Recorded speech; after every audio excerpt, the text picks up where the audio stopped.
Hello everyone and welcome to SimpliCode's YouTube channel. Today we'll be taking you through the Advanced JavaScript Full Course. This course will cover all the advanced level topics in JavaScript like promises and Async Await. By the end of this tutorial, you will be able to implement JavaScript in different ways. So we'll start this video with an introduction to JavaScript Events. Then we'll move on and cover almost every advanced topic related to JavaScript like callback functions, constructors, regular expressions, error handling, and much more. Towards the end, we have specific projects waiting for you guys. We'll create some games and a fully functional e-commerce website to end this full course. So before we begin, let me tell you guys that we have regular updates on programming videos. So if you are a programmer and want to learn something, then consider getting subscribed to our YouTube channel and press that bell icon to never miss any updates from SimpliCode. So without any further delay, let's get started. Now today, we are going to discuss something different. Before going deep into this topic, let's recall events in JavaScript. So the simple definition of an event states that something that happens. So when we manipulate an HTML document in JavaScript, we try to do something on the web page, right? So several events take place on a website, like the user hovers over a specific element or clicks on an element, or pressing a key in the website can also refer to events. Or we can say submitting a form or playing a video also refers to the same thing. So we are using the onClick event for the past few videos wherein we discussed that a specific task would be performed on clicking a particular button. What we did was we were just calling a function by clicking a button in HTML. So clicking a button is also an event, right? And the function that will be called upon clicking the button is known as event handler, because that function is basically asking the computer to perform a particular task on clicking the button. So like the onClick event, we have some more exciting events present in HTML, which helps us make a web page more interactive and responsive as well. So we can do it with the help of JavaScript. So we'll go through two such events today: the onMouseOver event and the onMouseOut event. So the onMouseOver event will perform a task when the user takes the mouse cursor on that element. Similarly, the onMouseOut event also performs a task when the user takes the mouse cursor away from that element. So for example, let's suppose we have an image present in our web page and we want to change the size of that image when the user takes the mouse cursor over that image. And the image should get back to its previous size when the user takes away the cursor. So what's basically happening is when the user is taking its mouse over the image or picture, the picture size will increase, and on taking the mouse cursor away from the image, the size will get back to its default size. So let's do it once and we'll see how these events work within an HTML document. So first of all, let's add an image to the HTML file. We'll use the img tag for that, and we'll have to provide the path for the image, right? So we'll write here in a HTML file, we'll add an image here. So we'll write here img, and then we have to provide the source, and the images are stored inside the images folder in this system. So we'll write here the image name. So we have provided the path here. Next up, what we'll do is we'll use the alt attribute. So we'll write here in the alt, we'll write here SimpliCode. Fine. Save it. And here you can see we have an image over a browser, but the image size is quite large, right? So we'll limit the size of this image using the width property. So what we'll do is we'll write here width, and let's say the width of the image will be 250 pixels. Save it. And now you can see we have an image over here. The image is in its normal size. So this is the image. So we have this image over here, and next thing what we are going to do is we are going to increase the size of this picture on taking the mouse cursor over this image. So what will happen is when we take our mouse cursor here, the picture size will increase. So for that we have to use the onMouseOver property, or we can say the onMouseOver event. So what we'll do is we'll write here onMouseOver, and we'll call a function on taking the mouse cursor over this image. So we'll write here change size. So we'll declare it in a JavaScript file, and we'll call this function on taking the mouse cursor over this picture. So next thing we are going to do is we are going to move to our JavaScript file and we'll define this change size function there. So let's go to the JavaScript part. We'll go to a JS file and we'll write here, we'll declare a function first. So we'll write here function change size, and then we have the body of this function. So we can do it without taking any variable. Like in the previous videos, we were taking a variable to store the reference of the ID attribute. So this time we are going to use the document.getElementById, but we are not going to use a separate variable for storing the reference. So we'll write here document.getElementById, and we haven't provided the ID yet. So let's do one thing. Let's move back to a HTML file and we'll use the ID attribute here as well inside the img tag. We'll write here ID. Let's say the ID is img1. Fine. Save it, and we'll write here inside the JS file. We'll give the ID here as well. So we have the ID as img1. Save it, and the next thing we are going to do is we are going to use the style property with this document.getElementById method. So we'll write here dot style, and then we'll write here dot width, and then we'll specify the width. So we'll write here the width as, let's say, 500 pixels. The default width is 250 pixels, right? So save it and let's see if it's working fine or not. So here is the image on the browser, and we'll take the mouse cursor over the image and you can see the change in the size of this picture. So JavaScript makes it easy to do such tasks.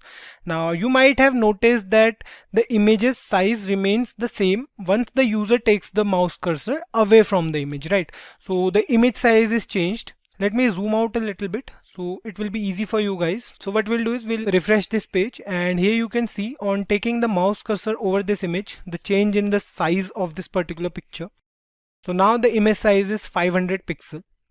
Now the image size is not getting back to its original size. Like what we did was we used the on mouse over event and the image size is changing, and that's working totally fine. So the next thing we are going to do is we are going to use the on mouse out event, and what will happen is the image size will get back to its default size, like which is the 250 pixel. So for that we'll use another function. So first we have to use the on mouse out event here. So we'll write here on mouse out, and we have to create another function. So we'll write here change size 2. So this will be a function name. Save it, and here we have to create another function in the JavaScript file. So we'll write here function change size, and the function name is change size 2. Then we have the body of this function, and we'll use the document.getElementById method.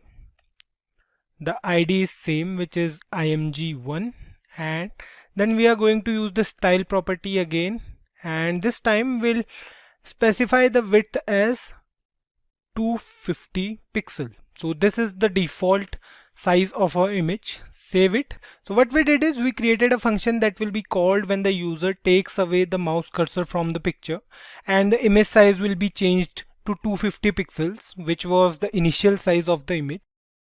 So save it, and now you can see here on the browser the image size is changing on taking the mouse cursor over the image. The image size is 500 pixel now, and on taking the mouse cursor away from the image is getting back to its default size, right? So you can see the change here. So this is how we can use these events to make a web page more interactive and attractive as well. Next up, we'll go through another example wherein we will change the image on the mouse over event, and the default image will be shown on taking the cursor away from the image. So this image will change on taking the mouse cursor over it, and again it will get back to the default image on taking the mouse cursor away from the image. So guys, here's the code for the same, and what will happen is the image will change on taking the mouse cursor over it and gets back to the default on taking the cursor away. So guys, the HTML part will remain the same, wherein we use the img tag to add an image, and then we have two functions, one for the on mouse over and another for the on mouse out event. So in the JavaScript file, we defined the two functions here. So you can see the function 1 is change image and the function 2 is change image 2. So what's happening is we are using the getElementById method again, and this time we are using the src attribute. And what we are doing is we are changing the source of image. Like we are using here the simplilearn.png. So this is our image saved in the particular folder inside the images folder. And in the next function, what we are doing is we are again changing the image to the default image. So we have used the simplicode.png image here. So what will happen is the default image will be replaced by this image when this function is called, and the other function here will again replace the new image with the default one. So let's take a look at the output and save it. So here you can see on taking mouse cursor over this image, you can see the change. So this is the image we want to change. So on taking the mouse cursor away from this image, you can see the image gets back to the default one. You can see the image is changing and it's quite responsive and attractive. So this is how we can use these events in JavaScript. In JavaScript, we can use constructor in two different ways. We will be discussing both of them. The first one we will discuss is the object constructor method, and the other way of doing so is by using the constructor function. We have already discussed the constructor function in the previous video wherein we took the example of a car, but we'll go through it once again so that there will be no confusion between all the methods of creating an object in JavaScript. So let's move ahead and we'll go through the object constructor method now. So the syntax for creating an empty object using the object constructor method goes like this. We'll write the var keyword followed by the object name. Then we have the equals to sign, and the equals to sign is followed by the new keyword and object with a capital O. So this is the syntax of creating an empty object by using the object constructor method. So you guys have to remember this syntax and it will remain the same every time we use the object constructor method. So this object here, so this object is the constructor. What this will do is it will create an instance for this object and assign it to the object name. So whatever object we are creating here, it will assign it to this object through which we can write and access other properties of the object. So let's move on and we'll create an object first. Let's say we are creating the same program we did in the previous tutorial wherein we printed the area and the perimeter of a rectangle. So we'll use the same program so that there will be no confusion. Let's move ahead and create an empty object now. So the syntax will be like, we'll write the object name as, let's say, rect2, and then we have the new keyword along with the object and opening and closing round brackets. So this is our empty object. So this statement is the same as, like if you remember in the last video when we created an object using the object literal method. So we created it like, we wrote var keyword along with the object name, and then we have a pair of curly braces. So both these statements are same. What we did is we created an empty object in both the cases. So after creating an empty object, the next thing we'll do is we'll add properties and behaviors to that object. So let's move on and we'll add two properties which are length and the width of a rectangle, and then we'll add methods as well. So how to add properties to an object? We'll write here the object name dot property name. So the object name here is rect2 and the property name will be length equals to the value of length will be, let's say, 5. And the second property we have is the width, and we'll write here rect2 dot width, and the value for this will be, let's say, 10. So we are done with the properties here. Next up we'll add the methods as well. So let's add the two methods as well in this object. Our two methods are the getArea and the getPerimeter method. The syntax for adding methods to an object goes like this. We are adding a method getArea, right? So we'll write here the object name dot method name. So let's say our method name is getArea followed by an equals to sign, and we'll write here function and then the body of the method. So this getArea method will return the area of a rectangle, right? So we'll use this keyword again as we did in the last video. By now I hope you guys are aware of this keyword. So we'll write here return this dot length into this dot width. So this method will return the area of a rectangle. Next up we have another method which is, we'll write here rect2 dot get parameter for printing the parameter of a rectangle. So we'll again write here function, and then we have the body of the function. So this method will return the parameter. So the parameter of rectangle goes like 2 into length plus 2 into width. So here we are done with the object. Next up, we'll print these values on the browser. So we'll use the same code for printing which we used in the previous video. So we'll copy it from here and we'll paste it here. So what we have to change here is, we have to change the name of our object. So we'll write here rect2 in place of rect1 and we are good to go. Let's save this. So here you can see we have made a mistake here. So you can see that it is not printing the parameter of a rectangle, right? So the mistake here is we forgot to mention this keyword here.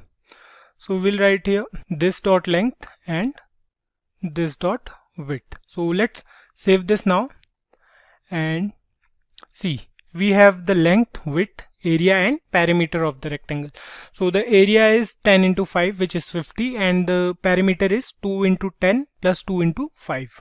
So 20 plus 10 equals to 30. So we have the parameter here as well. And if you guys remember, we had the same output in the previous video as well. So the difference between the object constructor method and the object literal method is almost negligible, right? The main difference is at the initial part of the code. So the main difference lies here. The syntax is bit different. In the object literal method we used curly braces, and in the object constructor method we use the parenthesis. Of course there are some more minor differences, but the code looks almost the same in the end. So the advantage of the literal object method over the object constructor method is it is easy to use syntax wise. Also it executes faster than this method because we define all the properties and methods at a single place while defining the object, right? So this is the difference between the object literal method and the object constructor method. So we'll comment this program now and let's move ahead and discuss another way of creating an object, which is the constructor function method. This way of creating an object is a bit different from the other two ways which we discussed till now. It is used when we work with multiple instances of an object.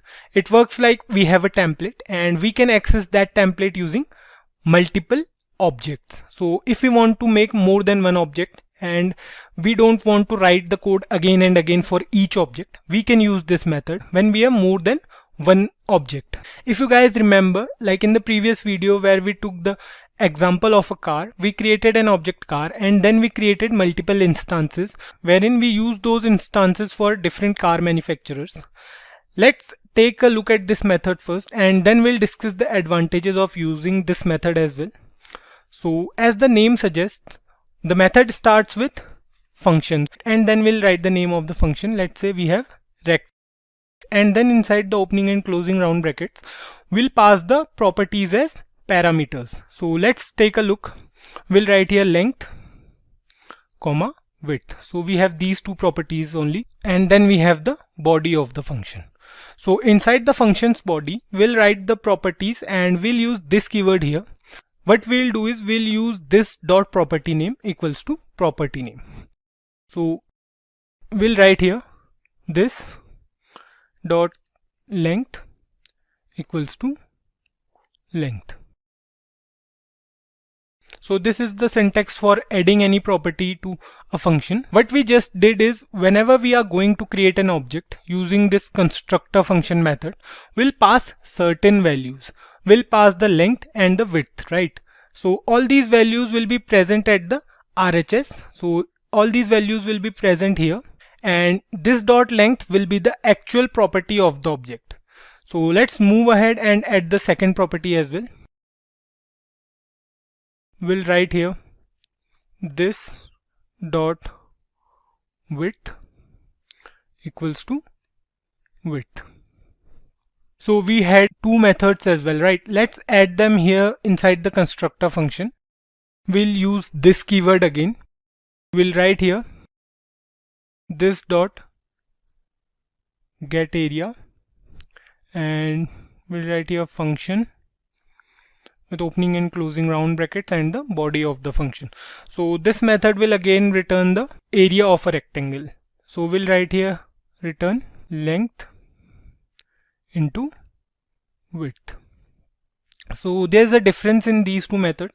So here we use the this keyword here, and in the previous method we used the this keyword inside the method, right? So there's a difference in these two methods. So now what we'll do, we'll add another method. So the next method is this dot get parameter, and the syntax will be the same. We'll write here function, then the body of the function. So we'll write return 2 into length plus 2 into width. So here we are done with the constructor function. Now all we have to do is we have to create an object and we'll pass the parameters as well. So let's say we are creating an object here. For that we have to write here var and the object name. So let's say the object name is r1, and after the equals to we have to write the new keyword and the name of the function. So we'll write here rect3 and we'll pass the parameters. So let's say the parameters are 5 and 10 because we used these parameters in other two videos as well. So we'll write here 5 and 10. Let's suppose we want to print the area and parameter. So here we are done with the printing part. So what we are printing is we are printing the area of the rectangle and the perimeter of the rectangle. So we have called these two methods using the object name. So we have written here r1.getArea and r1.getPerimeter. Similarly, if we want to print the length and width, we can do that as well. What we have to do is we have to write document.write, and let's say we are printing them simply. We'll write here r1.length, and then we'll copy this. We'll write here width. So here we are done with the total process, and now we'll save this program and see we have the values here. The value of length is 5 because we have passed the parameter as 5, and then we have the value of width which is 10, and this is also because of the parameter. Then we have the area of rectangle which is 10 into 5, so it is 50, and then we have the perimeter as 30. So the advantage of using this method is we can create more objects. If we want to add one more object here, let's say we are using var r2 and we want to print, let's say the parameters are different here. Let's say we are giving as 4 and 10, or let's say we are giving in 4 and 8. So what we have to do is we have to copy all this and we have to change the value here, as instead of r1 we'll use r2. Here again we'll use r2, and then we have to update the value of r2 here, and we are good to go now. So let's save this program and see we have the values for other object as well. So here we have 4 as length, and then we have 8 as width, and the area is 8 into 4 which is 32, and the parameter is 2 into 8 which is 16, and 2 into 4 which is 8. So 16 plus 8 is 24. Till now we came across several different ways of creating an object in JavaScript, right? We can create an object using the object literal method, or we can do it with the help of the constructor function. So by now, I hope you guys are aware of how to create an object and how to add properties and methods to an object. Like, we can create methods that perform several specific tasks. If we talk about a method in particular, if you guys remember in the previous video, we created a program for the area and the parameter of a rectangle. So in that program, we created a method getArea, which returns the area of the rectangle, right? So we had to call that method, and we can sit back and relax because we know that it will print the area of the rectangle, right? So let's move ahead, and today we will discuss a completely new topic, which is prototypes in JavaScript. So for this video, we are going to use console for printing. That's because it will be easy for you guys to understand the concept of prototypes if we use the console instead of using our normal document.write method. So let me do one thing, guys. We'll print a statement on the console. So we'll write here console.log, and we'll print, let's say, welcome to SimpliCode. So let's save this, and if we open console here in our browser, we have to go to inspect and then we have to go to console. And here you can see we have welcome to SimpliCode written over here. So in the last video, we talked about creating an object. Value of subject will be, let's say, JavaScript. And then finally we have the address. So let's say the value of address is Bangalore, right? This is a basic object we made, right? If we write here console.log abc, so if we want to print this object on the console, so what we'll do here, we'll write console.log and then we'll use abc. So let's save this now. And here you can see on the console that we have our object here. So we have our object with all the three properties. We have address as Bangalore, we have name as Kaushal, and subject as JavaScript. So if you guys look here carefully, you will notice that we have one more entity here, that is we have __ proto. So what is this __ proto? So alright, we mentioned all the other three properties in our object, but we didn't do anything for this __ proto. So let's discuss this now. Let's take a scenario wherein someone told us to create a website. Like let's suppose we have to make a travel website through which people can book their travel destinations. Now, do we have to start creating the website from scratch? No, that's because we have some of the necessary conditions already fulfilled. Like we have Chrome, we already have Bootstrap for styling and all, and we can use Bootstrap to design a website, right? So we have certain things already present and we have to work over them to create our website. Similarly, prototype refers to the destination from where we started to create an object. Like we have methods for arrays, we have objects and strings as well. So all these methods are being inherited from somewhere. So whenever we create an object using the object literal method, then it will start creating the object from the object.prototype. So if we click here on the __ proto, we have access to a list of methods already present within the object.prototype. So, and all of them are predefined. We can use any of them. We didn't define them. They are already present. We defined only these three properties. Like we defined address, name, and subject only. In simple words, all JavaScript objects inherits properties and methods from a prototype. Date objects inherit from date.prototype. And similarly, when we use array objects, they inherit from array.prototype. So the object.prototype is on the top of the prototype inheritance chain. So date objects, array objects, and person objects, all these objects inherit their properties from object.prototype. So moving on now, let's create another object. So we talked about the object literal method. So here we don't have too much to do. So let's move ahead and we'll create another object. This time we'll create it with the help of a constructor function. So let's create a function here first. Let's say we have a function named as function xyz. So then we have the parameters as name, and then we'll take all these three properties. We'll take name, subject, and let's say address. So then we have the body of the function inside which we'll use this keyword. We'll write here this dot name equals to name. Similarly, this dot address equals to address. And finally we have this dot subject equals to subject. So we'll create an instance now. Let's say we are creating an object. Let's say our object name is where x1, and we'll write here new, and then we'll write xyz and we'll pass the values. So let's say the name is Kaushal and we have subject as, let's change the subject, we'll write here Java, and we finally have the address. Let's say the address is Earth. Okay, so the values are different from the previous example we took. What we'll do now, we'll write here console.log and we'll print x1 now. So we are done creating our object, and here we have a constructor function named xyz, and then we have few properties which are the same as we used in the previous example. So then we have an object named x1 which holds the values for all three properties, and lastly we printed the object on the console. So let's save it now, and we can see here in console, we have the object with all the properties. There's almost no difference here from the object literal method, right? But when we click here on the proto, here we can encounter the difference now.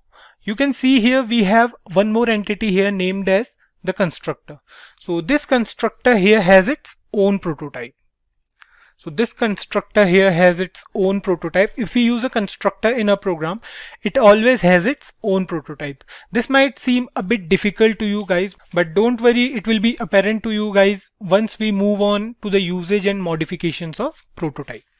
So here we are with the two examples. In the first one, we created an object with the help of object literal method. There we saw that it has only a single prototype. That is the object prototype. Later, when we moved on to the constructor function method, we realized that there are two different prototypes present. One is the prototype which is available every time. That is the object.prototype, and the other one is the constructor's own prototype. It might sound a little hard to you guys, but prototype is nothing but it refers to the point from where it all started, from where we have inherited all the properties.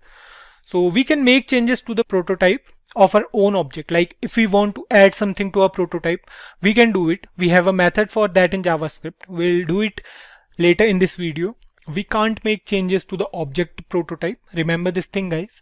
I'll suggest you not to edit the object.prototype because it's not a good practice to make changes in that. If we want to edit any prototype, then we have to make sure that we are making changes in our own prototype that we made with the help of constructors. The prototype made by us is also inherited from the object.prototype. If we want to make another prototype here, we can do it. Like if we are going to add utility functions to our program, but at the same time, we don't want to do anything with the properties of our constructor function, we can make another prototype for that. We can create a prototype for separate method. So if we want to add a method in this constructor function, we can do it. We can add it separately with the help of prototypes. So for that, we have to follow a syntax, a particular syntax. We can do it this way, like we have to write here xyz dot prototype, and then we have to write the method name. Let's say we are writing here get name. Fine. We'll write here function, and then we have the body of the function. So let's suppose this method returns the name. So we'll write here return this dot name. So if we try to run this program now, we can see there's no difference from the previous one. But if we check the prototypes now, so here you can see we have another prototype named as get name. So this is how we can edit the prototype of our object. Now if we try to access this get name method with the help of x1 object, so we can do it. So let's try to do it on console. We'll write here x1 dot get name, and see, here we have the output as Kaushal. Similarly, let's create one more prototype here to remove any sort of confusion. So what we'll do, we'll create another prototype. So let's say we are creating a prototype for address now. So what we'll do, we'll write here xyz dot prototype dot get address. So it will be a method. So we'll write here function. We don't have to pass any parameters here. So let's suppose it returns the value of address. So we'll write here this dot address, and we are good to go. So let's save it now. And if we go to underscore proto, we can see we have one more prototype here named as get address. So what we have to do now is we'll make another object. Let's say we are copying this from here. We'll paste it here. So let's change the values. Let's say we write here Mars, and then we have, let's change the subject basically because we are looking for the subject. So let's change this value as well.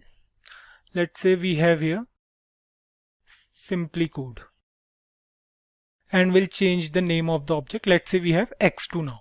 Save it, and if we write here x2 dot, let's say get name.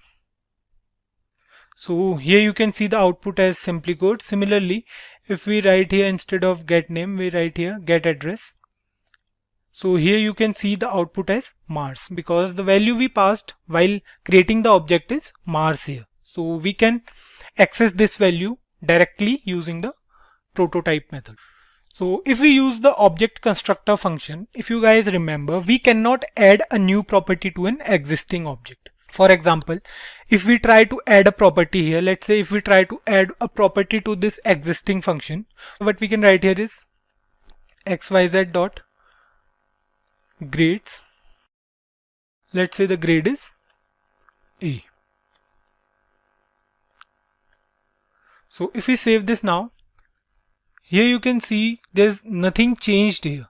So we don't have any change in the prototypes, or we don't have any changes in the properties as well. So we simply can't add a property to an existing function like this, but we have a method for this also. So to add a new property to a constructor, we must add it to the constructor function, or we can use the prototype property here as well. So the JavaScript prototype property allows us to add new properties to a object constructor. Just like we added the methods to a constructor function previously, similarly we can add properties as well. So we have to write here, so we'll remove this line. We have to write here xyz dot prototype, and then we have to write the property name here. Let's say we are writing here grades, and then we'll pass the value. Let's say the grade is A. So if we save this now, and if we go back here and if we check the __ proto, so here you can see we have a property here named as grades and the value is A. So if we try to print x1.grade in our console, so the output will be A. So let's try to do it here. We'll write here x2.grades, and here you can see the value is A here. So we can add a property to an existing constructor function with the help of prototype methods. So this is the basic usage of prototypes in JavaScript. We can use prototypes to add a property or a method to an already existing constructor function. So guys, inheritance is an essential concept in any object-oriented programming language. Inheritance refers to the procedure through which one class or one constructor inherits the properties and methods of another constructor. In simple terms, let's suppose we have a constructor named as vehicle, and we know we have different types of vehicles present, like we have cars and we have bikes as well. So all these types share a few things in common, right? Now if we want to create a constructor, let's say we want to create a constructor bike, and we want it to have a few of the same properties and methods as of the vehicles constructor. So in that case we are left with two options. Either we can copy the properties from vehicle constructor and paste them inside the bike constructor, or we can simply use inheritance to inherit those properties from the vehicle constructor to the bike constructor. In this case, the vehicle class will be known as a base class, and the bike constructor or class will be known as the derived constructor, because we derived a few properties from the vehicle constructor, right? Don't worry guys, I know the concept of classes might be new for you, and the concept of inheritance might seem a bit different from other languages. Like if you are coming from a C++ background, you may notice that there we use classes for the concept of inheritance. But in JavaScript, before the introduction of ES6, that is ECMAScript 6, the concept of inheritance was based on constructors and prototypes. So with the introduction of ECMAScript 6, the idea of classes was also introduced in JavaScript, and the usage of inheritance was also changed. We will discuss classes and inheritance in the next video. Today we are going to discuss the traditional way of using prototypes for inheritance. So don't be stressed guys if you are not clear with the syntax of inheritance by the end of this video. In the next video you will understand the concept and syntax of inheritance without any confusion. So we'll now talk about a few things. So let's start with the programming part. So guys, whenever we create an object with a method, like we can create an object with the help of object literal method, or we can do the same with the help of constructor function method as well, right? Then we have a prototype every time. You might have noticed it. We have been through it in the past few videos. So every time we create an object, we notice that it has a prototype. Now what we will do here is we'll create a prototype.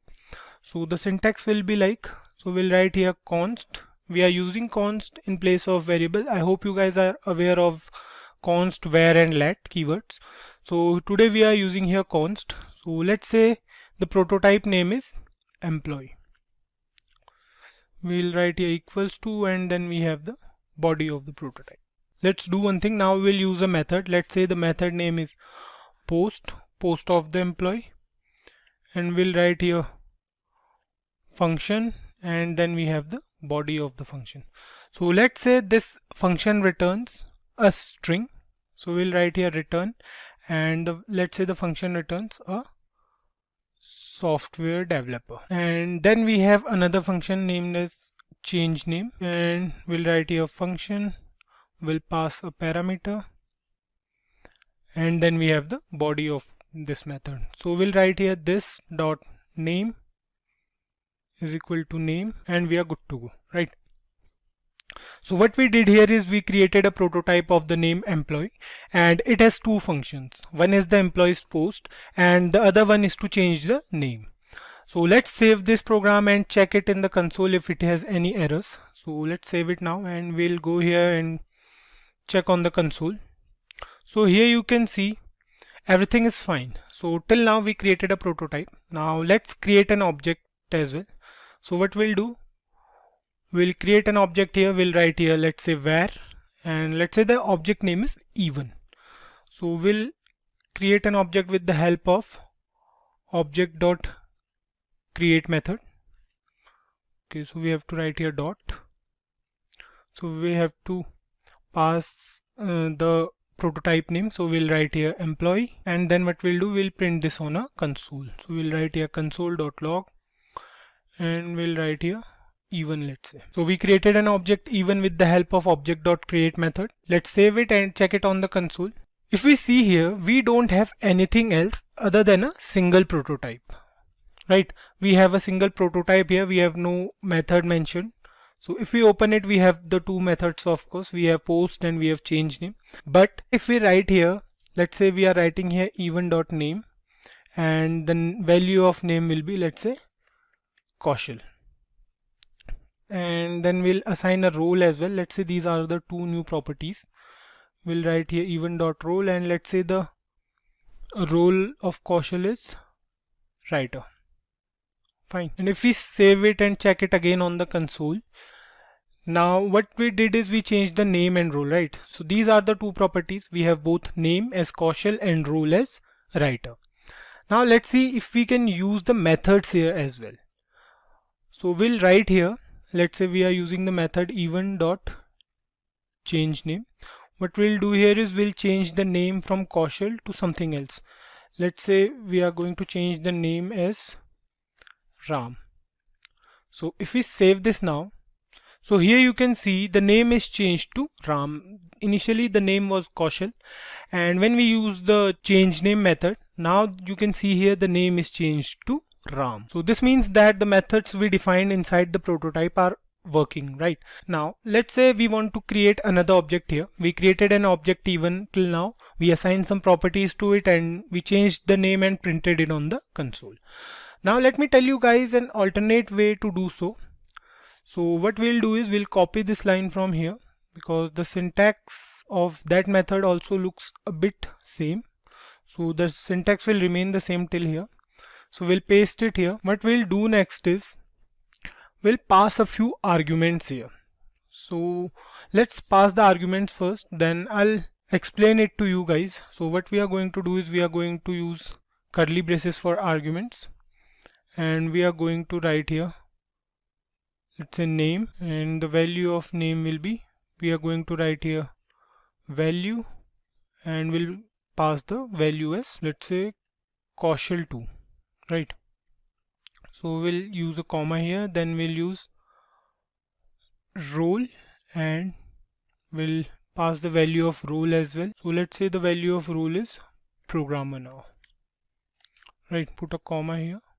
Now I know the syntax is a bit complicated, but this is the reason why classes were introduced in ES6. So this is the reason we'll be using classes in future, but going through this syntax will make the next one easier for you guys. So we have created an object here with the object.create method, and we passed few arguments here. So we have name, and the value of name we want it to be Kaushal2, and the value of role we want it to be programmer. So if we copy this from here, or let's say if we copy these two lines from here, if we cut these two lines from here and we'll paste it here. So if you see here, we have two objects of the same name. We have var even, and here also we have var even. Now both these syntaxes are doing the same thing, that is creating an object of the same name. Suppose if we comment this first object, let's say we are commenting this one, and we'll also comment this line. If we save this now and if we see on our console, so here you can see we have the name as Kaushal2 and role as programmer. So these two syntaxes are doing exactly the same thing. The only thing to notice here is if we use this line with this syntax, if we use even.changeName, and if we save this now, you can see it is not working in this case, right? So if we want to do it, we have to write some more code. So what we have to do is we have to write here writable, and we have to pass the value as true. So what we are doing is we are allowing this method to change the name from Kaushal2 to Ram. So if we save it now, here you can see the name is Ram now. Earlier it was Kaushal2, and now this is working totally fine, right? So both the syntaxes are doing the same things, as we can see here. The reason behind going through this is we need the syntax of creating objects later in this video. So I hope you guys understood it. Now moving ahead, let's take a look at prototypal inheritance. So what we are going to do is we are going to comment this code. So we are going to comment all this, and we are going to write a new one for prototypal inheritance. Let's say we have a constructor function. So let's create a constructor function first. So what we are going to do is we are going to write here, let's say we are going to create the same function. We'll take the same example of employee, right? So we'll write here function employee, and we'll pass the properties here. Let's say we are writing here name, and another one is ID, and the last property is salary of the employee, right?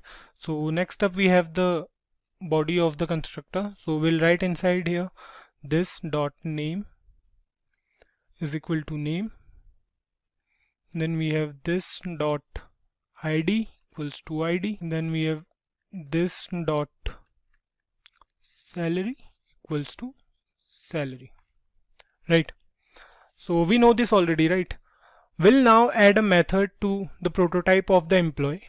So we'll write here, we'll write outside this constructor, we'll write here employee dot prototype dot post. Let's say the name of the method is post. So what we are going to do is we are going to write here function, and then we have the body of the function. So let's say this returns the post of the employee. What we'll do is we'll write here return, and it will return the name plus post of the employee, right? So we'll write here this dot name plus bit of space, and then again we'll write here is a content creator, let's say, right? So we are done with the method here.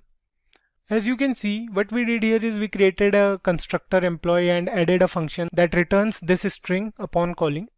So we haven't done anything extra till now. Let's create an object now. So we'll write here, let's say we are creating an object var Kaushal, and what we'll do is we'll write here new underscore employee, and we'll pass the values here. So let's say the values are Kaushal, and the ID is 4, let's say this is the ID 3432 or whatever it is, and the salary let's say is 10,000. Okay, so the next thing is we'll write here console.log, and we'll print the value of Kaushal on a console. So let's save it now, and here you can see we have all the properties here. We have ID as 3432, name as Kaushal, and salary as 10,000.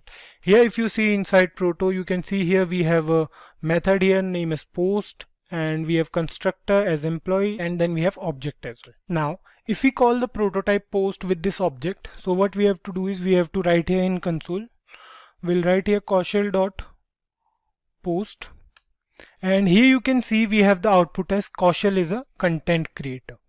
Till now it's fine, right? We did small things which we learned in the previous few videos. So let's suppose we have another employee named Arun, and let's assume he's also a content creator, but he's a master in JavaScript as well. So we want to mention it here along with all these properties. We have name, ID and salary, which we will inherit from this employee constructor, and apart from that we'll add another property which is the subject, or which is the language property. So we have to create a new constructor here for it. So what we'll do is we'll write here function, and then we'll write the name of this constructor. So let's say the name is function programmer. So we'll write here name. We'll pass all the properties. We'll write here name, ID, salary, and finally we have the language, right? Then we have the body of the constructor. The first three properties will remain the same, right?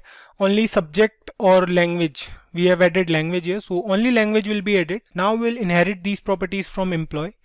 Before the concept of class was introduced, inheritance was based on prototypes only.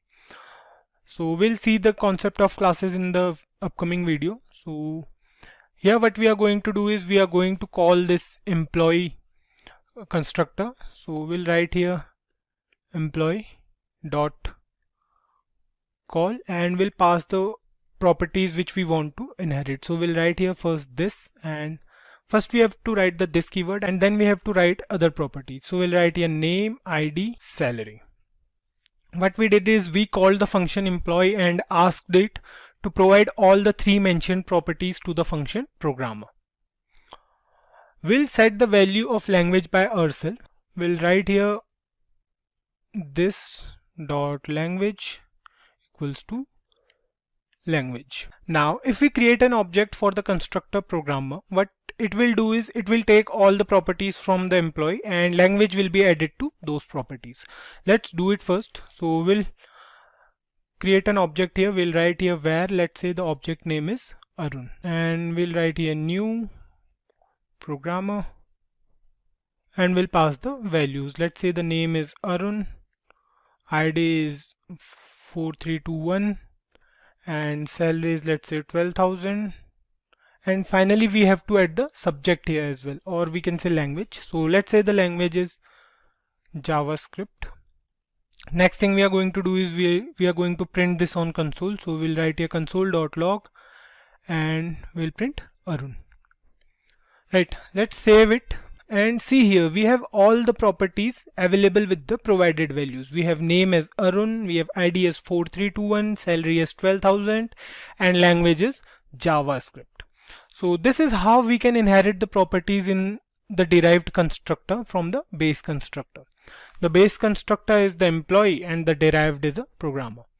So coming back to the console, we can see here we have all the four properties, right?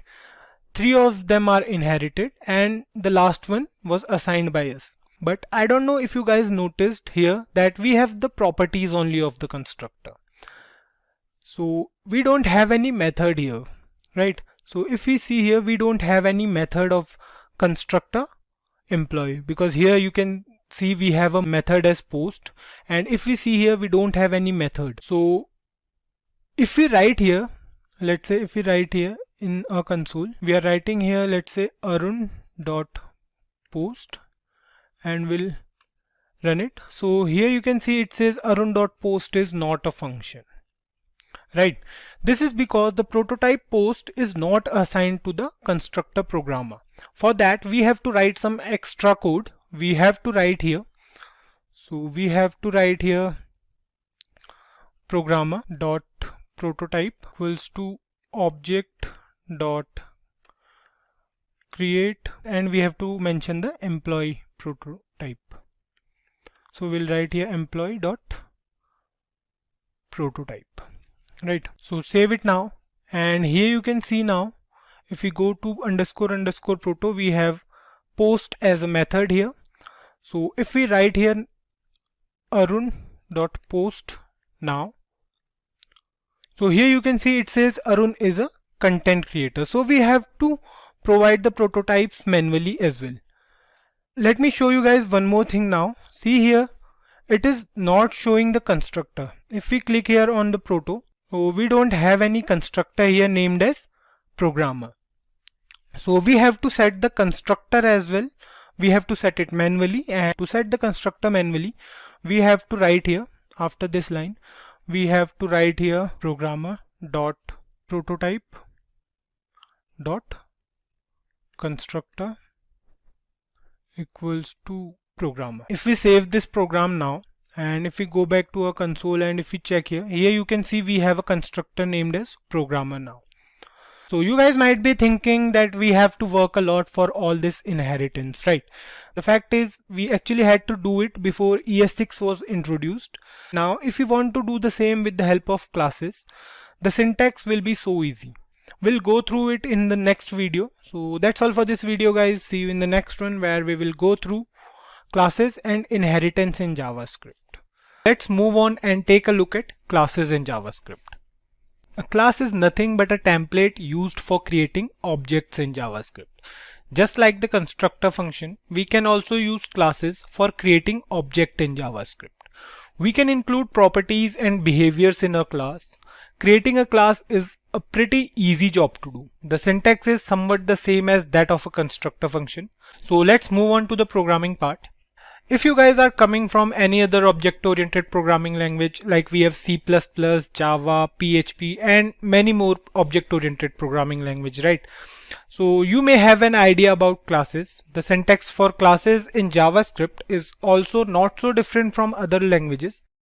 Don't worry if you are going through classes for the first time. We'll have a look at classes. So let's move on to the syntax. And to declare a class, we use the class keyword followed by the name of the class and the body of the class. So we'll write here class. So this is the keyword we use for the declaration of a class. Then we have the name of the class. So let's say we have the name as student here. And then we use curly braces for the body of the class. So this is an empty class named as student. We know that this student has a name, age, roll number, and many more properties, right? So the next thing we are going to do is we can define the properties here only. In fact, the syntax for defining properties is also the same as we had in the constructor function. So let's define the properties first. So let's say we have three properties here: name, age, and roll number. So we'll write here this dot name is equals to name, and then we have this dot age is equals to age, and the last property is this dot roll number. So let's say we are writing here roll, so equals to roll. So we have all the three properties of student. We have name, age, and roll number. So we have to create a constructor here, which will be executed while we create an object, or we can say an instance of this class. So the syntax for creating a constructor will go like, we have to write here constructor, and we have to pass all these three arguments here. We have to pass name, then we have age, and then we have a roll number. So all these three arguments we have to pass here, and also these properties will be kept inside the body of this constructor. So this is the basic syntax of how we are going to create a class in JavaScript. So we have all the three properties here. We have name, we have age, and we have roll number. If you guys notice here, the syntax for the constructor function looks a bit similar to the syntax of the constructor function method, which we came across in the previous few videos, right? So what we are doing is we created a class first with the name student. Then we defined all the properties of this class inside the constructor. So by now things are going easy, right? That's because the syntax for classes is relatively easy to use compared to other methods. Also, we don't have to write code manually for different things. We will understand it much better while working on inheritance. So let's move on, and we will add some methods to this class now. The syntax for adding a method is super simple, guys. We don't have to write here a function name followed by a colon and then we have the function keyword. No, we'll just write here the function name and parenthesis. So to add a method here, we'll write here, let's say we are adding a method organization. So let's say we have a method org. Okay, so we have to write org and a pair of round brackets. That's all. This is the syntax for defining a method in classes. So let's say we want this function to return a string along with the name of the student. So let's say we are writing a return, and let's say we want it to return im.name from SimpliCode. Okay. So let's say we are passing a value here as Kaushal, and we want this function to return I am Kaushal from SimpliCode. So similarly, we'll add another function here, which is for the date of birth of student. So let's see, we'll write here dob, and then we have the body of the function. So we want this function to return the date of birth of a student, right? So let's say we are in the year 2020. What we want to do is, we have the age of student, let's say the age is 21, and what we are going to do next is we are going to subtract the age from current year. So 2020 minus this dot age will return the date of birth of student, right? So we'll write here return, let's say we want it to return a string as well. Let's say the date of birth of this dot name is 2020 minus this dot age. Fine. So here we are done with our string. So we want it to return the date of birth of Kaushal is, let's say, 1999. If we are providing the value as 21, then it will return 1999, right? Let's move ahead and create an object first. So let's say we have an object named as Kaushal, and what we are going to do is we are going to write here new, and we are going to call the class. So we'll write here student, and then we'll pass the values here. So let's say the name is Kaushal, the age is 21, and we have roll number as 45. So we have all the three properties here, right? Next up, we are going to print this on a console. So we'll write here console.log, and we'll print Kaushal. So let's say if it's working or not. Save it, and here you can see on our console we have a student class. We have all the three values. We have age as 21, name as Kaushal, and roll number as 45. If we go inside this __ proto, we can see here we have both the methods here. We have org and dob. So let's try to call these methods first. So what we are going to do is we are going to write on our console Kaushal.dob. So here you can see we have the output as the date of birth of Kaushal is 1999. Similarly, if we try to call function Kaushal.org, so you can see here we have the output as I am Kaushal from SimpliCode, right? So here you can see both the methods are working fine. We have both the outputs here. The first one says the date of birth of Kaushal is 1999, and the next one gives us the organization name. So moving ahead, let me guys tell you about another concept in classes. We'll now discuss static functions in classes. We have to use the static keyword to define a static method followed by the method name. So if we want to define a static method, what we have to do is we have to use the static keyword. So the static keyword is always followed by the name of the method. So let's say we are creating a method here, let's say for adding two numbers. So we'll write here the method name is add, and then we have the body of this method. So what we want to do is we want to add two numbers, right?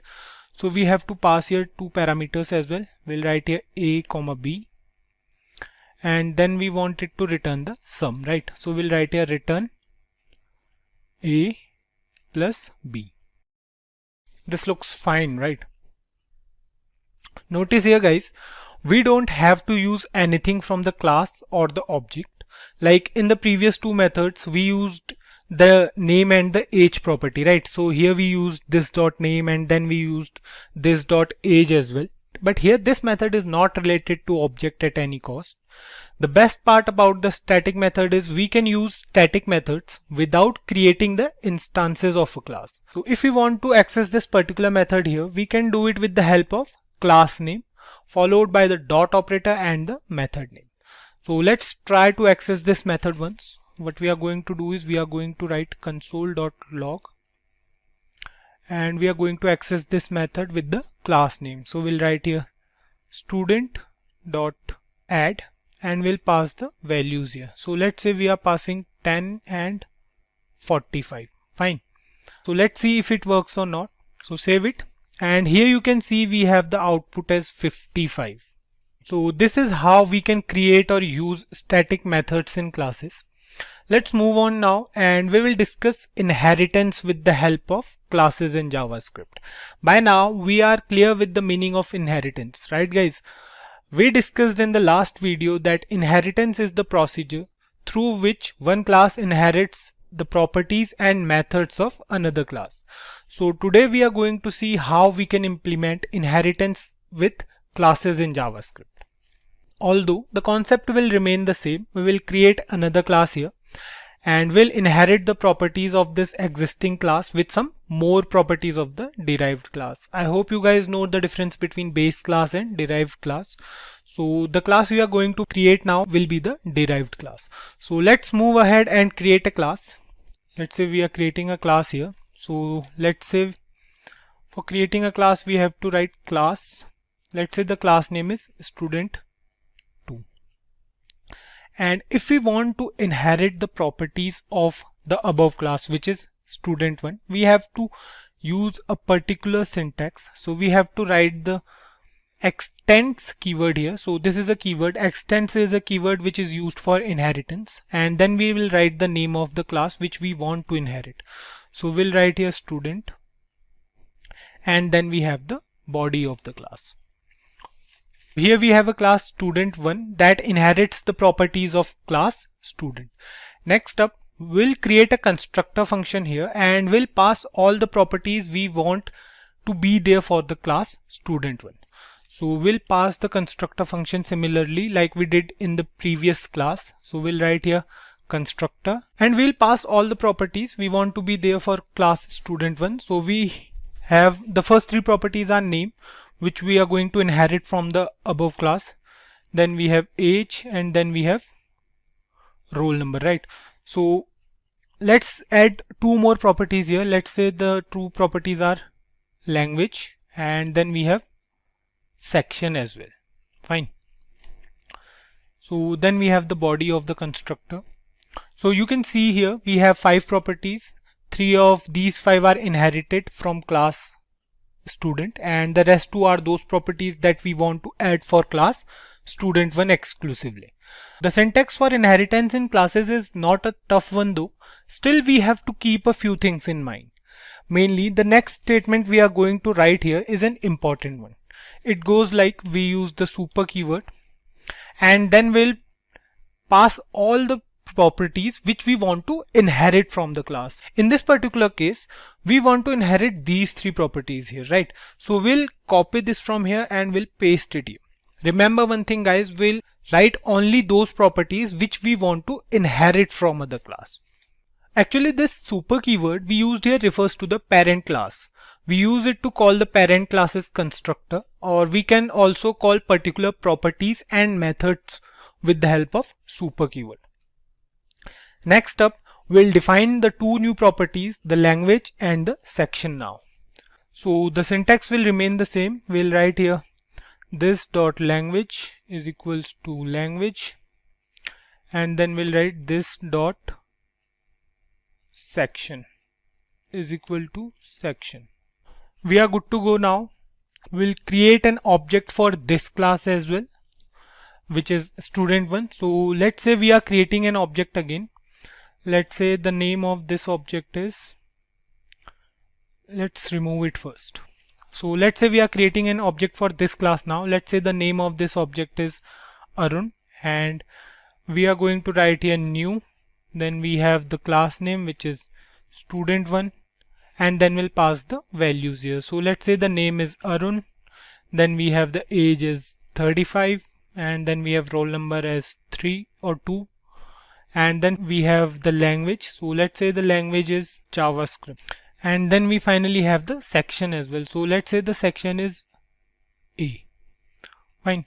So we have all the 5 values here. We have Arun, 35, 2, JavaScript and A. Right. So let's print this on our console. We'll write here console.log and we'll print Arun.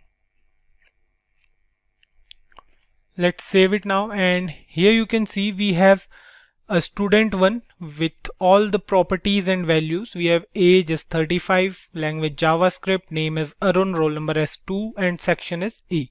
If we click here on __ proto, you can see here we have a constructor student one. Along with that we have all the methods of the previous class, of the base class. We have org, we have dob as well, right? So this is how inheritance work in JavaScript. The key benefit of using inheritance with classes is that if we remember from the previous video, if we want to access any base class method, then traditionally we had to manually provide the constructor, right?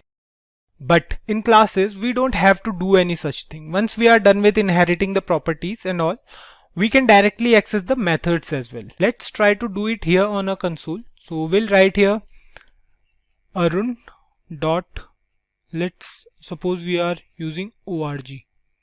So we'll write here arun.org, and here you can see we have the output as I am Arun from SimpliCode. Next up, let's use the other method as well. So we'll write here Arun and then we'll use dob. So here you can see we have the date of birth of Arun is 1985 because we have provided the value as 35. So 2020 minus 35 is 1985. Here we have the output as expected. Now let's see if we can access the static method or not by using the derived class. So we'll try to access the static method with the help of student one. So let's try to do it. We'll write here console.log and then we'll write here student one.add and we'll pass the values. Let's say the values are 65 and 8, right? So we want the output as 73 now. So let's see if it's working or not. So we'll save it, and here you can see we have the output as 73. So this is a basic example of how inheritance works with classes in JavaScript. Hope you guys got it. Callback functions in JavaScript are different from normal functions as they are used to make a function executable only after a primary function is executed. So we'll understand the importance and usage of these functions in JavaScript. Before we begin, make sure that you are subscribed to our YouTube channel and press that bell icon to never miss an update on programming videos. So without any further delay, let's get started. Functions in JavaScript are a block of code that is used to perform a specific task. We use functions for different purposes, right? Whether it be a button click or we want to zoom out our image by taking the mouse cursor over it, we use functions for all these tasks. In JavaScript, we can use functions as objects. At the same time, we can pass objects to functions as parameters, right? So similarly, we can also pass a function inside another function. If I take you through the programming part of this concept, the syntax will be like, we'll go to a JavaScript file and the syntax will be like, we'll declare a function. Let's say the function is function ABC. Then here we'll pass a parameter. Let's say we are passing call as parameter for this function ABC. Next up, what we'll do is we'll call this function inside this function ABC. Now, what we did here is really simple. We created a function ABC, right? Next up, we passed a function call as a parameter to this function. And then we also called this function inside the function ABC. So this syntax is valid in JavaScript, and also this particular code here is known as the callback function in JavaScript. So if we talk about the definition of callback function, it states that a callback function is a function that is passed to another function as an argument, and that particular function will get executed later in the program. Now, you guys might have heard in the previous videos that JavaScript is a single-threaded language, or JavaScript works over a single statement at a time, or we can say JavaScript works in a particular top to bottom order. So if we talk about the sequence in which JavaScript actually works while coding, So let's take an example for this and we'll see the sequence in which JavaScript will work. So what we'll do is we'll comment this code and we'll start writing our new code here. So let's suppose we have 3 functions in a single program. So let's say we have a function as function1 and then we have 2 more functions. So let's say the second function is function2 and then we have function3 as well. Now, if we write something inside these functions, so we'll execute the program and what will happen is all the 3 functions will be executed sequentially. So let's try to do it first. So what we'll do is we'll write here inside the body of function1. So let's say we are using console.log and inside this we'll print function1 on calling this particular function. So we'll do the same for other 2 functions as well. So we'll copy it from here, we'll paste it here and here as well. So for function2 it will print function2 and for function3 it will print function3. So let's save it, and before checking the output, so what we'll do is we'll call these functions as well. So let's say we are calling function1, then function2 and then finally function3. Right, everything we have done till now is quite understandable, and we have 3 functions here and all the 3 functions will get executed in the sequence in which we call them. So here in this case we have called function1 first, followed by function2 and function3. So let's check the output, save it, and we'll open the console in the browser. So we'll right click here, go to inspect elements, and here you can see we have a console here. So here you can see we have the output as function1, function2 and function3. So we have the output in sequence. We called function1 first, so we have the output as function1. What if we call function3 before function2? So we'll cut this from here and we'll paste function2 after function3. Save it, and here you can see we have the output as function1, then function3 and then function2. So JavaScript will execute these functions in the order in which we call them. Right, now what if we use the set timeout function with function1? So let's try to do it first. So instead of calling function1 alone here, we'll write here set timeout. Then we have to pass 2 parameters here. One is the function name, so 1 is the function name here, and we'll write here the time. So time here will be in milliseconds. So 2000 milliseconds here represents 2 seconds. This means that the function will be called after 2 seconds. Right. So this set timeout function will call function1 after a specific period of time, that is in this case 2 seconds. What will happen is JavaScript will start executing all the functions and the system will find out that there is a timer with function1. So in this case, the system will leave this particular function on execution and will move ahead and execute other functions. So function1 will be executed automatically after 2 seconds. So let's check the output, save it, and you can see here we have function3 and 2 over here, and function1 will be executed after some time. So I hope you guys got this. Here we have used the set timeout method and function1 will be executed after 2 seconds. Now let's consider a scenario where we have only 2 functions. Let's say we have function1 and function2. So let's remove this function3 and we are left with only 2 functions. So let's say we have function1 and function2 now. Now what we want is we want to execute these 2 functions, but we have certain conditions. So the first condition is function1 will use the set timeout method and it will be executed after 3 seconds. And the second condition is function2 will get executed only after function1 executes. So till now what we have seen is if we are using these 2 functions and if we are using this set timeout method with function1, what is happening is JavaScript will keep this function on execution and it will execute this function till then. So what we want is we want to execute function 2 only after the execution of function 1. This is where the concept of callback functions comes into play. So we have to ask the computer to execute function 2 only after function 1 is done. So let me write this same code in another way. We'll use the set timeout method within function 1. So what we have to do is we have to change it here to 1. We'll call function 1 from here, and inside this function 1, what we'll do is we'll write here set timeout, then we'll pass the first argument as function, and then inside the body of this function we'll write this console log. Fine. And we have to pass 2 parameters here, right? So the next parameter will be the time. So time here will be 3000 seconds. So here we are, and we are done with our set timeout function. Now this is another way of using the set timeout method in JavaScript. So what we did here is we have passed the function here as an argument, and then we have the body of function 1 inside the set timeout function. What we want to do next is we want to execute function 2 once function 1 is completed. So before that, let's do one thing. Let's check if it is working fine or not.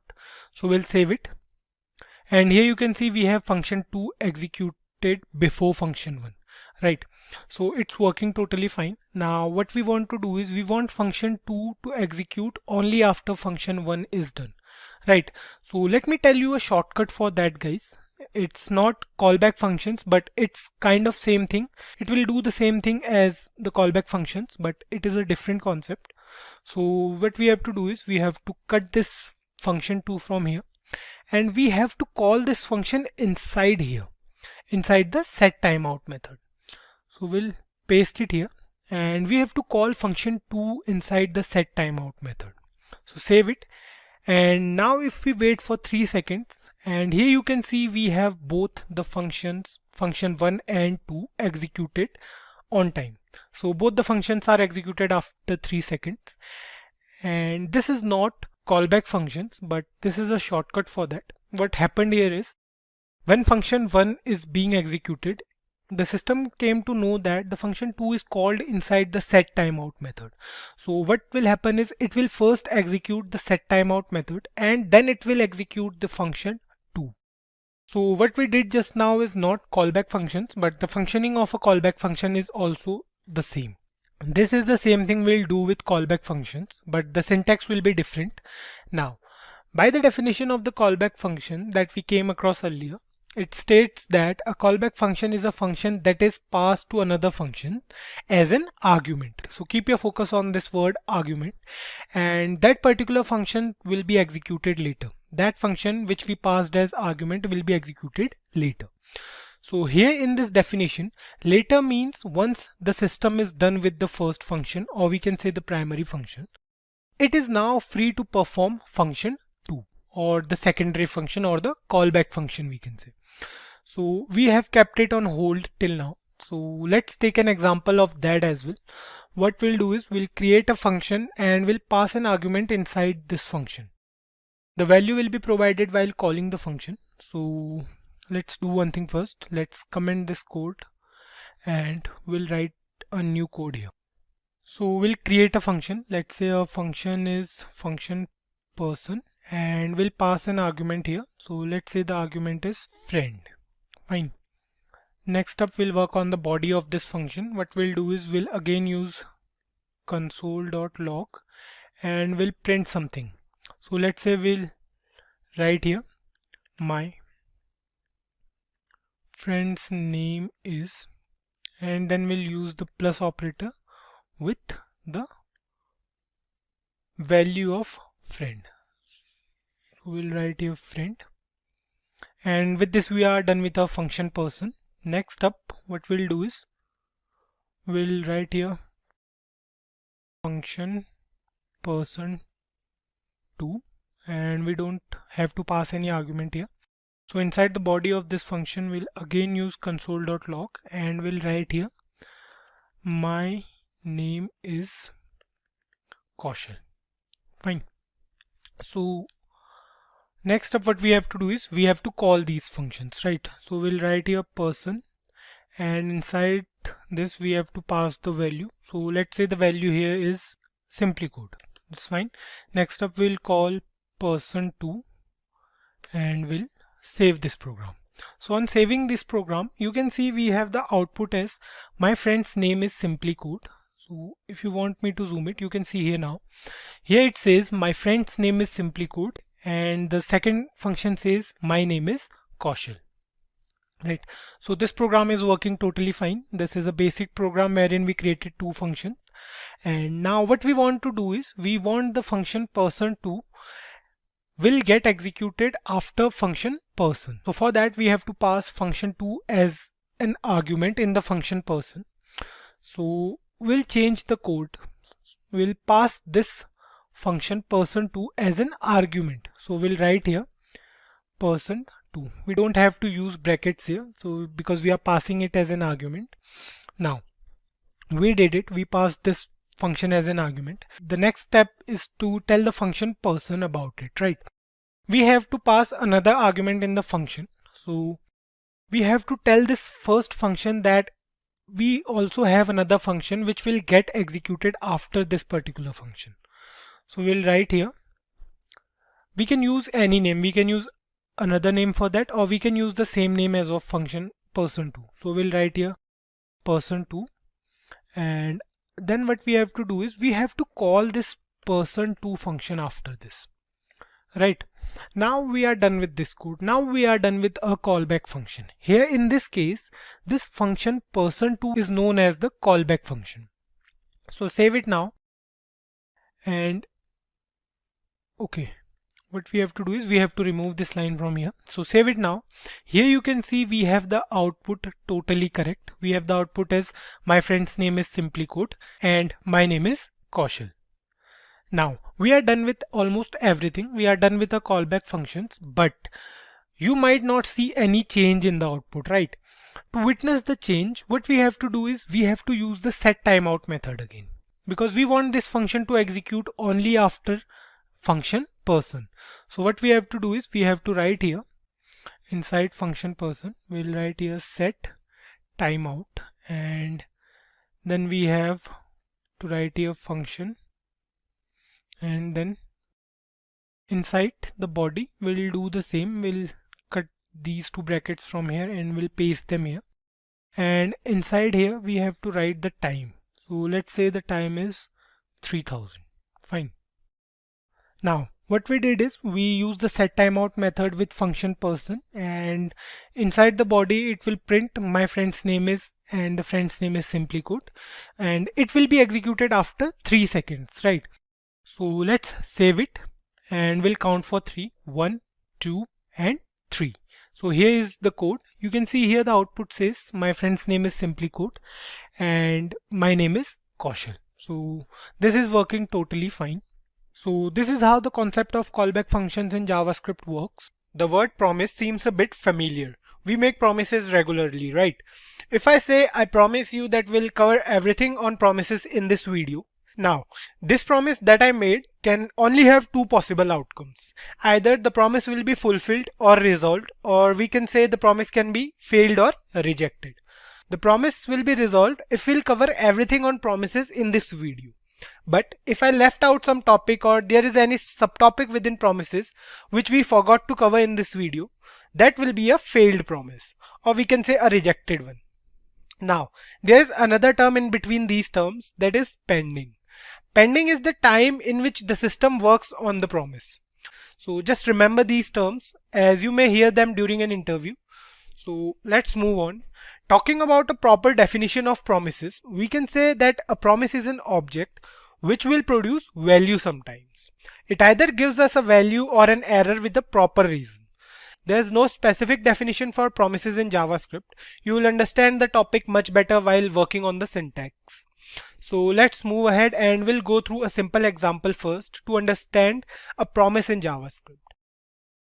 As we mentioned earlier that a promise is an object, so what we have to do first is to take a variable and declare an object. So for that we'll go to a JavaScript file and we'll write here, we'll take a variable, let's say a variable name is prom, and we'll write here new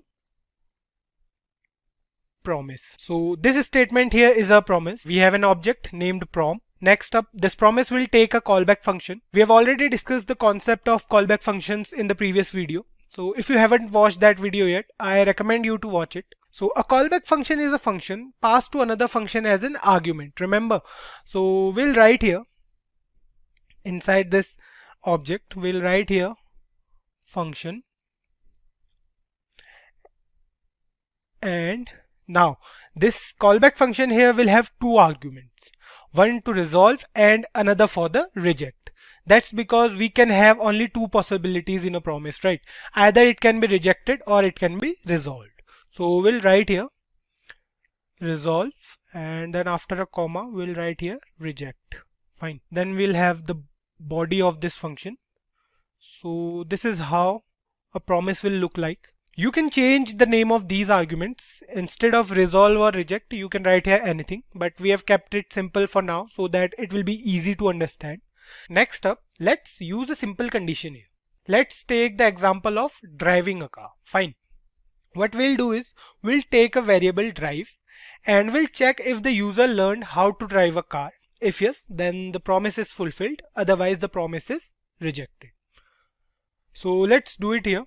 We'll write here where drive, and let's set the value of this drive as true for now. Let's say the user learned how to drive a car. So next up, what we'll do is we'll use the if-else conditional statement to call any one of the two functions. We can either call resolve or reject, right? So we'll write here if, and the condition will be drive. So if we left it with drive here, it will check for if drive is equals to true, right? So we'll call the function resolve if the condition holds true, and then we'll use the else statement. For else, we'll write here else, and then we'll write here reject. Fine. Any value other than true will call the reject function here. So what we did here was an easy task. We know that the value for the variable drive is true. So in this case, the resolve function will be called. If we set this value of variable drive to false, then the function reject will be called. The next part of the program is to execute this promise. So this will be the longer part as we have to use two methods here. So for that, the syntax will start with the promise name and then we'll use the dot operator. So let me do it here. We'll write here prom and then we'll use the dot operator. Next up, we'll use the then keyword. So this then keyword, or it is a method actually. It is called when the method is resolved or when the promise is resolved. So we have another method for the rejection of promises that we'll discuss afterwards. So we'll write here prom dot then. Now this is a method, so we will use brackets here. When this method is called, it means that the promise is resolved. We'll use a callback function within this method. So we'll write here function and then we'll use the resolve function here. So we'll write here resolve. Fine. And then we'll have the body for resolve. So this is how the execution will look like for promises. And on filling the promise, there will be a statement printed on the console. So it will be like, we'll write here console.log and we'll write here something. So let's say we are writing here resolve and let's say the user knows how to drive. Fine. So we'll write here this.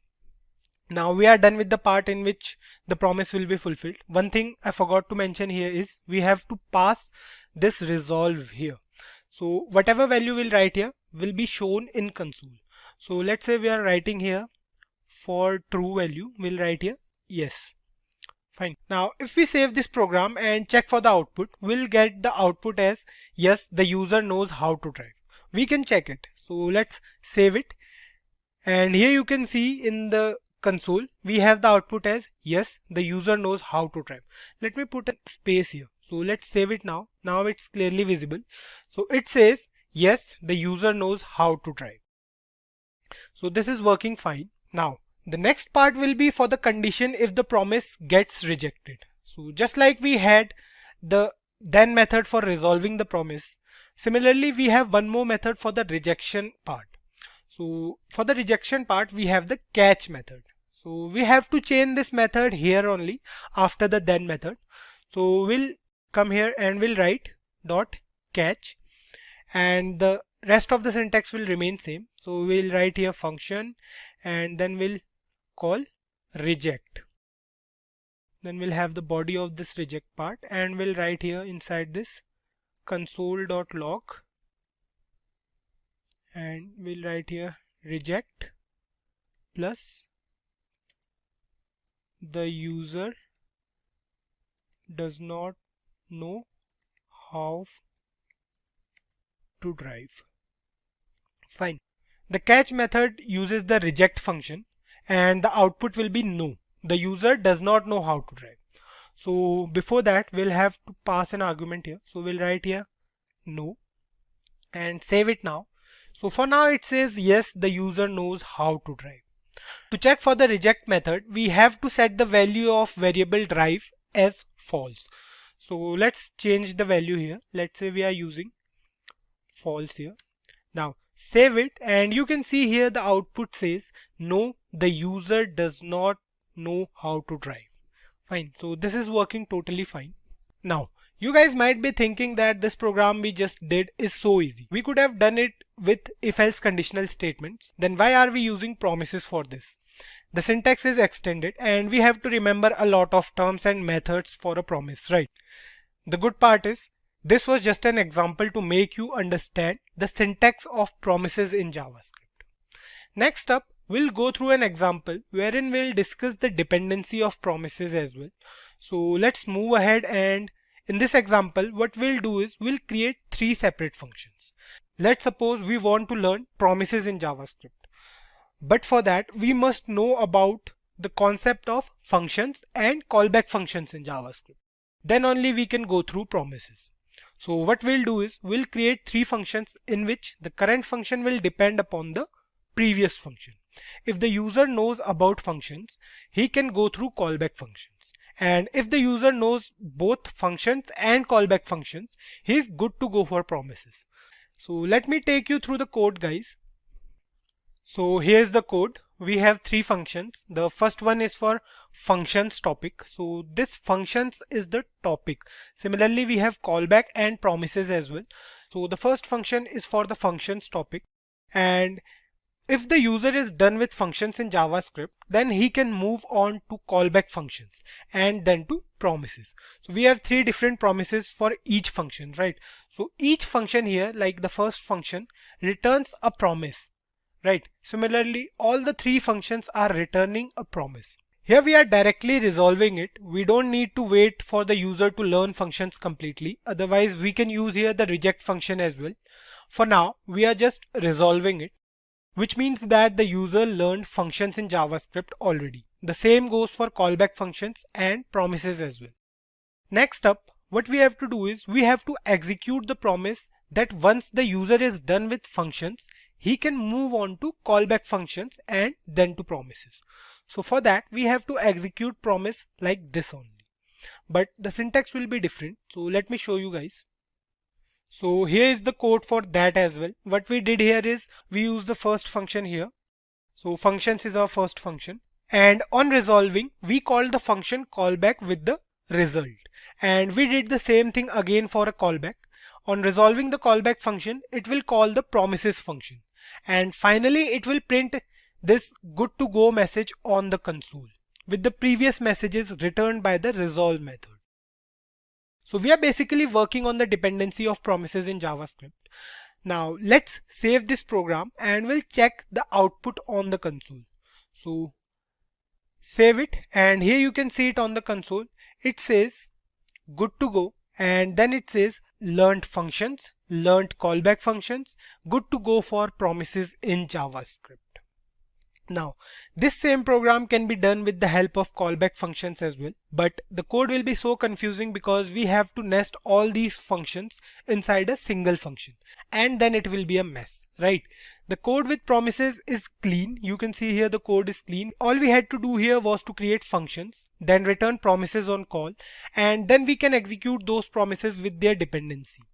So this is how promises in JavaScript actually works. Now we have been using functions in almost every video since we came across this topic, whether it be DOM manipulation or using an event in JavaScript. Functions are everywhere, right? So this concept of arrow functions is just a change in the syntax of declaring and defining a function.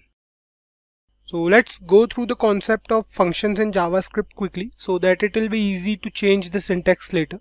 What we'll do is we'll create a function with multiple parameters and then we'll create another function with no parameter at all. So we know these concepts already. So let's write the code here. So we'll go to a JavaScript file and we'll write code here. So we'll write here function. Let's say the function name is func1, and then this function have two parameters, a and b. Now this function will return something, so we'll write here return. Let's say this returns a plus b. Fine. Now the code we wrote here is to find the sum of two numbers, right? We'll pass the two numbers as arguments while calling the function. So let's check on the console once if the code is working fine or not. So we'll save it, move back to the browser, go to inspect, and then we'll go to a console and we'll write here function name, and then we'll pass certain parameters, right? So let's say the parameters we are passing are 15 and 25.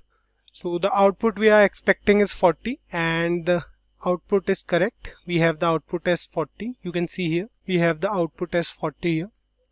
So this function is working totally fine. Next up, we'll create another function first and then we'll move to the arrow function syntax. So for the second function, we'll write here function. Let's say the function name is func2 and this function will have no parameters at all, right? So let's say this function prints something on the console, right? So we'll write a console.log and then let's say this function prints welcome to SimpliCode. We are done with it. So let's do one thing. We'll call this function here. We'll write here func2. Calling the function is pretty easy. We can do the same thing here as well. So let's save it and check the output. Here you can see we have the output as welcome to SimpliCode in our console. So this is how we were using functions till now. The simple syntax for functions, right? So let's move on to the concept of arrow functions. Now this function over here has two parameters, right? This function has parameters a and b. And what we'll do is we'll change the syntax of this function and the new syntax will be more simple once you get used to it. So let's write the newer syntax just below the previous one. We don't need the function keyword with arrow functions. So all we have to do is we have to take a variable. So let's do it first. So let's say we have a variable where arrow1. Fine. So this is our variable. This statement is simple. We have a variable named arrow1 and this will be the function name. So arrow1 will be the function name as well, right? When we use the function keyword in traditional syntax of functions, it automatically creates a variable with the function name. Here we have to declare the variable by ourselves. Next up, we have two parameters here, a and b. As you can see here, we have a and b. We'll write the parameters within parentheses now. So what we have to do is we have to write parameters. So let's say the parameters are a and b for this function as well. So these are the parameters. We have to write them within parentheses. Now we'll use an arrow that actually makes this variable a function. Now this is the main concept. To create an arrow, what we have to do is we have to write equals to and then we have to write this. So this is the arrow mark which makes this whole statement a function. And then we'll write the body of the function. So the body of function will remain same. So we'll copy the body from here and we'll paste it here. So this function here, this function arrow1 here is the same as function func1 and the output will be the same. This arrow function here has only one line here. So the advantage provided by arrow functions in this case is quite helpful. What we can do is we can make this function a one-liner if we remove this return keyword and the curly braces here. So we can remove these curly braces as well. What we have to do is we have to make this function a one-liner, right? So there will be no difference now. So this is how the arrow function for this traditional function looks like. Now both the functions will return the sum of two numbers. The only difference is in syntax. Let's check the output for the arrow function as well. So what we'll do here is we'll save this program and we'll go to a console. So let's do one thing. We'll call func1 first and the parameters let's say are 5 and 15, and then we'll call the arrow function with the same parameters. So we'll write here arrow 5, 15. Now we have the output as 20 in both the cases, right? So these two functions are working similarly. These two functions are same. The only difference is in the syntax. Next up, we have another simple function here, and what we want to do here is to convert this traditional function into an arrow function. Right, now we are talking about function func2. So let me comment this first function here. What we'll do is we'll comment this, and now we are good to go. So we have function func2 here. Now what we'll do is we'll create an arrow function for this function. So we'll write here, let's say we are writing here where arrow2, and then we have no parameters, so empty parenthesis, and then we have the arrow operator. So the body will remain the same. We'll copy the body from this function and we'll paste it here. Now we have used empty parenthesis here because we don't have any arguments here.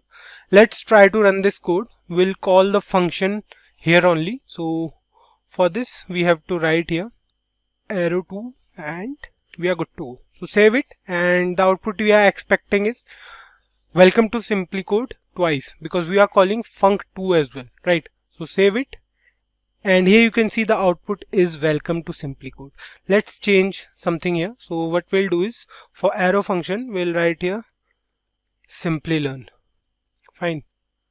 So save it now, and here you can see we have the output as welcome to SimpliCode and welcome to Simplilearn. Let me zoom it for you if it's not visible. So here you can see the first output for func2, it says welcome to SimpliCode, and for arrow2 it says welcome to Simplilearn. That's working fine. Now before we wrap up this video, let me tell you another benefit of using arrow functions. So we already discussed that we don't need to use the return keyword if we are writing a one-liner function.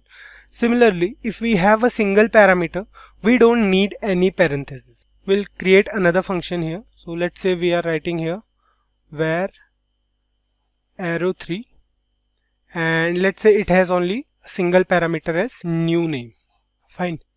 Then we'll use the arrow operator, and then inside the body of this we'll write here console.log, and then we'll write here hey there plus the name provided by us in the argument. So now we are good to go. This function here will give us the output as hey there, and then whatever name we'll pass while calling the function. So let's check it. Let's call this function as well. So let's say we are writing here arrow3, and the name let's say will be Kaushal. Save it, and here you can see it says hey there Kaushal for arrow function 3. So this is also working fine. And I hope you guys are now clear with the arrow functions in JavaScript. It's not essential to use arrow functions everywhere, but now that we are clear with promises and callback functions, it will be good to write minimum code, and the arrow function will help you with that. If you guys remember, when we came across callback functions in JavaScript, we used a function there that we said will call the function after 2 seconds or 3 seconds. You might have guessed that. We are talking about the setTimeout method. So this setTimeout method is actually a predefined function in JavaScript that does some task after a particular interval of time. If we say we want a function to be called after 5 seconds when the user presses a button, so we'll use this setTimeout method, and the function will be called after 5 seconds of the user pressing the button. So it will be more clear to you guys when we go through the programming part. So let's move on to the programming part directly, and we'll create a simple button first, and then on clicking that button, a pop-up will appear on the screen with a message after some time. So we'll create a button first. So for that, we'll write here in a HTML file, we'll use the button tag again. We'll write here button, and let's say the button name is click me. Fine, save it, and here we have the button on a browser. So we have created a button here. This was simple. Next up, we want this button to call a function on clicking. So what we'll do next is we'll use the onClick method within this button tag, and then we'll define the function in JavaScript file.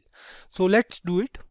We'll write here onClick, and we want this button to call a function. Let's say the function name is start. So what will happen is the function start will be called on clicking this button. So let's move on to a JavaScript file and we'll declare some functions here. So we'll create a function here that will print some message on a pop-up, not the start function but a different one.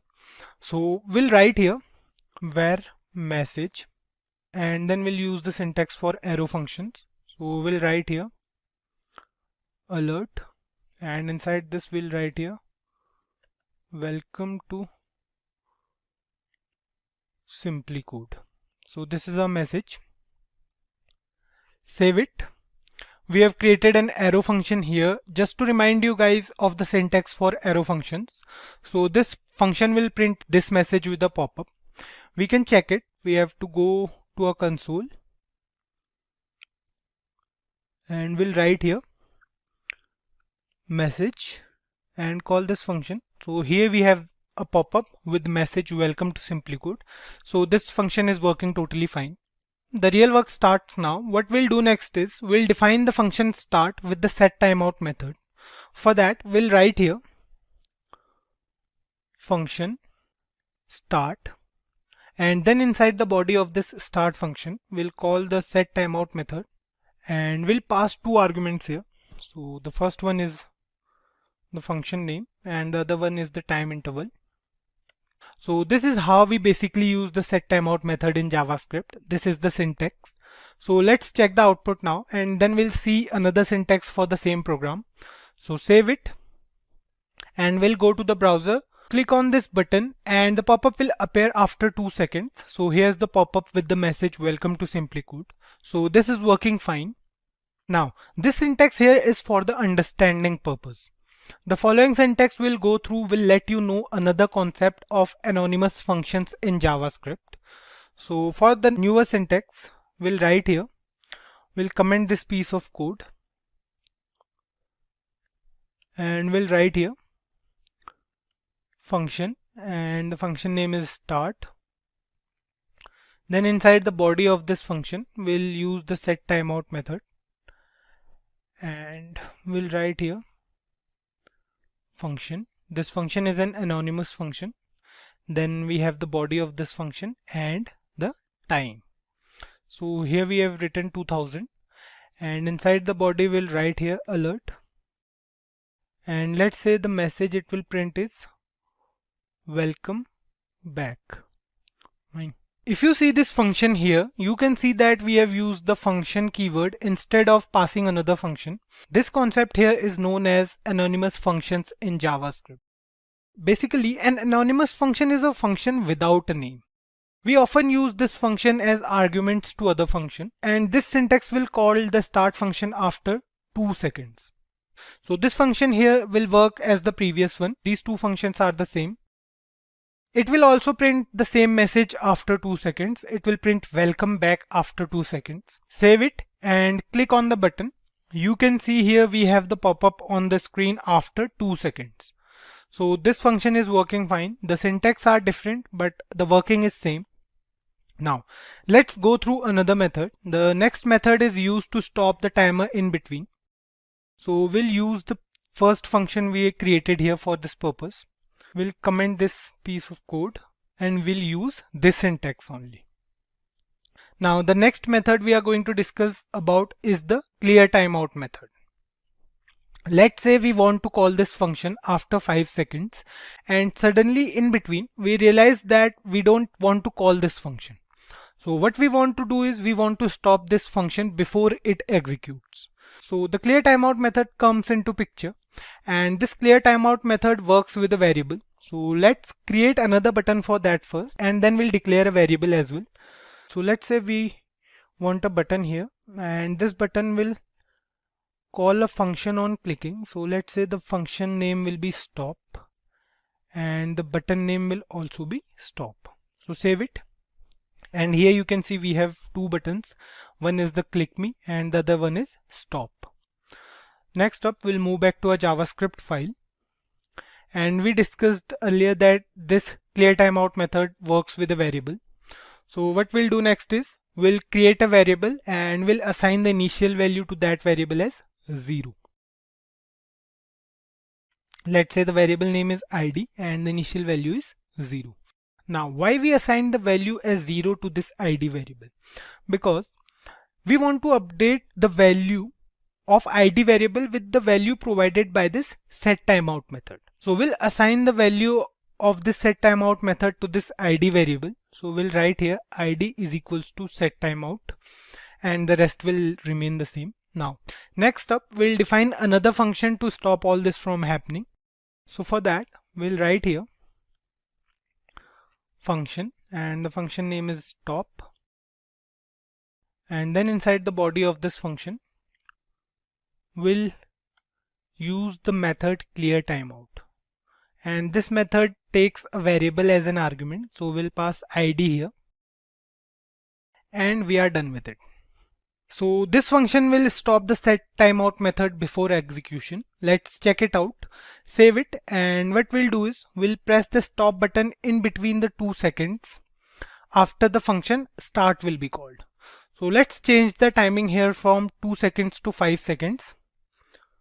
So we'll write here 5000, save it now, and we'll first check if the function start is working fine or not. So press the click me button and we have to wait for 5 seconds, and then the pop-up will appear on the screen with the message welcome to SimpliCode. So this function is working totally fine. Now the next task is to press the stop button in between those 5 seconds. Let's do it. Click on this click me button, and in between these 5 seconds click the stop button as well. So here you can see the message is not printing anymore on clicking the stop button. So this function is also working fine because we stopped the process in between before the function start executes. Right. Next up, we have another method in the timing functions, that is the setInterval method. As the name suggests, this method is used to call the function repeatedly after a specific interval of time. Like the setTimeout method, this setInterval method also takes 2 parameters. First is the name of the function and the other one is the time interval. So we'll change this program only, and instead of this setTimeout here, we'll write setInterval. Fine. So we are good to go now. The only change we did here is to use the setInterval method instead of the setTimeout method. Now what will happen is, on clicking this click me button, the function message will be called repeatedly after 5 seconds. Let's check it out first. Save it and click here on this button. So we have to wait for 5 seconds and then a pop-up will appear. So here you can see we have the pop-up here. Now after pressing OK, we'll wait for 5 seconds again and we have the pop-up again. So what's happening here is we are getting the pop-up constantly after 5 seconds, right? So this is also working fine, and on clicking the stop button, this function will also stop. So we have clicked on this stop button and we are not getting the pop-up anymore. So that's how the timing functions in JavaScript works. Async Await works with promises in JavaScript. Now, Async Await is just a syntactical sugar wrapped around promises in JavaScript. Basically, it makes it easier to work with promises in JavaScript. We already know that using promises might be a bit tricky, or we can say more prolonged sometimes, because we have to create so many functions and promises in JavaScript. So before we move on to Async Await, let me take you guys through this code which has promises in it, and then we'll see how to use Async Await in JavaScript. So here is a code for promises in JavaScript. Here in this code we have 2 functions, makeOrder and processOrder. The makeOrder function returns a promise and it will resolve it if the user enters black coffee. Otherwise, it will reject it on any other type of coffee.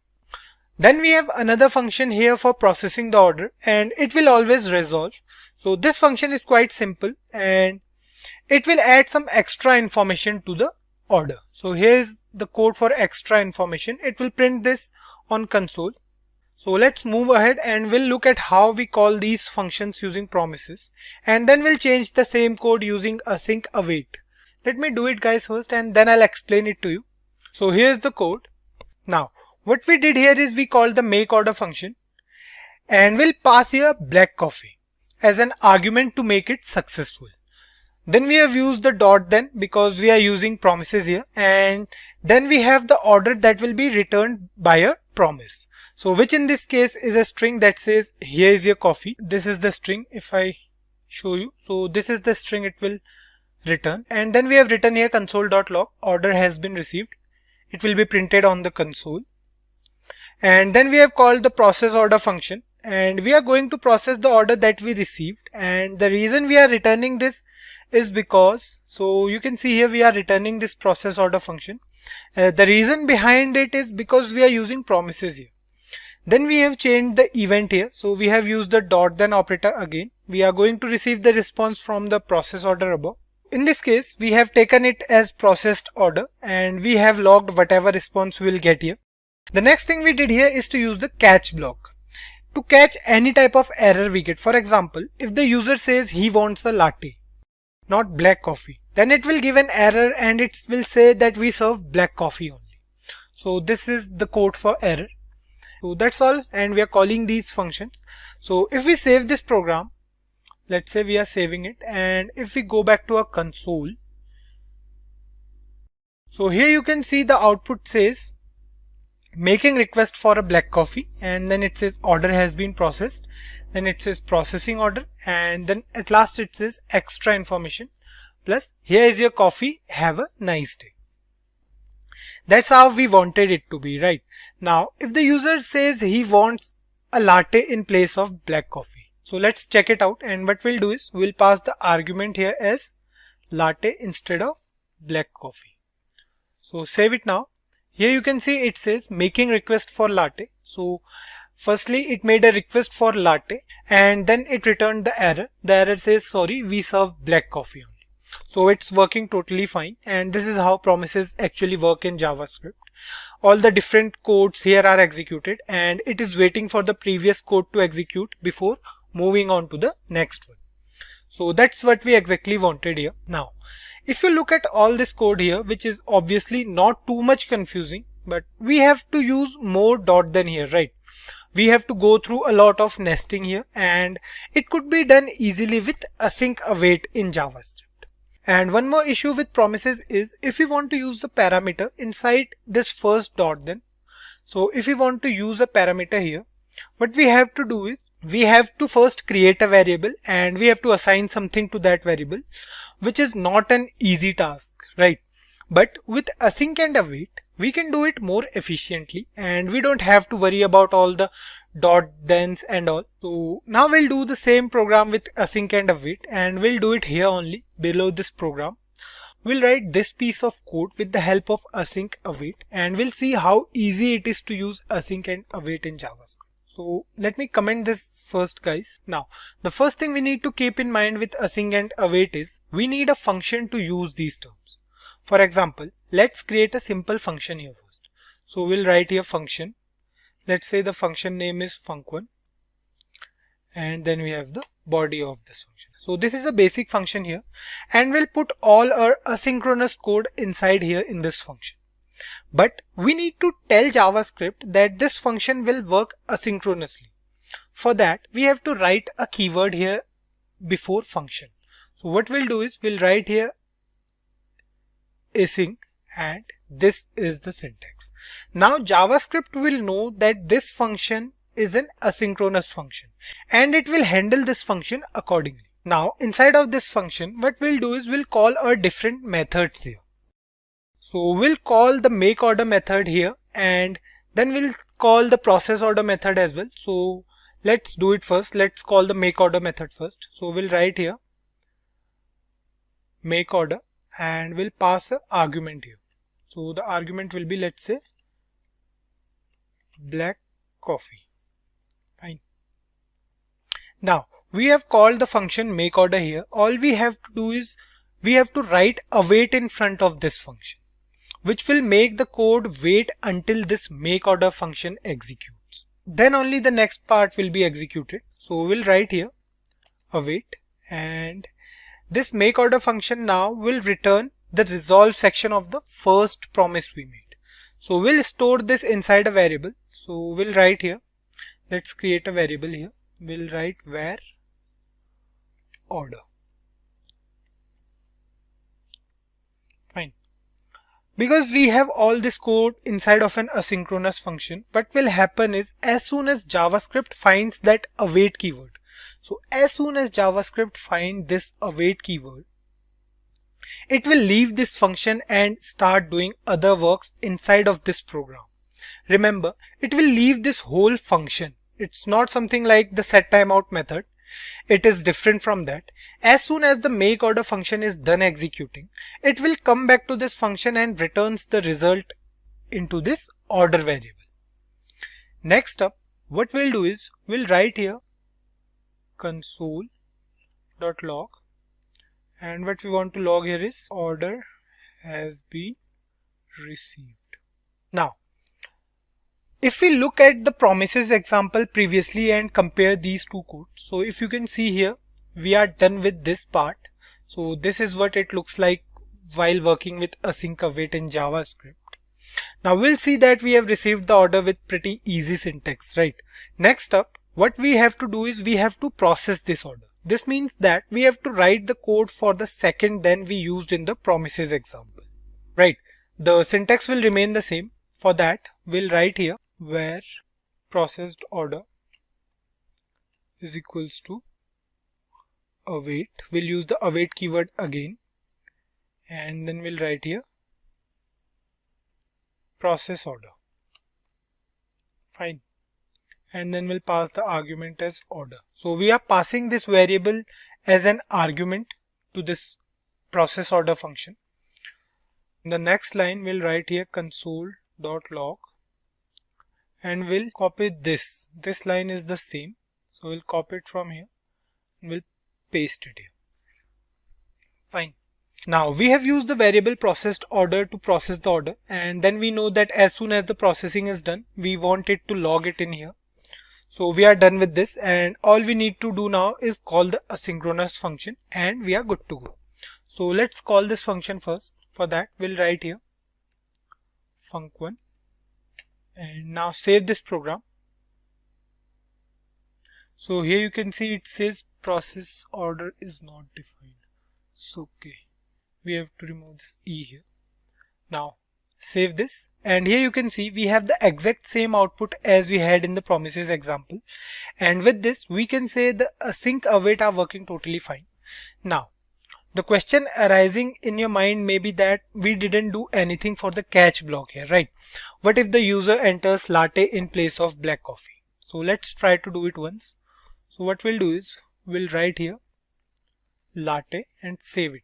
So you can see the first function is working fine. It says making request for a latte, and then it says sorry, we serve black coffee only. So this is an error, uncaught error in promises. So we have to do something about this error, right? Now the async and await in JavaScript actually has two blocks, one for resolving and the other one for error or reject. So we can say like the then and catch in promises, we have try and catch in async await.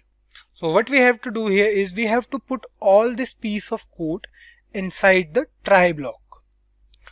So let's do it first. What we'll do here is we'll write here try. So what we are doing is we are asking the computer to try this piece of code if this is fine or not. And then we have another block catch. Fine. So we'll write the code for rejection here inside this catch block. What we'll do is we'll write here catch and we'll pass an argument here. So we'll write here error, and then we'll log this error on a console. So we'll write here console.log error. So we have passed a parameter here, and the moment it will find any error, it will leave the try block and moves on to the catch block, and the output will be an error. So save it, and you can see it here on the console. It says sorry, we serve black coffee only. So this is how we can use Async Await in JavaScript. It's not necessary to use with over promises, but the syntax is relatively clean and easy to understand, right? As you can see here. All we have to keep in mind while using Async Await is we have to use a function and wrap up all the data inside it. So keep this thing in mind that we have to use a function always, and we have to wrap up all this data inside a single function with the help of try and catch block. Try and catch block are pretty easy to use, right? We'll go through try and catch block in the next video as well, when we'll go through error handling. Another important thing I want to mention here before we end up this video is, guys, it may happen that you might don't use these topics quite frequently while working on the front end of a website. But if you get to answer these questions during an interview, and these topics are pretty crucial if you are learning JavaScript. Now, errors are something that we get at times while working on a program. Generally, there are different types of errors present in almost every programming language. Errors like syntax error, runtime errors, and logical errors. So syntax errors are those errors a user can't control. We have to correct the syntax for that. That's the only option with syntax errors. For example, let's say we have a function that will print something on the console on calling. So let's create a function here. We'll go to a JavaScript file and we'll create a function here. So let's say the function name is F1. Fine. And this function will print something on the console. So let's say it prints this is function 1. Fine. Now, this is a function that will print this string on the console. But let's say we forgot to put the closing bracket of this function by mistake. Or let's say the closing part was deleted and we are not aware of it. So this part was deleted or we forgot to put it there. And what we'll do is we'll call this function. We tried to call this function. Let's call it first. We'll call function 1. Save it and go to the console. So here in console, you can see that it returns an error here. It says syntax error, unexpected end of input. And the best part is we can't do anything for it, except for we can put that closing bracket in its place again.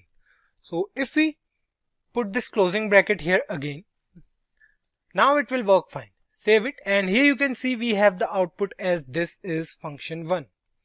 So these type of errors when occur in a program are known as syntax errors. Another type of error that occurs in a program is runtime error. Runtime errors are those errors through which the system comes across during the execution of a program. For example, let's say if we have another function here. So let's add another function here. We'll write here function F2 and the body will print something on the console again. So we'll copy this from here and instead of function 1, we'll write here function 2.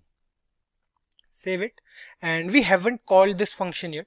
So let's imagine a scenario that you created a function F2 and later somewhere in the program you realize that you created a function and you need to call that function, but you are not sure of the name of that function. So let's say you called another function but the function name was wrong. So let's say instead of function 2 we called another function F4. Let's call this, let's try to do it. Save it, and here you can see our first function is working fine, but when the system reaches function F2 it encountered an error here. Although there is nothing wrong with the syntax, we are trying to call a function that does not exist. So these type of errors are known as reference error in a program. We can fix these type of error with the help of try, catch and throw block. We'll see it later. These are the different types of errors that might occur in a program. But sometimes there are situations in which we want to print an error to the user. It might be for the data entered by the user or for the data we are getting from the server. Basically, we are talking about custom errors that we create ourselves to make the flow of program more smooth. We came across the try and catch block in the previous video, wherein we used these keywords with the async await in JavaScript.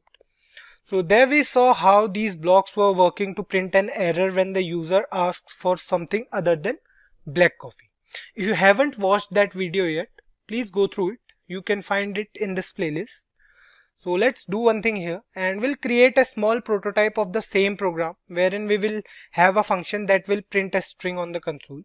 So let me comment this out, guys. Now we'll create another function here. So let's say we are writing here function make order.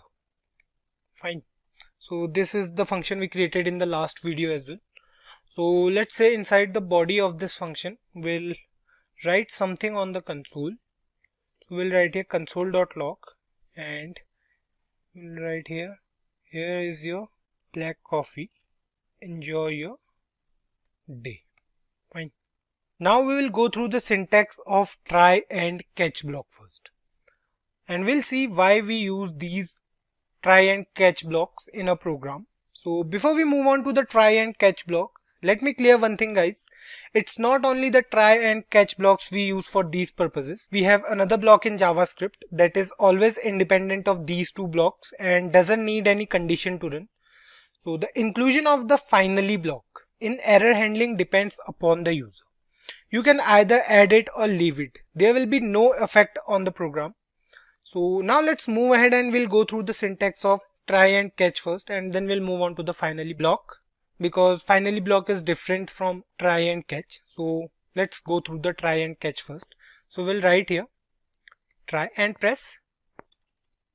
So we'll write here try, and you can see this is the syntax of try and catch block. The catch contains an argument with it and it will catch the error returned by the try block.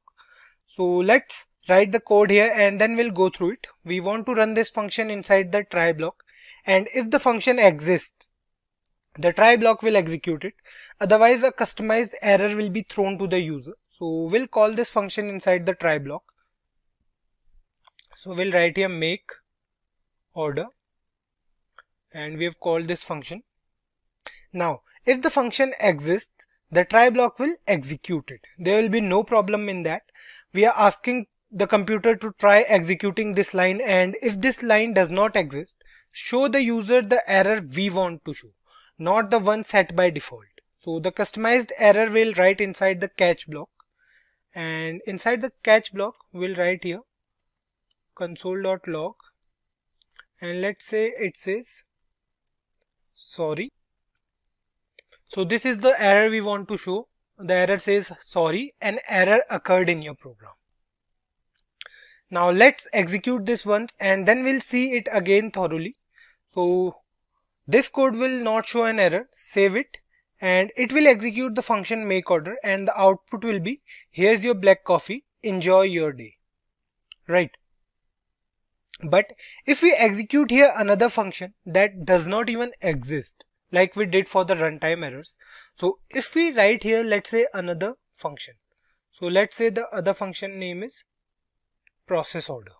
Fine. So this function does not exist in the entire program. Now the system will go inside the try block and it will execute the make order function first. The make order function will be executed without any problem, but the moment it will come across the function process order, it will find it out that no such function exists in the program. That's when it will move to the next block and it will throw an error to the user. So save this program and you can see here it says here is your black coffee, enjoy your day first, and then it says sorry, an error occurred in your program. So this is how you can show an error to the user, a customized error we can say. If we call this process order function outside of the try block, the scenario will change and the error will be different. So let me show you guys. What we'll do is we'll cut this process order from here and we'll call this process order function outside of the try and catch block. Now we have called this process order function here and we know this function does not exist in the program. So let's save it, and here you can see it says uncaught reference error, process order is not defined. So this is a runtime error here. Now this is the default error you get in JavaScript. This is the default way in which you can get an error in JavaScript. So there are certain things we can do with errors in JavaScript, which are, let's say if you want to print the error as well in the console. So we just have to write here console.log error. And one more thing we have to do is we have to move this process order function from here back again to its original position. So save it now, and here you can see we have a reference error. Now this statement will print the whole error in the form of text, and the user will know the type of error as well. Apart from that, we can also print only the message or the name of the error. So for that we have to write here console.log error.name for the name of error and console.log error.message for the error message. So save it, and here you can see we have reference error and as the name of error, and the message is process order is not defined. So this part of the error is the message and this part is the name. Now we are left with the finally block only. We have already discussed that the finally block is independent of the two blocks and it will be executed anyway if present in a program. So the syntax for finally block goes like this. What we'll do is we'll remove these three statements from a program and we'll write here finally, and inside the finally, let's say we want to print something on the console. So let's say we'll write here this block will execute no matter what.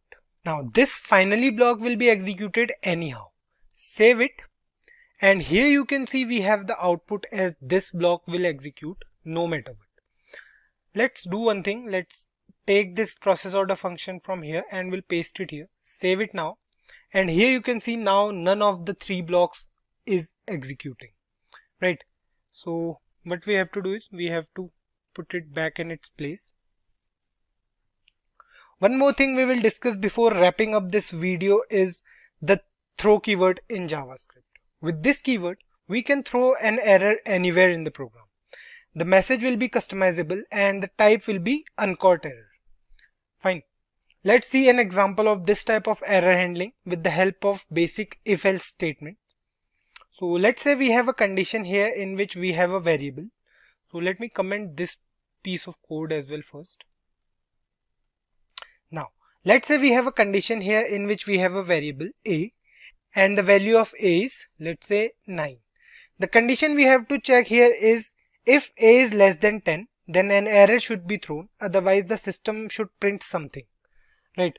So let's move on to the programming part and you'll understand it.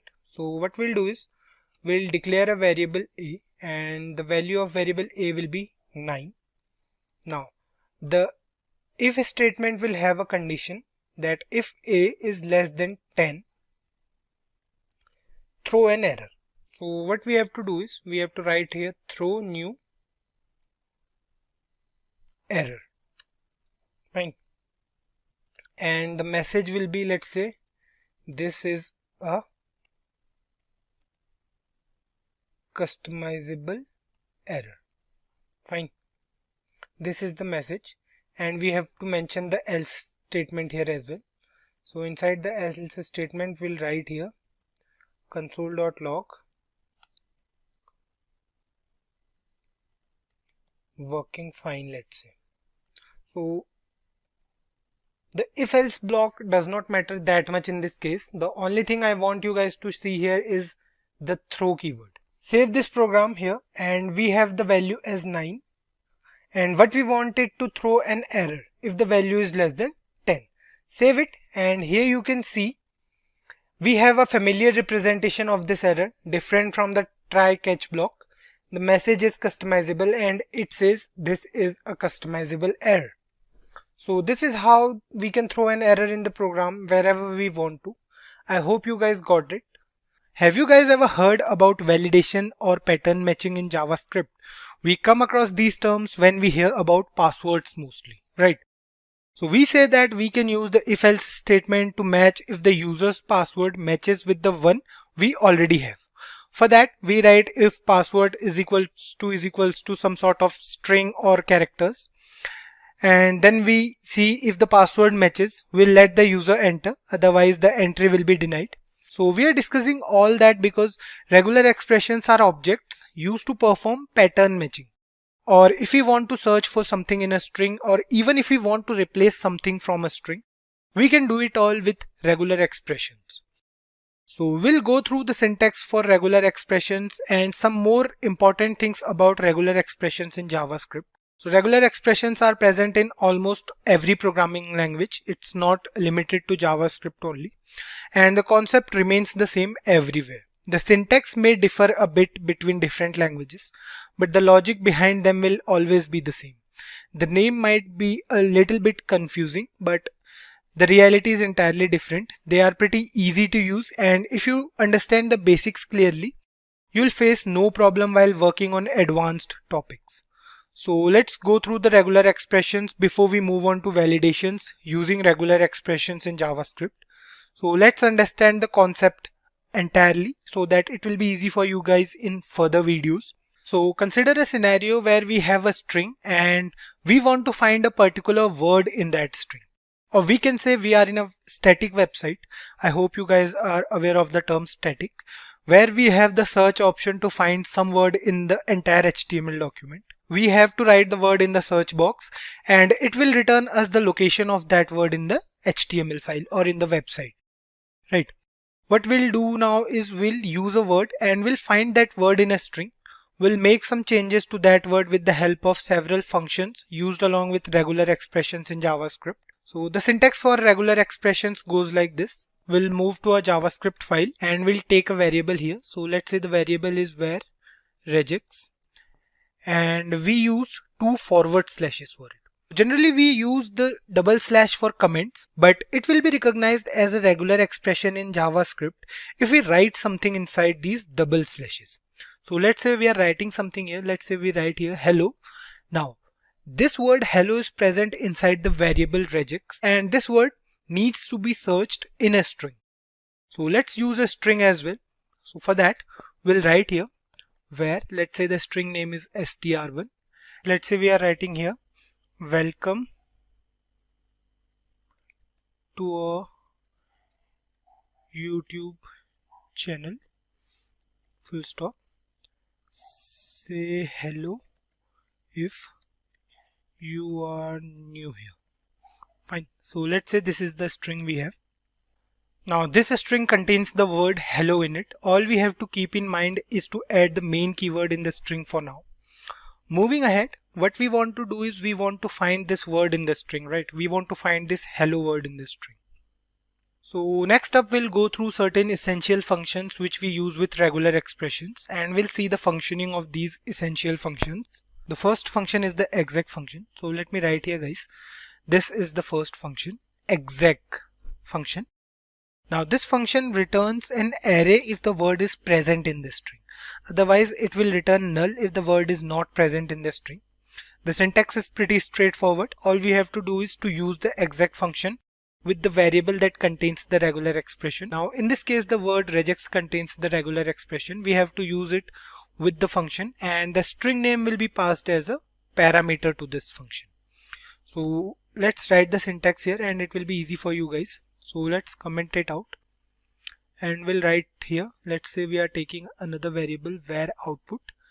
We'll write here the variable name dot function name. We'll write here exec, and the string will be passed as a parameter. Fine. So this is the syntax. Now this output variable over here will have an array, and the array will return the index number of the word hello in the string. Fine. So let's print this array on the console and we'll write here console.log output. Fine. Save it and open the console. So we'll move to our browser and we'll open console here. See here we have an array, and if we click on this array we can see that we have the word hello at index 36. So if we count from here, and the counting should start from 0 because array index always starts from 0. So at index 36 we can find that hello is over here, and so it will return the index of this particular word. Now if we write here something else other than hello, let's say we are writing here 2. Save it now, and you can see here we have 2 present at index 8. So if we count from here we can see that 2 is present at index 8. So this is working totally fine. Now another scenario is if we write here 2 with a capital T. Save it now and you can see here the output is null. Why so? Because regular expressions in JavaScript are case sensitive. Case sensitive means it differentiates between the capital letters and small letters. Fine. But the good part is we can make them in case sensitive as well. So all we have to do is we have to use a modifier. A modifier is actually used to make modifications in the search. So what we have to do is we have to write here in the beginning, we have to write a single letter, and in this case we'll write here I, because this modifier will tell the system that there will be no problem with the case sensitivity of the word now. It will work fine. And if we save this program, we can see we have the output as index 8. Now if we change this string and we'll write here something other than this. So we'll write here HELLO, but the 3 letters of this word are capital letters. So save it now and you can see we have the output as index 36. So this is working fine. Now one last situation is if we write here more than one hello in a single string. So if we write here hello and welcome to our YouTube channel. Now there are 2 hello words present in a single string. Save it and you can see we have the word hello at index 0. So it will return the first hello word in the string. Now if we want to get access of the second hello and if we write here this piece of code again, what we are expecting is we are expecting it to give us the index of second hello as well, but it will not happen. Save it and you can see it will give the index of first hello twice. You can see here we have index as 0 in both the arrays, right? So it will not work. Now the solution to this problem is modifiers again. What we have to do is we have to use another modifier here. Now we have to write here the letter G and save it. Now this is returning null because we have the string wrong here. So we have to write here hello because we have removed the in case sensitive modifier. Save it now and you can see we have both the hello words with indexes as 0 and 46 respectively. So this global modifier tells the system that the word is now global, and if you find the word once and the user tries the exec function again, then the second time you should return the index value of the second word. So this is how it actually works. Now the following function we are going to discuss is a pretty simple one, the test function. Now this function returns either true or false, nothing else. This function checks for a particular word that if the word exists in a string, then it will return true, otherwise false. It will not return the index value or some sort of other things. It deals with the boolean value only, that is true or false. So that's it for the function. Let's see how this function works actually. So what we'll do is we'll mention here this test function and we'll comment this piece of code so that there will be no confusion. We'll comment it out. Now we'll go through the syntax of this test function. The syntax is pretty easy. We'll use the output variable again and we'll write here variable name dot function name and the string name will be passed as a parameter. Now the next thing we'll do is we'll write here console.log and we'll print this on a console. Fine. So this is the syntax for test function. Save it and here you can see in the console that for the word hello it returns true. If we change this word here to something else, like if we write here hi instead of hello, save it and you can see the output is changed to false because hi is not there inside a string, right? Because hi does not exist according to this string. So this is how the test function actually works. Now one more thing I want to mention here about the test function is if we write here some part of a word, not the whole word but some part. So let's say if we write here ELL. Now this is the part of hello word. Now what if we save this? You can see the output here is true. That's because the test function checks for every letter and if it finds these 3 letters in any word, it will return true in that case as well. Fine. Next up, we have another function to use with the regular expressions in JavaScript. Now the next function's name is match function. I'll write it here. First I'll comment these 2 statements and then I'll write here the name of this function. So the name is match. Now this match function returns an array of results, otherwise null. The syntax for this function is exactly opposite from the previous functions, because we'll pass the regular expression as a parameter to this function now, and the function will be used along with the string. So it is completely opposite to the syntax we used for the previous two functions. So we'll write here for this, we'll use the output variable again. We'll write here where output, and instead of regex we'll use it with the string. So we'll write here str1.match, and the variable name will be passed as a parameter. Fine. So this is how the syntax for match function looks like. It's exactly opposite to the syntax we used for previous two functions. The next line will remain the same. We'll write here console.log and we'll print output on a screen. Fine. Now we have to do one more thing here. What's that is, we have to remove this modifier from here and we have to write here hello. So save it, and you can see we have an array over here. Now what if we want to find both the words in a string? If we want to check if there's more than one word with the similar name. So what we have to do is we have to write here G, and if you save it now, you can see the output is completely changed, and now we have an array with two similar words. What if we add another hello here? So let's say we have another hello here. Save it, and you can see here the array size is increased to 3 now. Now we are left with one more method, and the method we are going to discuss now is pretty important because we'll use this method in future as well. So the last method is the replace method, which is used to replace something from a string. We can either replace the first matching word or all the matching words from a string. If we are using the global modifier, then all the words will be replaced. Otherwise the first matching word will be replaced. So the syntax for this method goes like this. What we have to do is, so let's comment it out first and we'll go through the syntax of final method. So the final method is replace method. Fine. So the syntax goes like this. We'll use the output variable again, and we'll write here str1 dot replace because we want to replace something in that particular string.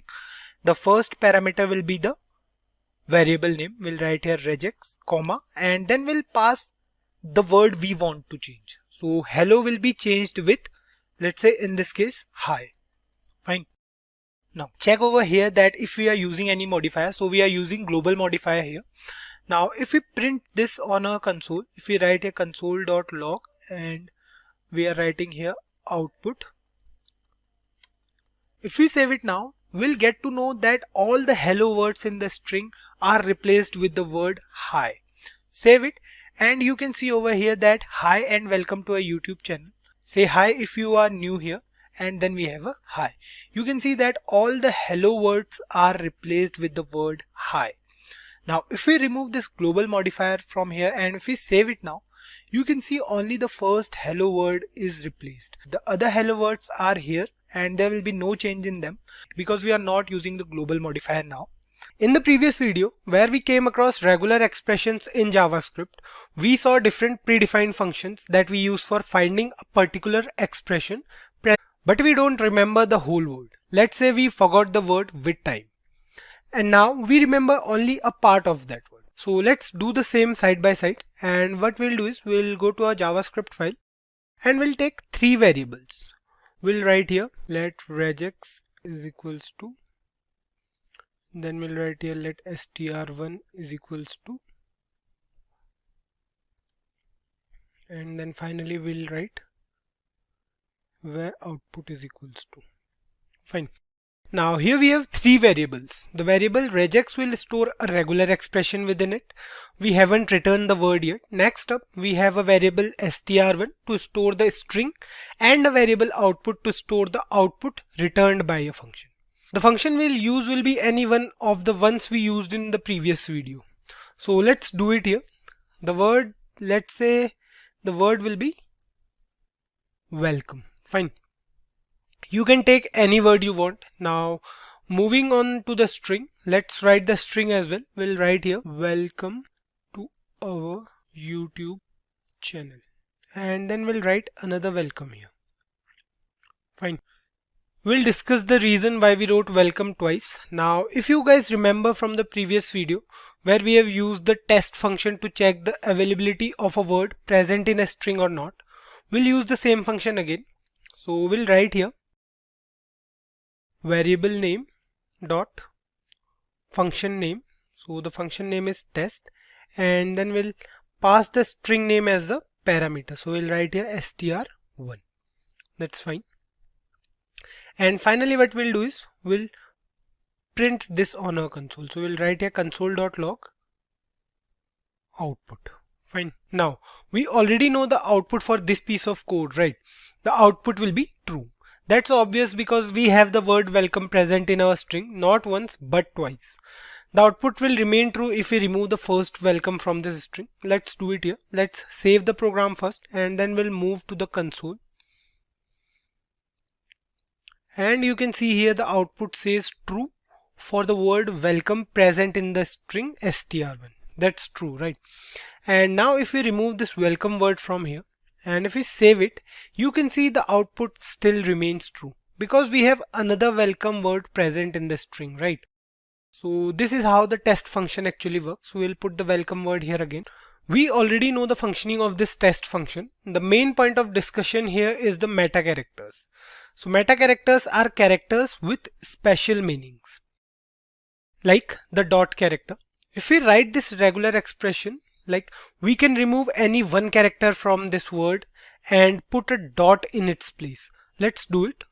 We'll remove a random character and write dot here. So let's say we are removing L. Fine.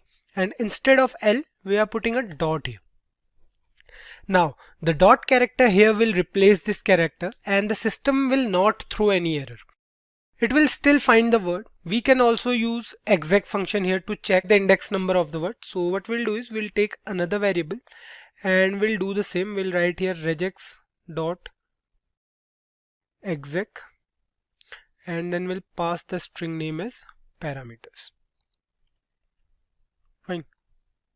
We'll copy this console.log from here and we'll paste it here. The variable name is op. Save it, and here you can see we have the output as true for the test function, and for the exec function it returns the index number 0 of the word in the string. Now the system automatically puts a L in place of the dot character. Similarly, if you want to do the same thing for more than one character, we have another meta character for that. It's not that we can't use this dot operator, but we can use it for a limited time. Like we can use it for a single character. But if we want to put more than one character and we don't know the number of the characters, so then we have another meta character for that. The meta character is asterisk. Now this asterisk allows us to put multiple characters within a particular expression. For example, if we write here, let's remove all this and we'll put star or asterisk in place of all the characters in between. So save it, and you can see the output returns true for test function, and for the exec function the index is 0. Now if we write here something like that, and we don't know what it is, but let's assume it. So if we save it now, you can still see the output returns true for this as well, because now we can put any number of characters in between W and E. The only thing that matters is the first and the last character of the word welcome.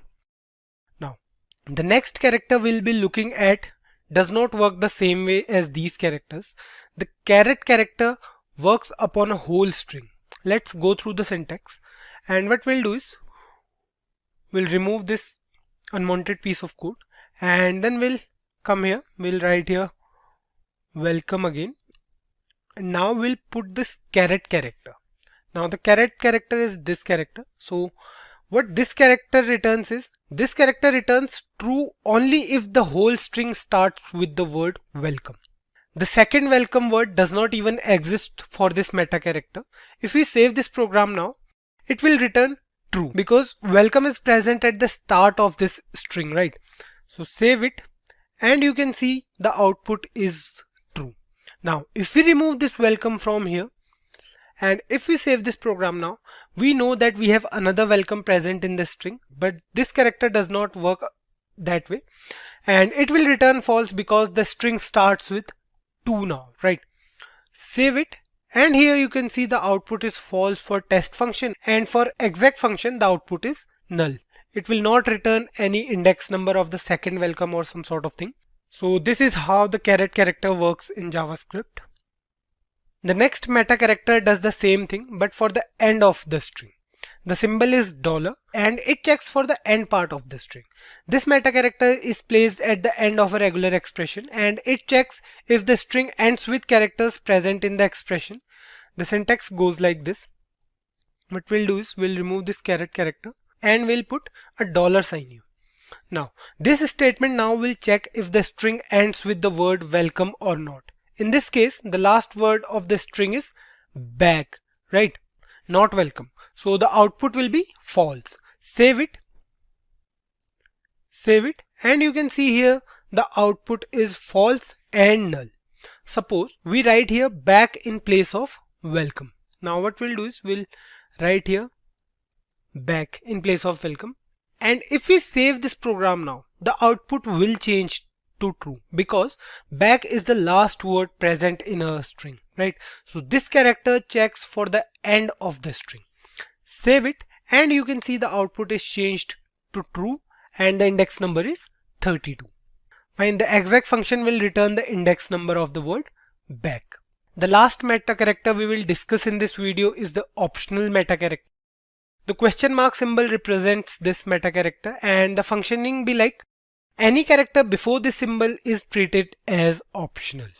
This means that it doesn't matter if the character is present in the string or not. For example, if we write here, let's say we'll write here welcome again because welcome has more characters than back, and we'll write here welcome as well. Fine. Now let's make some changes in this particular regex expression. So what we'll do is we'll put a question mark here, and let's say we'll put another question mark here. Fine. Now if we remove C and E from the string or any one of them, then also the function will work fine and the output will be true. Let's do it, and what we'll do is we'll make some changes in this particular string, and we are going to remove some characters from this string. So we have 2 welcome words here, and what we'll do is we'll remove C from this one, and we have 2 optional characters, right? Both C and E are optional, but for now we are removing C only. So the string looks like this. We have the word vellum. It doesn't mean anything, but for understanding purposes we have done it. So save it, and you can see the output remains true for vellum. Now what if we put any other word in place of this character? Let's say we are writing here B. Fine. The output will change. We have to put an O as well because O is not an optional character. Now the output will change. As we were discussing, if we save this program, you can see it says true for now, but it is saying true because of this welcome. Now if we remove this welcome from here and if we save it now, you can see the output is changed to null. Yes, these characters are optional, but we can't put any character in place of them. We have 2 options only. Either we can put C in its place or we can leave it. So there's no other option with the optional characters. So these are the few meta characters present in regular expressions, which helps in validation a lot. We came across meta characters in regex in the previous video, where we saw how to check the availability of a particular word or expression within a string. We know about functions as well. So today we will combine all these things to some extent, and we'll see how basic validation actually works in JavaScript. We'll see an example wherein we'll go through the character sets and ranges and check for some specific type of validation in this video. Now, the topic character sets and ranges itself is a pretty explanatory topic, and we can get an idea of what's coming just by going through the words. Characters in layman term refers to alphabets and numbers, right? We see a character on a daily basis and we know a lot about them. Now, if I write here A, we can say that this is a character in JavaScript. Now, we can use one single character or a group of characters at a time with regular expressions in JavaScript.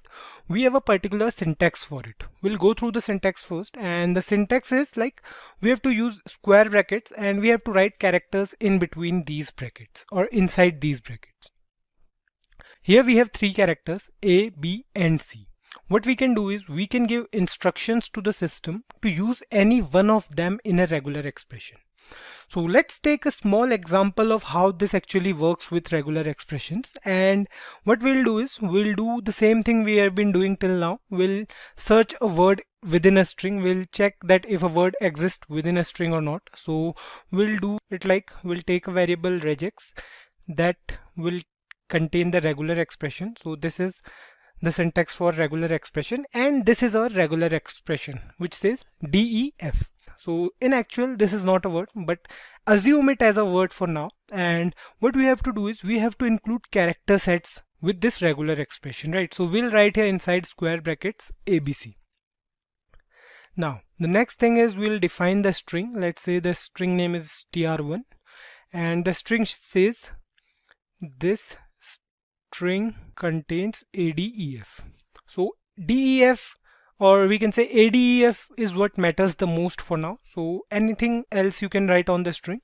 The next thing we are going to do is we are going to use the test function to check if this particular regular expression is available in the string or not. So we'll write here regex.test, and inside this we'll pass the string as a parameter.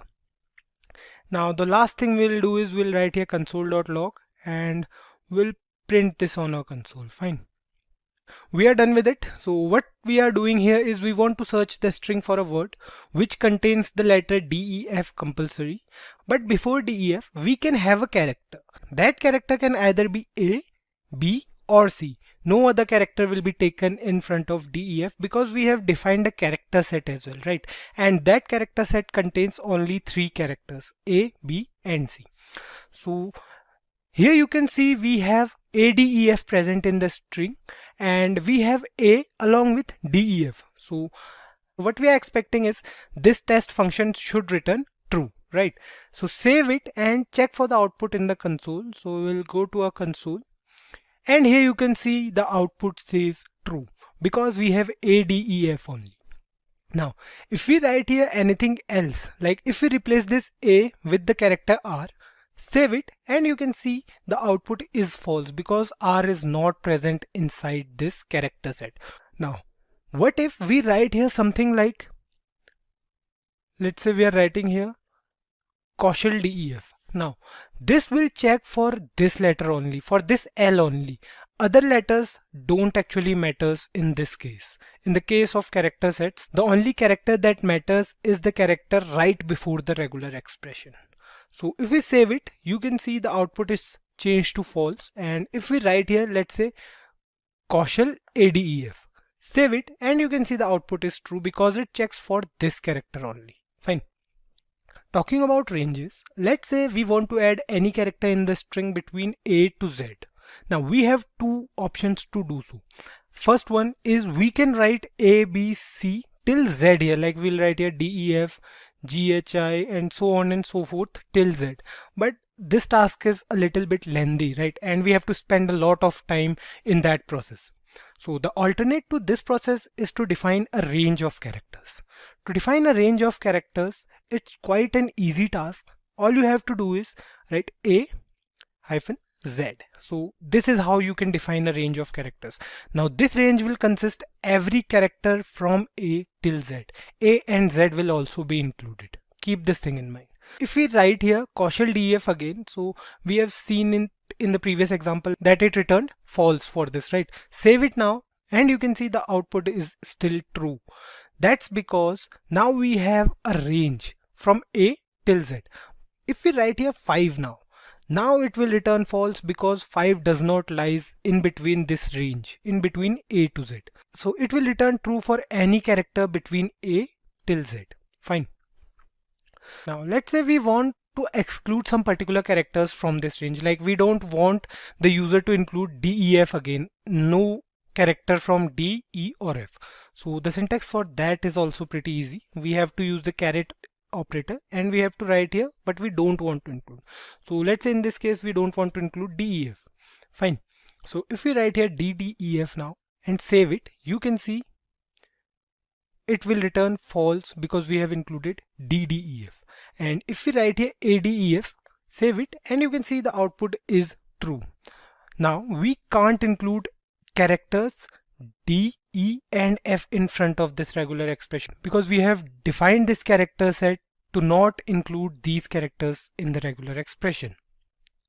So these are characters and ranges in regular expressions. So the next thing we'll be doing is we'll be going through a basic validation example and we'll see how actually basic validation works in JavaScript. What we'll do is we'll create a small HTML form that will take the employee ID from the user and it will check if the employee belongs to the organization or not. So let's say the employee ID of the organization has some unique characters present in it and the character remains there in each employee ID. The idea is simple. We'll take the ID from the user and we'll use the if-else control statement to check if it belongs to the organization or not. So let's move on to the HTML file and we'll create a placeholder and a button. So let's do it. We'll write here form and inside this form tag let input ID is equals to EID and placeholder is equals to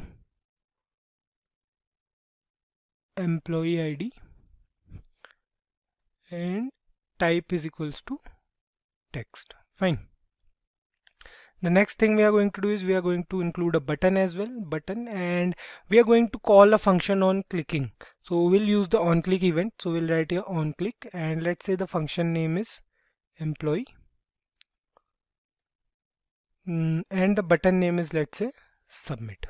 Save it and you can see over the browser that we have a placeholder along with the button. So let me give a space here, save it now, and you can see we have a placeholder and a button. So that's all what we have to do in HTML part. Now the rest of the thing we'll be doing in the JavaScript file. So let's move to a JavaScript file and comment this piece of code first.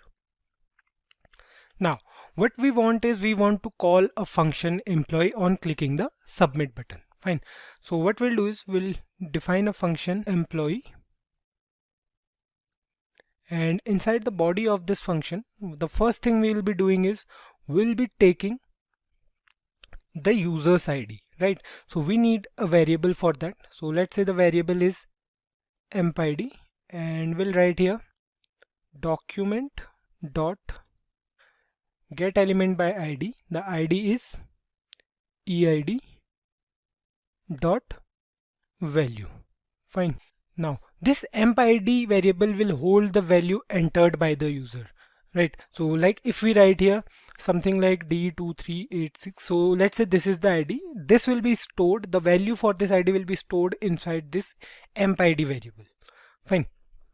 Now we'll use the regular expression to check for some special characters. So we'll write here inside the function, we'll write here where check is equals to, inside the regular expression we'll write something. So let's say we want to start the employee ID for the development team with the alphabets D and E, and each ID will have a similar numeric code like 253 which represents the code for a particular team. Fine. So we'll write here inside the character sets we want DE to be there before a similar numeric code, right? So 253 is the numeric code and we want to include either D or E before that, right? And after 253, let's say we have a range of numbers that each employee ID has a unique 2-digit number. The ID should look like either D25311 or either E25361, something like that, right? Now, so for that what we have to do is we have to include here another range, and this range will be from 10 till 99. Fine. This looks a bit complex now, but if you try to do it by yourself, Believe me guys, you'll find it out that this is an easy task but a little lengthy, we can say. Now the next part is we have to validate the ID entered. For that we have to use the if-else control statement along with the test function. So we have to write here if check dot test, and inside this we'll write empid, because empid is the variable which is holding the value entered by the user, right? So if it's true, then it will return an alert box with the message that says valid employee ID. Fine. Else it will return a message in the pop-up which will say invalid ID. Fine. So this if-else statement will check the value returned by the test function. If the value returned is true, it will return a message valid employee ID. Otherwise the else statement will run and the user will get a pop-up with the message invalid email ID. Fine. Let's check the output, and in the browser here we'll write the employee ID in the given placeholder. So let's say the employee ID is D25319. Submit it and you can see it says valid employee ID. We can do it for some more, like if we write here E25398. Submit it and you can see it still says valid employee ID. Now what if we want to include any character between this range and the unique number, right? So let's try to do it. We'll write here D253K89. Fine. So let's say this is the ID we want to enter. Submit it and you can see it says invalid employee ID. Fine. Now one more thing we want to do here is, like if we write here D253 89, in this case it will return false or invalid employee ID. Why? Because we haven't included any modifier here and it will differentiate between uppercase and lowercase character. So to overcome this problem, what we can do is we can include the in case sensitive modifier and we are clearly good to go. Now if we write here D25398 and save it, if we write here now D25398, submit it, and you can see here the output says valid employee ID. So this is how we can use validation along with regular expressions. In the last video, we came across character sets and ranges. We saw how we could use them with regular expressions, and we also saw how to validate a user's input with the help of character sets and ranges along with regular expressions. Now in this video, we'll look at the shorthand character classes present within regular expressions and we'll see how they are helpful in JavaScript.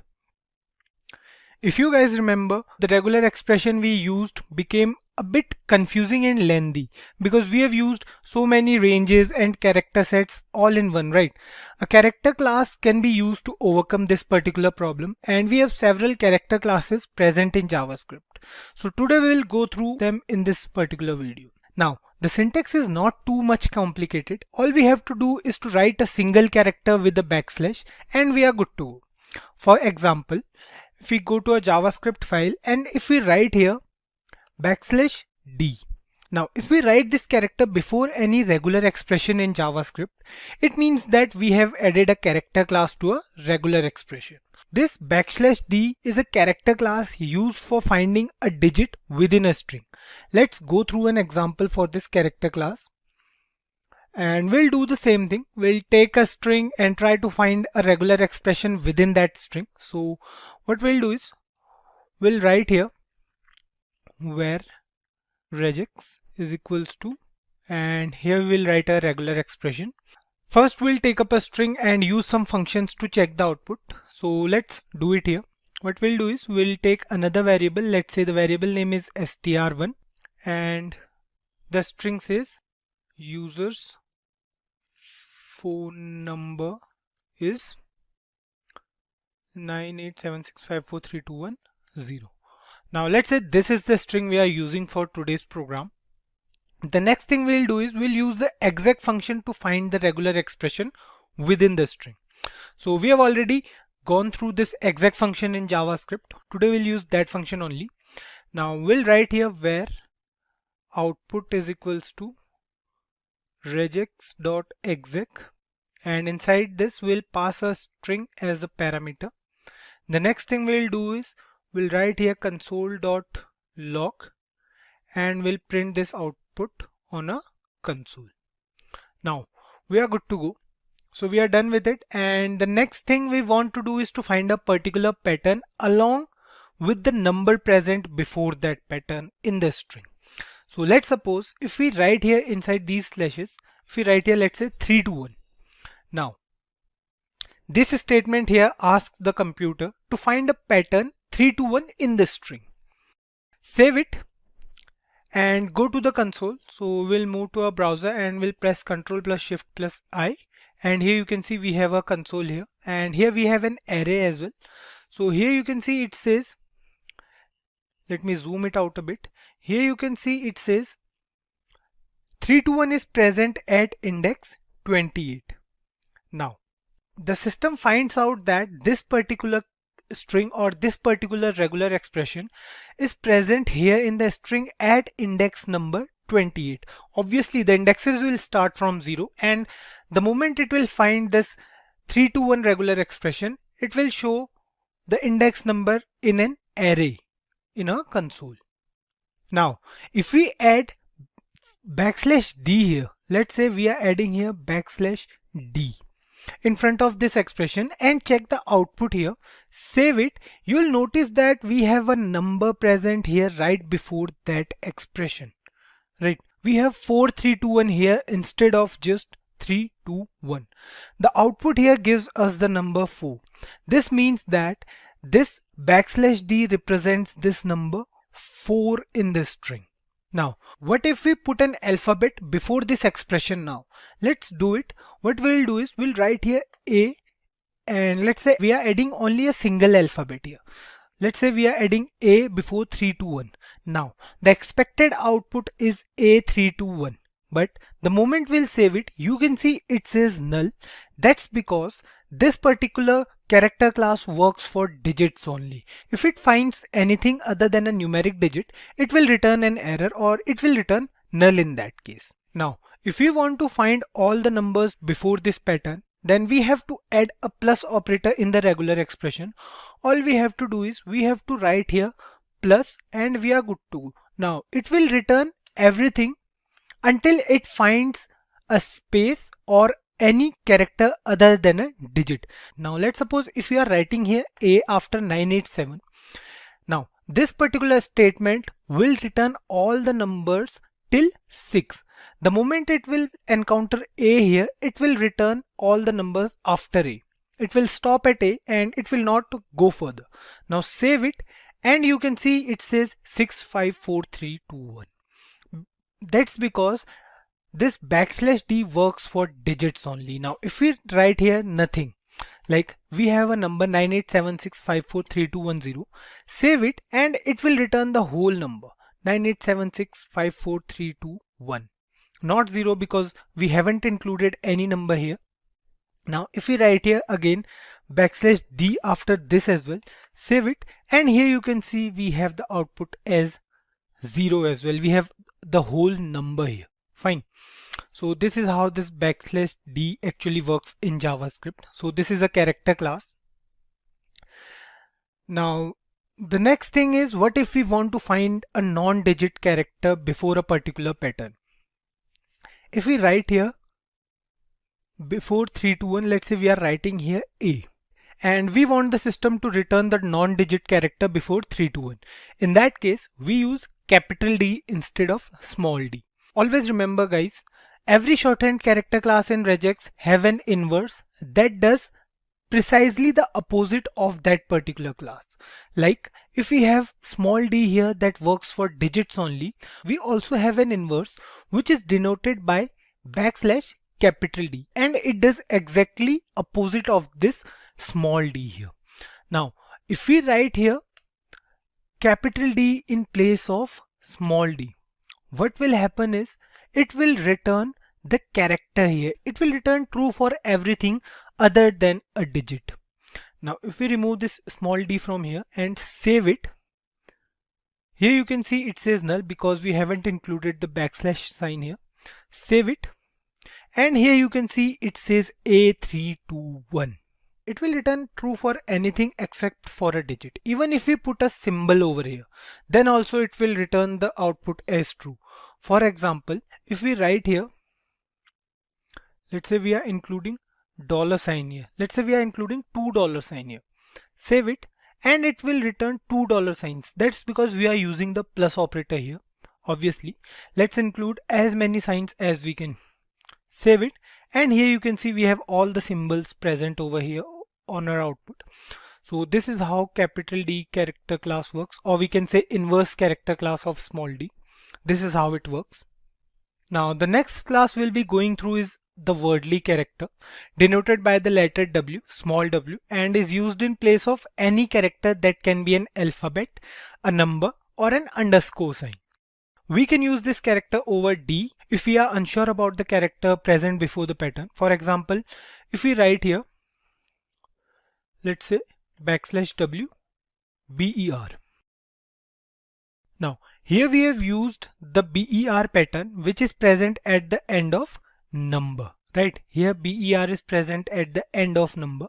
Now this statement will return M only because we are not using any plus operator here. If we use any plus operator, then it will return the whole number because it will return everything until it encounters a space or something like that. So for now we are not using any plus operator, so we'll be writing here this only. Now here it will return M because it can take up a number, an alphabet, or an underscore sign. It will return false if it finds any space or something other than these three. These three means a number, an alphabet, or an underscore sign. Fine. Now save it, and you can see on the console that the output says MBER. Let me zoom it a bit. So here you can see the output says MBER, right? Present at index 14. It will return null if we put a space before the pattern. Like if we write here NUM space BER, save it, you can see it says null for this. Now we can use the plus operator as well here for this particular character class. Now what will happen is it will return every character present before the pattern until it encounters a space or something like a symbol or any sort of thing. So let's try it. What we'll do is we'll write here W plus BER. And we'll remove this space from here, save it, and here you can see it says number.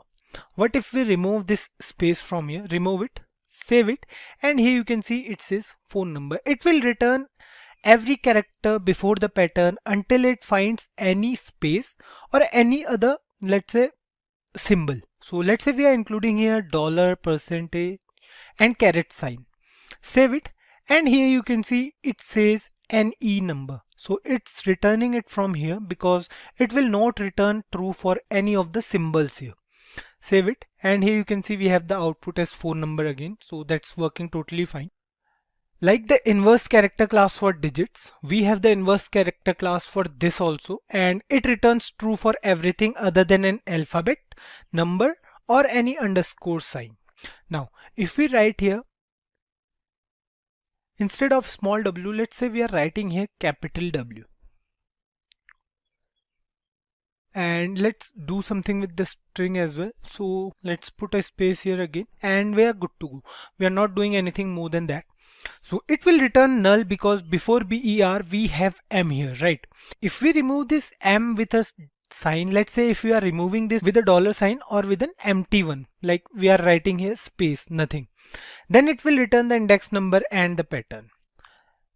So let's do it, save it, and here you can see it says $, then it says BER, and the index number is 14. You can count the index number, so 0 for U, and then similarly 1 for S, 2 for E, 3 for R, 4 for S, up to 14 for $. So $, is present at index 14. It will return the index number here. Now the plus operator also works for this inverse character class as well. Right here plus BER, and we can insert as many characters or as many symbols as we want. So like here we have inserted so many symbols. This doesn't mean anything, but we are inserting them for example purposes or for practical purpose. So save it, and here you can see we have all the symbols present over here in a array, and the index number is still 14. If we remove these n and u from here, now save it, the index number will change to 11. That's quite easy. Now the next class we have is the simplest of all. This class works for white spaces only. It means that it will return true or give us the index number of the expression from the string only if a white space exists before the pattern. It is denoted by small s and works for spaces only. Now if we write here, let's say \s, okay, we have made a mistake. We'll write here \s and we'll write here phone. So this is the pattern and this is the character class. \s is the character class.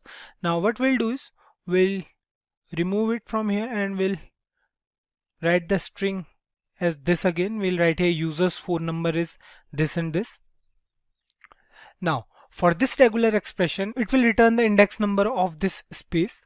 The space is present at index 5, 0 for u, 1 for s, 2 for e, 3 for r, 4 for s, and this space is present at index number 5, so it will return index as 5 for this particular space. Now don't get confused guys for this index number as 5. The index number is for the space present in the screen before the pattern phone, right?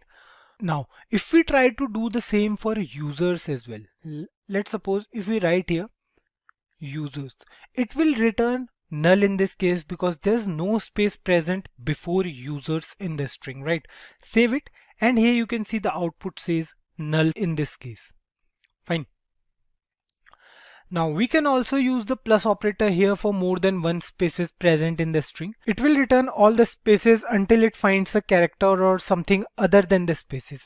Like if it finds any symbol or any character, then only it will return false. Otherwise for spaces it will return true. So if we write here too many spaces, if we put too many spaces before the word phone, or let's say we are changing this word to phone, save it, and here you can see we have all the spaces here. It's denoted by a single space, but the index number is changed to 19. Now we have so many spaces present here before the pattern phone or before the word phone. So this is how we can use space character class in JavaScript. Now we have also the inverse class for this character class as well. It returns true for everything other than empty spaces. If we write here, let's say we are removing this, and let's say we are let's say we are writing here users, and we are giving so many spaces here before the word users. Now it will return null in this case because there are spaces present in front of the word users. If we include a character or something in front of this word, then only the output will change and return the index number along with the string. So save it first, and here you can see, okay, we have used the small s. In place of small s, we'll write here capital S. Save it, and you can see here the output says null for capital S because this capital S will return true for everything other than spaces only. Now if we put here any symbol, let's say we have these symbols here, save it, and here you can see now we have a hash symbol present before the word users. That's because we have used capital S only. Now if we use a plus operator, save it, and here you can see we have all the symbols present in a array. We have the index number as 11, we have $, percentage, caret, and hash present over here, right? So this is how the inverse of character spaces in JavaScript actually work.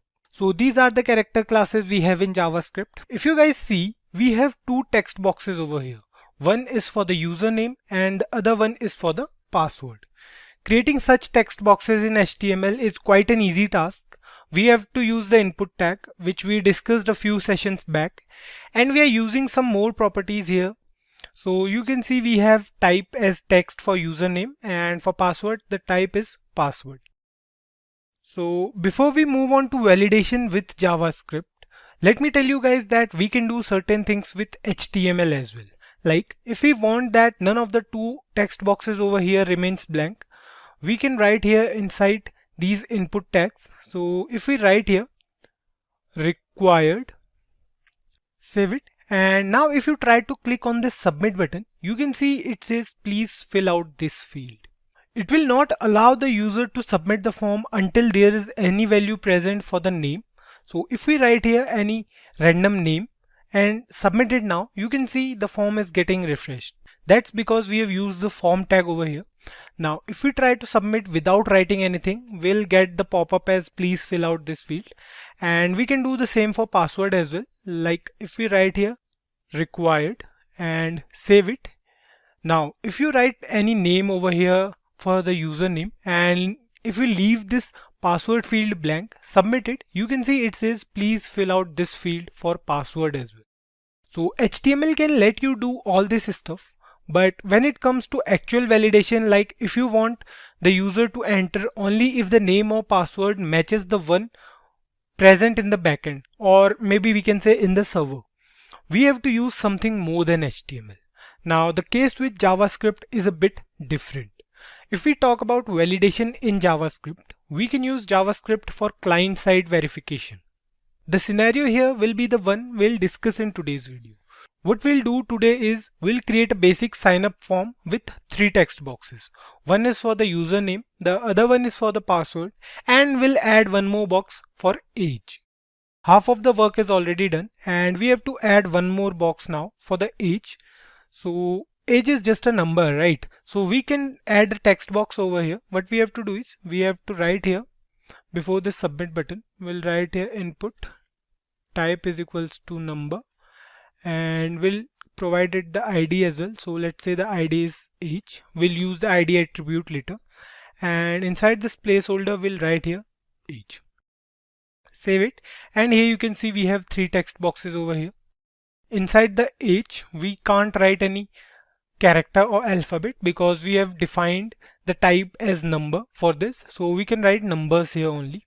Now the next part is to link this page to another web page such that if the credentials are correct, the user will enter the home page of our website. For that we have to use the action attribute in HTML.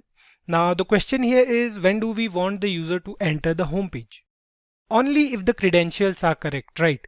We have to use the action attribute with the form tag. So you can see over here we have already mentioned the form tag. Now what we'll do is we'll write here action, and what we want is we want it to redirect the user to another page or another web page, the home page of our website, after checking the credentials, and if the credentials are correct, the user will move on to the home page. So we have already a file named homepage.html. So we'll write here homepage.html and save it. Now on clicking the submit button, okay, we have to fill something for name and for password as well. So we'll write random values over here, submit it, and you can see we have been redirected to another page, and this is the home page of our website. However, it doesn't look like a home page. Still we can assume it, right? So now we know what should be done if the user has correct credentials to enter the home page. We are almost done with the HTML part. We'll make some more changes to this file later. The next thing we have to do is to validate the credentials entered by the user, right? For validation purposes, we'll use the if-else control statements in a JavaScript file. We'll create a function in a JavaScript file and call that function when the user clicks the submit button. But there is a difference. We'll not call the function on clicking the submit button. Instead, we'll call the function on submission of the form. So instead of writing here on click and then calling that function, what we'll do is we'll write here inside the form tag, we'll write on submit. So this is an event, and on submit what will happen is it will call a function named validate. We'll create this validate function in our JavaScript file now. So you can see here we have already used the ID attribute with all the input tags in order to get the values entered by the user. So let's move on to the JavaScript file, and what we'll do here is we'll first declare a function named validate. So we'll write here function, and the function name is validate, and then we have the body of this function. Now we'll take 3 variables to get all the values entered by the user. because we need to check for all the values, right? So we need to check if the user's name and password match the one we want, and the user should be aged above 13 to enter our website. For all these, we need the values entered by the user. So we'll use the get element by ID method to get all the values. Now for that, we'll take three variables. So let's say the first variable is uname. It will hold the value entered in the username text box. Let me go to the form again. And here you can see we have three text boxes: username, password, and age. So we'll take three variables. For username, we'll write here document dot get element by ID, and the ID is uname. Let me confirm it once. So you can see here the ID for username is uname. For password it is pass, and for age it's age. So we'll write here dot value. The next thing we'll do is we'll create another variable for password. We'll write here again document dot get element by ID, and the ID is pass. We'll again write here dot value, and the third variable will be where age. It will hold the age of the user. So we'll again write here document dot get element by ID, and the ID for age is age. We'll again use the dot value property. Now we are done with the values. We have three variables holding all the values entered by the user. Next up, we'll use these values to validate the data entered by the user. Now the first condition we can have here is that we don't want the user to leave any of the text boxes empty, right? If we click on this submit button, you can see it says please fill out this field. Now we can do it with the help of HTML as well, but for now we are using JavaScript. So we'll remove these required keywords so that we can do it with JavaScript only. Save it and submit it. Now you can see it is redirecting us to the home page of our website. So it's working totally fine. Now what we'll do is we'll write a condition if the user leaves any of these fields empty. So we'll write here if uname is equals to blank, or pass is equals to blank. Okay, pass is equals to blank, or age is equals to blank. Now what will happen is it will give the user a pop-up with the message. Let's say the message is missing credentials. Fine. Save it. And if we leave any of these fields empty now, a pop-up will appear with the message missing credentials. So the first condition is done, but there's a loophole in this condition. So let's check it out first. We'll leave username and password empty. Submit it. You can see it says missing credentials, right? Now the next thing is if we write here, let's say a random name and password as well, but we are leaving this age text box empty. Submit it. It still says missing credentials because we haven't entered the age, and it's working totally fine. Now there's a loophole in this condition. The exciting part is it will work fine if the user enters more than one space in all the fields. Like if you are giving here spaces for more than once, and similarly for password as well, submit it.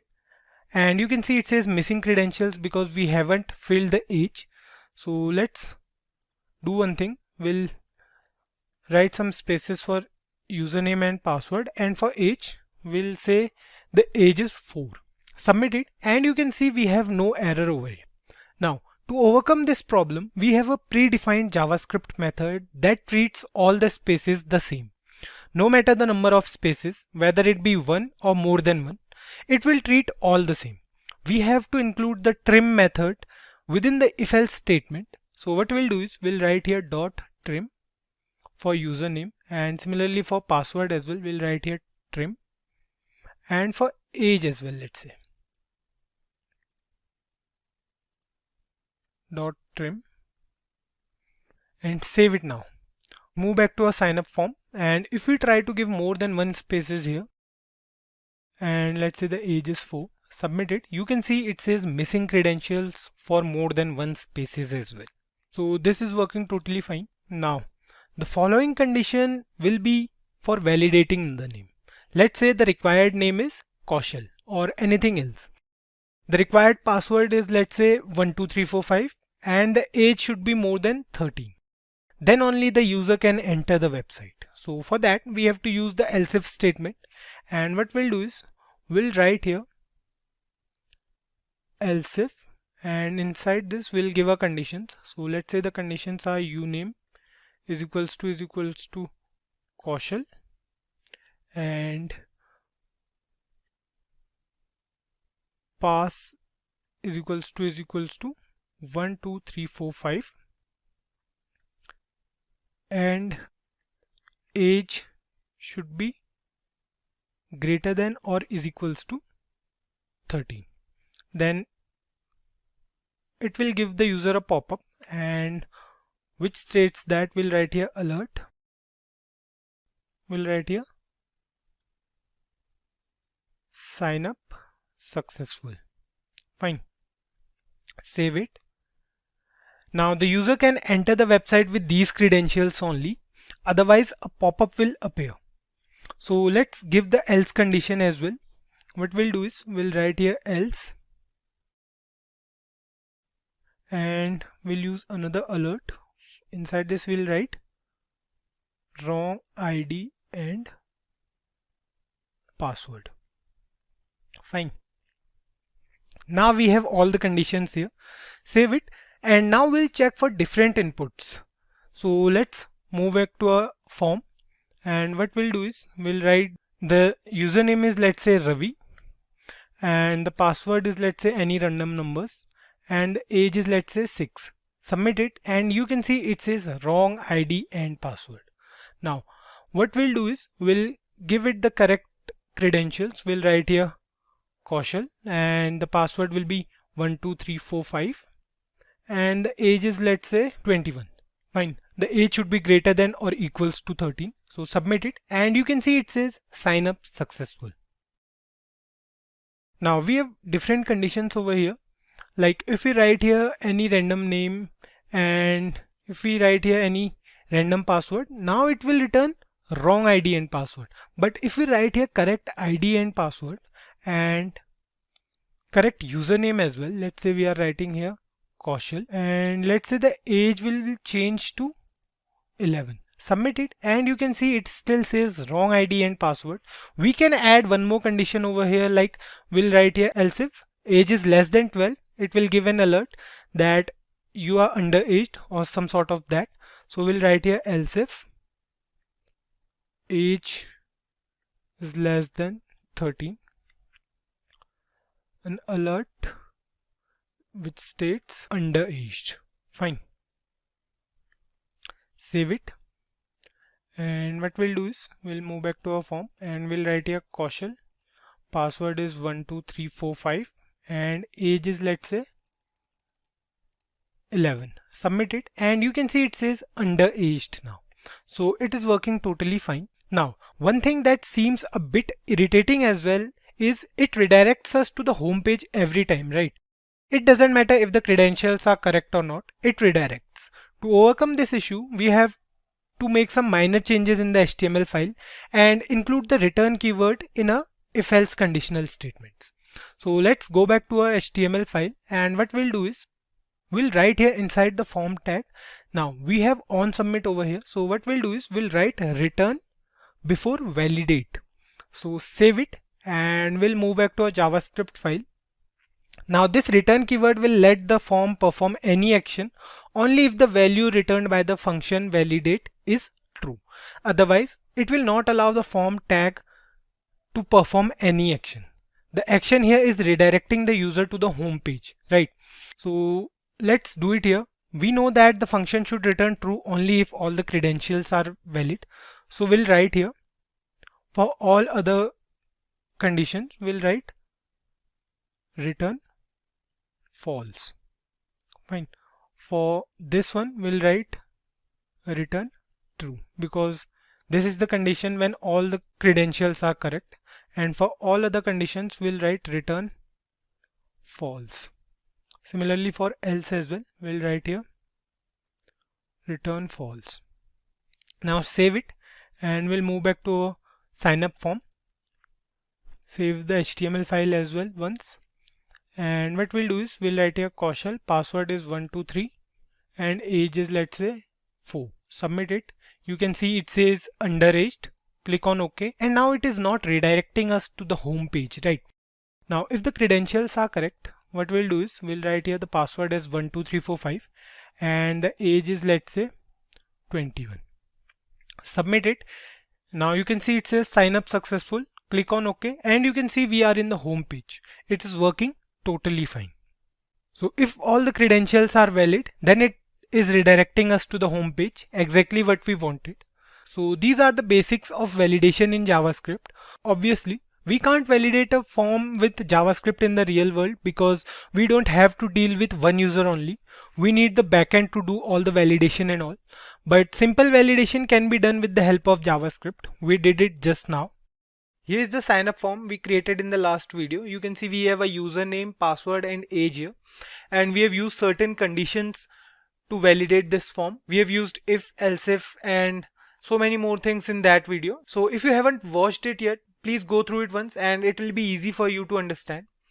Now, today we'll add another text box here wherein the user will enter the mobile number and then we'll validate it in two different ways. So let's add another text box here. What we'll do is we'll write here input type is equals to number and let's give it the ID as well. So let's say the ID is mobile and the placeholder will say enter your mobile number. Fine. Save it. So you can see we have another text box here. What we'll do is we'll add a break tag here. We'll write here BR. Save it now. So this is our form. And here we have username, password, age and mobile number. One thing to notice here is we can use the type as text as well. As we are using mobile number that consists of digits only, so we are using type as numbers here. So let's move on to the JavaScript file and we'll do the rest of the part there. So we'll take the user's input and store it inside a variable to compare it, right? So let's add another variable here. Here you can see we already have 3 variables for username, password and age. We'll add one more. So let's say the variable name is where mob is equals to, we'll use the document dot get element by ID attribute. So we'll write here get element by ID and the ID we used is mobile. So let's cross check it once. So here's the ID mobile and we'll take the value. We'll write here dot value. So this variable mob holds the user's mobile number and will make certain changes to this existing if else statement. So the first thing we'll be doing is we'll check if the user is writing something inside the text box or not. So we'll add another condition here. We'll write here mob dot trim is equals to space. If the user leaves this box empty, so this will pop up in his screen and it will say missing credentials, right? Next up, we'll change this condition as well. We'll write here and. So let's say the mobile number is 09876543221, some sort of this, and we'll write here mob is equals to 0 to 1. Now the last thing we are doing here is we'll be adding one more else if to check if user enters any other mobile number than this one. So like we did for age, similarly we'll do it for mobile number as well. So we'll write here else if mob not is equals to 09876543221, then it will return wrong mobile number.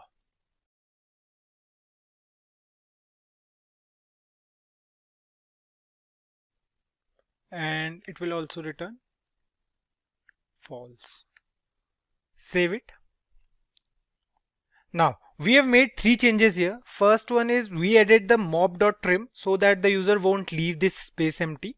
The next one is we checked if the number entered by the user matches the one we have in our system. And the last one is for the number entered by the user doesn't match. Then it will return wrong mobile number. Fine. So we are done with it. You can check it here. We have a condition here.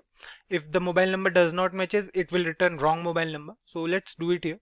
We know the username is Kaushal, the password is 12345, and the age should be above 13, right? So let's say we are writing here 15. Now here we are in the mobile number, so let's add a random number here. What we'll do is we'll write this and submit it. You can see it says wrong mobile number. Fine. Now the next thing is we'll write here 0987654321. Let's suppose this is the mobile number. Submit it and you can see it says sign up successful, and it will redirect us to the home page.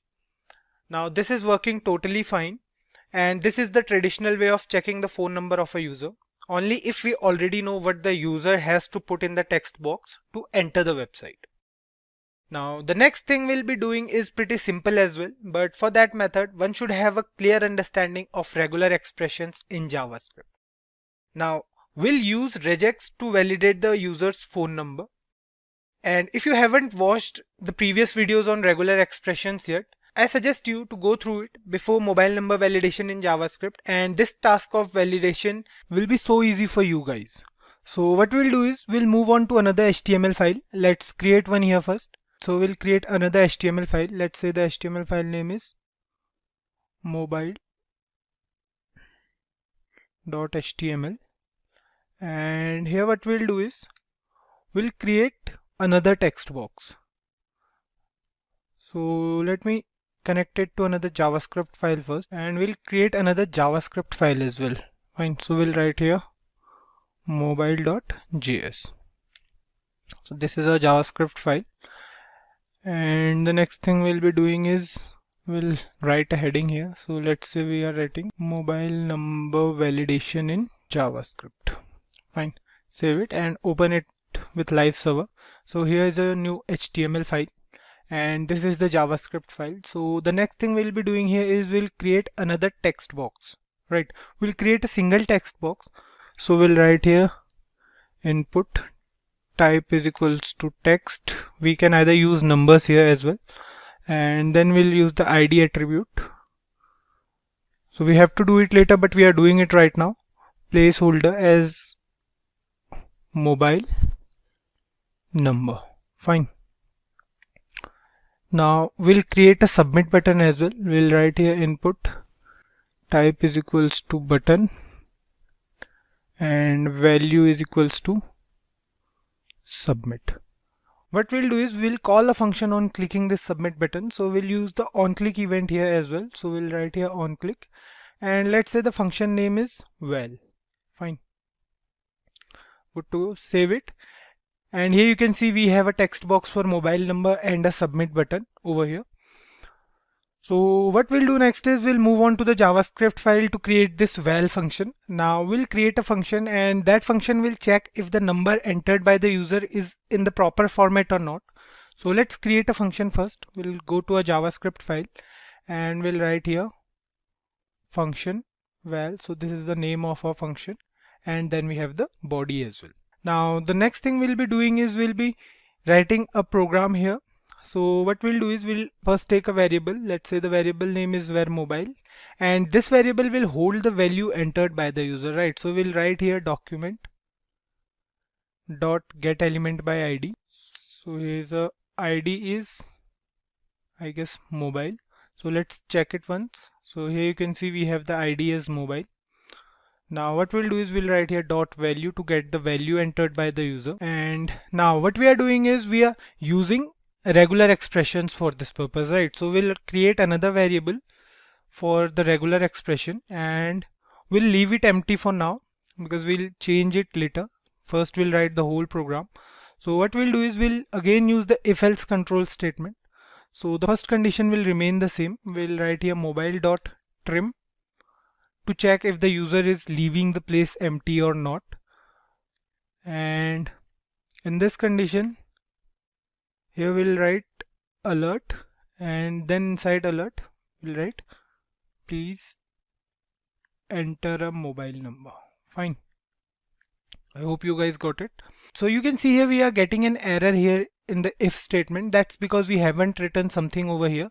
So if we write something inside a regular expression, so the error will go. But for now we are not using any regular expression because I'll explain it to you after this. So leave it here only for now. The next condition will be writing here using the else if. So we'll write here else if, and we'll use this regex variable with the test function to validate the user's mobile number. So we'll write here regex dot test, and we'll pass this mobile number as a parameter to check, right, to compare between regex variable and the mobile variable. So we'll write here mobile. Fine. Now this else if will return something, so we'll use the alert method again. We'll write here mobile number submitted successfully.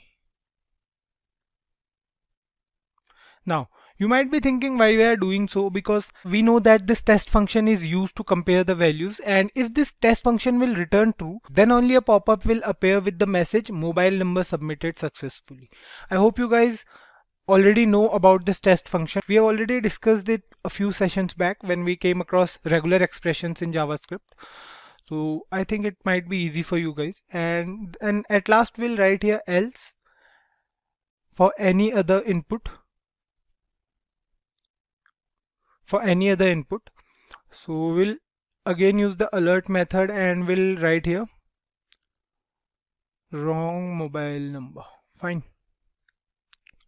Here we have written everything inside this function, even the conditions as well. We have three cases over here.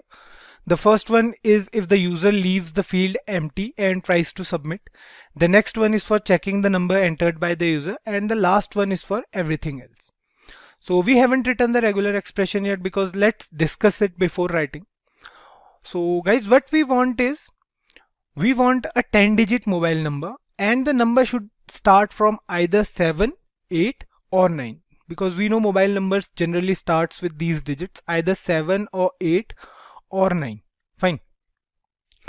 Then it has 10 digits only. Now for checking the length of the mobile number, we could have used the mobile.length property, right?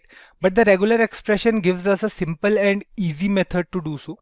We discussed the shorthand character classes in Regex a few sessions back, right?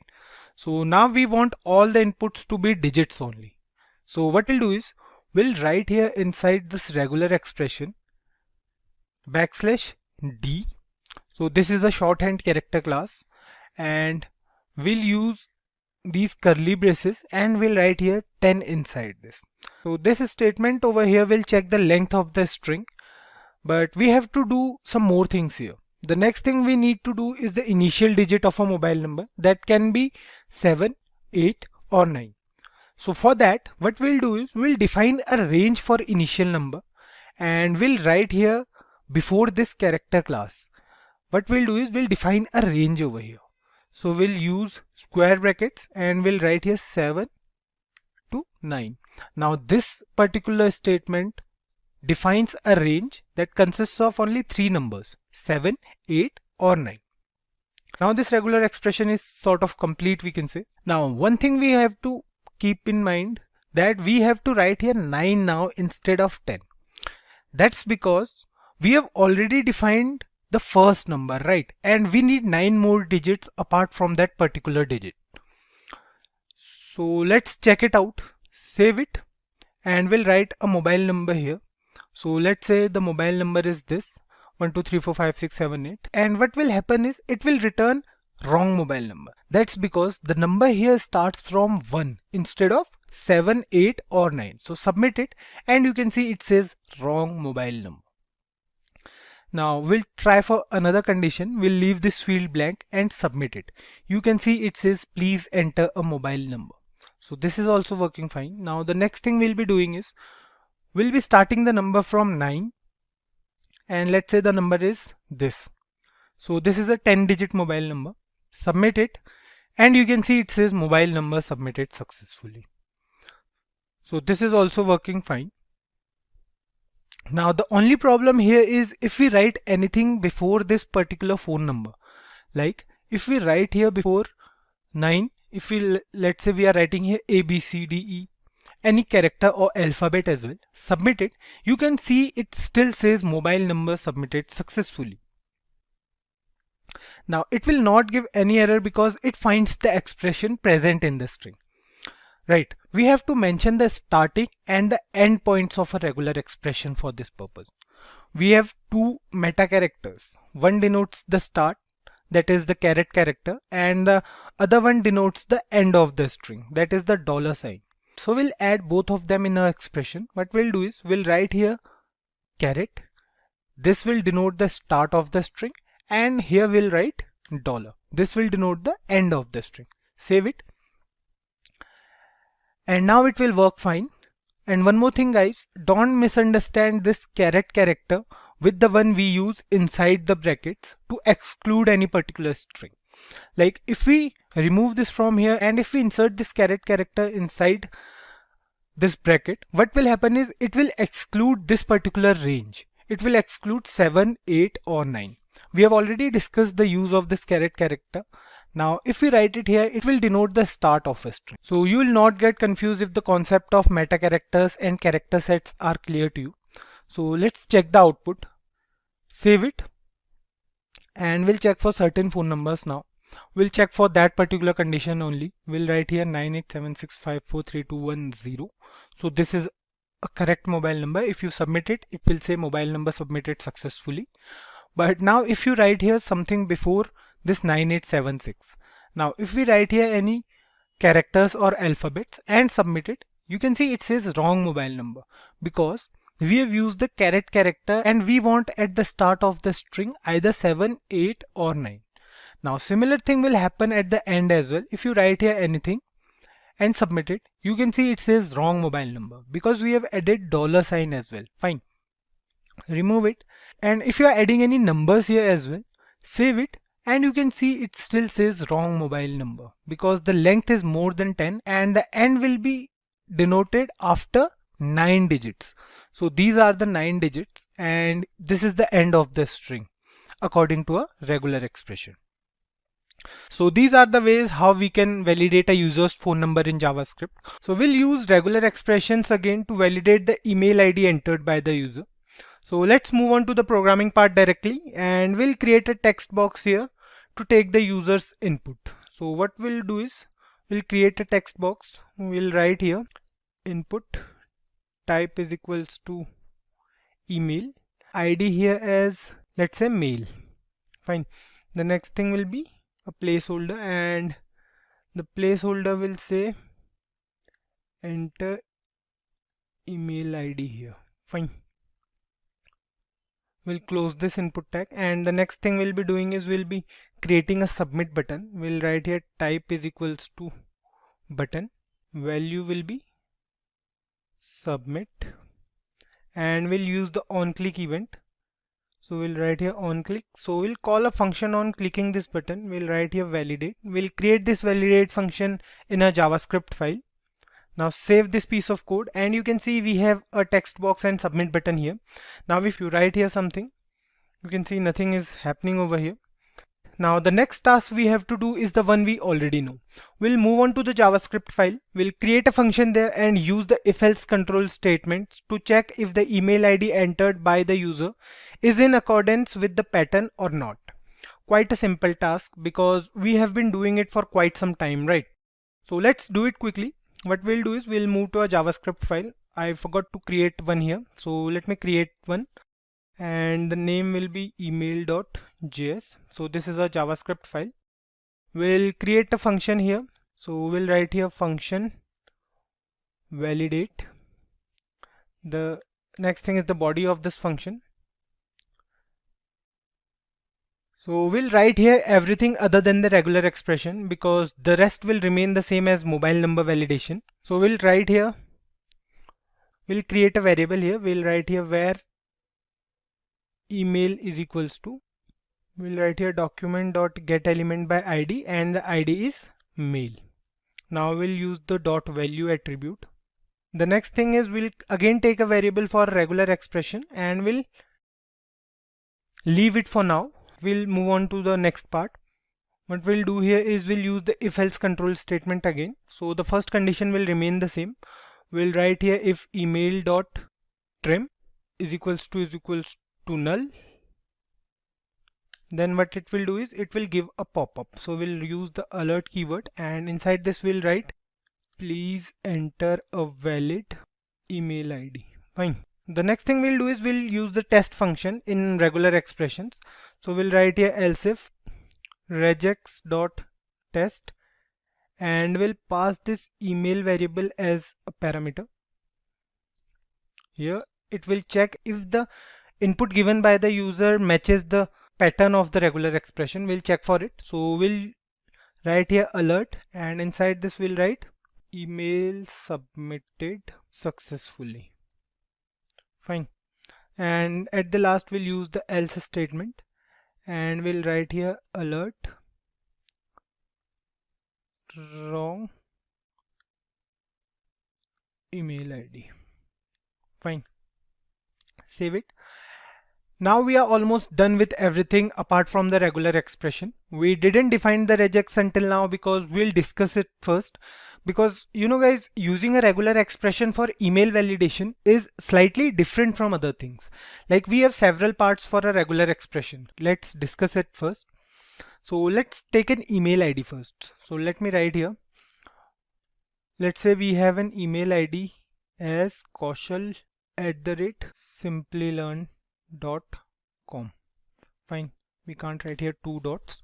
So this is what a primary email ID looks like. An email ID consists of 4 parts. The first part is the name. That can be anything. It can have alphabets, digits, or sometimes dot and underscore as well. So we can have the name as, like if we write here, let's say Kaushal11, or if we write here Kaushal.11, or we can write here Kaushal_011. Right, so these names are allowed in an email ID. The next part is the @ symbol. It's mandatory to add the symbol in each email ID, as you know. So the third part is the domain name. That can be the name of any particular organization. Like here Simplilearn is the domain name, or it can be Gmail or Yahoo or Hotmail or any of these. So that depends on the user where they have their email ID. Now the last part is the extension, which comes after a dot. So after this dot we have an extension over here. This com is an extension. Fine. An extension can be .com, it can be .in or .net, or it can be .co.in.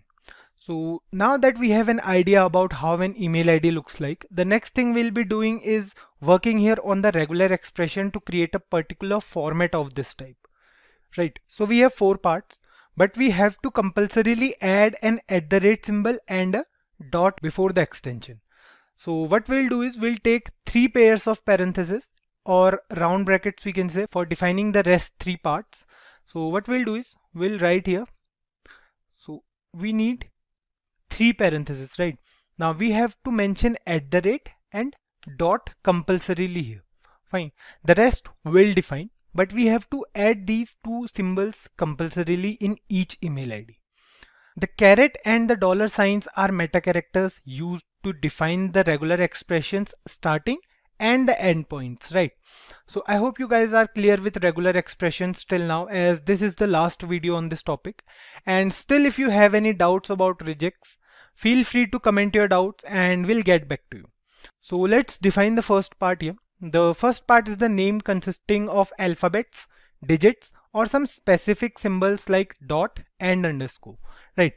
We'll define a range here. So we'll use square brackets to define the range. So what we'll do is we'll write here A to Z, or A to Z, or 0 to 9.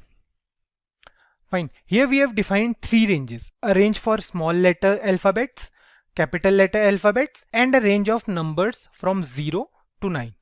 Now we could have used the global modifier at the end of this regular expression instead of defining a range of capital letter alphabets. We have already discussed the concept of modifiers a few sessions back. Now the next thing is to add specific symbols like dot and underscore. We can't write them simply because if we write here dot or underscore, the meaning will change and it will return true for any character in place of dot. The concept of meta characters, remember? So we have to put a backslash before writing the symbols. What we'll do is we'll put a backslash over here. Now we have added the special symbols as well. The next part is the length of this name.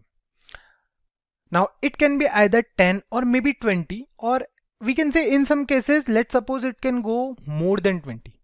Now what we can do is we can either define the length inside curly braces like this. We can write here 2, 20. So this is the range for length, but we can't do it here because we are keeping this thing in mind that the username might go above 20 characters. So what we'll do is we'll use the plus operator. The plus operator will let the user enter the name as long as they want. Instead of using these curly braces over here, what we'll do is we'll use the plus operator here. Fine. Now the next part is for the domain name. After this @ symbol over here, what we'll do is we'll write the domain name. That has to be there in each email ID, right? The domain name can be the name of any organization, as we have already discussed. We don't need digits in the domain name, right? So what we'll do is we'll simply write here A to Z and A to Z. So we have defined two ranges for domain name, one for the small letters and the other one is for the capital letter alphabets. Fine, we did it almost the same as name. Now again the domain name can be of any length, so we have to use the plus operator here. What we'll do is we'll first put them inside square brackets. I forgot to mention them here, and then we'll use the plus operator. Now the regular expression looks a bit complicated, right? But we don't have to worry about it because these all are easy things, just a little bit lengthy we can say. So the next thing we'll be doing here is we'll be going through the last part of a email ID. After this dot symbol, what we have to do is we have to define another range for the extension. Right, the extension can be any alphabet with a length not more than 6 to 7, right? So what we'll do is we'll write here A to Z only consists of small letters, or we can include capital letters as well. So what we'll do is we'll write here A to Z as well. Now the next thing we'll do is we'll define the length of this extension. So we don't need the plus operator here because the length of any extension can't be more than 4, 5 or 6 maybe, right? So what we'll do is we'll define a range of length. We'll write here 2 and 6. So 2 is the minimum length of extension and 6 is the maximum length. Now save it and let's check the output. So we'll check for several email IDs now. What we'll do is we'll write here abc@gmail.com. Fine, submit it. You can see it says email submitted successfully. Let me zoom it out a bit. The next thing we'll do here is we'll write here abc_11@gmail.com. So one thing we have forgotten here is to include the caret character and the dollar character. So we have to specify the starting and the end point here. So what we did is we have included the caret character and the dollar sign here. Now we'll write here abc_11@gmail.com. Submit it and you can see it says email submitted successfully. So this is a valid email ID. Now the next thing we'll be doing here is we'll be using any random symbol. So let's say we are using here abc*@gmail.com. Submit it and you can see it says a wrong email ID. Now the next thing we'll be doing here is we'll write any number here, let's say, and we'll write here Kaushal112.3. Fine. So this will return wrong email ID because we have included numbers in domain name and we haven't defined any range of numbers for the domain name. Submit it and you can see it says wrong email ID. Now remove these numbers from here and submit it.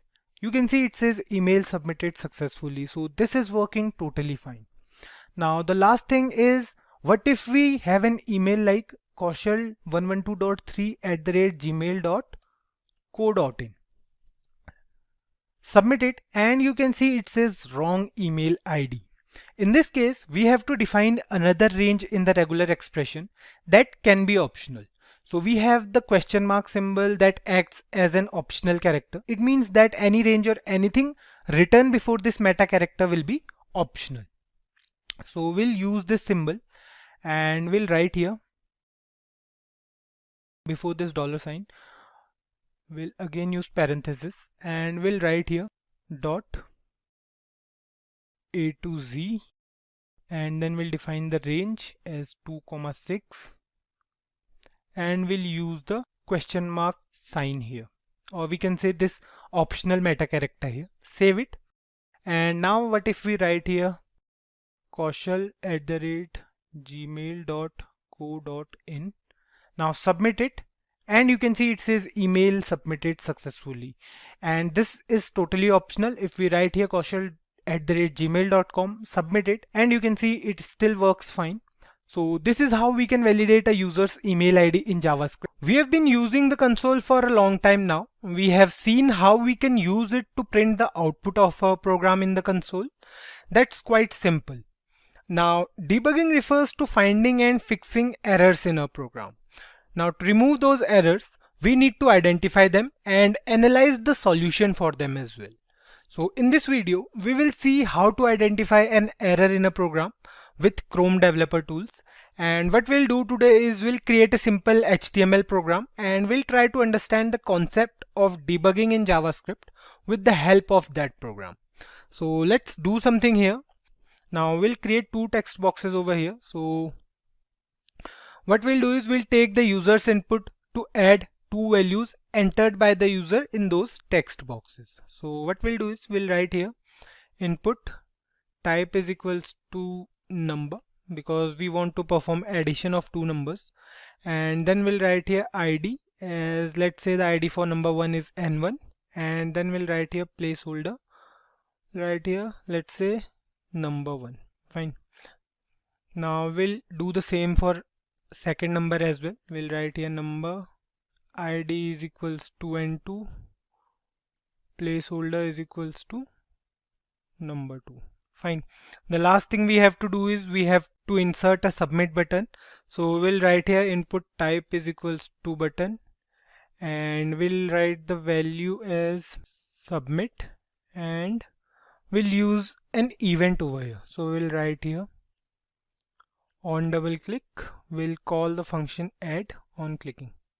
Fine. Now save it, and you can see we have two text boxes over here and a submit button. Fine. We tried a new on click event here. Instead of using the regular on click event, we have used the double click event. Now the functioning will remain the same. The only change is that we have to double click on the submit button to call the add function. Now we are done with the HTML part. The next task is to create a function that can perform addition over the values entered by the user. So let's move on to the JavaScript file, and we'll create a function here. So we'll write here function. The function name is add, and then we have the body of this function. We'll take three variables. We'll write here var number 1. We'll use the document dot get element by id, and the id for number 1 is n1. We'll write here dot value. Fine. We'll do the same for number 2 as well. So we'll copy it from here and we'll paste it here. Instead of number 1, we'll write here number 2, and the id will be number 2, and then we'll take another variable where number 3 that will hold the value after addition. So we'll write here number 1 plus number 2. Fine. Let's give some space between them. And the last thing we'll be doing here is we'll be using the alert keyword, and we'll be printing the output on a browser. So we'll write here the sum is plus number 3. Fine. Now save it. And here we have created a simple function to add two numbers. The value of the first number will be stored inside variable number 1, and the second value will be held inside variable number 2. For instance, if the user enters 10 in box 1 and 20 in box 2, the expected output will be 30, right? Let's check it out. So save it again, and we'll write here 10 in box 1 and 20 in box 2, and we'll double click on the submit button. And here you can see the output is different from what we have expected. The output is 1020 instead of 30. Now what's happening here is the system is taking the numbers as strings, and then the plus operator is used to append those values. So the solution is simple. What we have to do is we have to use the parseInt method, and it will take care of the rest. We have already discussed this parseInt method in the previous sessions, right? So we'll write here before this document.getElement by id, we'll write here parseInt, and we'll keep this inside brackets. Fine. We'll do the same for number 2 as well. We'll write here parseInt, and we are good to go. Save it now, and we'll write here 10 and 20 again. We'll write 10 inside the first box and 20 inside the second one, and double click on this submit button, and you can see the output is 30 now. It says the sum is 30. Now we have used the alert keyword here to print the output, but we could have used the console.log to print the same, right? So let me just take you through the developer tools first, and then we'll discuss about it. So we'll maximize this Chrome. We'll go to the Chrome browser, and we will press F12 here. So on clicking the F12 key from our keyboard, we have this over here. So we have the Elements tab. The Elements tab consists of the structure of the document. If you hover on anything over the Elements page, you will see that we are getting the output of what that particular statement did on the web page. You can see if we hover on the body tag, we are getting the whole area occupied by the body tag inside the web page. Now the next part is the console. We already know what the console can do for us. We know that we can print the output over a console and perform some temporary logic building here. The benefit of using a console is that it can get you all the errors that the VS Code can't. For example, if we move back to our VS Code, and let's say when we were writing our program, we made a small typing mistake and we wrote here var b instead of where. You can see VS Code will let us know that there's something wrong in this statement. There's a red line over here. So we have to fix this problem, and the console will also let us know about it. But there are some errors which the VS Code can't detect. What we'll do is we'll comment these 2 lines for now. So we'll correct it first, and then we'll comment these 2 lines. Fine. What we'll do is we'll write here console.log, and inside this we'll write here the sum is, and we'll write here number 1 plus number 2. Fine. Now this is also the same thing we just did. Instead of using the alert box to print the output, we have used the console for it. So let's check the outcome first. We'll save it first, and then we'll open the console here. So here you can see on writing the numbers inside these text boxes, and on double clicking this submit button, you can see we have the output as 1020. Now one thing we have to keep in mind is we have to write here parseInt. So we'll write here parseInt again, and we'll put these 2 numbers inside brackets. Save it now, and we'll go back to our Chrome browser. We'll write here 10 and 20 again. Now double click on this submit button, and you can see it says sum is 30. It's working totally fine. Now imagine a situation where we forgot to put the plus sign here, right? What I'm saying is, imagine a scenario. So let me just do one thing. Let me put this console here, and what we'll do is, let's say we forgot to put this plus sign over here. Fine. The VS Code is not giving us any hint about the mistake we just made. We have no idea about it, and we came to know about it during execution. Save it and write here 10 and 20. Fine. Now we are expecting the output as 30, but we don't have any idea about the mistake. Double click on the submit button, and you can see we have an error message over here in the console. So the console helps us in finding those hidden errors in our program. You can see we have the information about the mistake we made in the console here. So we have the exact location of the error. The error is present on line 5 of this file. So here's the error. It will let us know everything about the error. Now another way to find the error in a program is by going through the sources tab. So what we'll do is we'll move this console to the side again, and we'll go to the sources tab, And you will notice that this particular line is highlighted in red color. We can change it here, but the change will not be visible in our main JavaScript file. So we have to change it there in our main JavaScript file. Let's correct the error over there. What we'll do is we'll zoom this VS Code as well. So we'll put the plus sign here again. Now save it and we are good to go. Now the sources tab is used to find the errors, as well as we can go through the execution of the program step by step. Now we have the navigator here on the left hand side. So this is the navigation part. And on the right hand side, we have the debugger. Here you can see we have so many options over here.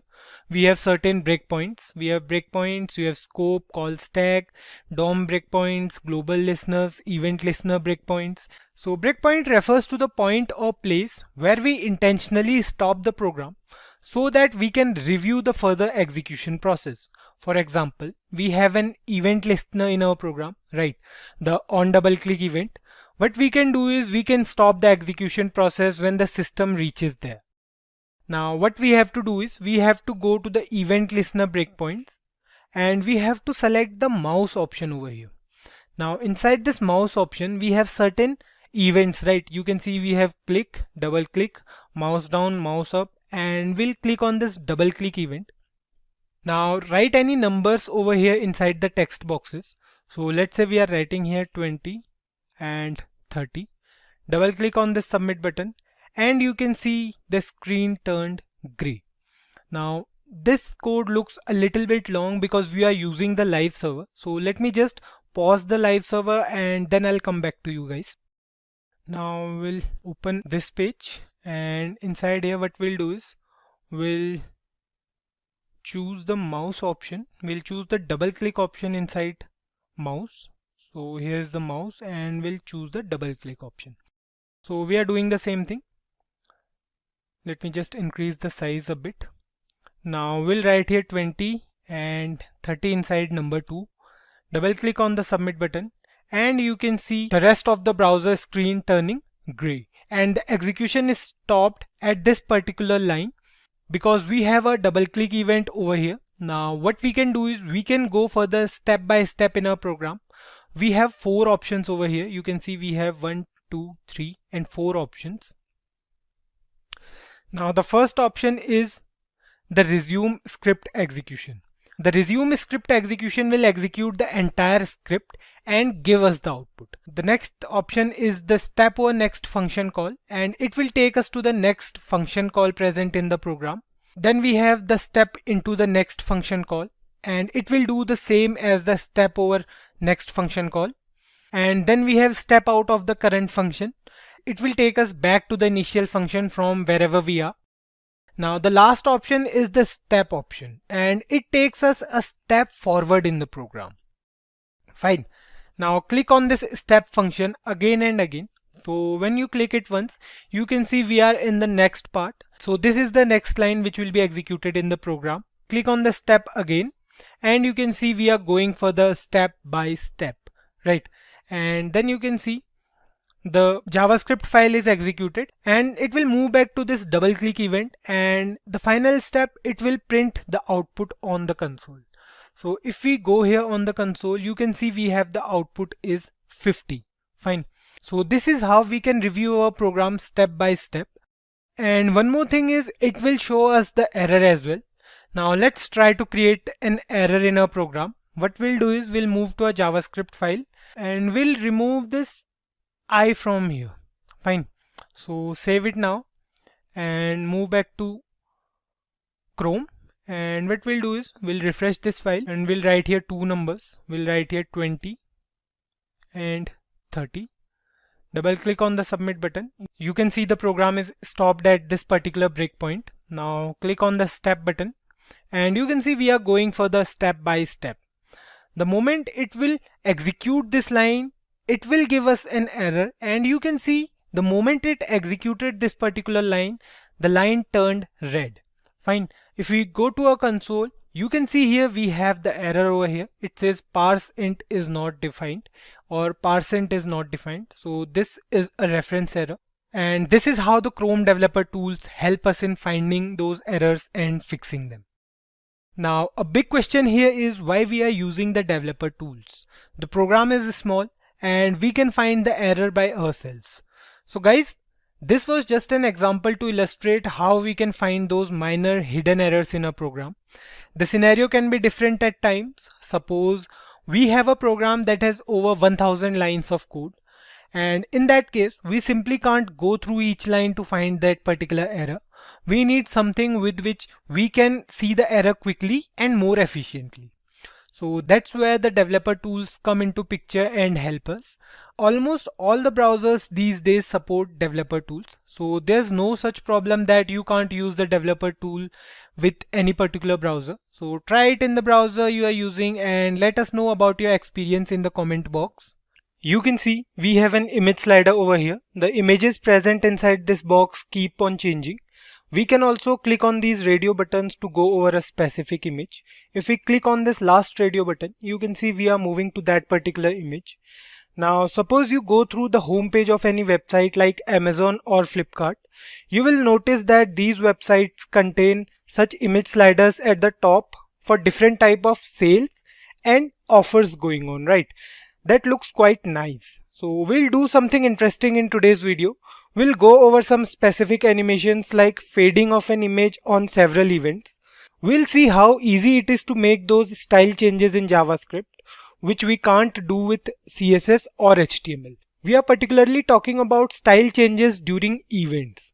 So talking about style changes, we have done it in the past using CSS and HTML.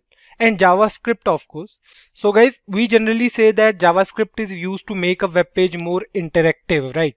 To make a web page more interactive or engaging, we have to do something nice to it. So adding fade in and fade out animations to a picture makes the web page more engaging to the user. So what we'll do today is we'll take an image and use specific JavaScript properties to make changes in that image. Let's move on to the VS Code and you will understand it much better. Now let's add an image to the web page first. So we have a picture on our computer and we'll add it. So what we'll do is we'll write here img src source will be html.png, and the next thing we'll be using the alt attribute. We'll write here, let's say JavaScript. So we can take any random image. We are doing this for experimental purpose only. So what we'll do next is we'll close this img tag, we'll save it, and here you can see we have an image over here. We'll reduce the size, and so this is the perfect size, I guess. Now what we'll do next is we'll use the ID attribute as well because we need to access this particular image. So let's say the ID is img. Fine. Now here we have an image and we have two possibilities to perform those animations. Either we can add two buttons and add functionality to them, or we can use the on mouse over and on mouse out events.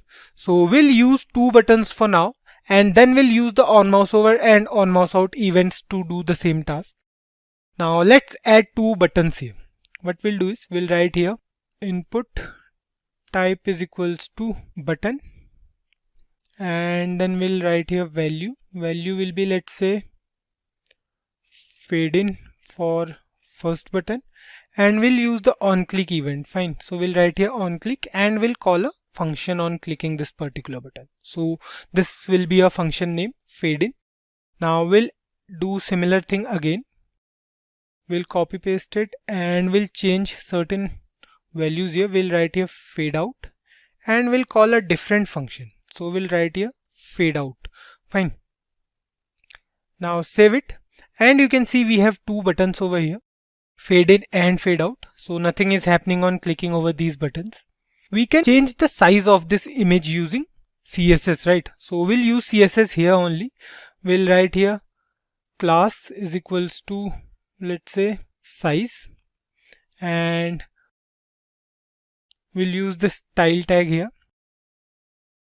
We'll write here dot size, and inside this we'll write width is equals to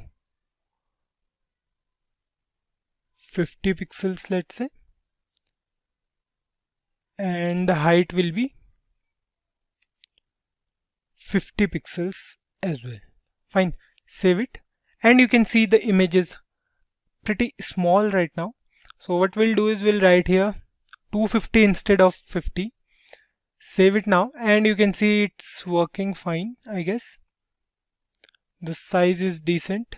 Let's change it to 300. Fine. So we have to keep these things in mind, like what size we want for our image, and we can use CSS for that, right? That's quite easy. What we did is we defined a class. We use the class attribute here inside the img tag, and we have defined it using the style tag over here. We are not using any separate CSS file for that. So save it, and you can see we have an image over here with decent size, and then we have two buttons, fade in and fade out. Now the next task for us is to add functionality to these buttons. We'll move on to the JavaScript file and create our functions there. So this is our JavaScript file. We'll create a function here. Let's say the function name is fade in. So this is the first function, and then we have the body of this function. Now the next thing is to use the style property to fade this image. Let's talk about it in detail. We need to access this image, right? So we'll use the document.getElementById method to access the image. We have already used the ID attribute in the HTML file. So what we'll do here is we'll write here document.getElementById, and the ID is img. Fine. Now we have to use the style property.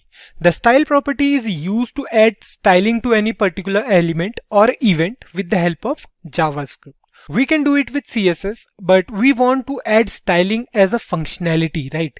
This means that we want to style an element or image by clicking a button.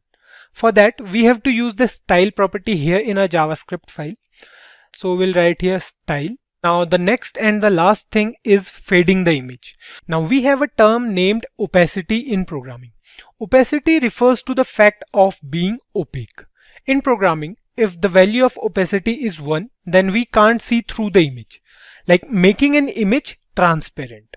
And if the value is 0, we can see through that image, or we can say that the image will totally disappear if the value is 0. So let's try it out here, and you'll understand it. So what we'll do is we'll write here style.opacity is equals to 0. Now save it and click on this fade in button. Click on this fade in button, and you can see the image disappears by clicking the fade in button. Now we'll add functionality to this fade out button as well. For that, what we have to do is we have to create another function here. So the function name will be fade out, and then we have the body of this function. The working will remain the same. We'll again use the document.getElementById method. We'll again use the img as id. We'll write here .style.opacity. Now what we want is we want to bring back our image, right? So we'll write here 1. Now here the values are 0 and 1 respectively for fade in and fade out functions. Let's check the output here. Save it. Click on this fade in button, and you can see the image totally disappears. And on clicking the fade out button, you can see the image is here again. Now to actually make the image a slight fade, let's say we don't want the image to be disappeared completely. What we want is a slight fade in an image. Now what we have to do is we have to choose a value between 0 and 1. Like for 0, it totally disappears, right? If we write here 0.5, save it now and click on fade in, you can see the image fades slightly. So this is how we can use the fade in and fade out animations in JavaScript, and it will be totally fine if we write here 0.1 as well. Save it, and if you click on this fade in button, you can see we have this image over here still, but we can say it's almost transparent or disappearing. You can see it's over here. Maybe it's visible or maybe not, but if you write here 0.3 or something like that, and now click on this fade in button, you can see we can see this image, but the image is faded, right? So this is how we can use the fade in and fade out animations in JavaScript. Now we can do the same thing using on mouse over and on mouse out events in JavaScript. We have to make some more minor changes in a HTML file only. Instead of using these buttons, we'll use the on mouse over and on mouse out events inside the img tag. So what we'll do is, let's do it as well. We'll move to our HTML file and we'll comment these 2 lines. So we are done with it. Now the next thing we'll do is we'll use the on mouse over and on mouse out event, right? So we'll write here on mouse over first, and we'll call the fade in function on taking the mouse cursor over the image, and the second event will be on mouse out. So we'll write here on mouse out, and we'll call the fade out function, fine, on taking the mouse cursor away from the image. Save it, and you can see we don't have any buttons over here now. Now on taking the mouse cursor over this image, you can see the image fades a bit, and on taking the mouse cursor away from the image, you can see we have the original image here. So this is how we can make fade in and fade out animations work in JavaScript. You might hear that browsers do not support this method of using fade in and fade out animations in JavaScript. In my case, I have checked with 3-4 different browsers like Microsoft Edge, Firefox, Chrome and Internet Explorer. So it is working totally fine. I want you guys to check if it is working or not with the browsers you have on your computer. If not, then do let us know in the comments and we'll figure it out. Make sure that you have the latest version of whichever browser you are using. The fade in and fade out effect in JavaScript was easy to use.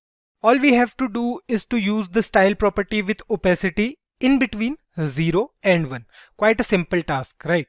Now in this video, we'll see another animation effect in which we'll change the size of an image by hovering over that. We see such animations in many e-commerce websites where if we take the mouse cursor over any product, the size increases. So let's do it here. It's a simple task. We'll add an image to our HTML file first.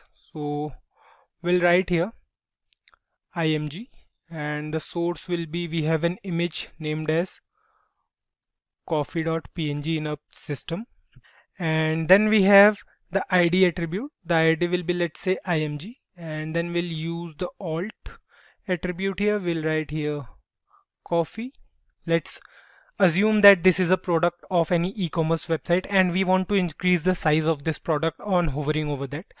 So the next thing we'll be doing here is we'll be defining the width. So let's say the width will be 200 pixels for this particular image, and then we'll use certain events here. So we'll use the on mouse over. So on taking the mouse cursor over, we want to increase the size of this image, right? And on taking the mouse cursor away, we want to decrease the size, right? So we have used these 2 functions. We'll define these functions in our JavaScript file. So we are done with this img tag.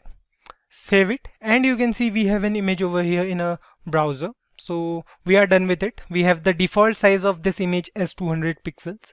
We can change it here. We can make it 300 or 400 or any size we want. So you can see the image size change if we write here 300 instead of 200. So for now we'll be using 200. That's fine, I guess. So what we want is we want to increase the size of this image by taking the mouse cursor over it, right? And the size will be back to normal if we take the cursor away from the image.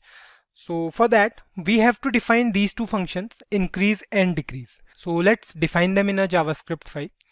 What we'll do is we'll first write here function, and we'll define function increase.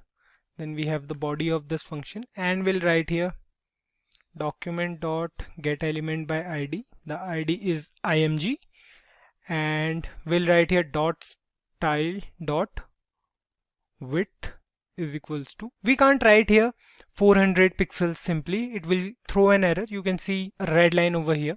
So what we have to do is we have to write this inside single inverted commas, right? Save it, and on taking the mouse cursor over the image, you can see the image size increases, but it's not getting back to its original size because we haven't declared the decrease function yet. Let's declare the decrease function as well. So what we'll do is we'll again use the same logic. We'll write here function decrease,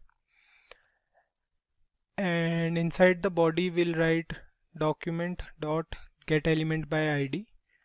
We'll write here img dot style dot width is equals to, the width, let's say, will be default, so the width will be 200 pixels. We'll write here 200 pixels, and the decrease function will make the picture get back to its original size, that is 200 pixels. So save it, and you can see here on the browser that the image is zooming in and out on specific mouse events. That is one of the most easiest tasks to do in JavaScript. All we had to do is we had to define two functions, a function increase and the other one for decreasing the size. So the function increase will increase the size by 200 pixels and the function decrease will get the image back to its original form. Fine. Now there is an older method of changing the size of an image using the setInterval method. HTML5 documents no longer support this method. So suppose that we want the size of the image to grow gradually. Like after every 10 milliseconds, the size should increase up to a certain level. All we have to do is to use the setInterval method. We are all aware of this concept in JavaScript. So let's take a look at the HTML part. So here's the HTML part, which is the same as we used for the previous program. Not even a single change here. You can see we have the image source as coffee.png. Then we have the ID as img1. Then we have used two mouse over events, one to increase the size and the other one to decrease the size. And then we have the width as 100. We have changed the width here. The initial width will be 100 and we'll notice that the initial image size is smaller than the one we used in the previous program. Now the JavaScript file will look different. Let's move there first. So here's the JavaScript part and we have three variables here: width, addition and interval ID. Now the initial value of width is the same as that of image, which is 100, and then we have the variable addition, which will be responsible for the increment of the size, as we want the size to be increment by 2 pixels after every 10 milliseconds, right? The following variable is interval ID, which we'll need later on while using the setInterval method. Now we have two functions over here, the increase function and the decrease function. So these are the two functions we have in a JavaScript file. Inside the increase function, we have used the setInterval method. You can see here we have the setInterval method and we have called the zoom in function after every 10 milliseconds. So it will call the zoom in functions again and again after 10 milliseconds. So if we want to make it 1 second, we have to write here 1000, right? We are already aware of this concept, so we are using milliseconds for now. Now if we remove this clear interval method from here, then the zoom in and zoom out effect will not work correctly in between. We'll try it later. So same as the case for decrease function as well, and it will call the zoom out function after every 10 milliseconds, right? So we have to define these two functions as well. So here are the functions zoom in and zoom out. So let's take a look at the zoom in function first. The zoom in function is actually responsible for the increment in the size of the image. If the width is less than 200, let's suppose the initial width is 100, which is less than 200, right? Then what will happen is the value of width will be increased by width plus addition. It will be increased by 2. So it will check if the width is less than 100, the value will be 102. Then 104, 6, 8, 10 up to 200. And then the value will be assigned to the style property to increase the size. So this statement is we are using for a long time now. So what we are doing is we are assigning the value of this width to this style property. And then we have used the console.log to check the increase in width. Now the else statement will stop the setInterval function and the increment in image size will be stopped as soon as it reaches the 200 mark.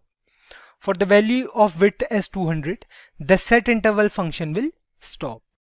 Same as the case for zoom out function, which will decrease the size of the image until the size reaches 0.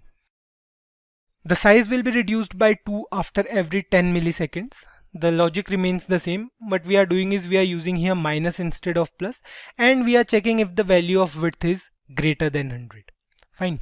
So let's check the output of this program, save it, and we'll open this file with live server. We'll click on live server. Now here we are on the browser and take the mouse cursor over the image. Oh, it's not working. The reason behind it is this method is not supported by the current version of HTML. To make this program work, we have to put our browser in quirk mode. Now for that, we have to do a simple task. We have to go to a HTML file and we have to remove this particular statement. We have to remove this doc type as HTML. Remove it. Now this quirk mode is used to make older websites compatible with the browser. If your program doesn't work sometimes, do check this out by removing doctype from your HTML file. Sometimes it happens that a particular method or a particular type of program doesn't support in your browser. So do check this method out. Try running your program in Quark mode and maybe it will work. So let's check the output now. See, on taking the mouse cursor over here, the image size increases gradually, and on taking the mouse cursor away, the size decreases. It looks nice, right? Now imagine you are working on an e-commerce website and you want to make your website more interactive. Then you can put this effect over products and it will look nicer, right? So we have already mentioned it that what if we remove this clear interval method. So we'll move to a JavaScript file and we'll see what if we remove this particular clear interval method from it. So we'll remove these clear interval methods. We'll remove this one and this one. Save it now. And you can see there is something wrong on taking the mouse cursor over this image. So you can see the image is shaking slightly, right? Now this is because the clear interval method does not stop the set interval method on calling the increase and decrease function every time.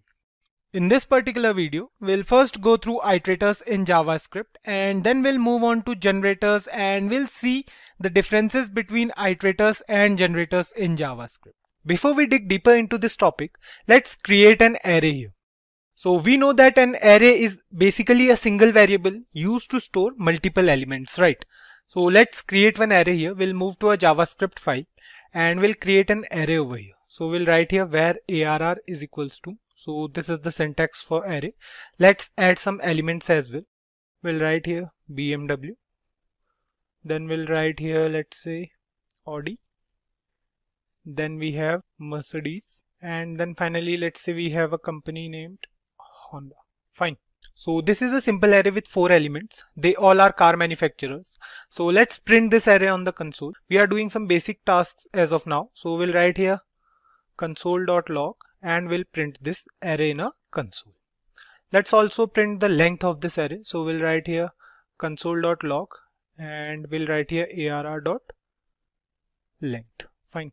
We know that arr.length is the array property and it is used to determine the length of a particular array, right? So let's save this program. We'll open a console inside a browser. So here you can see we have array and this is a array. We have 4 array elements: BMW, Audi, Mercedes and Honda, present at index 0, 1, 2 and 3 respectively, right? And then we have the length of the array as well, which is 4. So 4 is the length of the array. Now this was the primary task. We haven't done anything extra yet. So let's talk about iterators in JavaScript now. Iterator itself defines the meaning of the term.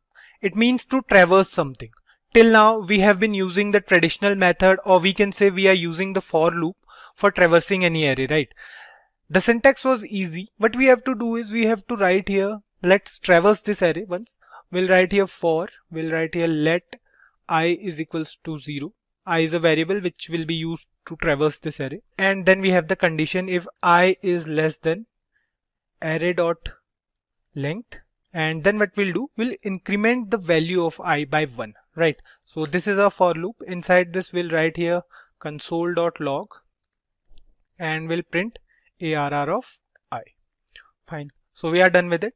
Let me just comment these 2 statements. We are good to go.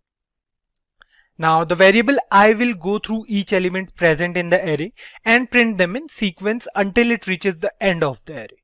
So let's check the output, save it, and here you can see we have all the elements of our array present in the console. So we have BMW, Audi, Mercedes and Honda. We have all the elements here. Now let me tell you guys an alternative to this existing for loop. The alternative is for of loop in JavaScript. The syntax is so simple that we have to write only few words and we are good to go. So let's go through the syntax of for of loop. What we'll do is we'll write here for. We have a variable I of array. So arr is a array name and then we have the body of this for of loop. Now what we'll do inside here is we'll write here console.log and we'll write I only. So we are good to go. Let me comment this for loop as well. or it might create a confusion for you guys. So we are good to go. Save it now, and you can see the output remains same. We have BMW, Audi, Mercedes and Honda. Now this variable I over here will traverse through the array and print all the values in the console. Now you guys might be wondering why we are discussing this concept of for-of loop in JavaScript, as the syntax of for loop is also pretty straightforward, right? But there is a problem with the for loop that if we try to nest a loop inside any loop, the complexity grows. Also, the chances of any error increases if we have several variables inside the loop. Now that's why I told you this alternative to for loops in JavaScript. So let's move ahead and we'll move on to iterators in JavaScript now. Now an iterator is an object that uses a method to return an object with two properties. The two properties are value and done. We'll discuss these two properties later on in this video. Now talking about traversing an array, we can do it with for loop or the for-of loop we can say. But you know guys, we can do the same thing with iterators in JavaScript. We can traverse each element present in the array one by one. We are not going to traverse all the elements present in the array at once. We are going to do it one by one. We'll traverse a single element, then we'll print it, and then we'll move on further. Now the concept of iterators is a little bit tricky, but you'll get it if you go through it keenly. What we have to do is we have to create a function first. So let's create a function. We'll comment all this piece of code, and here is our array. We'll be working on this array only. Now let's create a function over here. We'll create a function, let's say cars, and then we have the body of this function. Now this function cars over here will have arrays passed to it as parameters. Let's create a variable that will traverse the array just like we had the variable I in for loop. So let's create a similar variable here. What we'll do is we'll write here let index is equals to 0. So this is a variable. This index variable will go through each element present in the array, and this cars function will return an object. By the definition of iterators, we know that an iterator is an object that returns an object with two properties, right? So what we'll do here is we'll return an object. What we'll do is we'll write here return, and we'll use curly braces over here. Now this function cars will return an object, and this object will use a function next that will return the two properties we were discussing about. It might sound a bit tricky, but let's do it here and you'll understand it much better. What we'll do is we'll write here inside this next. So this next will be a function, and then we have the body of this function. Now next is a function here which will be called to print the current element's value, and it will take the index variable to the next array element. It will return the properties as well. The two properties are value and done. Now the traversing of the array starts here actually. What we want is we want the index variable to traverse the array until it reaches the end. So we'll use the if else statement to do this task. We have the array length property. Now we'll write here if index is less than values dot length. What will print over here? We'll write here value is equals to values, and we'll make an increment in the value of index. We'll write here index plus plus, then we'll use comma, and we'll write here done, and the value of done will be false. Fine. Now the if condition will be checked, and this object will return the value and done properties. We can write here anything other than done as well. The program will work totally fine. It's not that we have to follow specific rules in iterators. We can also write here end or reached end in the place of done. That's up to you guys. So let's include the else part as well. We'll write here else, and then we'll write here return, and we'll write here done as true. This error over here is because we haven't included anything here, so we have to write here return. Fine. Now the error is gone, you can see. Now the value of done is true means that the variable index has reached the end of the array. and there are no more elements present in the array. So save this program and let's check the output. Now you can see we have no error over here. What we have to do is we have to create a variable to use this object or iterator, we can say. What we'll do is we'll move over here and we'll create a variable here. So we'll write here var new cars is equals to cars and we'll pass array to this variable. Fine. Now we have been using this for quite a long time. We already have enough knowledge about objects in JavaScript. So what we'll do next is we'll write here new cars and we'll write here dot next. We'll call the next function. So this new cars variable will pass our array to the function cars in the form of a parameter. The next thing is we are calling the next function along with this new car variable. So let's check the output quickly. Save it and you can see we have an error over here, right? So you can see it says index is not defined. Okay, we have made some, you can see here we have right here INDE. We have forgot to put an X over here. So save it now and you can see here we have an object with the value as BMW and the done is marked as false here. It is an object with two properties we discussed earlier. You can see it has two properties, done and value, right? Done is false and value is BMW. Now the benefit of using iterators is if we execute this statement again, the output will be the value present in the following index of the array. So what if we write here console.log again, we'll copy this line over here and we'll paste it again. Save it now and you can see we have another value as Audi and the value of done is still false. So the good thing is it prints all the elements if we try executing the same statement again and again until it reaches the end of the array. So let's try it. What we'll do is we'll write here console.log 4 times, or we can say let's do it 5 times. Save it and you can see here it says true at last, right? We have all the values. We have BMW first, followed by Audi, Mercedes and Honda, and at the last it says the value of done is true now. It means that the variable index has reached the end of the array. The value of done is true means it has reached the end of the array. Of course we can access the values as well. What we have to do is we have to write here dot value after this. So if we write here dot value and save it, you can see we have BMW only. Let's do the same for all. We'll write here dot value again and save it now. You can see it says BMW, Audi, Mercedes, Honda and then undefined. It means that the array ends at Honda. There's no element present in the array after Honda. So we have all the values present in the array in a sequence. It is working totally fine. Now let me tell you guys the practical use of iterators in JavaScript. There's no practical use of this topic, but you may find it helpful from an interview point of view.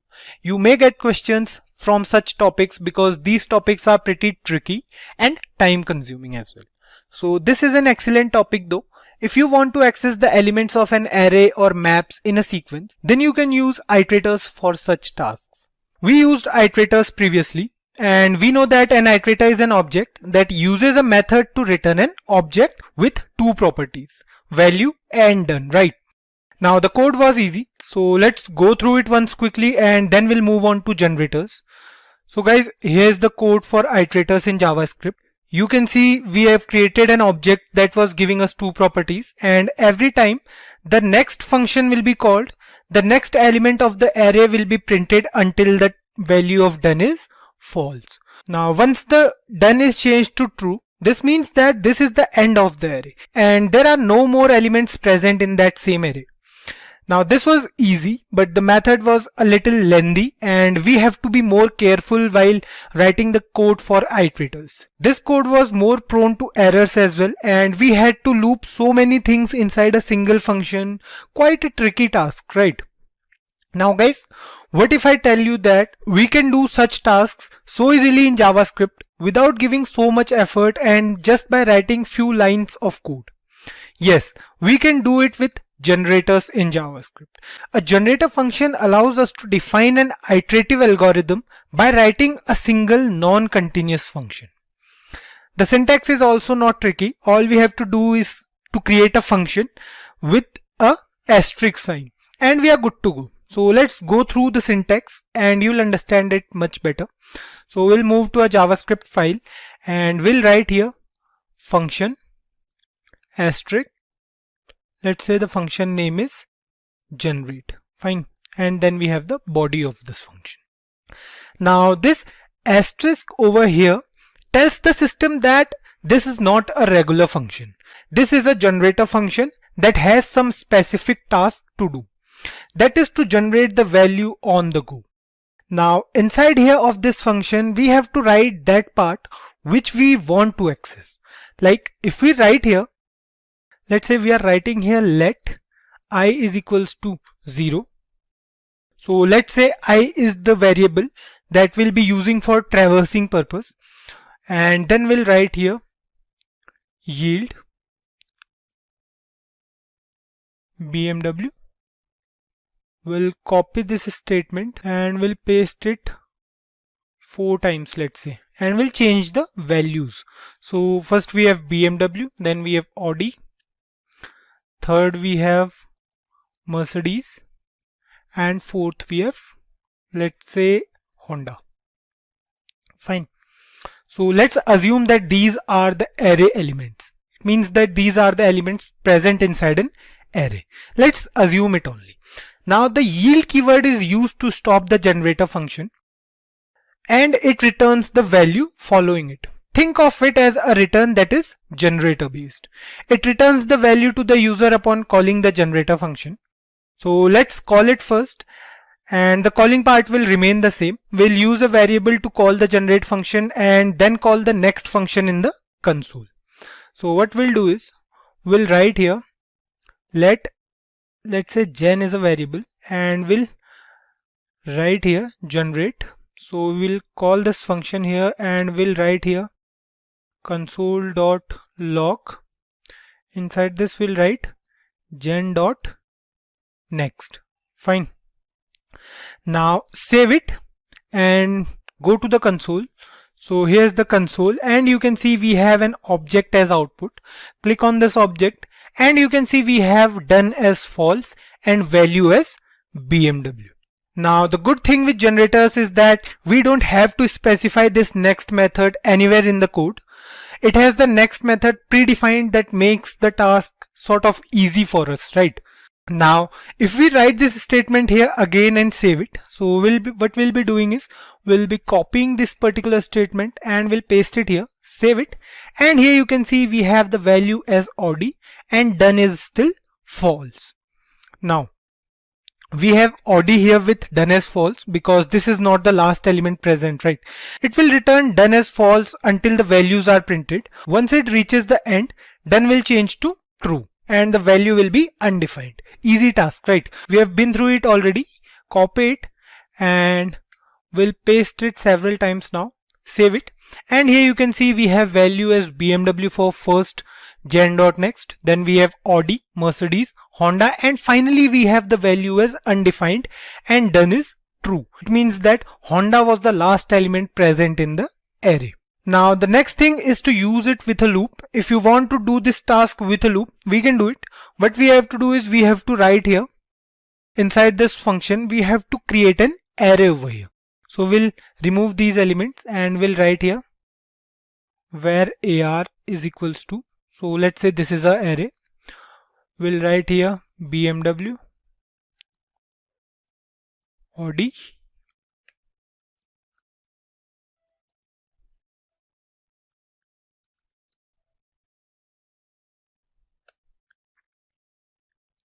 fine. This is our array. Now what we'll do is we'll take a loop. Let's say we are using while loop.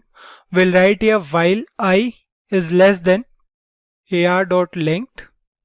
So this is an array property and inside this we'll write yield. Yield keyword we have already discussed and we'll yield ar of I.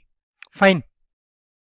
And then we'll increment the value of I by 1. We are good to go. So what we'll do is we'll remove this piece of code.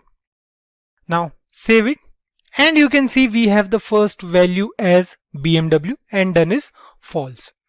Now use console.log again here for the second element, which is Audi, and then we'll use it again for Mercedes. And finally, if we paste it here again, you can see we have Honda over here, right? So Honda is the last element present in the array. If we do it once again, press enter, save it, and you can see the value is changed to undefined and done is true now. Now we can also write here gen.next.value. So if we write here dot value, the output will be BMW only, of course the value only. So we can do it for each console.log. Save it now, and you can see we have the values here: BMW, Audi, Mercedes, Honda, and undefined. Now we did the same thing with iterators as well. So we concluded that the concept of generators is easy and more reliable than the concept of iterators in JavaScript. Both can do the same task, but generators can do it more easily, right? Creating an object in JavaScript is what we have been doing for a long time now. We'll not go deep into that topic, but let's create an object here with some properties just to brush up some things. So the syntax was simple. What we have to do is we have to write here where, let's say my object name is my car. We'll write here new object, and then we have the body of this object. Now we'll add some properties to this object. We'll write here my car dot manufacturer is equals to, let's say, Ford. Fine. And then we'll write here my car dot name is equals to, let's say, Raptor. Fine. And then we have my car dot color. So let's say the car color is black. Fine. So this is our object. Now we have created an object here named my car, and we have three car properties: car, manufacturer, name, and color. So we can access the whole object. Now to access the whole object, what we have to do is we have to write here console.log, and we'll write here the object name. Fine. So this is our object. Save it and go to console. So here you can see we have an object over here. Now on clicking this object, you can see we have all the properties of our object. We have color as black, manufacturer as Ford, and name as Raptor. Quite an easy and helpful task, right? We can also access particular properties. For example, let's say we want to know the car's color and nothing else. So we have to do a simple task for that. We have to write here my car dot color. Fine. Save it, and you can see we have the value as black on our console. And apart from this, we can also add properties to an existing object from the outside. We have already done it. Now what we'll do here is we'll write here my car dot, let's say, make. So this is the manufacturing year, let's say. So let's say 2012 is the manufacturing year of my car, and we'll remove this color property from here, and we'll print the whole object on our console. Save it, and you can see we have an object with color, make, manufacturer, and name.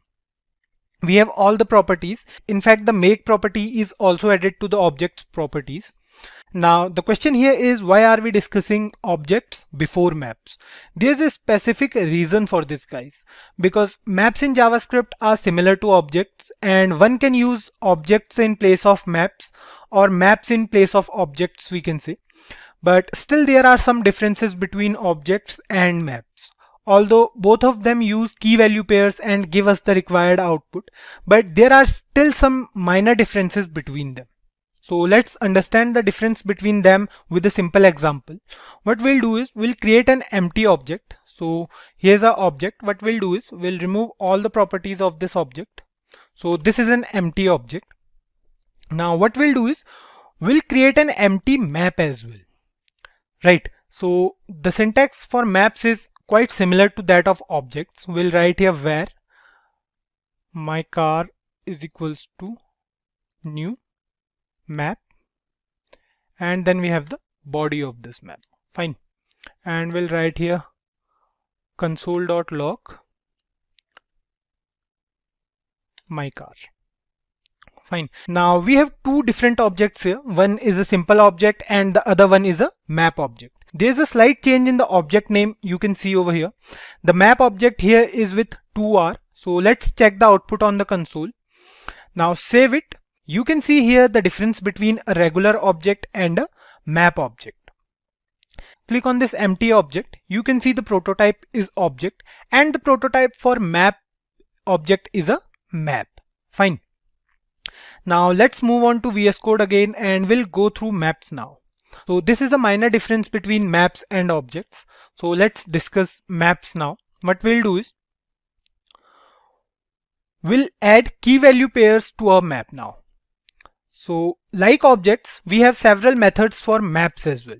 Values can be added to a map with the help of set method. Now the syntax is simple. We'll see it. So what we'll do is we'll write here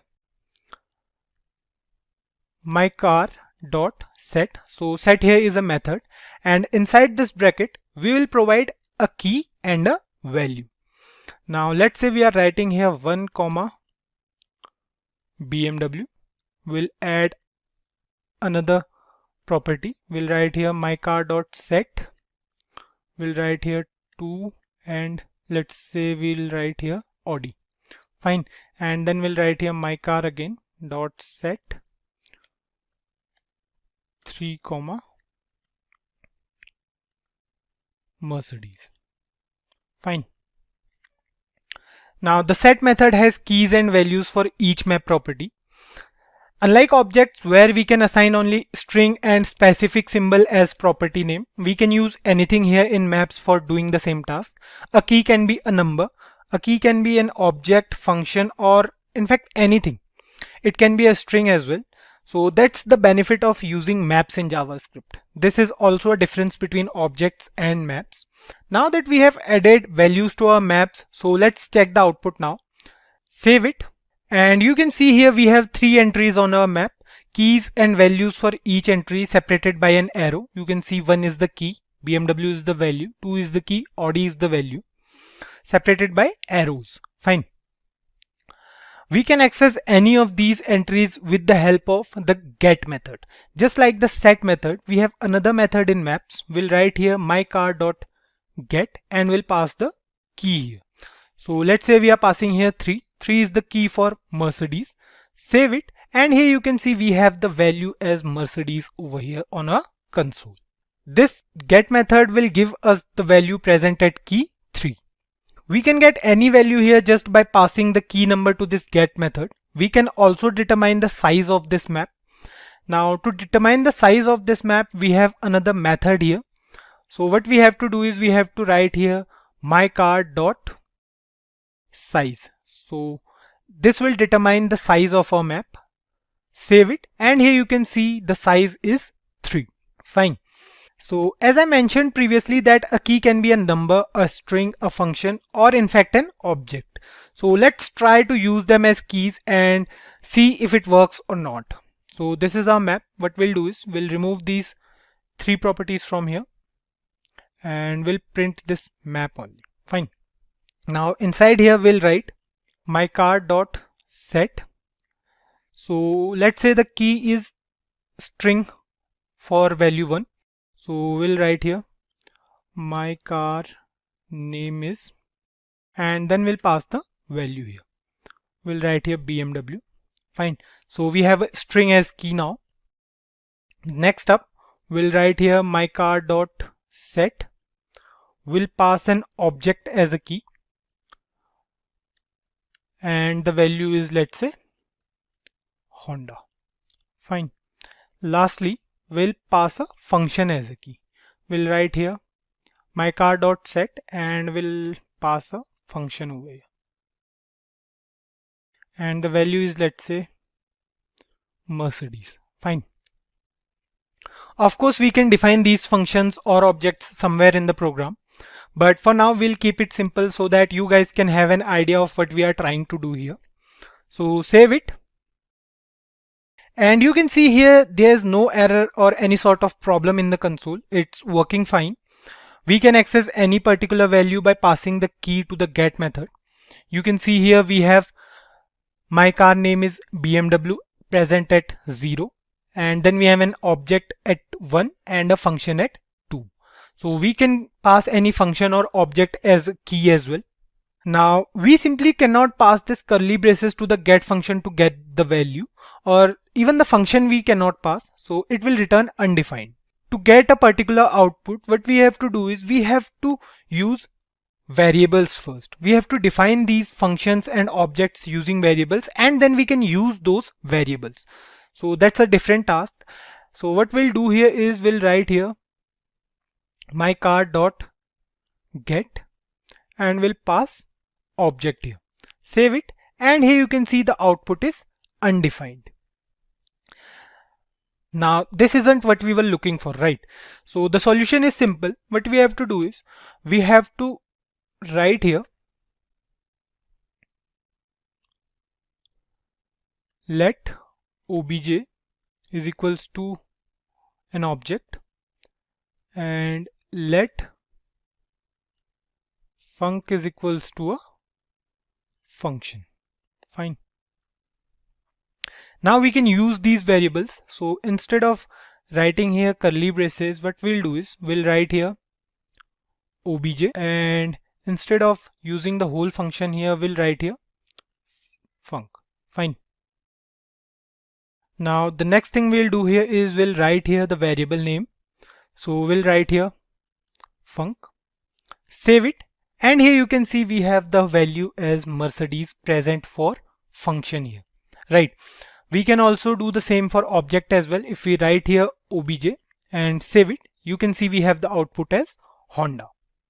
What we did here was an easy task. We just used separate values for the object and function, and then used the variables as keys. Now the next thing is maps can be used with arrays as well. All we have to do is to define an array with key value pairs and pass the array to map as a parameter, and the rest is the same. So let's do it as well. What we'll do is we'll remove this, we'll remove this as well. Fine. We'll write here where my ARR is equals to, we'll write an array over here. We'll write here 1 comma BMW, then we'll write here 2 comma Audi, and finally we have 3 comma Honda, let's say. So this is our array. This is our key value pairs. 1 is the key, BMW is the value, 2 is the key, Audi is the value. Now what we have to do is we have to pass this array to the map. Fine. We'll cut this from here and we'll paste it over here. Now this is our map, where my car is our map. Now we have to pass this array here. We'll write here my ARR. Fine. We can remove these curly braces.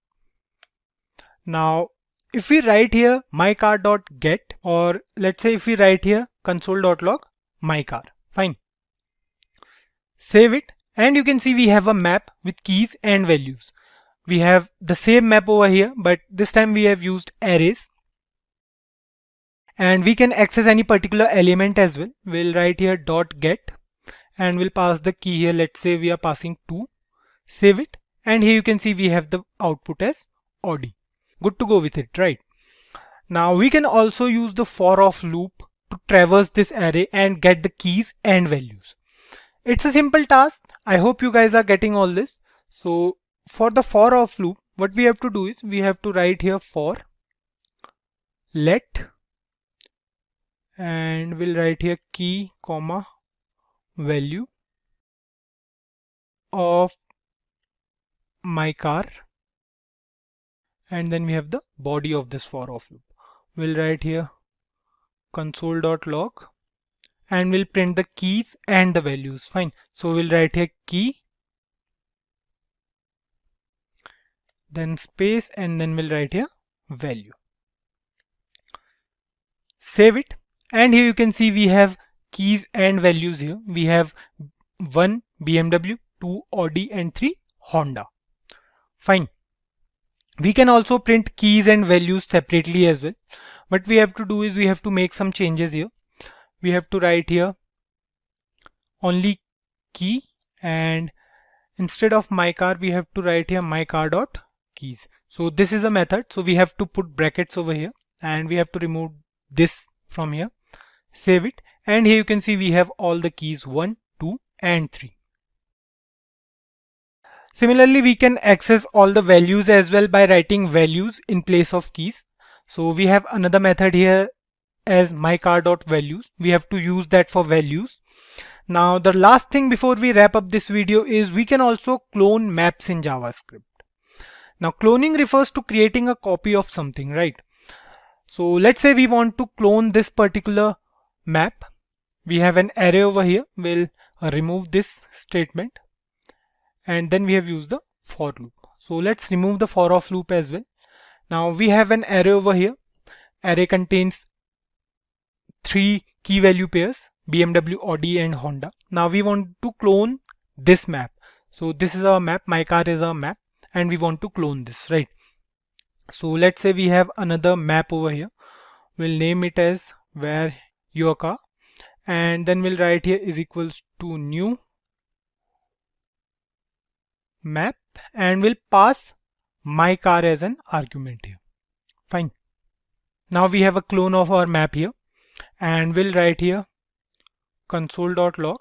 Instead of my car we'll write here your car. Fine. Save it, and you can see we have a new map over here with the exact same key value pairs, right? We have 1 BMW, 2 Audi and 3 Honda. But the fun part is these two maps are not equal. It means that if we write here console.log, and if we compare these two maps, if we write here my car is equals to your car, save it, and you can see the output says false. They are not equal. Set in JavaScript is an object that lets us store unique values inside it. We have seen the difference between maps and objects in JavaScript previously. So we know that maps are another type of object present in JavaScript and different from traditional objects. Now sets are similar to maps in JavaScript. It means that they are also objects, but they perform various activities other than maps. So the syntax is almost the same, and even the properties are also the same to some extent. So let's take a look at sets in JavaScript. As we mentioned earlier, sets let us store unique values. It means that if we create a set and try to keep a single value inside the set more than once, it will not allow us to do so. So let's see an example of it first. What we'll do, we'll go to a JavaScript file and we'll write here where my set is equals to new. So here we'll write set, and this is the syntax of sets in JavaScript. Next up we'll write here console.log and we'll print my set. Fine. Now save it, and here we have created a new set and we don't have any values until now. We'll add values in a moment. So open the console on the browser. You will go to a browser and we'll open console here. So here you can see we have an empty set over here with no entries. If we click on it, you can see we have no entries, we have no properties, and the size is 0. Now let's add some values to this set. What we'll do is we'll write here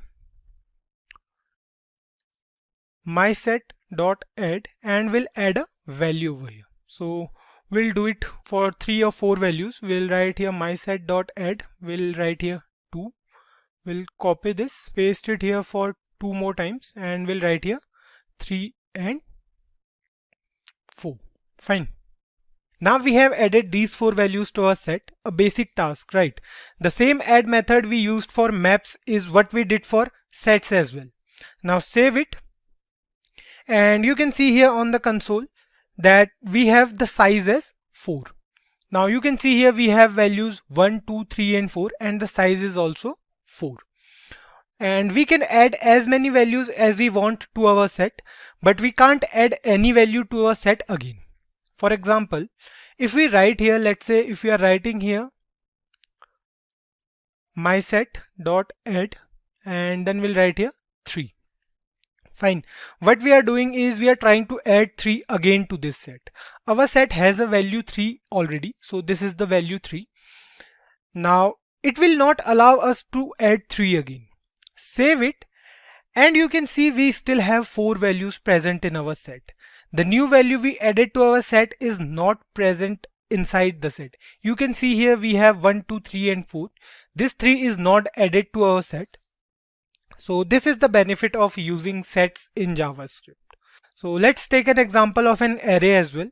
Let's say we have an array of some numbers and several elements in the array are repeating themselves. So let's create a new array here.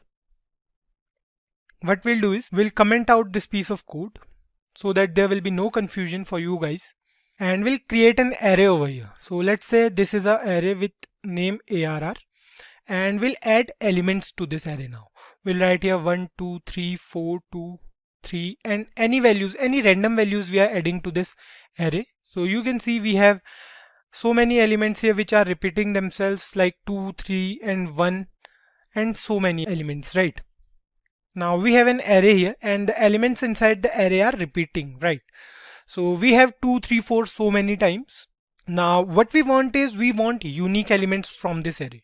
Traditionally, we had to follow a particular pattern to achieve this task, wherein we had to iterate through each element in the array using nested for loop, and we have to check if the element present inside the array are repeating or not. Quite a lengthy task, right? Or a hectic task to do. But with sets in JavaScript, we do not have to follow this method anymore. All we have to do is to pass that array as an argument to the set, and we'll get the unique elements of the array. So to do so, we have to write here. So let's say we have a set named mySet2. So this is a different set from the previous one we used. We'll write here new set, and we'll pass this array as an argument.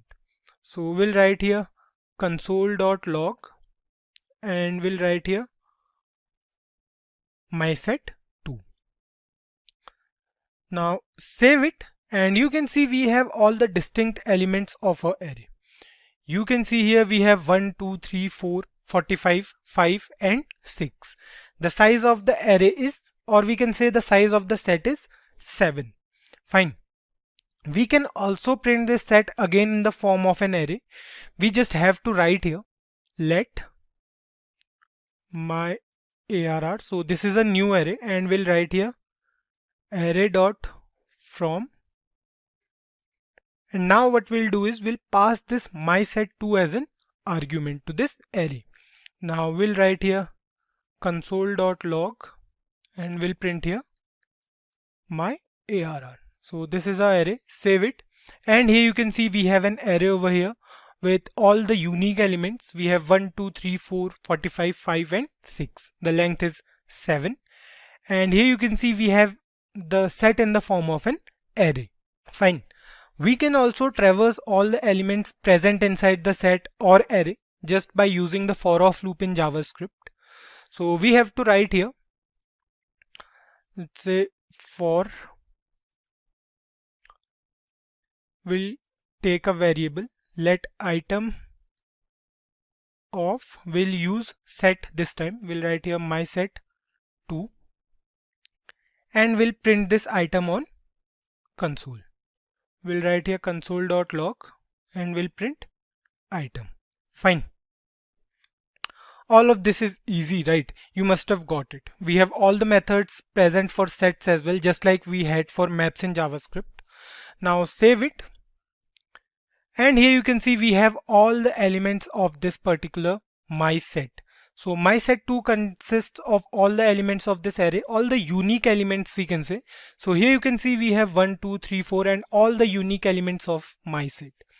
Now if we comment out this, or we can say if we are using an array in this for of loop, if we write here my ARR and save it, here you can see the output still remains the same. We have all the elements of array now. We have all the elements of my ARR and all the elements are unique. Now we can also delete a particular entry from the set by using the delete method. The delete method is same for maps as well.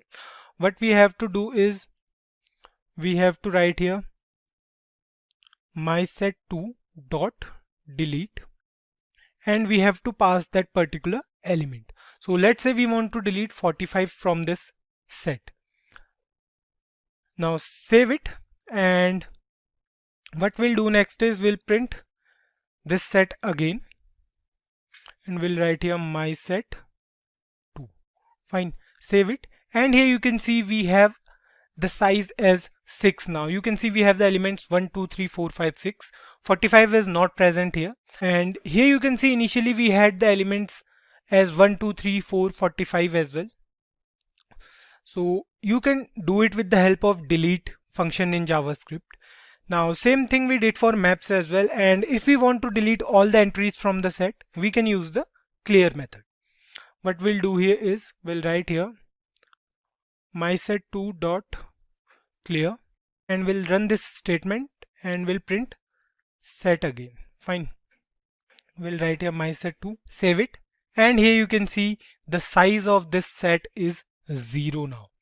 If we comment out this piece of code as well, now save it, and here you can see we have the size of set as 0. This was initially showing the size of our set, which was 7, and if we click on this as well, you can see we have no entries because it will not print any values once the clear method is executed by the system. So this is working totally fine.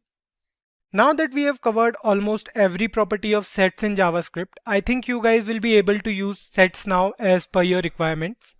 Destructuring is used for assignment tasks in JavaScript. It allows us to unpack those values from an array or properties from an object into different variables. It might sound a little bit tricky, but trust me guys, it is one of the easiest tasks one can do in JavaScript. So let's take an example of how it works and you'll understand everything much better.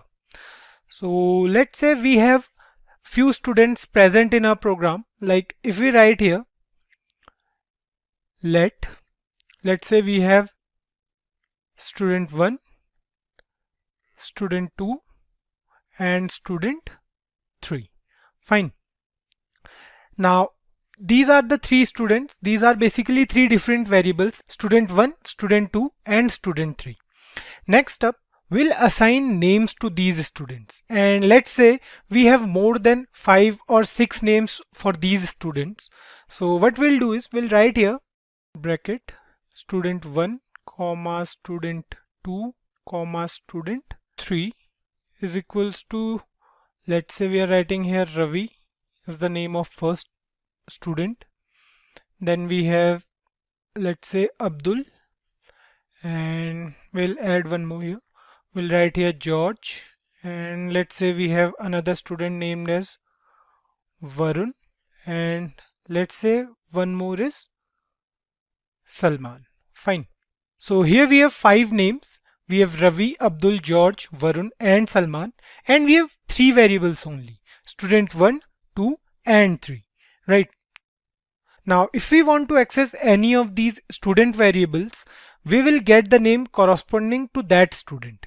So student 1 will get Ravi, and similarly student 2 and 3 will hold Abdul and George respectively.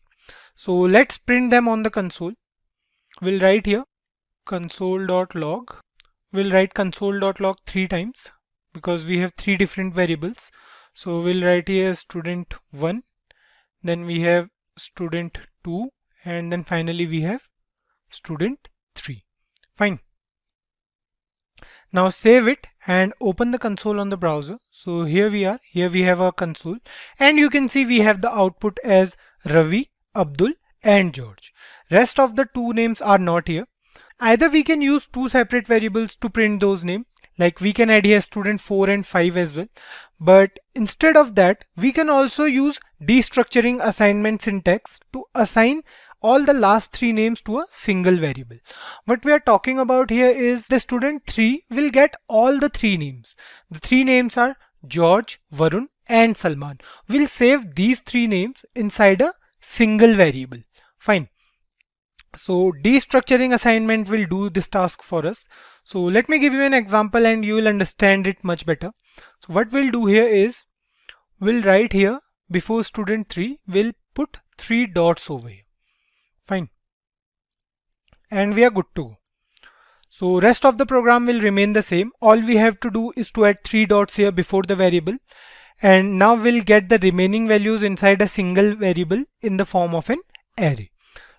You can see here, if we save this program, you can see we have Ravi for student 1, Abdul for student 2, and for student 3 we have an array of 3 different values, right? We have George, Varun and Salman present at index 0, 1 and 2 of the array.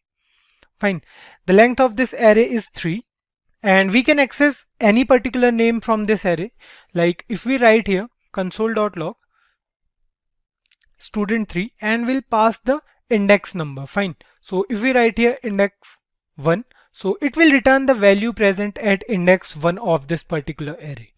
Save it, and here you can see we have Varun over here. So if we comment this piece of code and save it now, you can see here we have Varun as the value present at index 1 of the array. Fine. It's easy to understand, right? We can in fact do the same thing with arrays as well. For example, let's say we have an array of several elements. So what we'll do is we'll create an array over here. We'll comment this piece of code and we'll create a new array now. Fine. Now we'll write here, let's say const color is equals to, we have several elements present inside this array. We'll write here color names. Let's say we have red, and then we have black, green, pink and brown, and finally let's say we have the last color as yellow. Fine. Now we have an array of colors with 6 different colors here. Now we'll assign these colors to different car manufacturers, right? So what we'll do here is we'll use car manufacturers. Next up we'll write here, let's say Mercedes, and we have BMW, Honda, and finally let's say we have Hyundai. Fine. Now we'll assign color here. So this is our color variable which has the values present in the form of an array.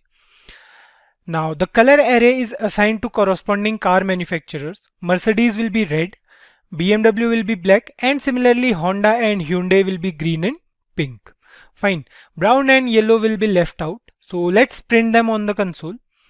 We'll copy this console.log from here and we'll paste them here. Fine.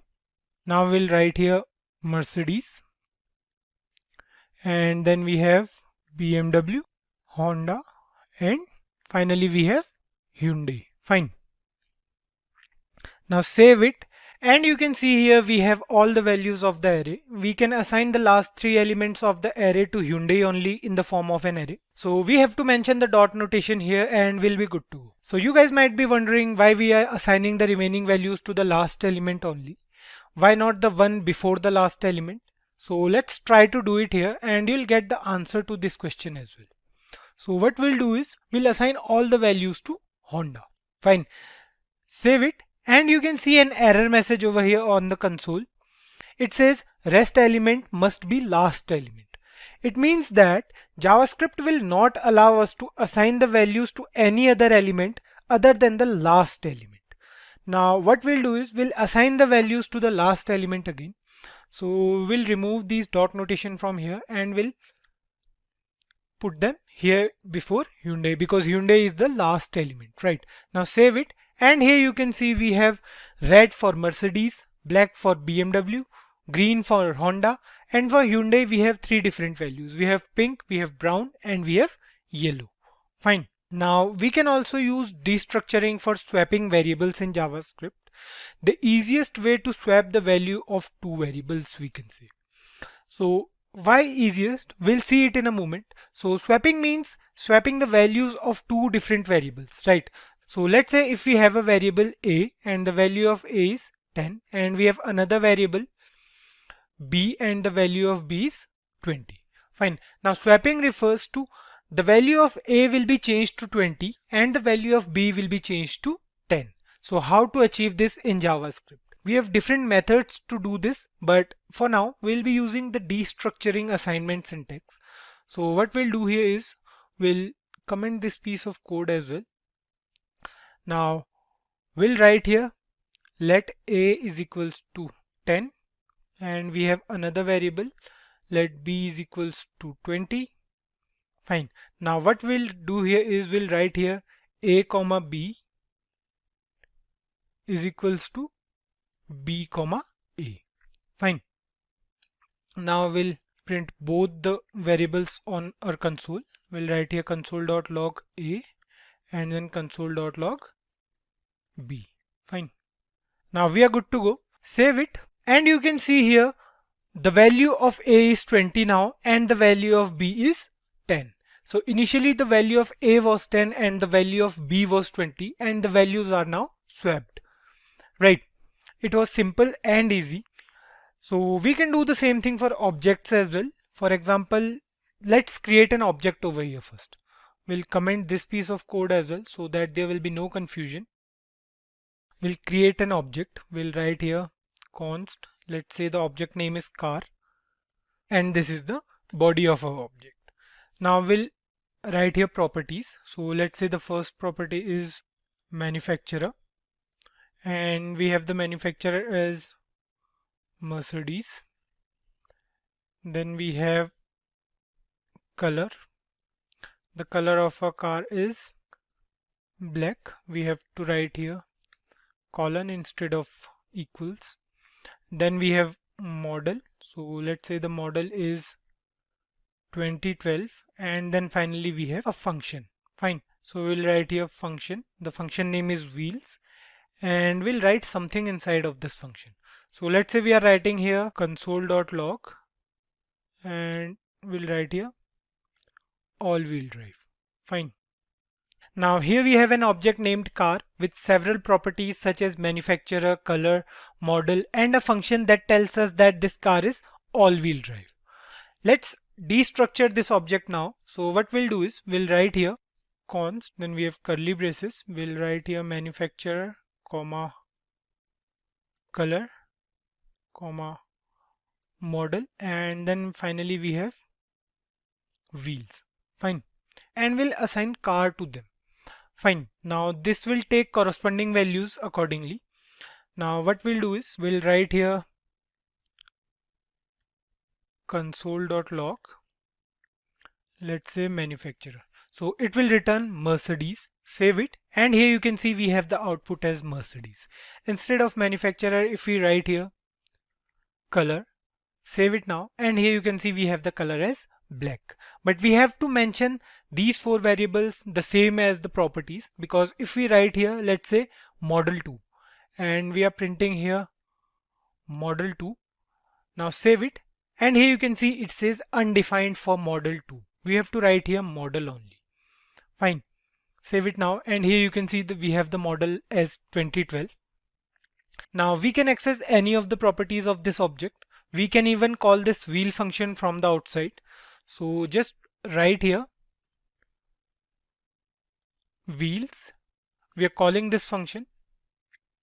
Save it, and here you can see we have the output as all-wheel drive on the console.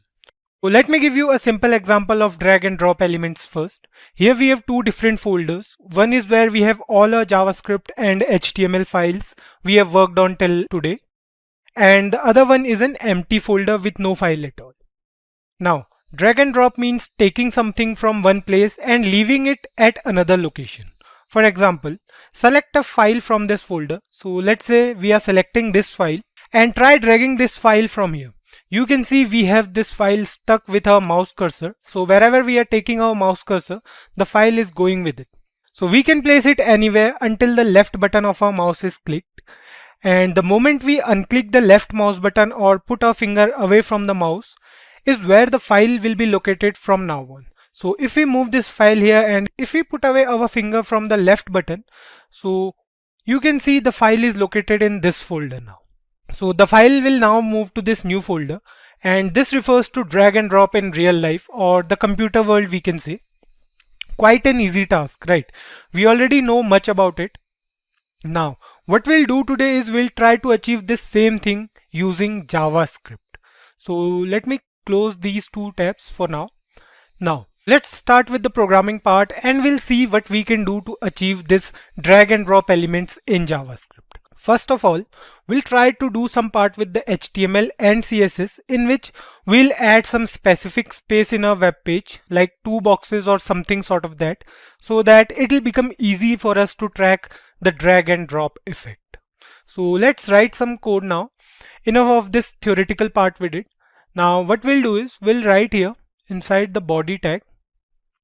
So we'll take 3 divs for this particular tutorial. So we'll write here class is equals to box. What we are doing is we are creating 3 boxes over here.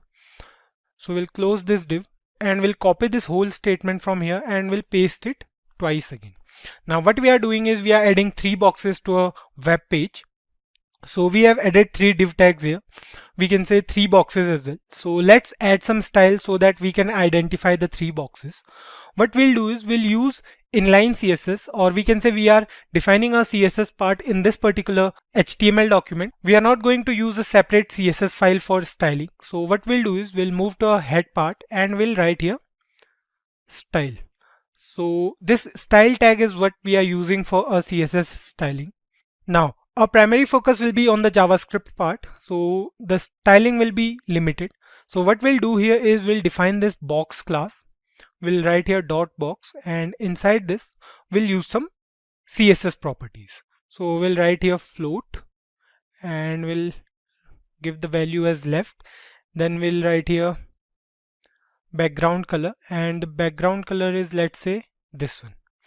So the next thing we'll be doing here is we'll be defining the width and the height. So let's say the width is 400 pixel and the height will also be 400 pixel. Fine. Now the next thing will be margin. So we'll write here margin, and let's say the margin is 10 pixels. Then we'll use padding as well. We'll use the padding as 10 pixels. Next up we'll write here border.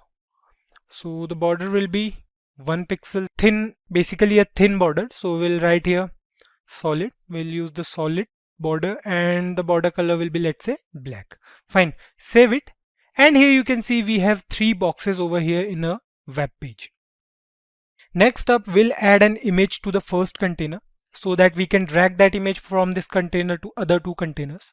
So the code for that is quite easy. We'll write here inside this first div tag, we'll use the img tag to add an image. We'll write here class as image, and the image source will be, let's say, j1.png. so this is a picture in a folder. We'll write here draggable is equals to true, and then we'll write the width of image will be, let's say, 300, and the height will also be 300. Fine. Now save it, and here you can see we have an image over here inside the first container of a web page. Now you might notice here that we have used the draggable property, or the draggable attribute we can say. So this draggable attribute here indicates if a particular element can be dragged or not. It can either be true if we want the element to be dragged, or false if we don't want it to be dragged freely. Now images can be dragged by default in modern JavaScript, so we can drag this image if we don't include this property as well. Now if you want to see how this property actually works, we have to write here false for now. Save it, and if you try to drag this image now, you can see we are not able to drag this particular image inside a browser. So this is how the draggable attribute actually works. Now what we'll do is we'll write here true again, because we want to drag this image and this will be required. So we can drag this image now, you can see. Now we'll leave the other 2 containers empty so that we can drag and drop the image from container 1 to the other 2 containers. Now you can see that the image is not well structured inside the container on the browser. You can see the image is not centered as well. So we'll apply some style to this image as well. So what we'll do is we'll leave margin here from the left and the top of this image so that the image will be well structured or centered, we can say. So we'll write here dot image, because this is the class of our image. And then we'll write here margin top as 50 pixels and margin left as 50 pixels. Fine. Save it now. And here you can see we have an image in the center of the container. So this is how we can use HTML and CSS to style an image or to center it in the middle of a container. So we are done with the HTML and CSS part. Now we'll do nothing more with the CSS to make this video more easy and understandable for everyone, because doing so much styling and all might lead to confusion for you guys. So let's move on to the JavaScript part quickly, which is no doubt the most essential part of this tutorial. So we'll move to a JavaScript file.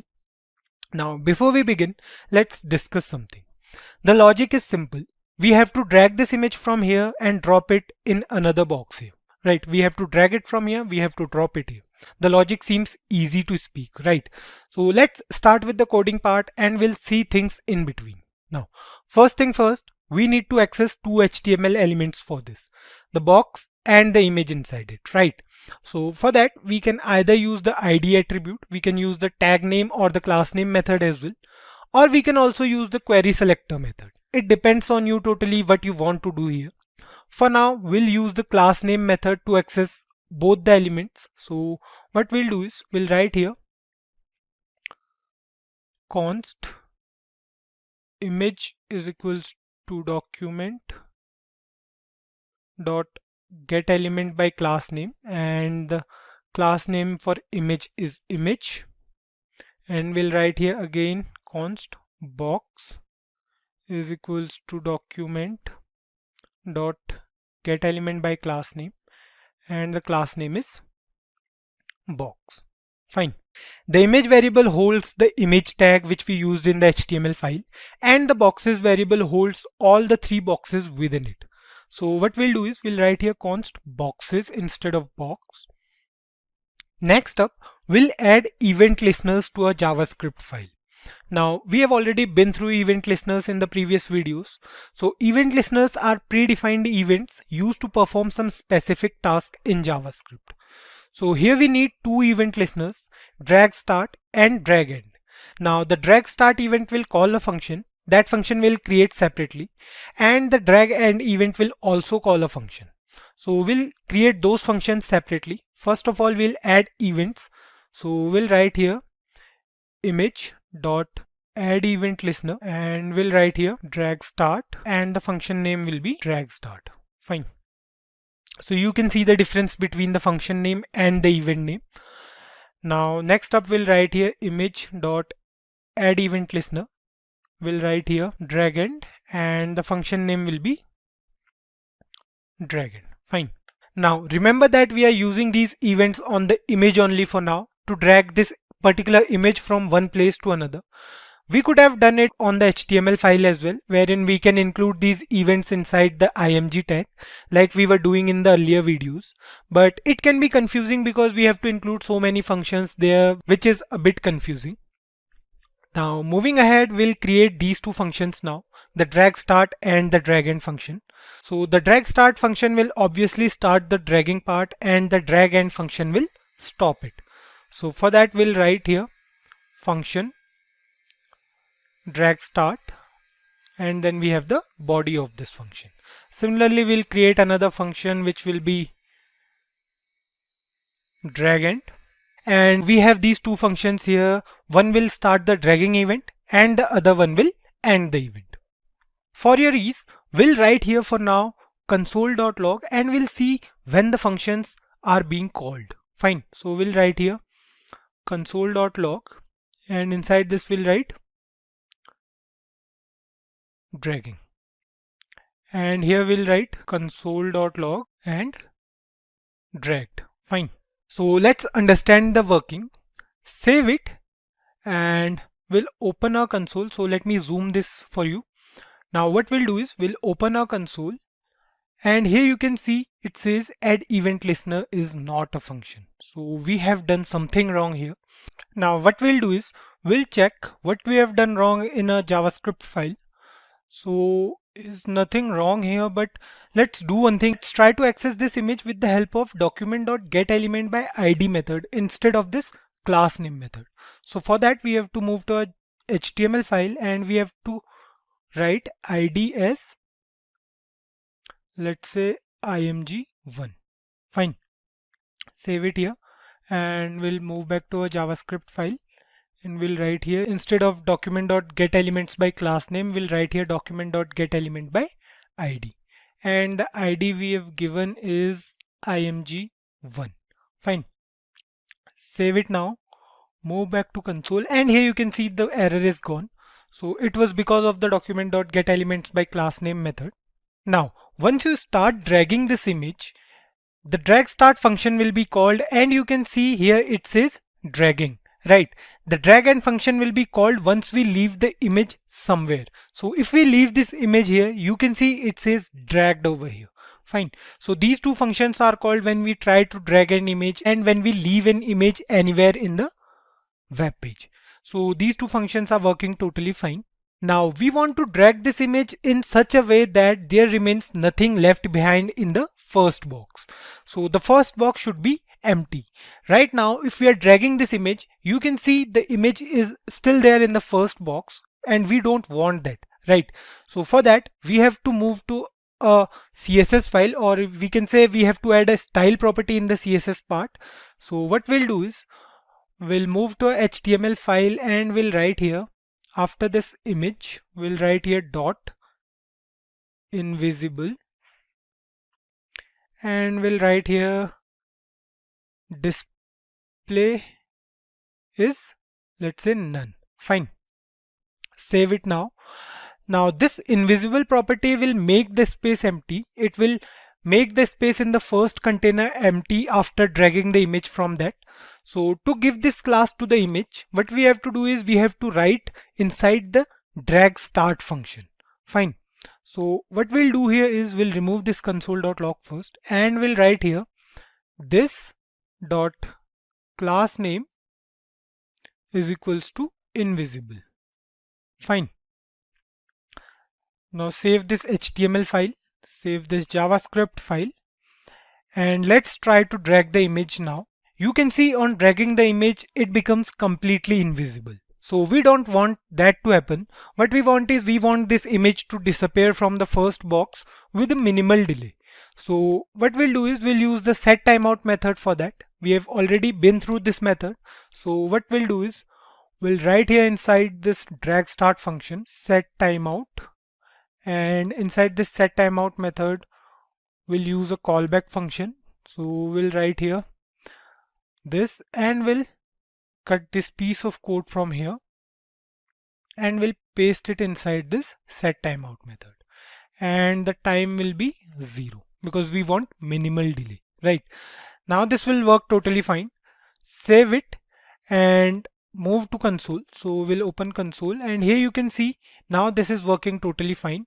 On dragging this image, there's nothing left behind in the first container. So this is working totally fine. Obviously the image is invisible once we leave the mouse button. So for that we have to write something inside the drag and function. So let's do it here as well. What we'll do here is we'll write here this dot class name is equals to image. Fine. So this will be the class name. Save it now, move to console. Here you can see it's working totally fine now. It's not completely draggable, but you can see it's not invisible anymore on leaving the mouse button. So it is working totally fine. I hope you guys understood it till now. Next up, we'll add some more events to the boxes as well. So till now we have been using events for the image only. Now we'll add events to the boxes as well. So for all the boxes, we have to loop through them and we have to use certain functions. So what we'll do is we'll use the for of loop to loop through the boxes, and let's do it here first. So we'll write here for let box of boxes. So we'll loop through all the boxes. We'll write here box dot add event listener, and we'll write here we'll use an event which is drag over, and we'll create a function for this as well. So we'll write here drag over in camel. So we'll copy this for 3 more times because we'll be adding 3 more events here. So instead of drag over, we'll write here drag enter for the image to enter in another container. So we'll write here drag enter as well, and here we have to write small e instead of capital E. So the next event will be drag leave, and we'll write here drag leave. Fine.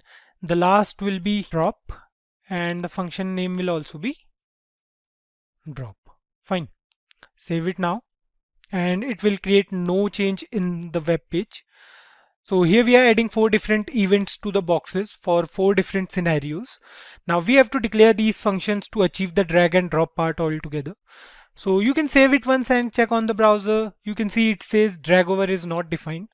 And what we'll do is we'll define these functions now as well. So we have 4 functions over here. So we'll define all the 4 first. So we'll write here function drag over, and then we have the body of this function. Then we'll write function drag enter.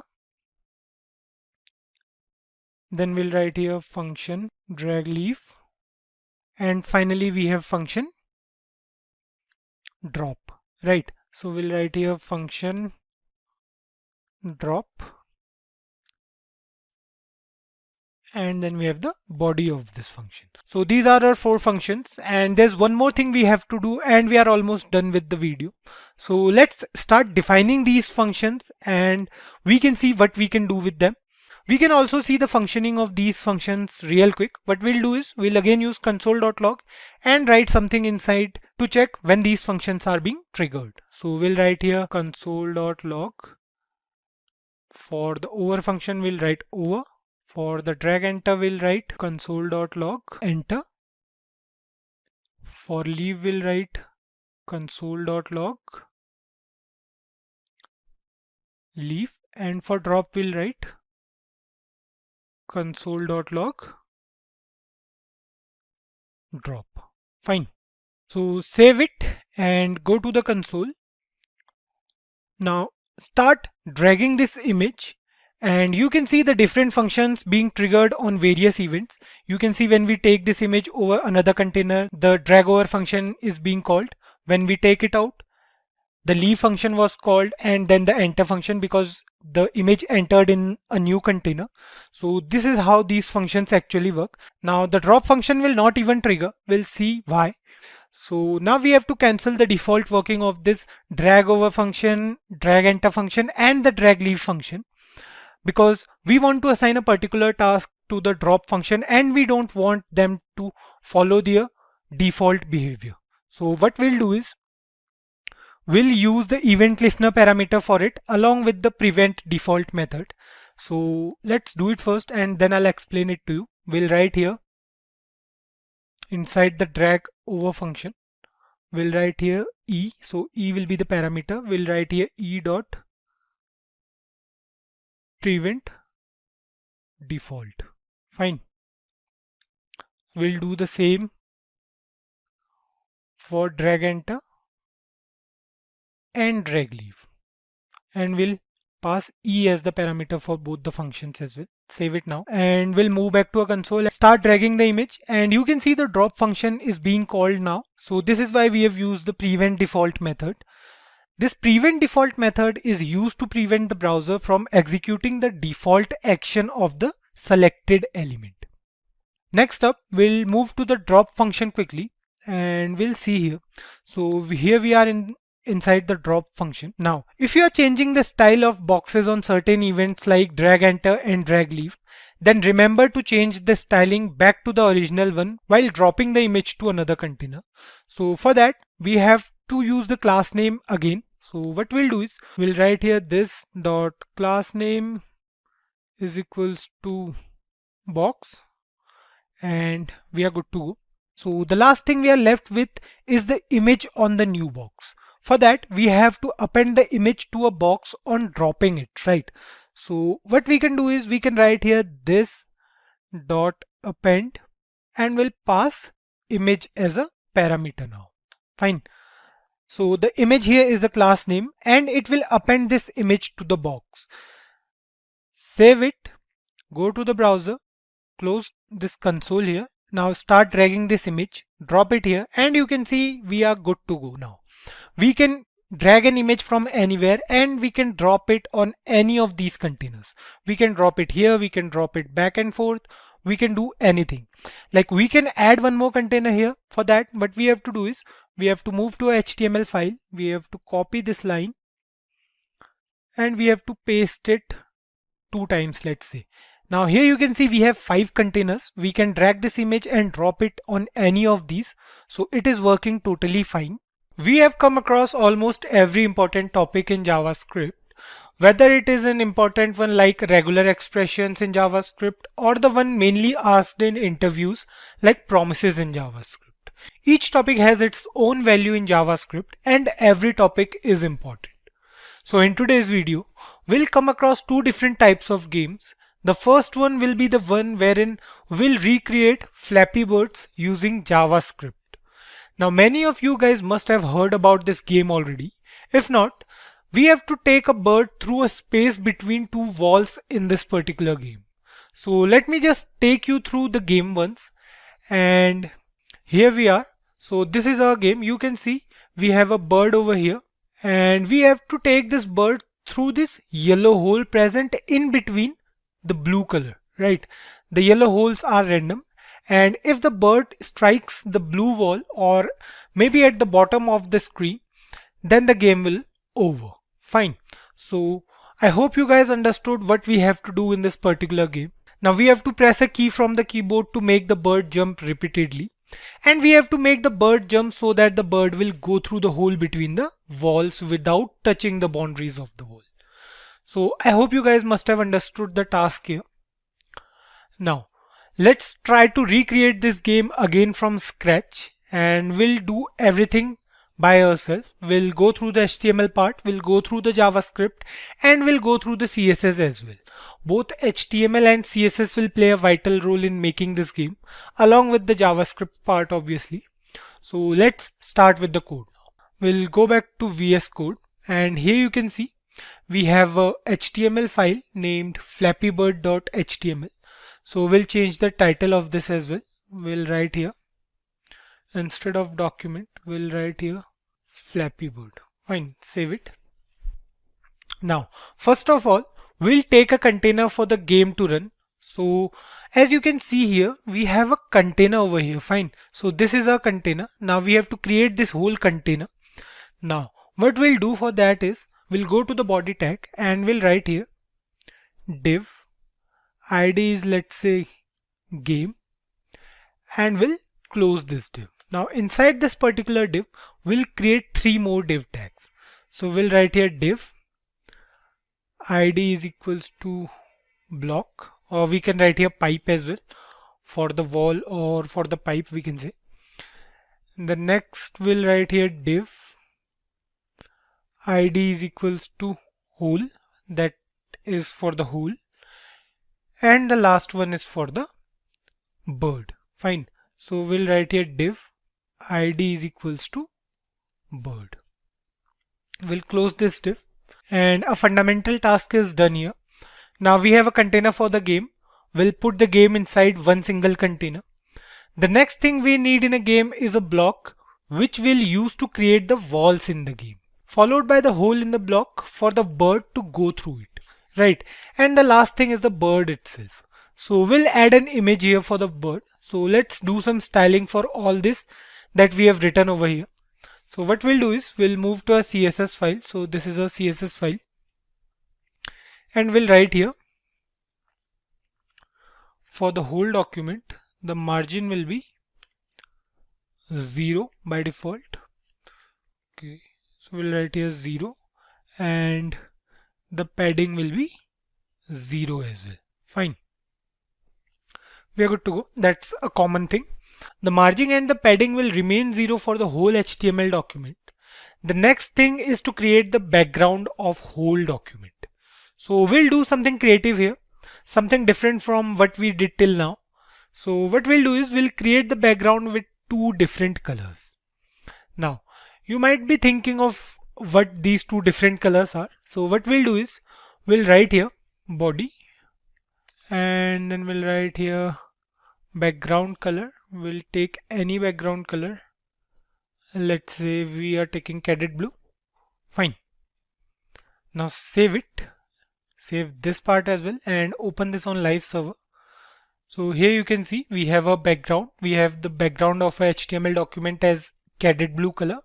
Now the next thing we'll do is we'll use two different colors over this background, right? So we'll write here background image, and we'll write here WebKit linear gradient, and we'll write here RGB 175, 75, 75. Then we'll write here RGB. So these are three particular colors. We'll write here 31, 31, 31, and the last one will be RGB 59, 153, 148. Fine. So here we are, and the next thing we'll do is we'll write here min height will be 800 pixels. Now save it, and you can see here we have three different colors over here. We'll go to our CSS file, and you can see this WebKit linear gradient over here is unknown to us, right? So CSS gradients let us display smooth transitions between two or more specified colors. So we can do it radially or linearly. Now let's see the difference, and you can spot the difference here in the output. We have three different colors over here. We have red, black, and a little bit of gray in between, right? So let's move on to the first container, and we'll create the game area now. Now what we have to do is we have to create the game area. So what we'll do is we'll access the div tag with ID as game, and let's start working on this div tag and we'll understand it much better. So we'll write here game, and we'll write here next up height of this container will be, let's say, 500 pixels. Width is, let's say, 400 pixels. So guys, remember this height and width, we'll need them later. Now the next thing we'll do is we'll write here border, and the border will be 1 pixel solid black in color. Fine. And we'll add a background image as well. We'll write here background image, or we'll write here background only. We'll write a URL, and inside this we'll write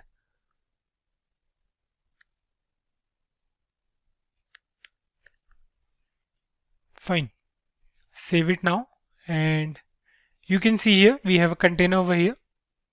Now it's not working. It says there's no such image present in a folder. So what we'll do is we'll check it from here. Here we are. We have bg2 over here, not bg1. So we'll write here bg2.jpg. Save it now and move back to the browser. And here you can see we have an image over here. So it's not quite visible till now. So what we'll do is we'll write here background size as cover. Fine. Save it now. And here you can see we have an image over here. Now the image looks fine. The next thing we'll do is we'll write margin, and we'll write here margin, and the margin will be 1 rem and auto. Fine. Save it now. You can see we have the block in between. Now the next thing we'll do is we'll use the overflow property here, and it will not show the bird going out of the box. So we'll see it in a moment what this overflow property will do. So what we'll do is we'll write here overflow is equals to hidden. Save it now. You can see it's not making any difference as of now, but we'll understand it later. Now we have a box over here on the browser and the game will be played inside this particular box. Now we have to work on the div for the block. So we have to create a block and that block will move again and again through the screen with holes present at a random place every time. Fine. I hope you guys got it. So let's style the block now. What we'll do is we'll go to a CSS file and we'll write here hash block. Fine. So this is the ID for the block. Now inside this we'll use width as 50 pixels. Then we have height.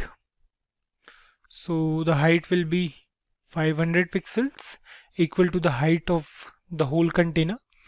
The next thing we'll write here is background color, and the background color will be, let's say, blue. Fine. We'll write here position as relative, and then we'll write here left 400 pixels. Fine. Now we know that after saving this piece of code, the block will not be visible anymore. So why is it not visible? It's a question, right? It arises in every person's mind. Save it, and here you can see the block is yet not visible. Now what we have to do is we have to set the left property as 200. Let's try to do it 200 once. So what we'll do is we'll write here 200 pixels. Save it now. And here you can see we have a block over our screen. Now the value of left property as 200 means the block is present to 200 pixels from the rightmost corner of the container. If we write here 400 and save it, you can see we don't have any block here. It means that the block is present right after this entire container. The block starts here and goes till here. It's a 50 pixels wide block and it's not visible because we have set the left property as 400. So now the next thing we have to do is we need some animation over this box, right? Or we can say we need some animation over this block, right? So what we'll do is we'll write here animation and we'll write here block. We have to perform it on a block and the animation time will be 2 seconds. We'll write here linear and it will go till infinite. Fine. Now this animation property will help us in moving the box again and again after every 2 seconds. And the moving points we have to define here. So for that, what we have to do is we have to write here @keyframes. After this we'll write here block, and inside this we'll write 0%. Left will be 400 pixels, and at 100% animation what we'll do is we'll set the left property as -50 pixels. Fine. Now you guys might be wondering what we are doing here, but this keyframe here is a rule that specifies the animation code and it will help the block move again and again from 400 pixel in the right to -50 pixels in the left. Fine. Save it and we'll go to the browser. You can see the box is moving again and again after every 2 seconds or 2 milliseconds. Now the next thing we have to do is with the hole in the block. So we have to put a hole here in the block, and for that we have to access another div with ID as hole. Fine. So we'll move to a CSS file and we'll access that particular element with ID as hole. So we'll write here hash hole, and inside this we'll write height of the hole will be 150 pixels less than that of the block. Width will be 50 pixels, same as the block. And then we'll write here background color. Fine, so let's say the background color is yellow. This is for practical purpose. You can change it by yourself. The next thing we'll write here is position. Position will be relative. Left will be 400 pixels and top will be minus 500 pixels. Fine. Then we'll write here animation. Again we'll write here block. We'll write here 2 seconds. We'll write here linear and we'll write here infinite. Fine. Now this whole will also go with the same animations as the block. Save it and open the browser, and here you can see the whole is not properly over the block. They are both at different locations. So we can try to refresh this code, and here you can see the whole is now present at the top of the block. So here is the whole. This yellow part represents the whole for this particular game.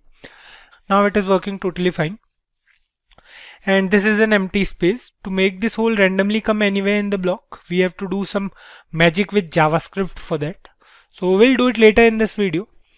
Now if the whole is not placed over the block in your code, don't worry, just refresh the code, or we can say just refresh the home page. It will be fine, or if not, it will get fine once we go through the JavaScript part. That's not a major deal.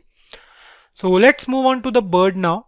What we'll do is we'll add an image to our HTML file for the bird. So we'll write here inside the HTML file, we'll write here where the ID is bird, we'll write here img. Okay,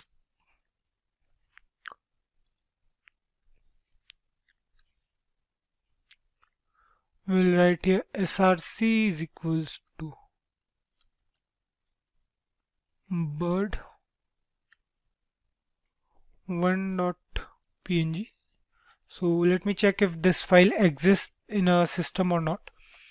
So here we have bird.png, not bird1.png. Save it, and what we'll do is we'll write here alt as bird. We'll close this img tag, save it, open the browser, and you can see the bird is not visible as of now. To make this image visible, we have to work on the styling. So we'll access this image with the ID bird. What we'll do is we'll go to the CSS file again and we'll write here hash bird. The next thing we'll write here is position. So position will be fixed and top of bird will be 100 pixels. Then we have height as 50 pixels and width will also be 50 pixels. Fine. We'll do the same for image tag as well. So we'll write here bird img, and inside this we'll write height as 50 pixels and we'll write here width, fine, as 50 pixels. Fine. Now save it, and if we open the browser now, you can see we have a bird in our game now. We are halfway done in making our game and we haven't used any JavaScript until now, right? That's quite funny.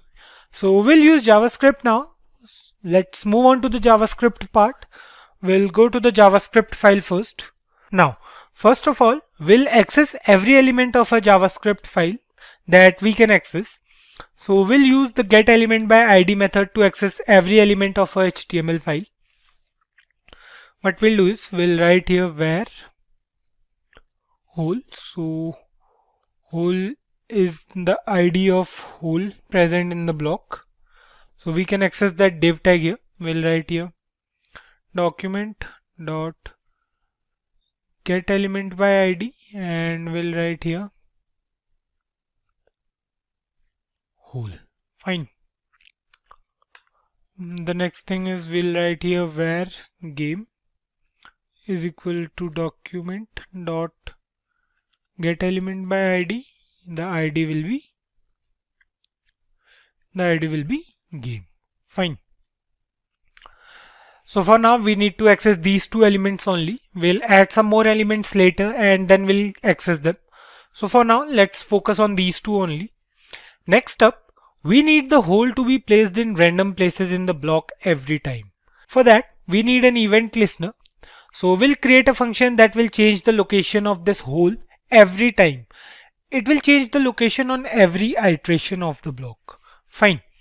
So we'll write here hole dot add event listener, and we'll write here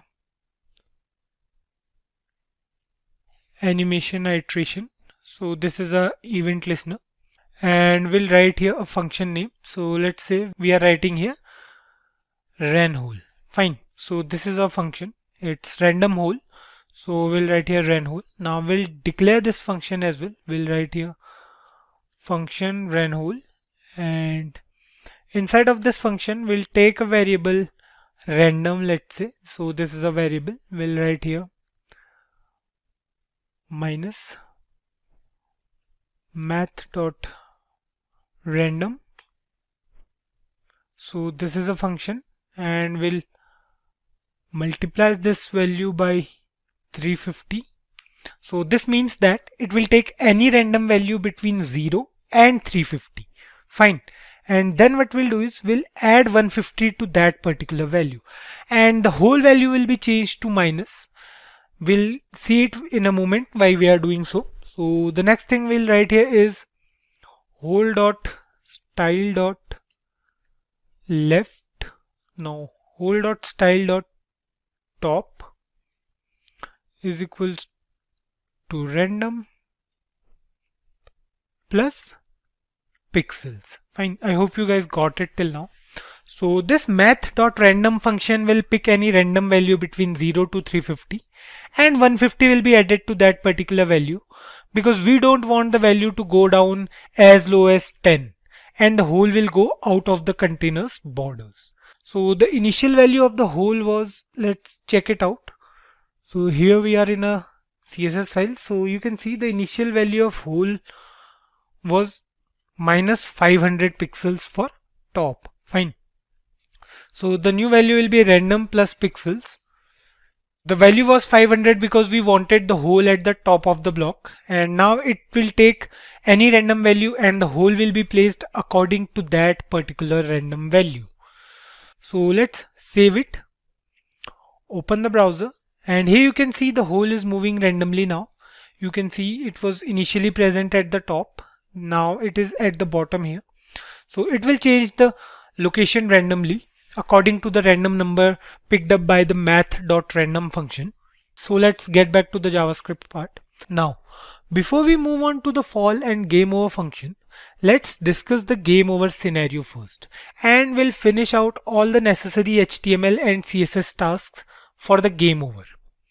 So the game will be over when the bird strikes the pole or either the bird falls down to the ground. On game over, the score will be shown on the screen with a restart button, right? So the score will be counted on the basis of blocks passed by the birds. Now the number of blocks passed will be the final score. So we'll take a variable score and increase the value of this score variable with each random block coming through. So we'll take a variable score and we'll write here where score is equals to 0. The initial value will be 0. So let's do the HTML part, wherein we'll use a div tag to print the result on the screen. What we'll do is we'll go to the HTML file, and here what we'll do is we'll write here after this particular div tag, we'll write div id is equals to result, and here we have another div tag present over here. Now inside this div tag we'll use a h1 tag and we'll write here game over. Fine. Next thing we'll do here is we'll use p tag with id as, let's say, text. Fine. We'll close the p tag here, or the paragraph tag we can say. Now we need a button. So we'll write here button id is equals to btn. We'll write here on click is equals to location dot reload, and we'll write here restart. Fine. Now the HTML part is done. The paragraph tag with ID as text will be used to print the score on the scoreboard. Now this location.reload method is used to reload the whole web page. On clicking the start button, the entire page will be reloaded and the game will start again. Fine. We'll use CSS to style all of this game over part. So we'll go to the CSS file, and here's the CSS file. Now we'll write here hash result. We are accessing the div tag with ID as a result. So the height will be, let's say, 200 pixels for result, and the width is, let's say, 500 pixels. Fine. So if I show you once again, so here is the block for game over scenario. So the height is 200 pixels and the width is 500 pixels. Basically we need to create a card, right? Or we can say a rectangle. So we'll move back to the CSS file and we'll write here background color is, let's say, brown. Margin will be 5 rem auto. So margin top will be 5 rem, and then it will do it automatically. Then we'll write here border. So border will be 2 pixels solid and the color will be white. Fine. We'll write here border radius. So the border radius will be, let's say, 20 pixels. We want rounded borders, and the display will be none. Fine.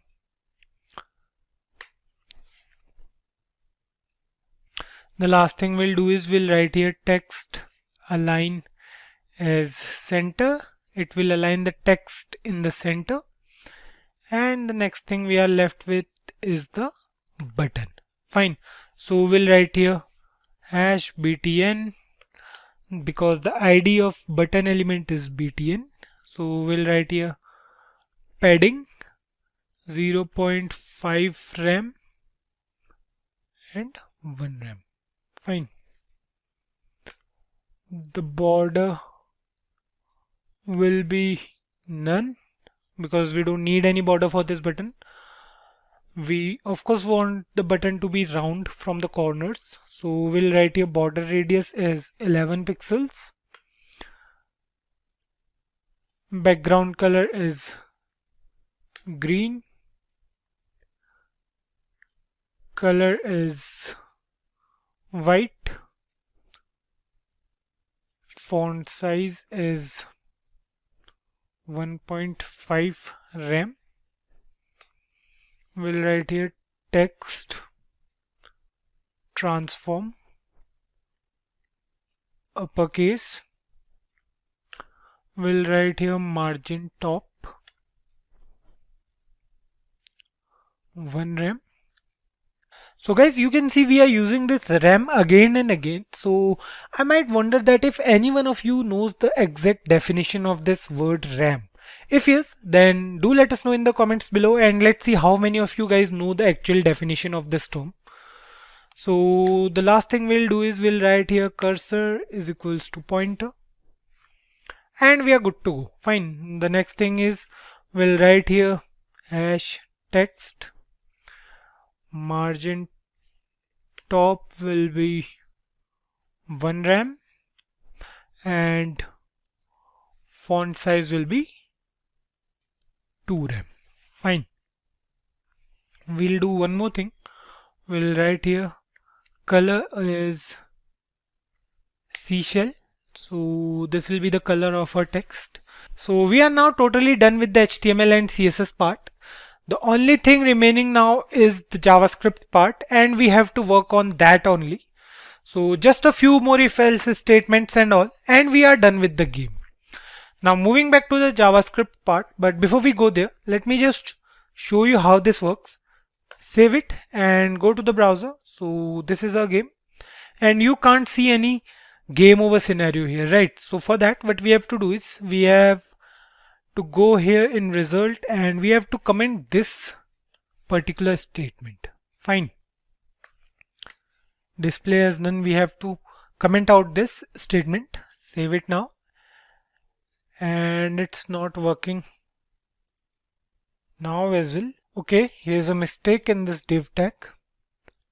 What we did wrong here is, so this was a mistake. Save it now. And now here you can see we have a card for game over here. And if you click on this restart button, you can see the page is reloading again and again. So it's working totally fine. We'll move back to the CSS file and we'll remove this. Fine. Save it now. And let's go back to the JavaScript part. Now we'll access two more HTML elements that we just created. So what we'll do is we'll write here where result is equals document dot get element by ID, and the ID is a result. Fine. And then finally we'll write here where text is equals to document dot get element by ID, and the ID is text. Fine. So the next thing we'll do is we'll write here where jumping is equals to 0. We'll take another variable for the bird to jump. Now we'll need all these elements further in the video. Now we have to create functions for falling, and we have to mention the conditions for game over as well. So what we'll do is we'll write here after this ranHole function, we'll write here where fall is equals to set interval. We'll set an interval. So we'll write here function, and then we have the body of this function.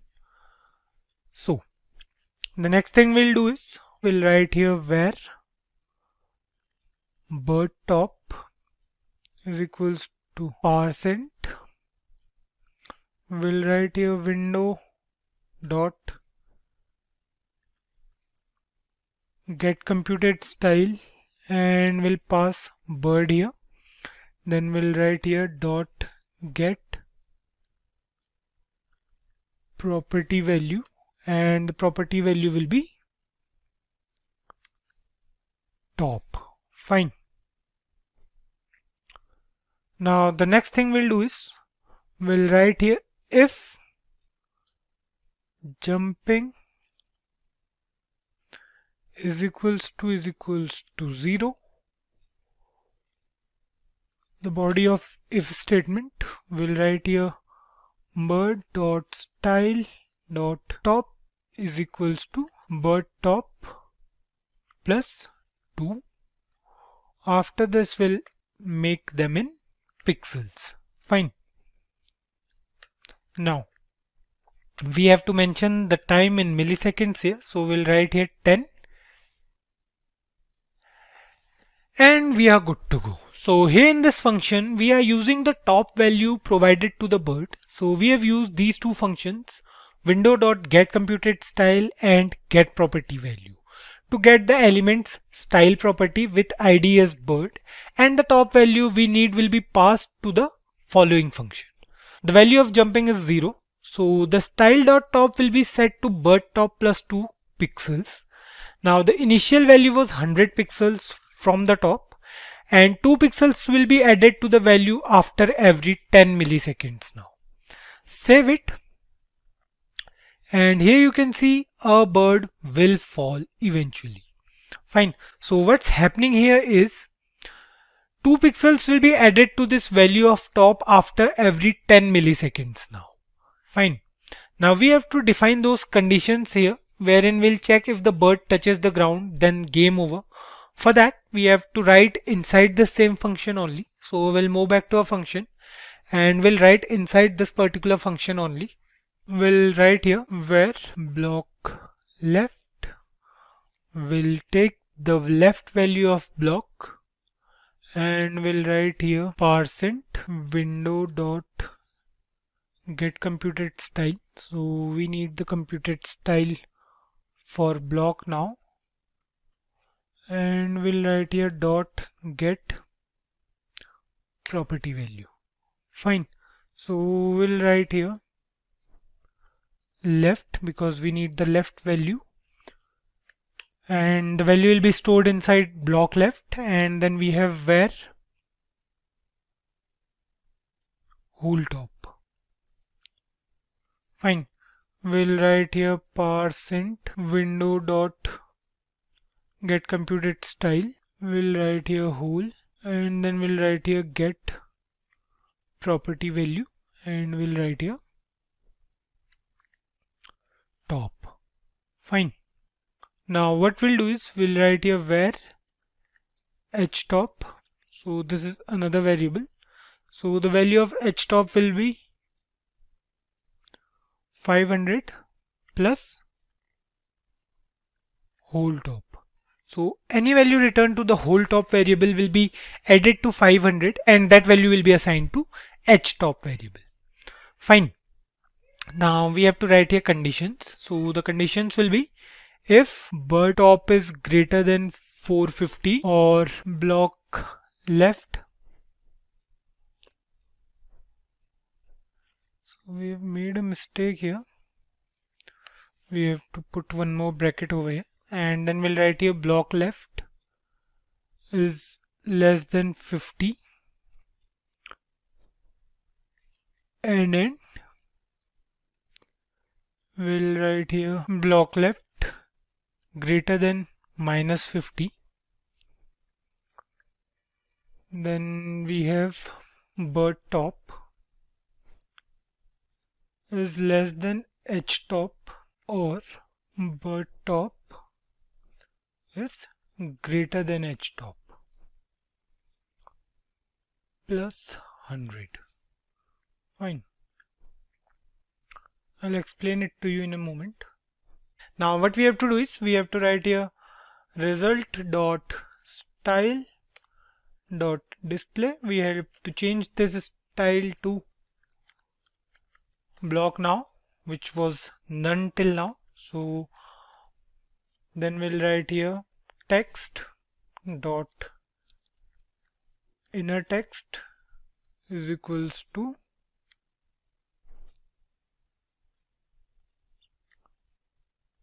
your final score is colon, we'll use here dollar, and then we'll print the score here. Fine. Now the next thing we'll do is we'll write here game dot style dot display is equals to none, which was block until now. Now the last thing we have to do is we have to change the value of score to 0 again, so that the game will restart from 0. Now let me explain this to you guys. So we have to write here bird top first, not bird yop.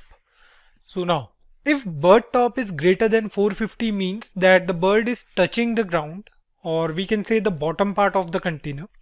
Now you can get all these values correct by going through the inspect elements, and I hope you guys already know how to use it in JavaScript to get the exact values in pixels. So I want you guys to check it, to cross check it once if it's fine or not. Now if the block left is less than 50 and greater than -50 means if the bird is colliding with the block or not, and the bird top is less than htop means the bird is hitting with the top of the block or the bottom of the hole, we can say. The last one is for the bird to collide from the upper part of the block. Now in all these cases the result box will appear and the style of the result box will be blocked. The paragraph tag with ID as text will show the score here, and the game.style will change to none. Now the game will disappear and the game over scenario will come forward. Now score will be again 0, as if the user wants to restart the game, then he can restart it from 0 again. So save it once and let's see if it's working or not. Save it and go to the browser, close it. Okay, you can see it's working totally fine, but it says your final score is $score. So we have made a mistake over here. Now what we'll do is we'll go back here and we'll check what's wrong here. Fine. Okay, the mistake here is of single inverted comma. Instead of single inverted comma, we have to put this sign over here. Now save it, go back to the browser, restart the game, and you can see it's working totally fine. It says your final score is 0. Restart it again, and here you can see it's working totally fine. Now we are left with only one thing, and that thing is quite easy. So what we have to do now is we have to make the bird jump on button press. So we have to create one last function for this event. So what we'll do is we'll write here after this window dot add event listener. We'll add an event key down, and then we'll write here hop. So hop will be a function. Hop is basically a synonym for jump as well. So we'll define this hop function now. We'll write here function hop, and then we have the body of this function. So jumping will set to 1 on calling this function, and we'll write here where bird top is equals to %. We'll again write here window dot get computed style, and the style will get from bird, and the property we want is top. Fine. Now we'll write here if bird top is greater than 6, then we'll write here bird dot style dot top minus 60. Fine. Okay, so we'll write here is equals to bird top minus 60. So we'll put all this inside a bracket and we'll convert it to pixels. So for that we have to write here pixels inside double inverted comma. Fine. Now what we have to do next is we have to write here set timeout, and we have to create an anonymous function over here. So we'll write here function, and we'll again set the value of jumping to 0 after every 100 milliseconds. Fine. So every time a key is pressed, the hop function will be called and the value of jumping will change to 1. It will again take the bird top value and check if the value of bird top is greater than 6. And if yes, then subtract 60 from it and save it inside the top of the bird. Then again, the bird will try to go down after every 100 milliseconds, but the bird will also go up by 60 pixels on each button press. Right. Now save it and our game is ready. So we are done with creating the game. Now what we'll do is we'll go to the browser and we'll restart the game. So here you can see our bird is jumping and we can take the bird from the holes. So here you can see we have a bird and it's working fine. So we have to take the bird through these holes. So here you can see it says your final score is 0 every time. Fine. So let's check out for this ones. Okay, so we have forgot to mention here score plus plus. Now save it. Go back to the browser. Now we'll play this game again once. So we have to take this bird through these gaps in between the blocks. See how long it goes. So here you can see it says your final score is 5, and then again the value of score is set to 0 after some time. That's because if the person want to restart the game, then the value of score will be 0 for that restart. Now here you guys just saw me playing this exciting game, and I want you guys to try it. It's fun and you'll enjoy the game more after creating it by yourself. Today we'll create a car game in which we have to save a car from obstacles coming towards our vehicle. I don't know the exact name for this game, but let me give you an overview of this game real quick. So here is the game you can see over the screen, wherein we have a red car on the road and we have to protect this car by moving to the left or right. All we have to do is to protect this red car from collision with the blue one. Now, I know the graphics for these games are not too much appealing, but if you want to make a high-end graphics game, then JavaScript is not the only language you can use. We have to use many different JS libraries and maybe several other programming languages along with JavaScript to achieve this task. So let's focus on these small games for now, and we'll go ahead step by step. Now, in this particular game, if you see here, we have 3 images. One is of red car, the other one is of blue car, and a road behind them, right? So let's move on to the programming part directly. And most of the parts will remain the same, like that of Flappy Birds. Let's move on to VS Code. So here is our game. This is the HTML file, and then we have a CSS file and a JavaScript file for this game. Now, what we'll do first is we'll create a div tag. We have to protect a block, right? We have to move the container either to the left or to the right. So for that, we have to create div tags. So first of all, we'll write here div. We'll take this particular div tag for the game, and we'll write here another div with ID as game. Fine. Now we have 2 div tags over here. Now what we'll do first is we'll add images for red car and for blue car, right? So what we'll do is we'll take 2 div tags and we'll write here ID as blue car for the blue car, and then we'll write here img src. The source will be blue.png. So we have a file named blue.png, which is actually an image. And what we'll do is we'll write here alt. So the alternate will be blue car. Fine. We'll copy this piece of code and we'll do the same for red vehicle as well. So instead of blue car, we'll name the ID as red car. The image source we have in a computer is red.png, and alternate will be red car. Fine.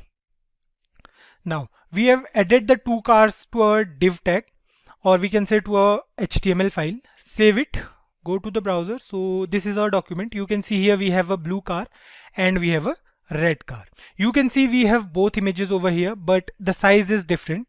The blue car looks big and the red one is pretty small, right? Not to worry, we'll figure it out in the CSS part. So let's do the rest of the HTML part here. What we'll do is we'll move to our HTML file again. And now one thing you might have noticed in the game here is on collision, we are getting a card for game over. So we have to create this div tag as well. So let's finish the HTML part first. What we'll do is we'll write here div again. And this time the ID will be result. So we are preparing for the game over part, right? Now what we'll do is we'll write here h1 heading. So inside h1 we'll write game over. So let me show you why we are doing this. So if you can see here on collision we have game over, right? So game over we have to write here. Now what we'll do is we'll write here game over like this. The next thing we need is the score. So what we'll do is we'll write here P. So we'll use the paragraph tag. The ID will be score, and the score we'll do in JavaScript part. Now what we have to do is we have to add the restart button as well. So for that we'll write here button ID is equals to, let's say, btn, and we'll use the on click event. So on click we'll write here location dot reload. We'll call this function. So this is a built-in function in JavaScript. What this function will do is it will refresh the whole page. Fine. The game will start again. So we have added another div tag for the score here. We have a heading, game over, and a paragraph with ID as score. And then we have a button to reload the web page. Now let's style these elements and make them look like a game. So what we'll do is we'll move to the CSS file. Now here's a CSS file. We'll first write here some code for the whole HTML document. So for inside this, we'll define margin, and the default margin will be 0. Similarly, we'll define padding as well. So the default padding will also be 0. Now, the next thing we have to do is we have to write here some code for the body. Fine. Here what we'll do is we'll use two colors at a specific angle of 45 degrees. We have already been through the WebKit linear gradient property in the previous game, which is Flappy Bird. So what we'll do is we'll write here, let's take a background color. Let's say the background color is this kind of sky blue. Now the next thing we'll do is we'll take a background image, and inside this we'll write WebKit linear gradient. We have already been through this in the previous game, so we'll write here 45 degree. This is the angle, and then we'll define two colors here. So our two colors will be gray, and the next one will also be gray but a little bit different from this one. So we'll write here 45%. It will take 45% of the screen, and then we'll write here hash. So this is the code for dark gray color, and it will take the rest 55% of the screen. Fine, save it for now. Go to the web browser. So you can see here we have two different colors present over here in a web browser. The colors are divided at an angle of 45 degree. What we can do here is we can write here 50-50 instead for both the colors. Save it now. Move to the browser, and here you can see, you can clearly spot the difference here. So here you can see these two colors are different now. We'll leave it here. You can do this thing as you wish. So moving ahead, we'll write here min. Height will be 800 pixels. Fine. Save it now. Move to the browser, and here you can see we have a background color set for this particular web page. Now, so after the body tag, we'll do some styling for the game container. So here you can see we have the ID as game for the first div tag. So what we'll do is we'll write here game. We'll write some properties here. We'll write here height. So the height will be 500 pixels. Then we'll write here width. The width of the box is, let's say, 300 pixels. And the border will also define. So the border will be black, and the border will be 1 pixel thick, solid, and black in color. Fine, save it. You can see over here. So we can't see anything for now. So let's style this first completely. What we'll do is we'll write here margin. So the margin will be 1 rem. Auto. Now right here we'll write background image. So the background image is the one we already have in a folder. The name for that image is road1.png. Now we'll write here background size. So we'll write here contain to fit this image inside the container, and we'll write here overflow as hidden. Fine, save it, move to the browser, and here you can see now we have a div tag present over here. We have a container over here, and we have the blue image only for now. Now what we'll do next is we'll style these images as well. So first we'll do the same for blue car. We'll write here blue car, and inside this we'll write height as 100 pixels, width will be 130 pixels. So there's a specific reason behind writing this 130 pixel. We'll understand it later. Now the background color for this car will be, let's say, blue for the blue one, and we'll write here position. So the position will be relative. Next up we'll write here top.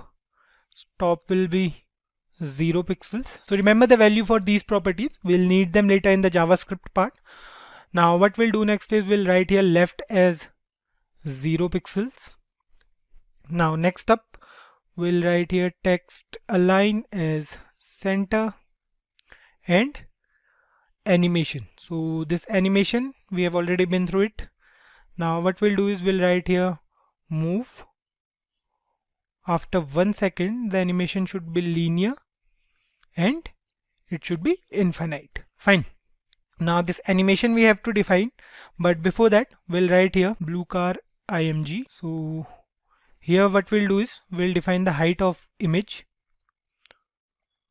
We'll write here height as 100 pixels. Fine. Now save this, go to the browser, and here you can see we have a blue car present at the top left corner of a container. Now what we'll do is we'll define the animation for this particular div tag, right? So here is a car present at the top left corner. So what we'll do is we'll move this box to the middle of the screen. So we have already done it, I guess, but there is some mistake.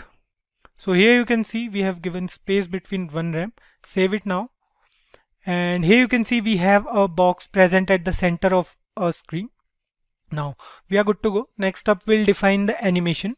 So we'll write here @keyframe, and instead of identifier, the identifier we have here is move. Fine. So inside this we'll write here 0%. At 0% the top will be 0. Fine. 0 pixels. And at 100% the top will be 501 pixels.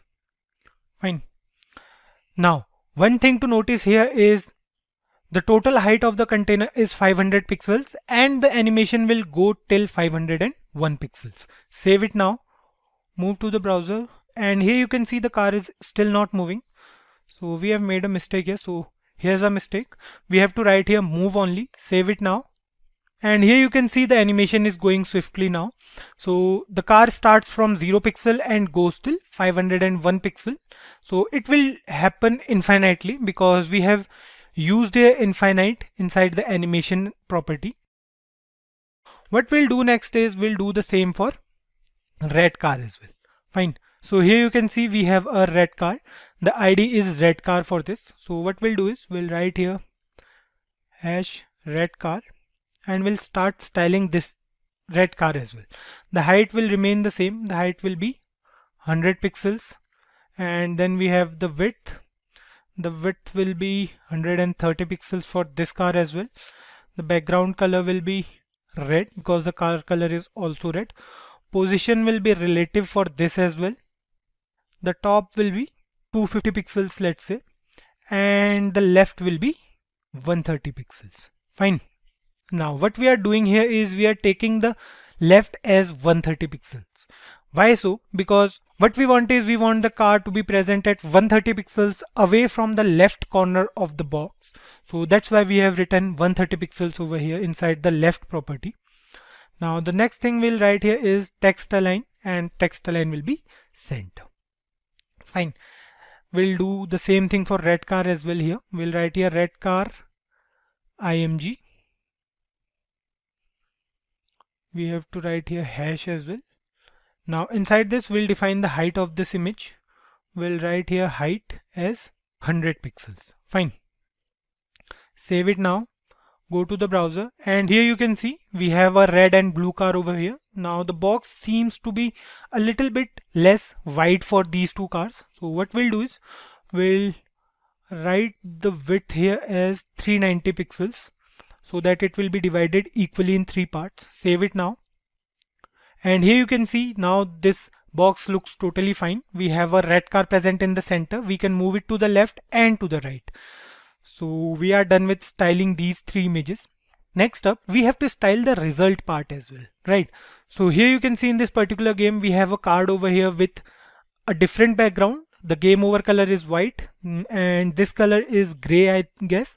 The button color is black and the restart color is sky blue. Fine. So we have to keep all these things in mind. We have to style this box as well. So what we'll do is we'll write here result, and inside this we'll write height. Height will be 200 pixels for this box. Then we'll write here width, and width will be 400 pixels. So we want a rectangle for this. Next up we'll write here background color. So let's define the RGB value. The RGB value for this particular color is 231, 105, 105. That's because we want to make the exact same game. So that's why we are using the RGB values here. Save it now. Move to the browser. And here you can see we have the game over card over here. And the game over color is black and the card color is pinkish, we can say. Now we'll move to a CSS file. We'll write here margin, and the margin will be 1 rem auto. Next up we'll write here border radius. So we want the box to be a little bit round from the edges. So for that we'll write here border radius as 20 pixels. And then we have font size as 30 pixels for game over. Then we'll write here text align. We want to align the text at the center of this box. Game over color will be white. Fine. So we'll write here white, and we are done with it. Save it. And here you can see we have a box over here. We have a game over card over here. Now what we want is we want to hide this thing, right? So for that we have to write here display as none. Save it now. And you can see we don't have this game over box over here anymore. Now moving back to our CSS file, what we'll do is we'll remove this particular statement for now. Save it. And here's our box again. We'll add this property later. So for now what we'll do is we'll write here score. Now what we have to do is we have to write here font size as 2.2 rem. I hope you guys must have searched for the rem keyword. Now we'll discuss this keyword again in the next video. So for now we'll write here color, and the color will be, let's say, take any color of your choice. So we'll write here gray, or we can say let's take goldenrod. I don't know which color is it, but let's take it once. Save it. And you are not getting anything over here because we haven't defined it yet. So we'll see it later. Now the last thing we have to do here is with the button, right? So we'll use the button ID for that. We'll write here btn, and inside this we'll write padding. So padding will be 0.5 rem and 1 rem for left. Now we'll write here border radius for this button is 20 pixels because the button is a little bit round at the corners. Next up we'll write here border is none. We don't need any border for this particular button. Then we'll write here background color is, let's say, black. We'll write here the color is, which color we should take? Let's take this one. Now we'll write here margin top. So let's say the margin top will be 10 pixels. Next up we'll write here cursor. So cursor will be pointer. Fine. Cursor will change to pointer on taking it over the restart button. We'll write here text transform. We want to transform this text to uppercase. Fine. Save it now. Move back to the browser, and here you can see we have a game over here, but this tag is not working for now. So let's see what's wrong here. Okay, so we have to write here restart. Save it now. And here you can see we have a button over here. We have a restart button over here. The button looks a little bit small. So what we have to do is we have to do some styling change here. We'll take, let's say, the font size. So we'll write here font size is, let's say, 25 pixels. Save it now. And here you can see the button is quite right now. So we are done with it. What we'll do is we'll add the display property here. We'll write here display none, save it, and the box is gone. Fine. Now we are done with the CSS part as well. Now we have to make this game responsive only. That will do with the help of JavaScript. So let's move on to the JavaScript file first. Here's a JavaScript file. Now we'll access all the HTML elements here in the JavaScript file because we need them. So what we'll do is we'll write here where blue car is equals to document dot get element by ID. So the ID for blue car is blue car. We'll write here where red car document dot get element by ID. So the ID is red car for the red one. Next up, we'll write here where a result. We'll get result as well. We'll write here document dot get element by ID, and inside this we'll write a result. Fine. We are accessing all the elements with the help of get element by ID method. Now what we'll do is we'll write here where score. So the score will write here document dot get element by ID, and again we'll write here score. Then we'll write here where game document dot get element by ID. The ID for game is game. Fine. We'll take another variable here. Let's say the variable name is variable counter to count the number of cars passing through the red one to get the final score basically. So we'll initialize the value as 0 for this counter variable. Now the next thing we have to do is to make the blue car move randomly in 3 positions, right? For that we'll use math.random function again. We have used this function previously in the Flappy Birds game. So we'll write here blue car dot add event listener. We'll add an event. So we'll write here animation iteration. So this is a predefined event listener in JavaScript. So for this we'll create a function here. We'll write here function and we'll define the function as well. Fine. So we'll take a variable, let's say random, and we'll write here math dot floor math dot random. So this is a predefined function in JavaScript. We'll write here into 3, and right here we'll write 130. Fine. Why 130? Because 130 is the default width which we have taken in our CSS file.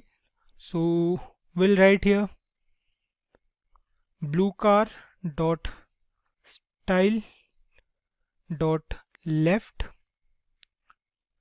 is equals to the value of random in pixels. Fine. Then we'll increase the value of counter after every car passes through, after every blue car passes through the red one. Save it and move to the browser. You can see the blue car has 3 positions over here. It can either come from the left, right, or from the center. Any random number from these 3 numbers will get multiplied to 130. So we have 3 positions only. Any random position. Let's say the position is 1. It means that the car is present at the left. So that particular number will be multiplied with 130, and the left value of the blue car will change to that particular number. The logic is simple. If the number randomly taken is 2, then the random value will become 260 in that case, and the blue car will have a distance of 260 pixels from the left side of the container. So this was the reason behind taking the width of container as 390. I hope you guys can relate to it now. So let's move ahead and write the code for moving the red car as well. So you can see the red car is not moving as of now. We'll make it move. So let's write the code for that as well. We'll move to a JavaScript file, and we'll write here window dot add event listener. We'll add an event here. We'll write here key down, and we'll define a function here. Fine. So we'll take a parameter inside this function. Now what we'll do is we'll write here if e dot key code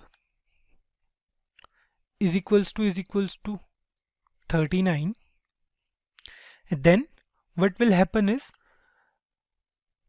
we'll take a variable where red car left is equals to, we'll write here %, window dot get computed style. We'll get the computed style of red car, and we'll write here get property value. Fine. We'll take the property value here as well. We'll take the left value. So we'll write here left, and we'll write here if red car left is less than 260 pixels, then red car dot style dot left will change to red car left plus 130, and the value will change to pixels as well. Fine. Now we'll write the code for another key as well. So we have to add two keys over here. What we'll do is we'll write here if e dot key code is equals to 37. This key code over here represents the left and the right arrow key of our keyboard. So that's why we are using here key code as 37 and 39. 39 is the default key code for the right arrow key, and 37 is for the left arrow key. So what we'll do here is we'll write here where red car left is equals to %. So what we'll do is we'll copy this from here and we'll paste it here. Fine. This will remain the same. Now what we'll do is we'll write here if red car left is greater than 0, then it will change the style. So we'll write here this, and here what we'll do is we'll change the value of red car to red car left minus 130 pixels. So we are moving the car to the left or to the right. Fine. Now we are done with it. Now save it and move to the browser, and now here you can see we are able to move the red car to the left or to the right as well. Fine. Now we are good to go. So the next thing we have to do is to write the code for collision of these two cars, or we can say the function for game over as well. Fine. So let's head back to our JavaScript file and we'll create another function over here. So what we'll do is we'll take certain values and pass them through some conditions. If any of the requirements fail, then the game is over. The logic is simple. Let's implement this logic. So what we'll do is we'll write here set interval. So we'll use the set interval method, and we'll write here function. So let's say the function name is game over. We'll now define the body of this function. Now let's discuss some things. What we need is we need the top property of blue car, we need the left property of blue car, and then we need the left property of a red car. Fine. So we'll take three variables. We'll write here where blue car top, then we'll take where blue car left, and then we'll take where red car left. Fine. So we have these three variables over here. Now what we'll do is we'll get these values first. So we'll again use the get computed style property and the get property value. We'll write here %, and inside this we'll write window dot get computed style. So the computed style is of the blue car. Then we'll write here get property value. We'll write here top because we need the top value. We'll do the same thing for blue car left and for red car left. Fine. So we'll change the values here. We'll write here left for the blue car left, and we'll write here left for the red car. Fine. We are good to go. We have these three variables and we have the properties, right? We have the value of these particular properties. Now we'll write here certain conditions. We'll use the if statement again. We'll write here if blue car left is equals to red car left. Let's replace this left with a capital L.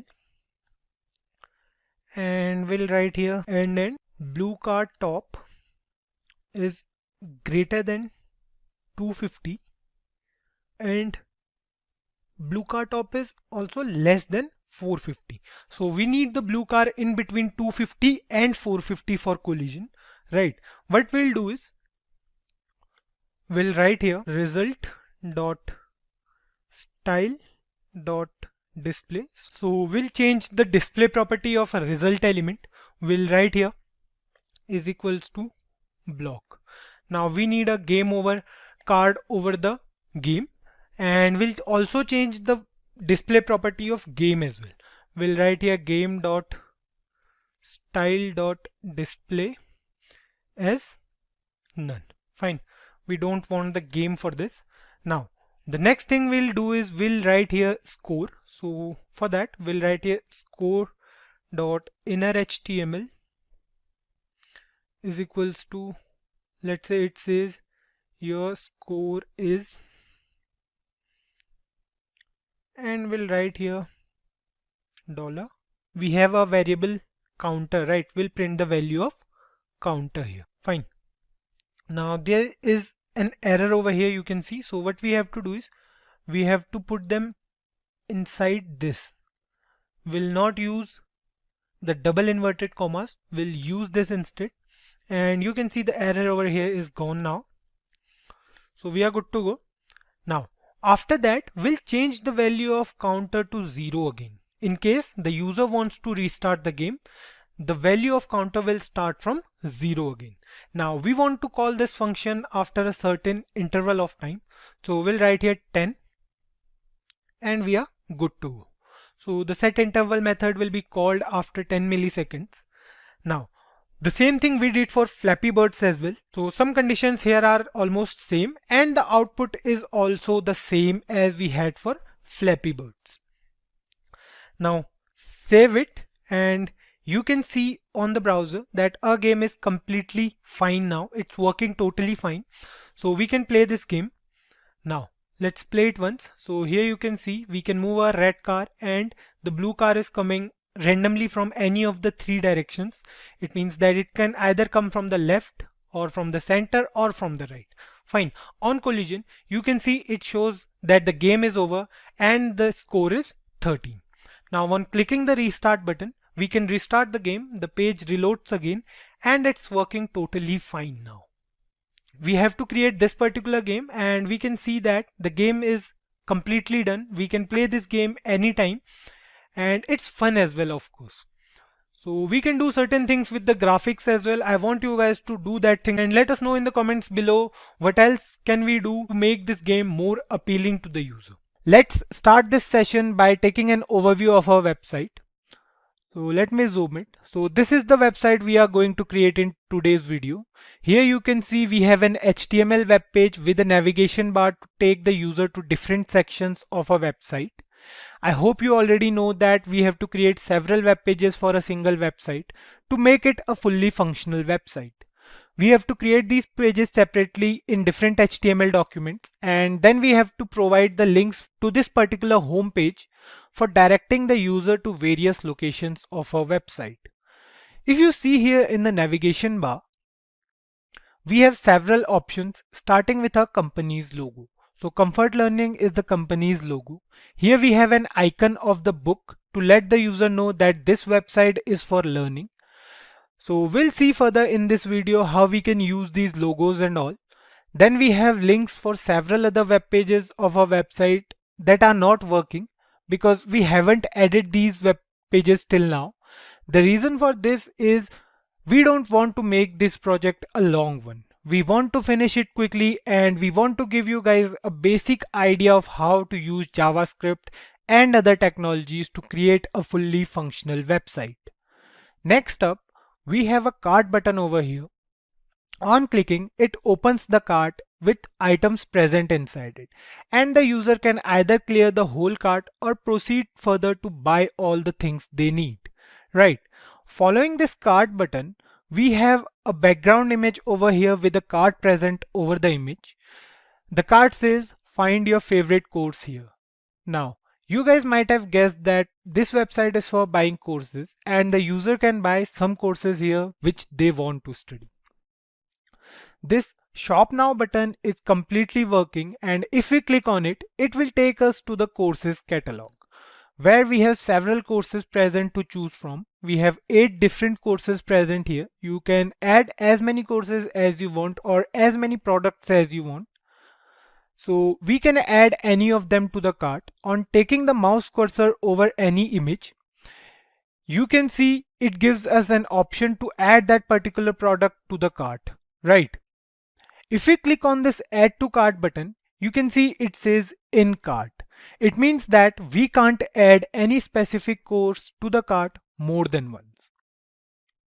We can later change the number of items in the cart, but we can add a course only once from here. Let's add some courses to the cart and then we'll see if it's working or not.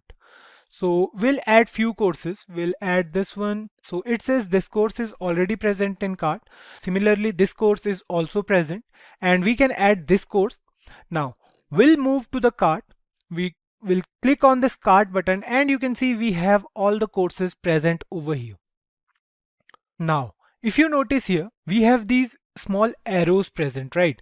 We can click on these arrows to change the number of items. We can either increase the number of items or we can decrease the number of items as well. Then we have a remove button over here, and if we click on this remove button, you can see the course is removed now. We can remove any number of courses we want, and we can also increase the number of products in our cart. Following it, we have two options over here. Either we can clear the whole cart or we can proceed. If we click on this clear cart button, there will be no course present in the cart and the total price will change to 0 in that case. Fine. So I hope you guys must have known the task by now. It's clear and seems effortless, right? But these small things take a lot of precise coding and attention to work smoothly. So let me show you guys one more thing before we move on to the coding part. If we reduce the size of a web page, or we can say if we remove the size of a browser, you can see the size of website also changes. If we make the browser similar to a phone, you can see we have got a menu type of thing over here, and if we click on this, we are getting the options here. We have home, categories, pricing and about us, right? So these were the options present in the navigation bar. We can get them inside a particular menu using CSS. We'll see how it actually works. So a website is responsive, right? We'll do it with the help of CSS. So let's move on to the programming part now.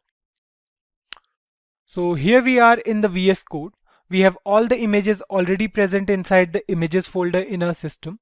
So if you want to see, you can see here we have all the images present over here, and we have 4 different files. We have app.js, we have index.html, products.json to add products, and we have style.css to style all the elements. Fine, here we are in the HTML file. Some of you guys may think that HTML, CSS and JavaScript were fine, but what's up with the JSON thing? We haven't heard of it in the previous videos. So let me tell you guys, JSON stands for JavaScript Object Notation. Just like we create objects in JavaScript, JSON is also used to create objects like name value pairs, and later we can use these objects to retrieve that data in a HTML file. In simple words, to add an item to a cart, we need to store it somewhere to get that data related to the object. And then we can add those items to our cart. So JSON is used to transmit the data between a server and a web application. We need to store our products somewhere so that we can use them when added to cart. So you'll get to know more about it while working on it basically. So for now, if you know enough about JavaScript objects, then JSON will be easy for you guys because the syntax remains almost similar in both the cases, that is in JavaScript and in JSON. So let's start writing the code now. Here we are in a HTML file and we have already linked all the files over here. You can see here we have used Font Awesome library for icons we'll use on our website. You have seen that book icon we have used in our logo part and several other icons like the cart icon, etc. So we'll include those predefined icons in a HTML file using this particular library. To include this specific library, you don't have to do much of a task. Go to Google, search cdnjs.com/libraries/fontawesome. Go to Google and search for this and then select version 4.7.0 under the version option. Copy the third URL with min.css as extension and paste it into your HTML file. As simple as that. I'll let you know about the classes we'll use while working on the website. Now let's start with the programming part. The first thing we have on our website is the navigation bar, right? Let me show it to you again. So here you can see we have a navigation bar. We'll first work on this one only. So let's start writing the code. So this is the output of our current website. So what we'll do is we'll minimize the browser and we'll start writing the code here only. So what we'll do is we'll write here nav class is equals to navbar. Then inside this we'll write div class is equals to burger, and inside this we'll write 3 div tags. Fine. We'll write here div class is equals to layer 1. We'll close this div, we'll copy it from here and we'll paste it again 3 times. Fine. We'll write here layer 2 and layer 3 is class. Then after this particular div tag, we'll add another div tag with class as logo. Then inside this we'll use the span tag. We'll write here span class is equals to logo text, and then we'll write here I will use the I tag to make it a little bit italic. So we'll use the class as fa book. Fine. We'll write here style is equals to margin right. We'll write here margin right as 0.1 em. Then we'll write here, similarly we can close this. Fine. Now we have added the book icon to our website. Then what we'll do is we'll write here again span. We'll use the span tag within this span tag. We'll write here style is equals to color, and the color code is hash F095D1.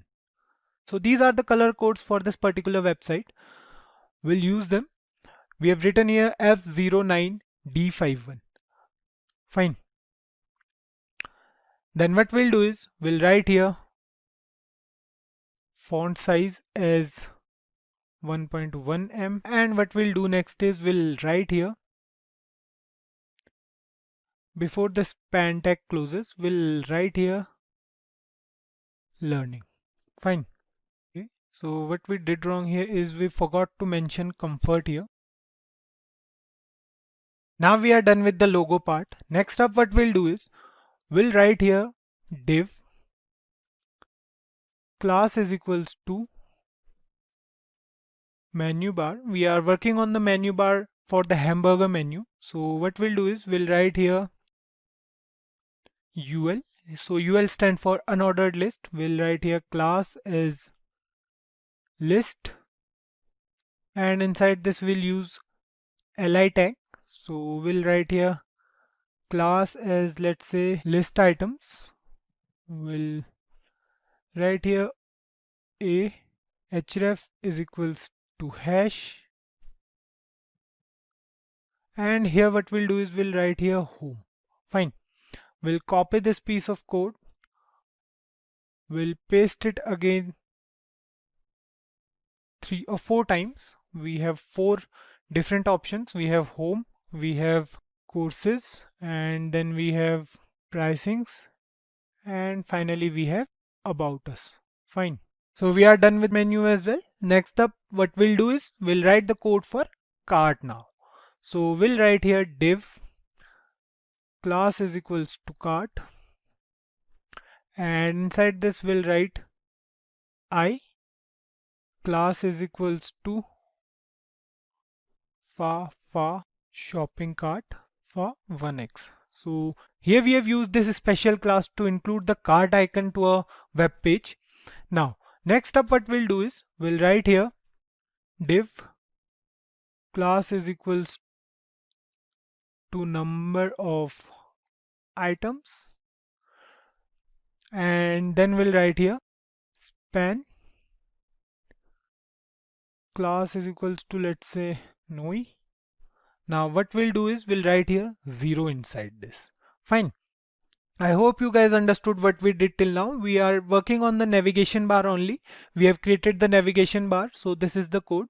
Firstly, we have used a class navbar for this particular navigation bar. Then we have used the div tag for burger menu. We have 3 different layers, layer 1, layer 2, and layer 3. So this is actually the icon of burger menu.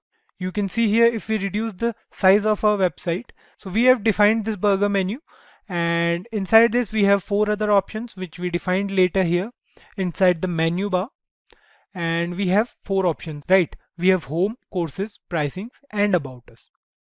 So we are doing totally right. So till now we did some basic tasks here, right? We have added all the navigation bar elements, and the next thing we have to do is to style our navigation bar according to the final website. It's pretty simple. Let's do one thing. Let's save it once and check the output now. Let's see if it's working. So it's totally working. We have a book icon over here. We have comfort learning written over here. We have cart icon over here, and we have 0 written over here. Fine. Now we have to style those elements accordingly to make it look like this. So we are making this navigation bar. So what we'll do is we'll move to our CSS file, and we'll start styling by doing some default style changes to the entire HTML document. We'll write here star, margin will be 0, the default margin will be 0, padding will be 0, then we have box sizing, we'll write here border box, and font size will be 20 pixels for default. Fine. Next up, we'll write here HTML. We'll now style the HTML document. We'll write here scroll behavior as smooth, and we'll write here anchor tag. We'll write here text decoration, and we'll write here text decoration as none, and then we'll style the unordered list. We'll write here UL. We'll write here list style as none. Fine. Basic styling is done. Let's do some more for the navigation bar as well. What we'll do is we'll write here dot navbar. This is the first class we have used in a HTML page. We'll write here display as flex. Then we'll write here justify content as space between, align items as center, height as 10 VH. So 10 VH refers to the viewport height. It will take 10% of the total height of the screen. Then we have background color as hash EC. So a little bit of grayish white we can say. Then next thing we'll do is we'll style a logo. We'll write here logo, and inside this we'll write padding. We'll write here padding left, and the padding left will be 2em. Next up, we'll write here logo text. So this is the next class. We'll write here font size as 1.5em. Now the next class we have to use is the menu bar class. So we'll write here width as 45% and margin left as 8.5em. Fine. I'll let you know what this m means in a moment. So first we'll do this styling and all. Next up we'll write here dot list. We'll access the list and we'll write here inside this display as flex and justify content as space between. Fine. Next up we have the list items. So we'll write here list items and we'll of course write here A as well.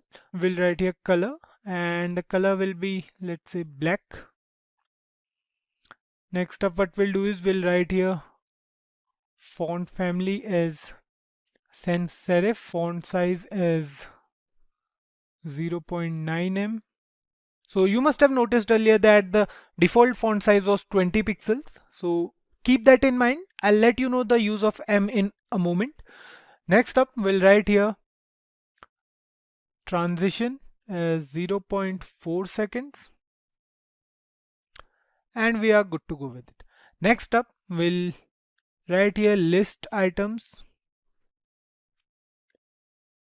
and we'll write here hover. Fine.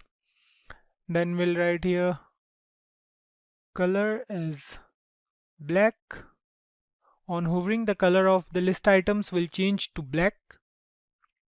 Now the next thing we'll do is we'll write here cart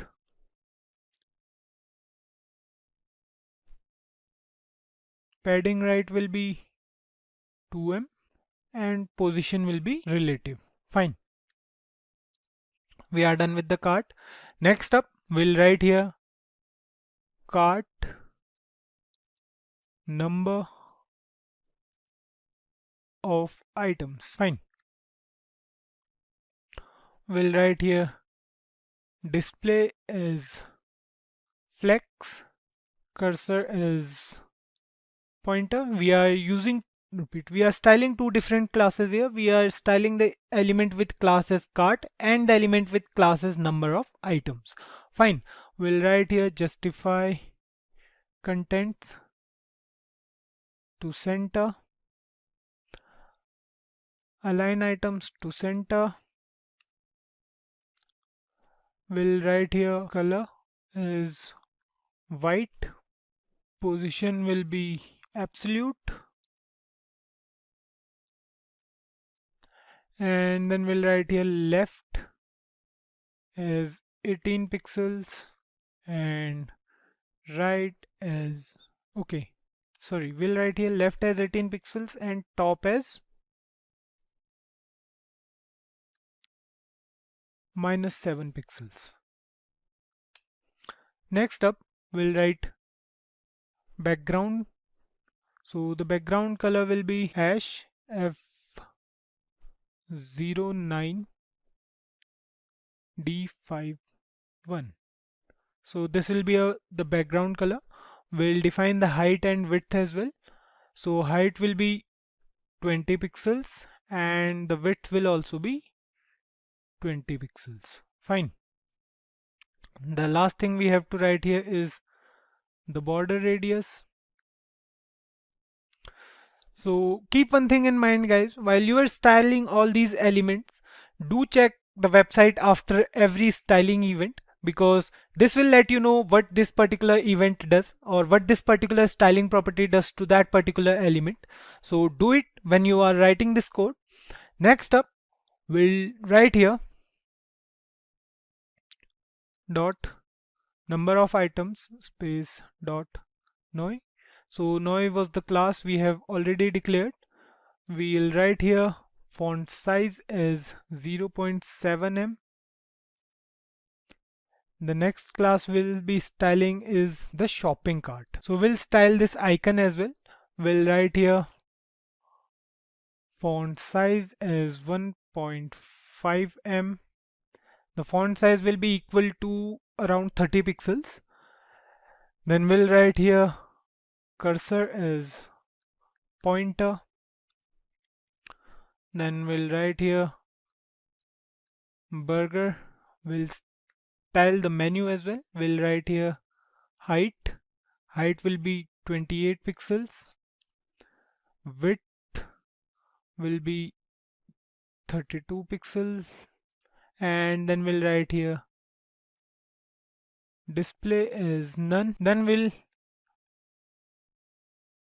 style the layers as well. We'll write here dot layer 1, dot layer 2 and dot layer 3.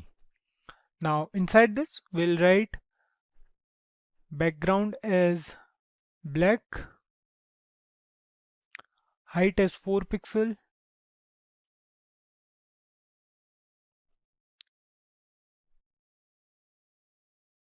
margin top is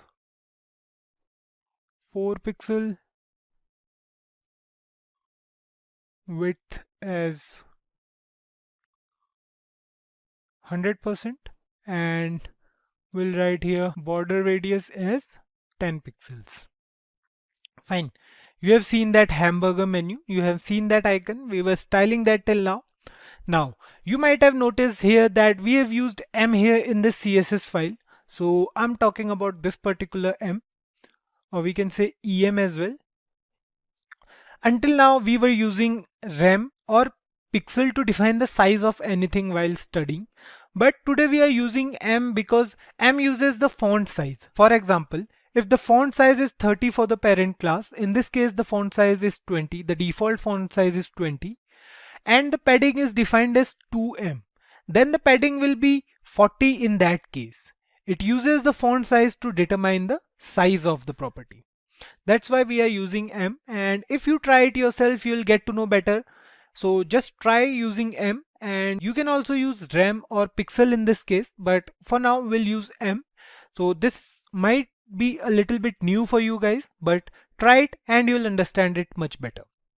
Now save the CSS file, move back to the browser, and you can see here that we have a navigation bar ready. Right, it's looking fine, although the icons are not visible. The book icon and the cart icon is not visible. So let's go back and see what's wrong in this CSS file. What we'll do is we'll move to HTML file and we'll see if something is wrong here or not. So nothing is wrong in this case.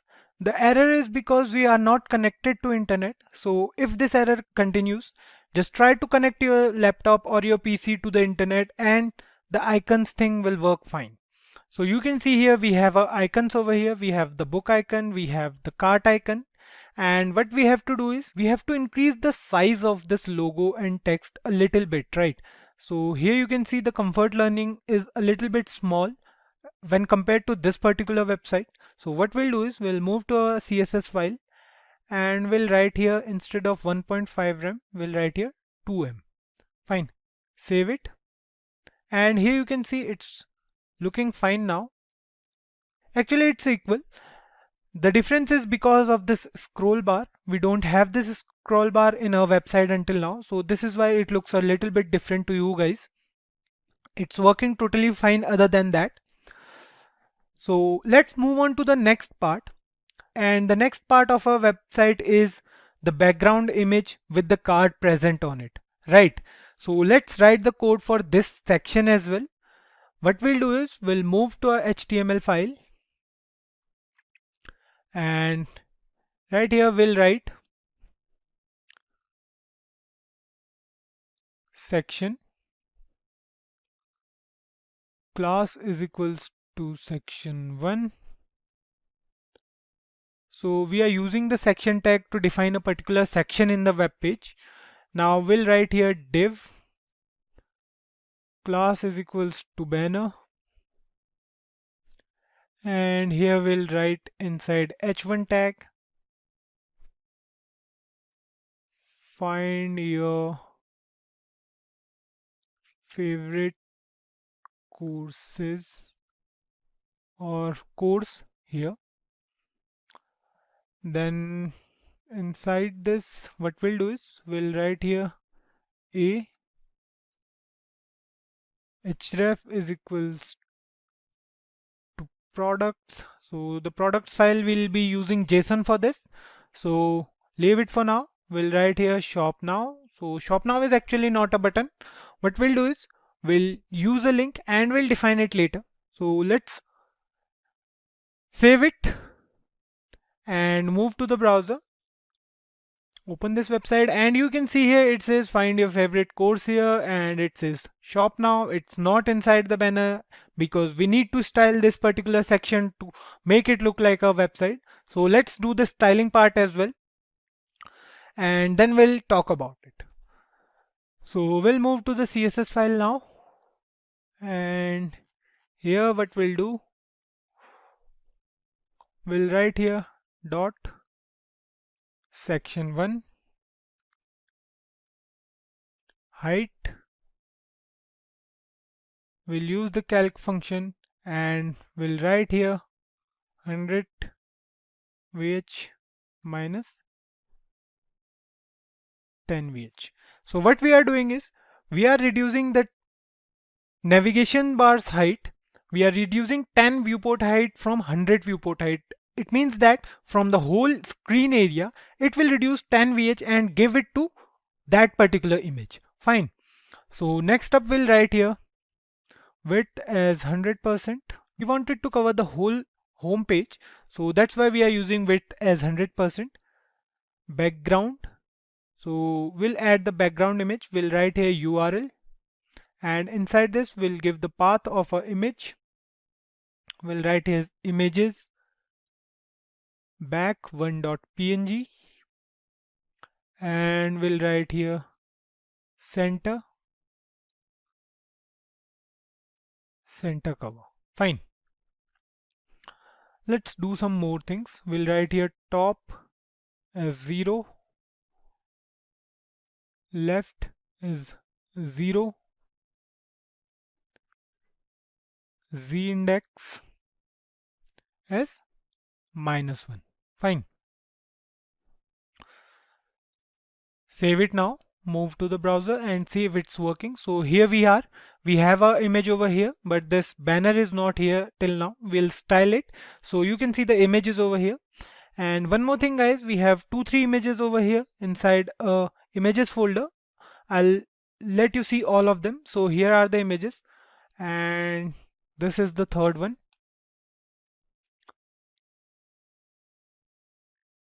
Okay, so this is the third one. So I was not sure which one to use, but if you guys liked any of these images, do let us know in the comments below and we'll use that particular image. For now, we'll use my personal favorite image. We'll use back1.png, save it now. And this is the image we are going to use in this particular video. So let me know if you have any other preference, or if you know any other image, we'll use that as well. Then we'll write here section 1, and we'll style the banner as well. For that we'll write here banner height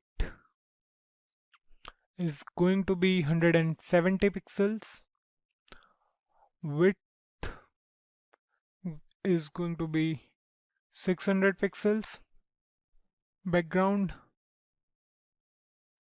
is going to be a little bit grayish, so we'll write here RGBA 255, 255, 255, 0.7. So this is the particular RGBA value. And next up we'll write here position as relative, top as 50%, left as 50% of the image. We want the banner to be present at the center of the image, right? So next up we'll write here transform translate, and inside it we'll write minus 50% to minus 50%. Next up we'll write here display as flex, justify content as space around, and flex direction as column, text align as center, and then we have align items as center. Font family is going to be sans serif again, and we'll define the z index as well. So the z index is going to be 8 in this case. Fine. Next up, we'll inside the h1 tag inside the banner. So we'll write here banner h1, and inside this we'll define the font size as 2em. Now we need to define the link for shop now. So for that we'll write here display as flex, justify content as center, padding is going to be 1em, space 2.5em. Next up we'll write here font size as 0.8em. So this is the font size for the shop now button, which looks like a button but it is actually a link. So what we'll do is we'll define the color of this button as white, and here the background color is going to be hash F90D51. Let's use this color, and we'll write here transition all at 0.3 second. Now save it once, move to the browser, and you can see it looks fine though. The only thing that is different here in this website is the color of this link, right? Or is the color of the shop now button. So we can change the color here. The color is sky blue. So let's try to do it. So here you can see the color seems a little bit different now. I don't know the actual value of this color. That's why I'm not sure about it. So what we'll do is we'll make it a little more bright. What's that? Save it now, and you can see it looks same now. So this was the color, we found that. Now we have to change the color of this button on hovering over it. So what we'll do is we'll write here dot banner a hover. So the background we are going to change.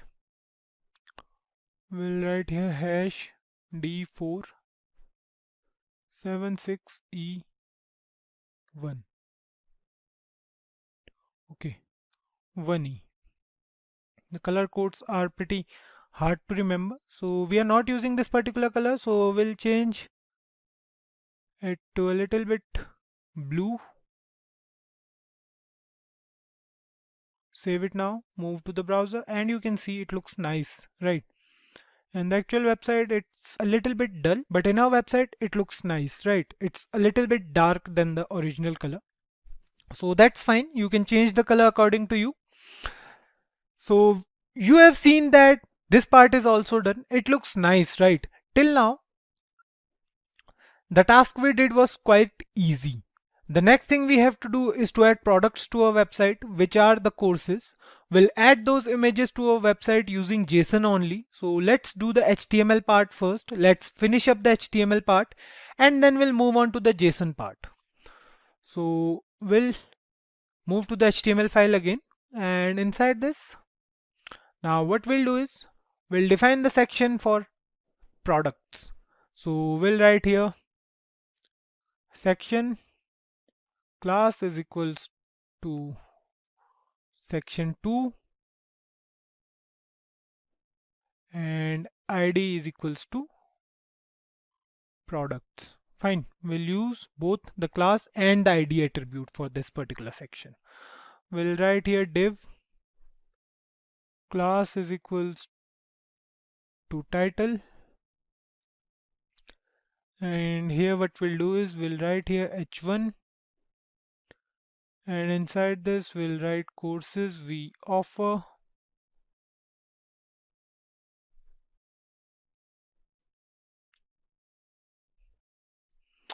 Here we'll again add another div, and inside this we'll write class is product. Close this div tag, save it, and there will be no difference on the web page. You can see here we have some text present at the bottom which says courses we offer, nothing else. Let's add those images now. What we'll do is we'll move to the JSON file and we'll add those images with some properties and pictures. So let's move on to the JSON file. So here's a JSON file, products.json. What we'll do is we'll create an object here. So we'll write here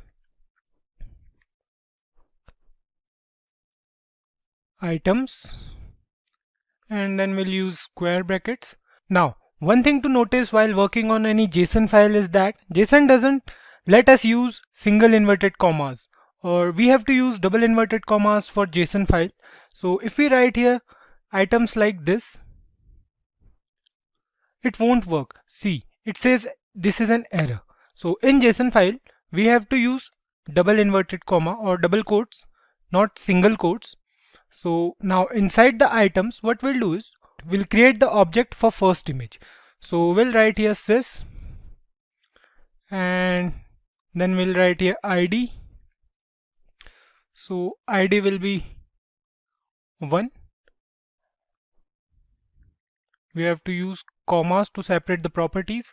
So now we'll write here fields colon, and inside this we have to use title. So the title for first course will be Python Programming Master Course. Fine. Now next thing we'll do is we'll write here the price. The price will be, let's say, $123.99, and then we'll write here image. So inside this we'll define several properties for the particular image. We'll write fields and we'll use colon, then again we'll use curly braces. We'll write here file colon, then again we'll use curly braces. We'll write here URL. So you can see it just says there's an error, so we have to remove this curly braces from here and we have to put it here. Now inside URL, what we'll do is we'll give the name of our file. So our file is stored in images folder, and the file name is, and the picture name is python.png. Fine. So it is working fine. Now what we have to do is we have to put a comma here to again insert one more image property. So we'll copy it from here, we'll paste it for 8 times. Then what we are going to do here now is we are going to change the ID, the title of the course. So the second course is C++ master course, and the price for this is, let's say, $110.99. We have to change the path as well. This image is stored as c++.png. For the third one, we'll write here id as 3. The title is going to be web development for beginners. The price is, let's say, 99 because this is a course for beginners, and the file name is, instead of Python, we'll write here web1.png. We'll do the same for all the elements. So next up, we'll use id as 4 and title as Java Programming Master Course. Fine. The price for this course is going to be $149.99, and the file name is java.png. Fine. Next up, we'll write here id is 5. The title is going to be Digital Marketing Full Course. The price is going to be $109.99, and the name of our image is digital.png. Then we have id as 6 for another course. This course is going to be Advanced Web Development, and the price is going to be comparatively high because this is an advanced course. So instead of Python, we'll write here web2 because this is the name of our image. Then we have id as 7, and the file name is going to be Data Structures and Algorithms Full Course. Prices you can decide by yourself. So instead of 123, we'll use 99.99 here, and inside this we'll write data.png. This is our file name. Then we have the id as 8 for the last course. The course name is Data Science Full Course. The price is going to be $149, and image name is data2. Fine. So here you can see it says there is an error. Remove this comma because we don't have any other image remaining. So we are done with the JSON file. All of this may sound a little bit tricky to you guys, but it is what it is, and we have to keep certain things in mind for that. We can't see these products in the browser until we are done with the JavaScript part as well. So let's do the rest of the HTML part first, and then we'll see how this works in JavaScript. Save it once, go to the browser, and here you can see we are not able to see those products till now. So what we are going to do next is we are going to move to a HTML file, and inside this we are going to do the remaining of our HTML part. So what we'll do is we'll write here div class is equal to cart sidebar. Now we are creating the structure for our cart sidebar. It means that when we use the hamburger menu, or when we decrease the size of our web page or web browser, the cart will open at the side. So we are doing the coding for that. We'll write inside this div class is equals to cart, and inside here we'll write span class is equals to close cart. Now inside this we'll add an icon. We'll write here I class is equals far times, and we are done with it. Now next up what we are going to do is we are going to write the code inside of our cart. We are going to write here h2. It will say your cart,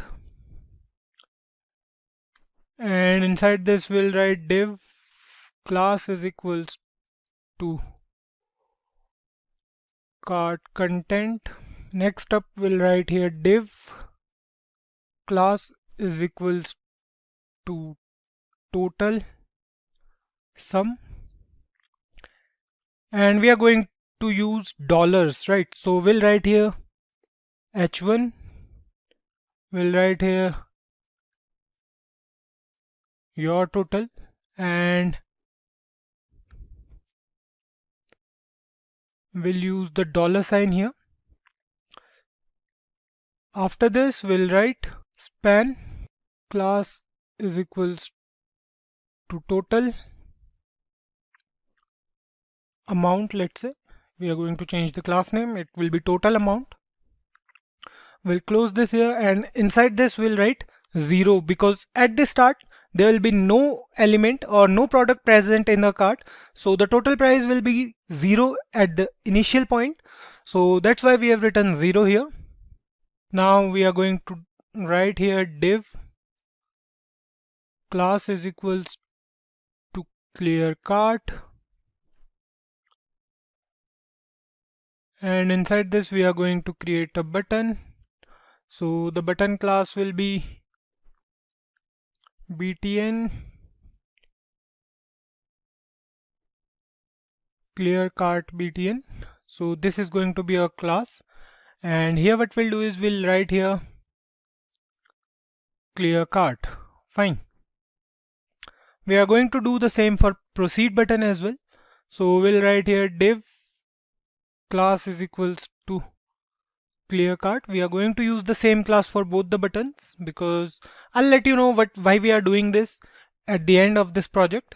Now we'll write here button class is equals to button clear cart button. Fine. We'll write here proceed. We are done with the cart function. Now what we are going to do is we are going to write some code for the menu bar, side menu bar. So we'll write here div class is equals to, let's say, menu sidebar. Inside this we'll write div class is equals to close menu,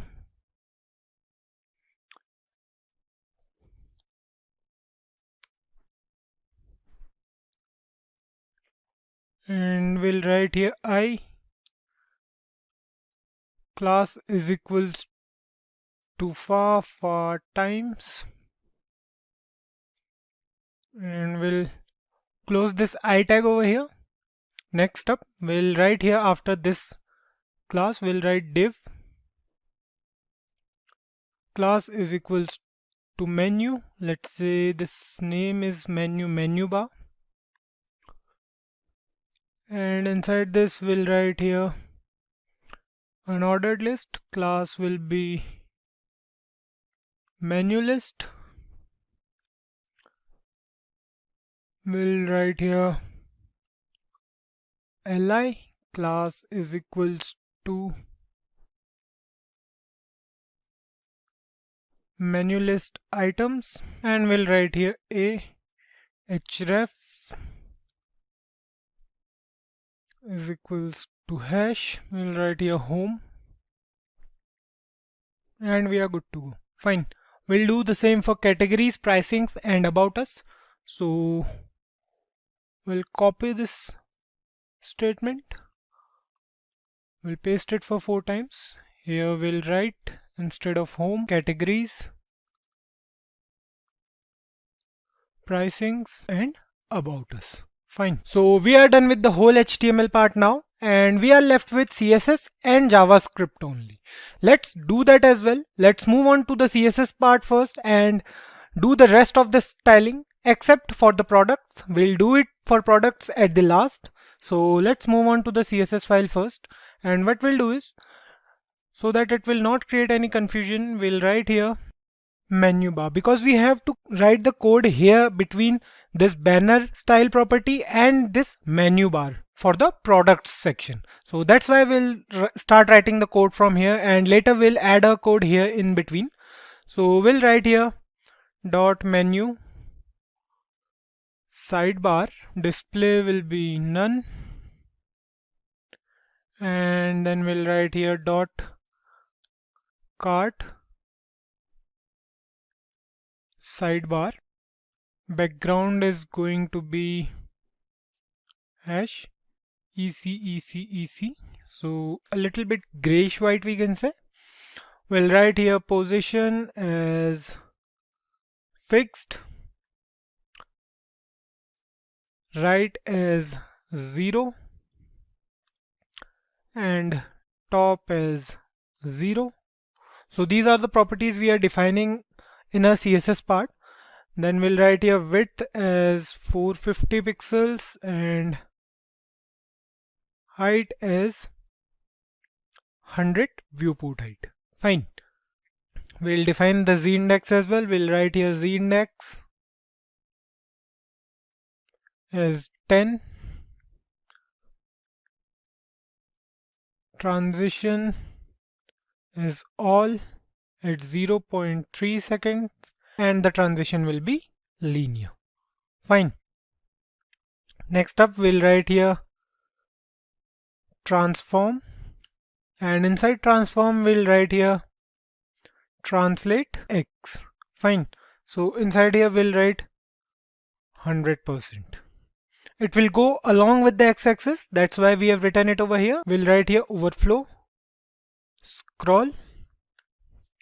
We are done with it. Next up, we'll write here dot cart sidebar, and we'll write here dot cart as well. So we'll define padding here. We'll write here padding as 0 in both the cases.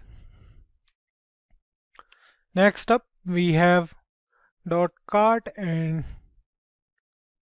close cart, right? So we'll write here for both of them, we'll write here dot cart space close cart. The font size is going to be 1.3 em.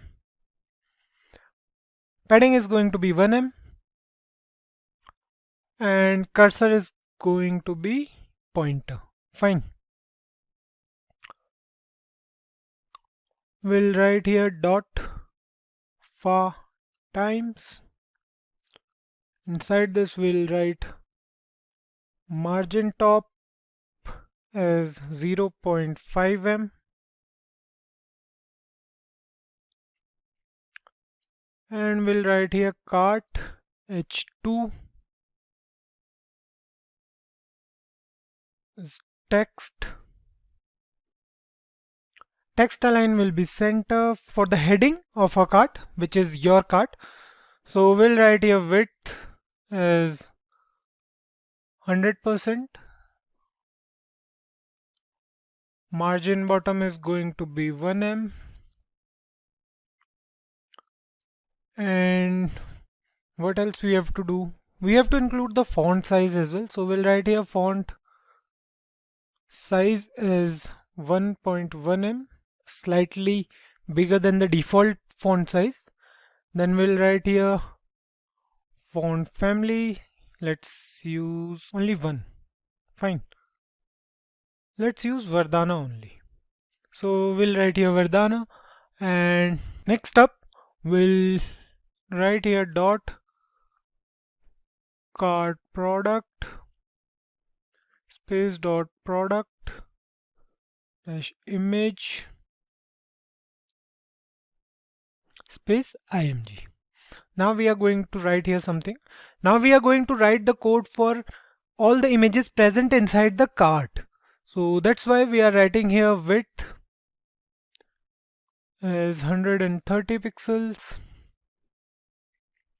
Of that particular image, the width is going to be 130 pixels and the height is going to be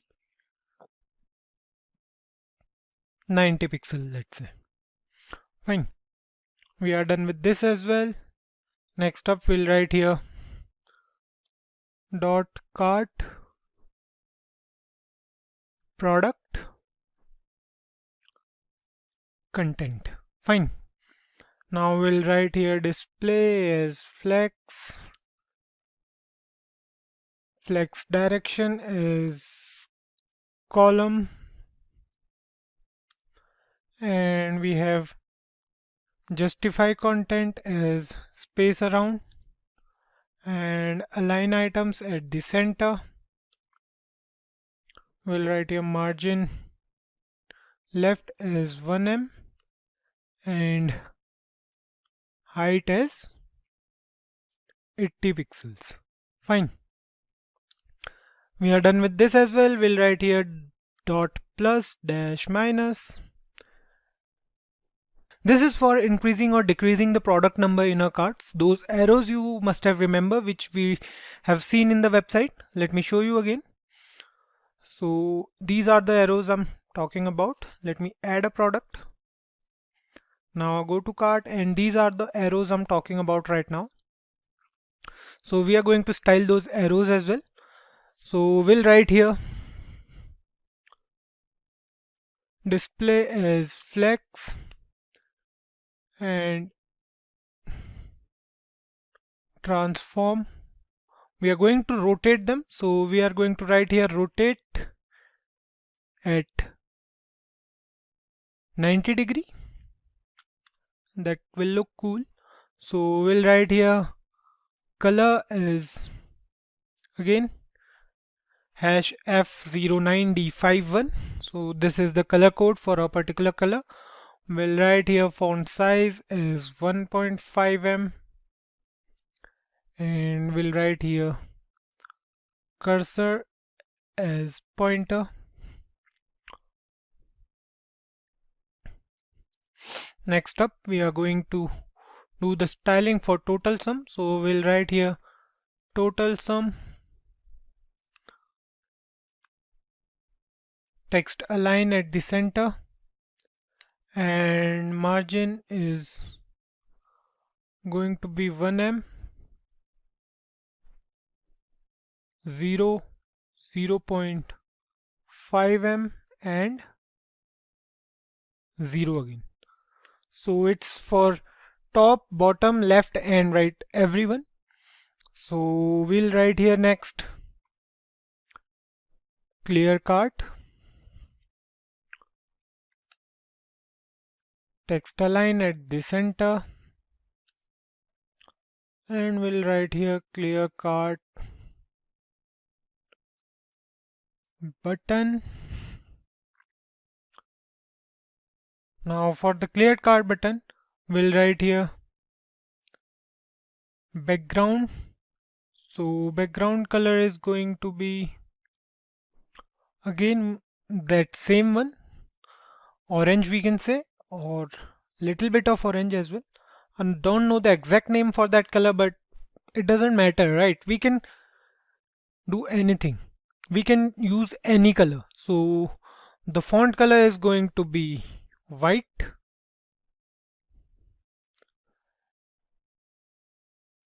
The border is going to be 1 pixel solid and white in color for the button, right? If we go back to our website, and you can see here, this is our button. So we are styling this particular button now. Let's go back here, and we'll write here padding is 0.5 em and 1.7 em. Fine. Cursor will be pointer, and of course transition is going to be at 0.3 seconds and linear. Fine. Next up, we'll write here clear cart dot button. On hovering over it, what we want is, we'll write here hover, and we'll define the property now. So we'll write here border. Okay, we'll write here border. Border is going to be 1 pixel thick, solid in nature, and of this color. So we'll write here D4761E. Fine. On hovering, the color will change. obviously. So we'll write here this. And now what we are going to do is we are going to write here background is transparent and color is black. Fine. Done with this as well. Next up we'll write here overlay. For overlay the height is going to be 100 viewport height. The position is going to be fixed. The top is going to be 0. Similarly the left will also be 0.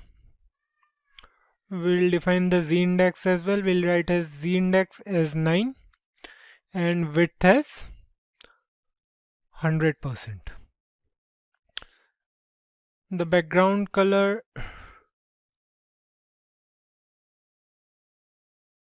is going to be hash F3851F. Fine. So this is for overlay.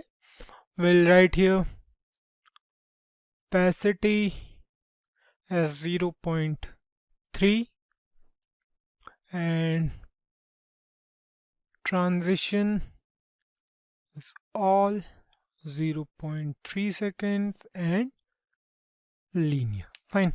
So what we are doing is we are writing the code for this. If you open our cart, you can see this particular area or this particular field is a little bit different from what it was. It is a little bit different in color and the opacity is also different. The opacity is 0.3 here. We can make it fully opaque as well. So for now we'll use 0.3 only. Next up, what we are going to do is we are going to write the property for none. We'll write here none. Display as none. Fine. Now what we are going to do is we are going to write the CSS part for tablets and for mobile screens. So if you remember that if we reduce the size of this Chrome browser, the size of our website also reduces and it becomes like this. So to achieve this, we have to write particular CSS code for tablet and for phone. We have to define the max width and we have to do some more things in there. So what we'll do is we'll write here @media screen and max width is going to be 768 pixels. Fine. Now inside this we'll write .logo. We'll change the logo as well. We'll write here padding left is 0 and after this we are going to write here .cart. Padding right is 2em. After cart we'll write here .menu bar. So we are going to change all the properties here, almost all the properties which we'll require. So we'll write here display as none. The menu bar will disappear. We'll write here .burger and inside this we'll write margin left. The burger sign will come into existence now. We'll write here 2em for the margin left.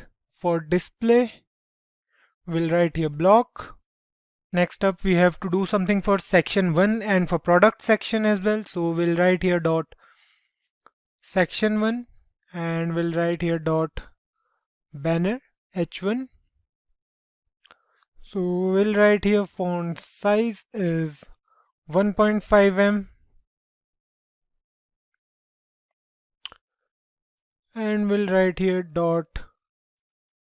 banner a. We are going to change the size of our shop now button. So we'll write here font size is 0.6em and padding is 1em and 2em. Fine. We are done with this as well. Next up we'll write here section 2 title and we'll write here h1 Inside this we'll write font size is 1.5 em. So we haven't defined the section 2 and title styling part yet. We'll define it later, but we'll write the code for that as well. Now next up we'll write here menu sidebar. Display is going to be block. Position is going to be fixed. Left is going to be 0, top is going to be 0. So we'll write here left is going to be 0 and top will also be 0. Then we have width is 100%. Height is 100 viewport height and z index is 11. Background is going to be gray again, so we'll write here EC. Then we'll write here overflow is hidden and transform is translate. So we'll write here -100%. And transition is again same, we'll write here 0.3s and linear. Fine. Next up we'll write here menu as menu bar, and inside here we'll write display is flex, height is 80%, justify content at the center, and we are done. So next up we'll write here menu list. We'll change the style of menu list as well. So we'll write here height is going to be 100%.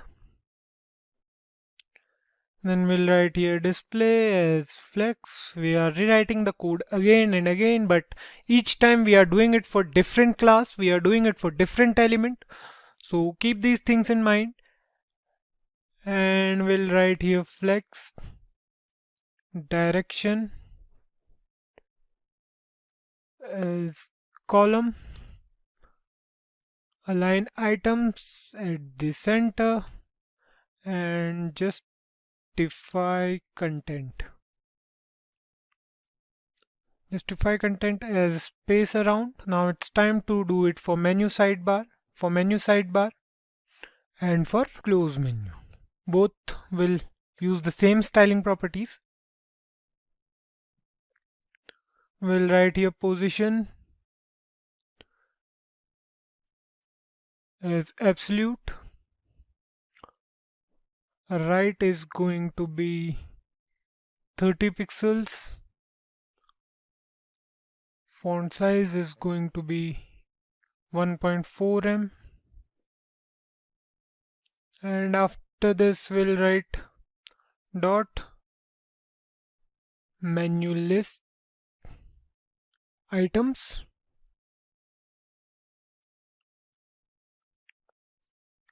and we'll write here color is hash F09D51, the default color we are using till now.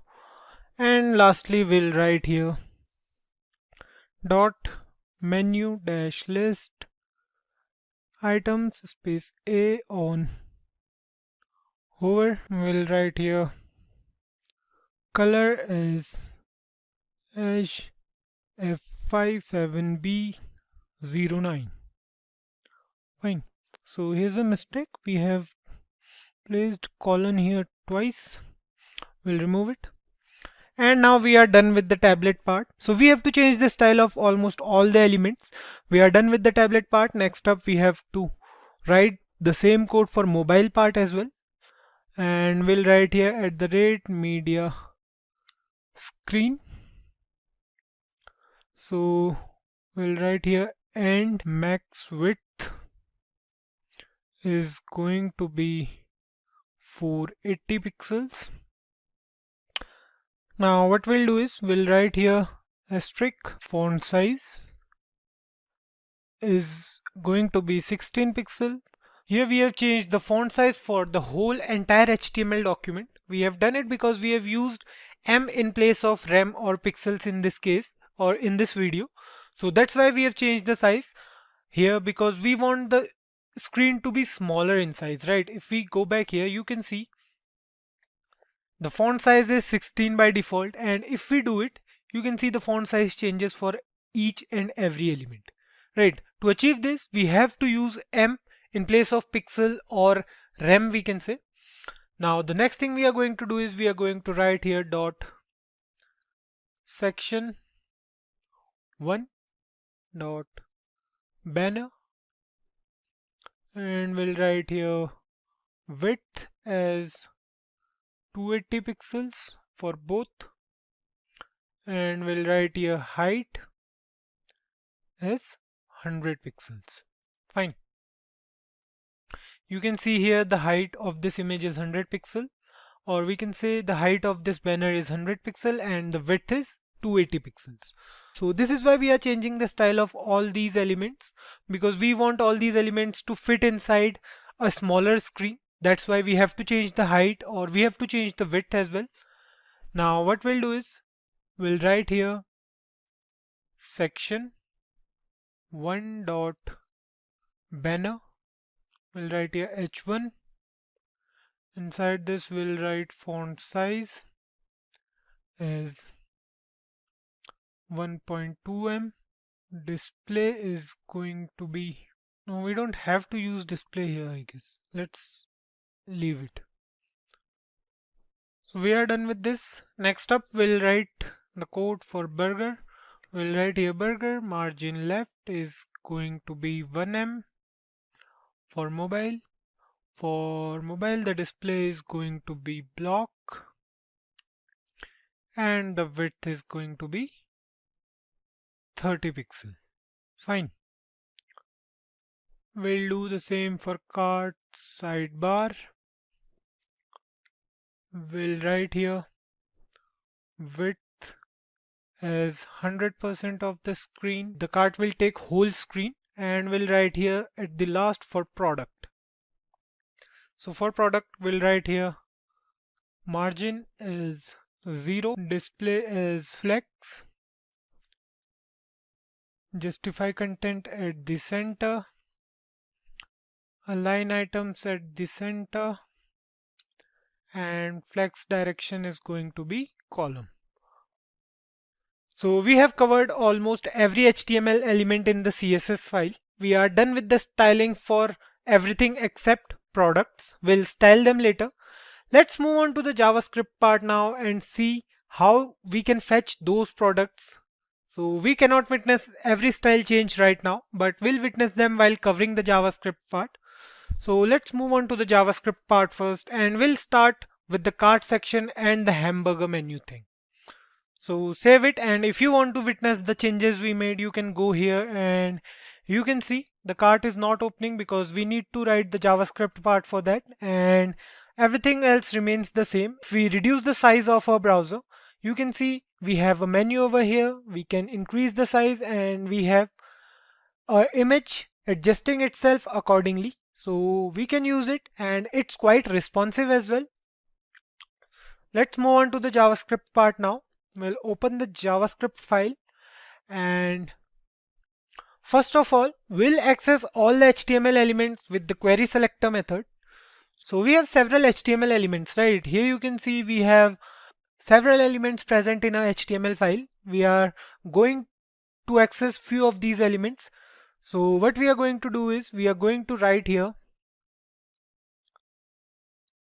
const cart is equals to document dot query selector. We are going to write here nav space dot cart. Then we are going to do the same for a long time. So what we are going to do is we are going to copy paste this piece of code again and again for several times. We are going to change the name of variables. So we'll write here cart sidebar, and instead of this we'll write here dot cart sidebar. And the next one we'll write here dot close cart, and here the variable name will change to close cart. Fine. Next up we'll take another variable as burger, and here we'll change the query from nav.cart to .burger. Fine. Next up we have menu sidebar. So we'll write here menu sidebar, and here what we'll do is we'll write here dot menu sidebar. Fine. Next up we have close menu, and here we'll write close menu again. After close menu we have cart items total, so we'll write here cart items total, and we'll use noi. Then we have total amount as well, so we'll write here total amount, and here we'll write cart price total. We have to access a lot of elements, so then we'll write here cart UI, and for this we'll access cart sidebar and cart. So we'll write here dot cart sidebar space cart. Fine. Then we have the total sum, so we'll write here total sum. We'll put a dot over here, and here we'll write total div. Then we have the clear button, so we'll write here clear button, and here we'll write clear cart button. Then finally we have a variable named cart content to access everything present in the cart, so we'll write here dot cart content. Here we'll write cart content. So these are our 12 variables, and we have accessed almost every element present in a HTML file, which we are going to need further. So I hope you guys understood this. We have used the query selector method to access all the HTML elements here in the JavaScript part. Now next up we'll take two empty arrays. So we'll write here let cart is equals to an array, and we'll write here let buttons DOM, and it's again going to be an array. Fine. Now we'll first create some events to open and close the cart. For that we'll write here cart dot add event listener. We'll add a click event here, and we'll write here function. Now inside this we'll write cart sidebar dot style dot transform is equals to translate 0%. Fine. So this is, we are changing the style of cart sidebar. Next up we'll write here const body overlay. We'll take a variable of named const body overlay. We'll write here document dot create element, and we'll write here div inside this. Fine. Next up what we'll do is we'll write here body overlay dot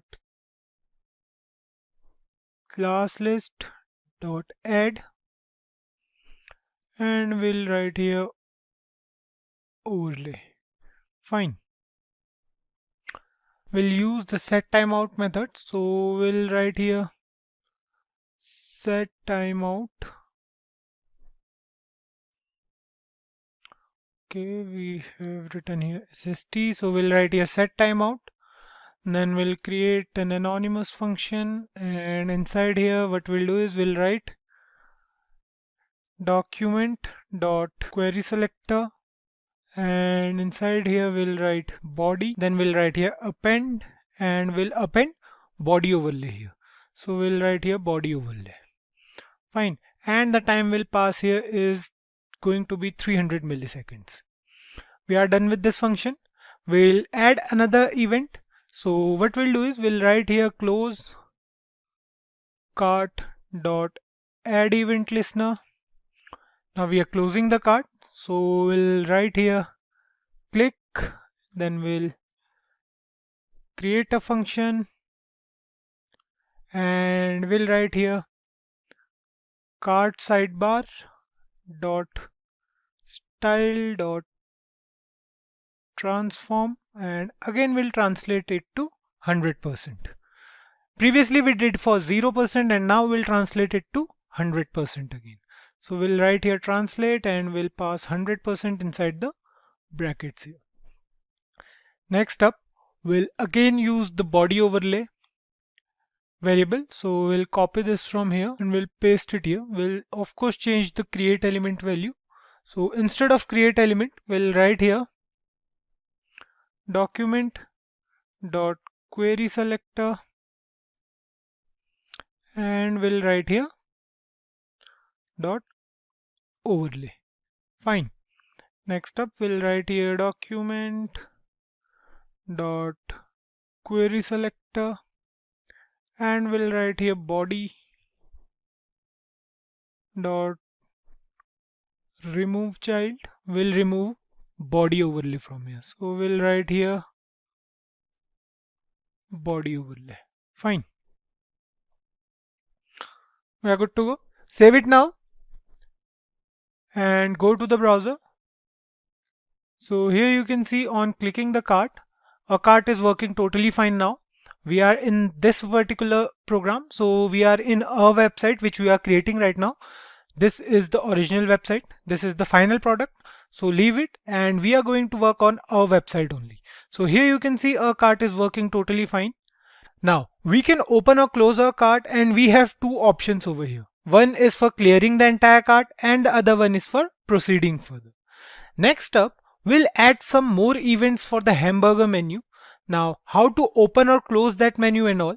So for that, we'll move to a JavaScript file again, and we'll write here burger dot add event listener, and we'll add a click event. We'll write here click, we'll write here function, and then we'll write here menu sidebar dot style dot transform, and what we are going to do is we are going to translate. Again, we are going to translate it to 0%. Now the same thing we have to do for this as well. We'll write here burger dot add event listener. Inside here we'll write click, and then we'll write a function which will again do the same task. It will translate to -100%. We'll write here menu sidebar dot style dot transform, and we are again going to translate it to -100% now. Fine. Save it and go to the browser. Now, if we decrease the size of a web page, or if we decrease the size of a browser, you can see, okay, let me decrease it first. So you can see the hamburger menu over here, and on clicking, it's not working right now. So let's inspect those elements once, and there's no error, but Let me check if there's any mistake. Okay, so we have to write here close menu. And now I guess it will work fine. We'll save it again and we'll move to the browser. Reduce the size. Click on this hamburger menu. And you can see it's working totally fine now. Right. So this part is also done. Now what we have to do next is we have to create a class to get those products from the JSON file. So keep your eyes open now, guys. We'll see how it actually works. So what we are going to do is we are going to create a class named product. So this is our class. We'll write here async. I hope you are already aware of async and await. So we'll write here get product. And this is a function. We'll write here const response is equals to await, and while awaiting it will fetch products.json. Fine.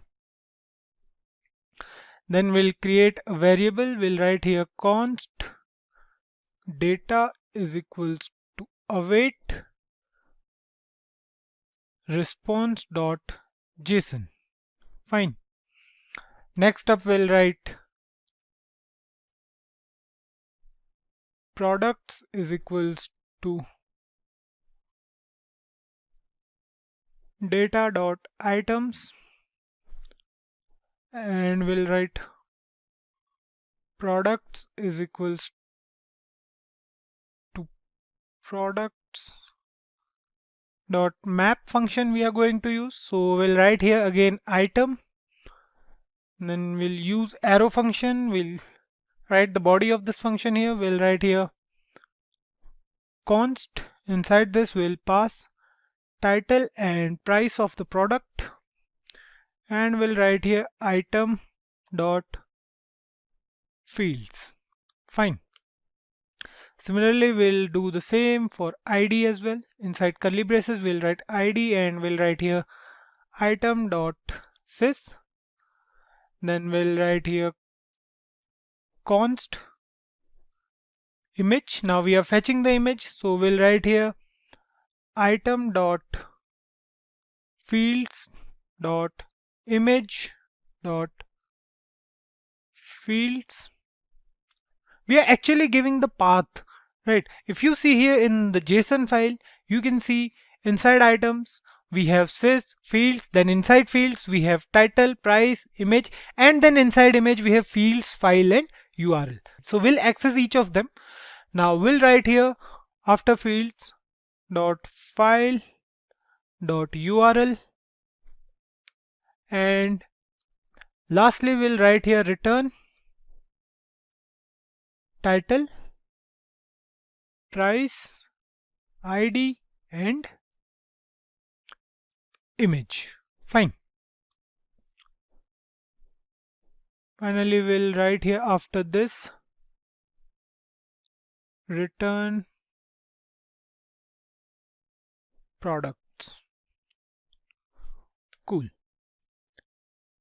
Now what we are doing here is we are getting the details of all the products and storing them inside separate objects. So we have all the objects present over here. All those images were actually stored inside the local storage, and now we can fetch them from that particular storage. Now we'll create another class for the user interface of the product. So if you save it now and go to the browser, you will see no difference over here because it's not working as of now. If you go to inspect elements and console, you can see it says length mismatch. It's because of the live server, so there's no error over here. Now we'll create another class for the user interface of the products. We'll add those products to the cart and we can delete them from the cart. We'll do everything inside one single class. So let's do it. What we are going to do is we are going to write here class. Let's say the class name is UI, and we'll write here display products, and we'll write here products. Then we'll write here inside this, let result be a variable, and we'll leave it empty over here. Next line we'll use the for each loop. So we'll write here products dot for each, and inside this we'll create an arrow function. So we'll write here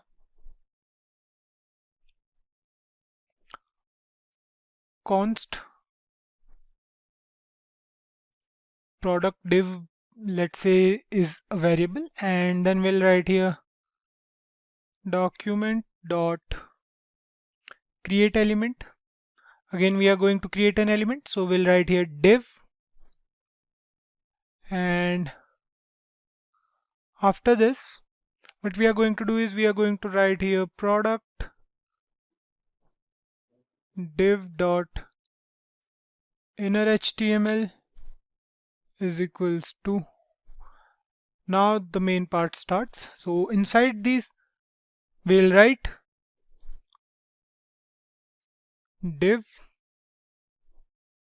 class is equals to product card,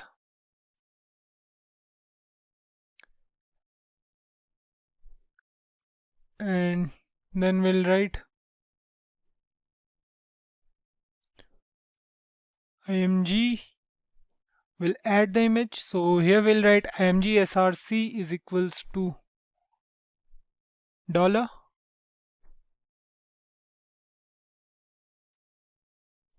product dot image. We are going to fetch it, and instead of alt, in place of alt, we'll write alt as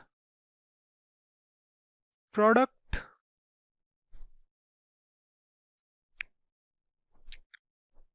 In the next line we'll use the span tag again. We'll write here span class is equals to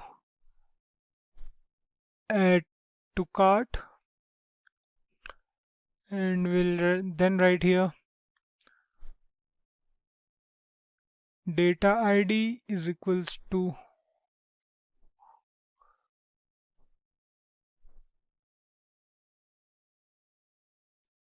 product dot id.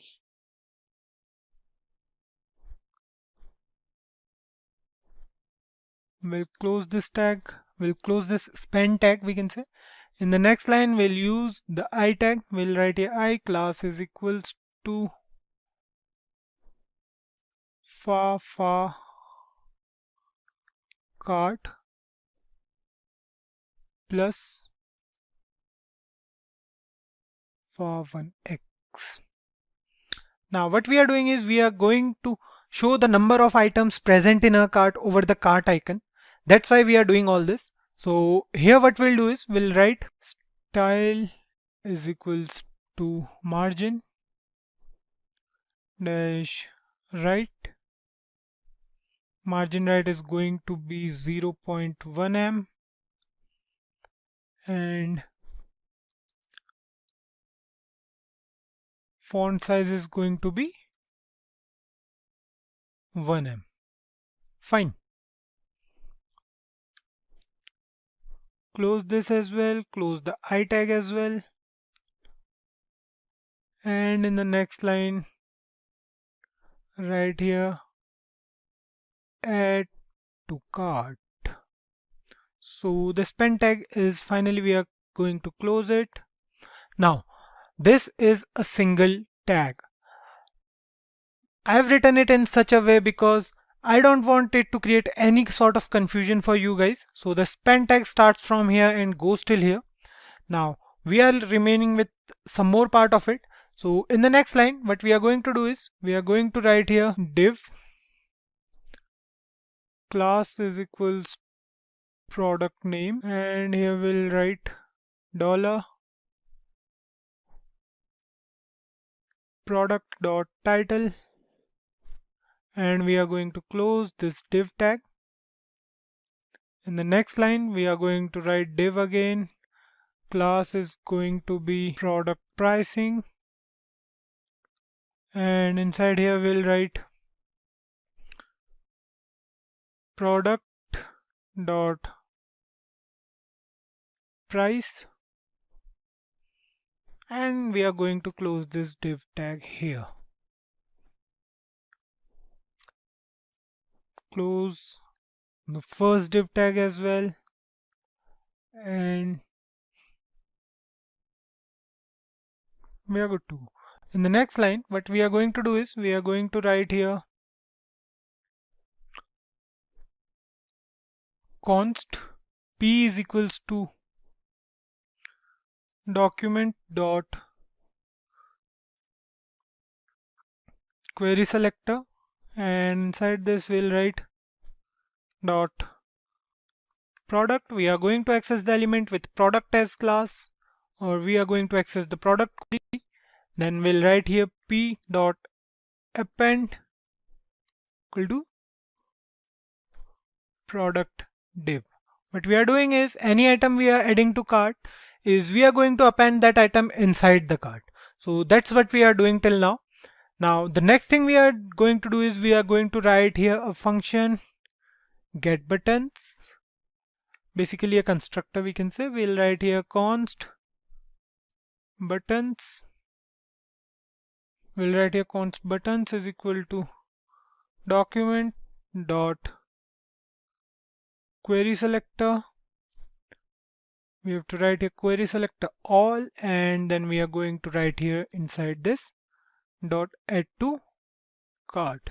Fine. We have been through all these query selector methods previously, so I don't think that this is going to create any sort of problem for you guys.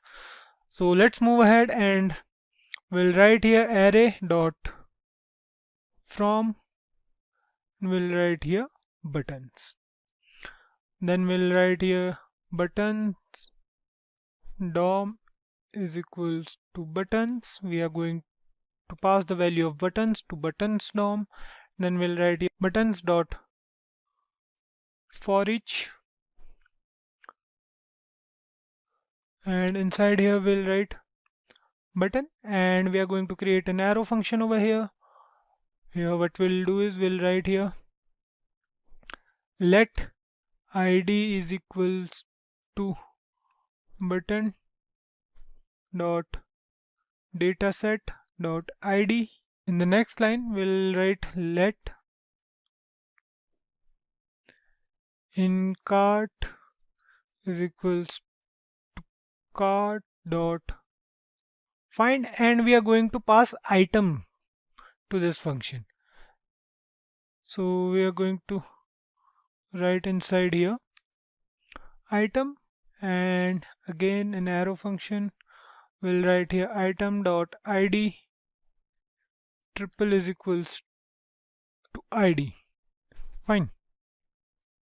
We're going to check the condition here. If we'll write here if in cart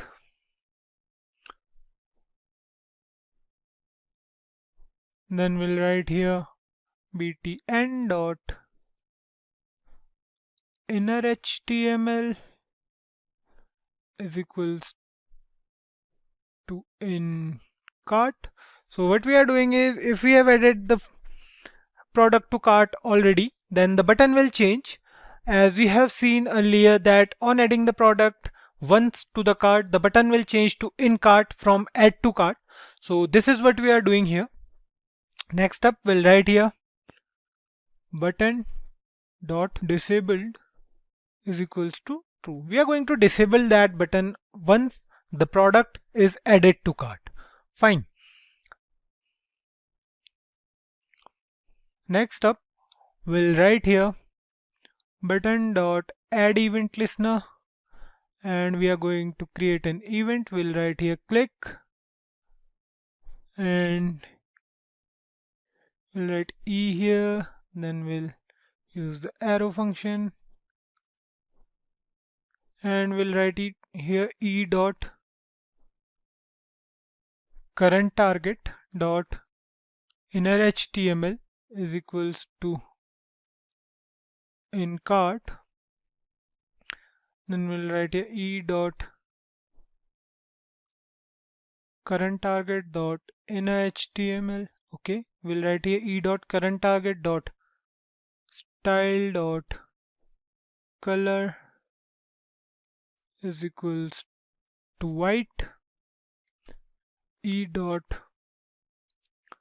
current target dot style dot pointer events equals to none, and we are done with it. Next up, we are going to store the products in the cart. So for that, what we are going to do is we are going to write here let cart item is equals to, so we are going to use a little bit of JSON now. We'll write here dot storage dot get storage products. We'll write here id comma amount, and the amount is going to be 1. We'll write here cart dot push. We are going to push the cart item to the cart. So we'll write here cart item. Then we'll write here storage. We are going to store it inside the cart. So we'll write here storage dot save cart, and we'll pass cart over here.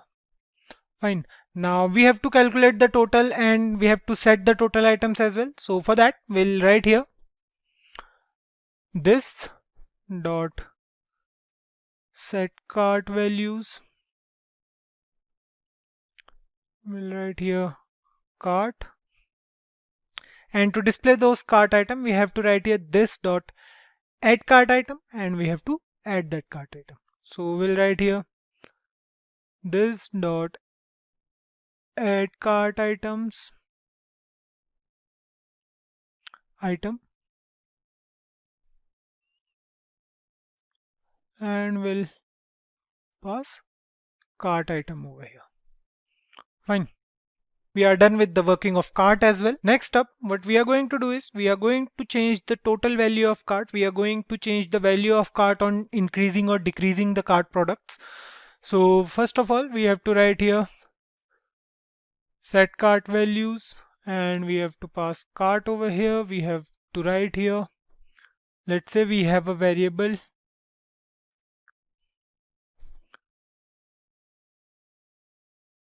temp total. So this is going to be a temporary variable. We'll write here temp total is equals to 0, and we'll take another variable. For that, we'll write here item total. So item total is also going to be 0. Now we'll map this cart. So for that, we'll write here cart dot map. We'll write here item. We'll use arrow function. So for that, we'll write here temp total plus is equals to item dot price into item dot amount. So this is how we are going to get the total amount, and then we'll write here item. Basically we are swapping all of that. So we'll write here item total is equal to item dot amount. We have to add these two values. So we'll write here item total plus is equals to item dot amount. Fine. Now we'll write here parse float, and we are going to change these values. Just like parseInt, we have parse float as well. So inside parse float, we'll write temp total dot to fixed, and we are going to fix it until 2 decimal units. Fine. Next up, we'll write here cart items total dot inner HTML is equals to items total, and we'll write here cart price total dot inner HTML is equals to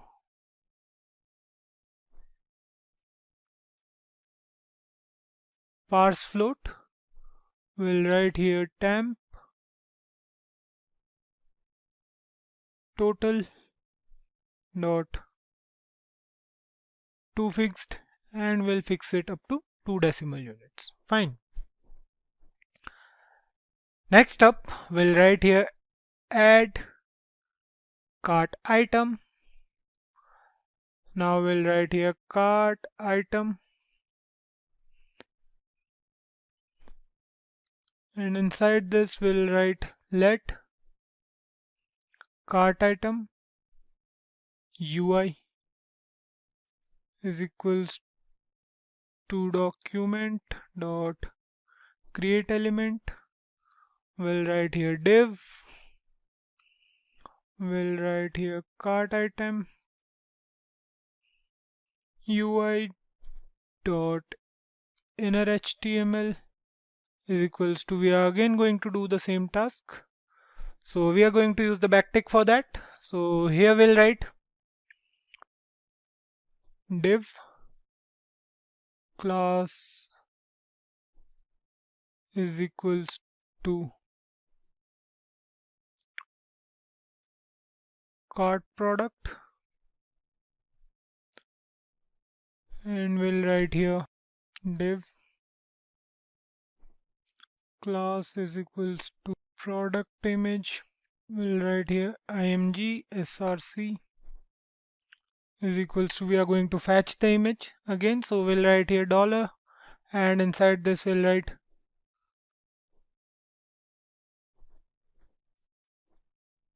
cart item dot image, and alt will be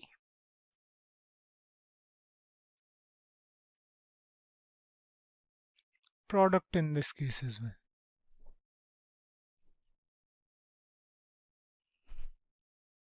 Next up, we are going to close this div tag, and we are going to start another div tag here. So we'll write here div class is equals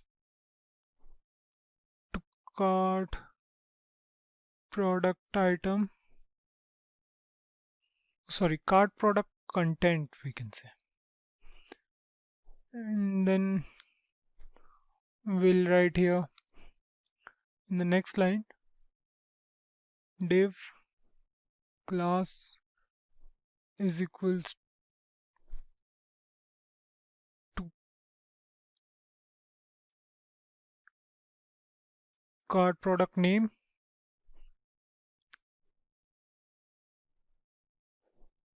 We'll write here inside h3 tag.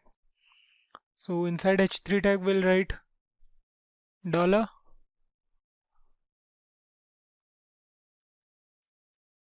cart item dot title, and we are going to close this h1 tag over here, h3 tag, sorry, h3 tag over here. Then we'll close this div tag as well. We are again going to create another div tag. This time we are going to write the class as cart product price. We are going to fetch the price now. We'll write here again h3. So our price is in dollars, so we'll use dollars for now. We can use rupees here as well. So we can write here cart item dot price. The price is going to be in dollars. Then we'll close this tag, and we are also going to close the div tag here. Fine. In the next line, we are going to create the product remove cart. So we are going to create a div tag for that, and the class is going to be cart product remove. Data ID is going to be cart ID. So we'll write here cart item dot ID, and then we'll write here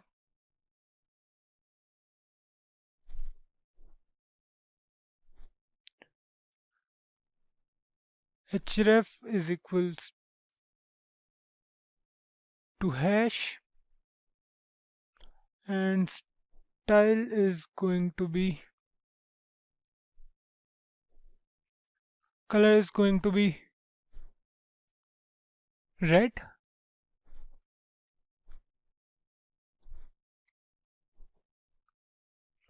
And then we'll write here remove. I'm going to close the anchor tag and then the div tag. Fine. So we are done with this till now. Then we are going to again close this particular div tag we used previously. Now what we are going to do is we are going to change the number of products. So we are going to use here class is equals to plus minus,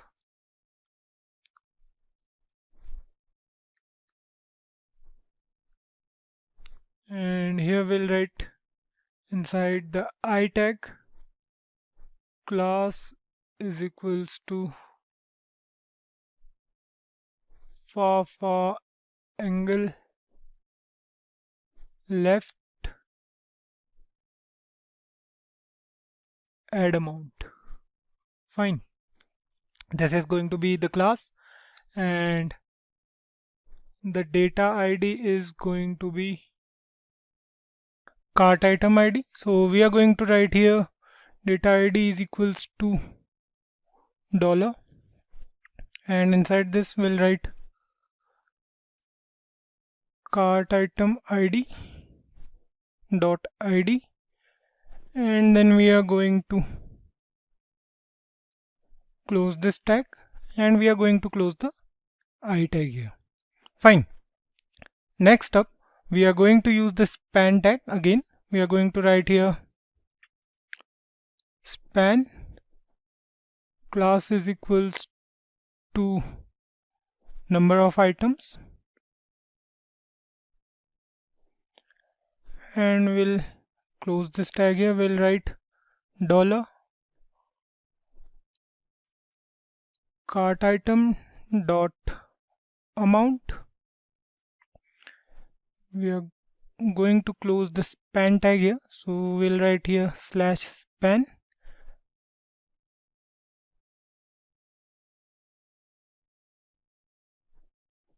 In the next line we are again going to use data ID,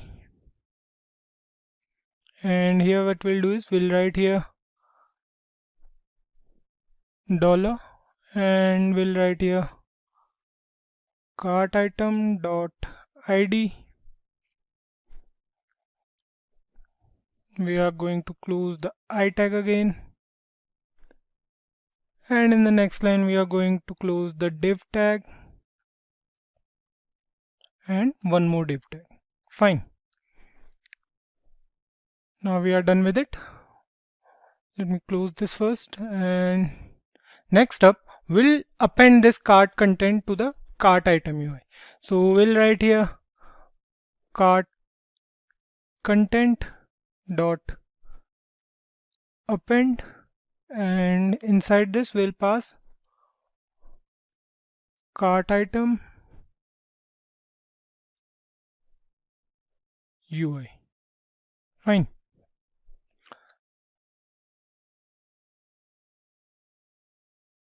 So here you can see we are going to close this. So this is the closed one, and inside here we'll write setup app. Again a constructor. We are going to write here cart is equals to storage dot get cart. We'll write this dot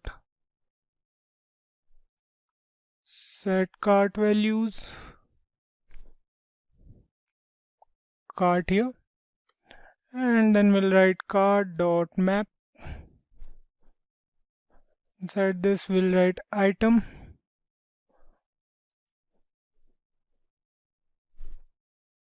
and inside the body we'll write this dot add cart item. Fine. I hope you guys are getting this. Next up, we'll write the cart logic here. We'll write here cart logic.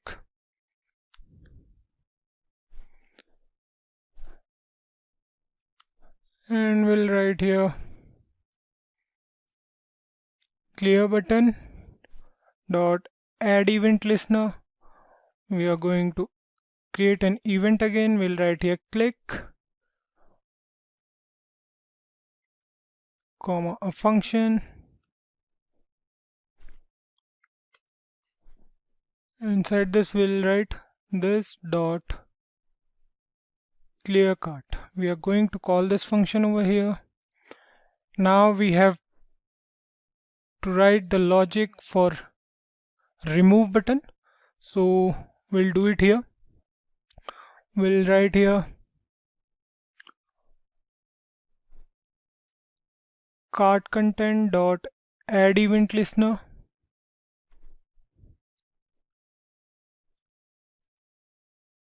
Click, comma event,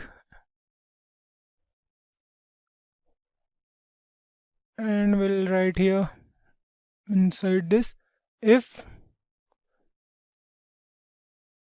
event dot target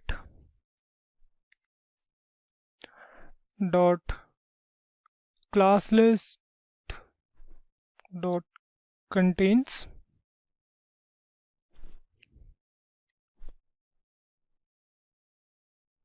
cart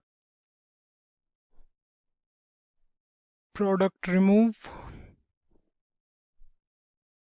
Then we'll again create a variable. Let's say the variable is let. Okay, we have made a mistake over here. We have to close this bracket here, and then we have to write here let id is equals to event dot target dot dataset dot id. In the next line we'll write this dot remove item, and we'll pass id here. Fine. In the next line we'll write here let div is equals to event dot target dot parent element, and we are going to use parent element for quite some time now. So we are going to write here dot parent element again for 4 times. So we'll write here parent element dot parent element. So we have written it 4 times here. In the next line we'll write here div dot remove child, and we'll write here event dot target dot, we'll copy it from here and we'll paste it here. Fine. Now in the next line we are going to close this bracket, and we are going to start writing here else if event dot target dot class list dot contains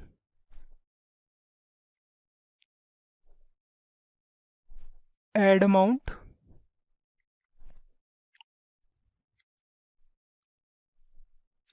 Then what we are going to do is we are going to use the id variable again. We are going to write here let id is equal to event dot target dot dataset dot id,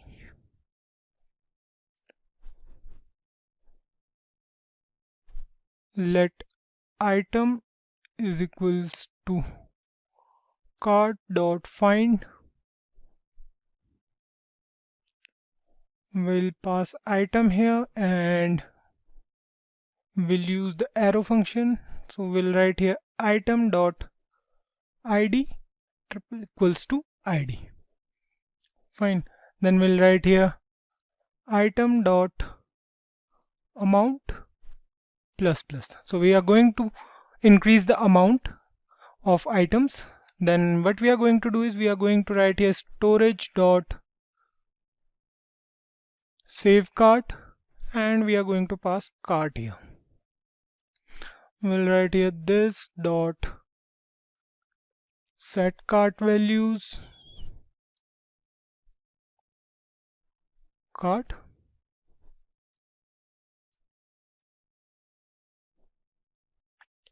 We'll write here event dot target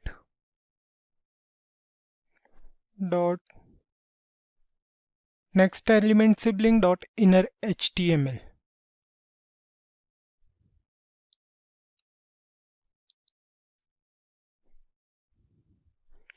is equals to item dot amount. Fine. Now we are going to use another else if here. So we'll write here else if event dot target dot class list dot contains reduce amount. So we are going to change the number of products in our cart. So for that, what we'll do is we'll write here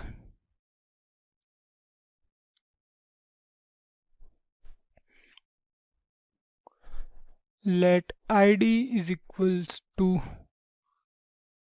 event dot dataset event dot target dot dataset dot id. Fine. And item will be let item is equals to cart dot find item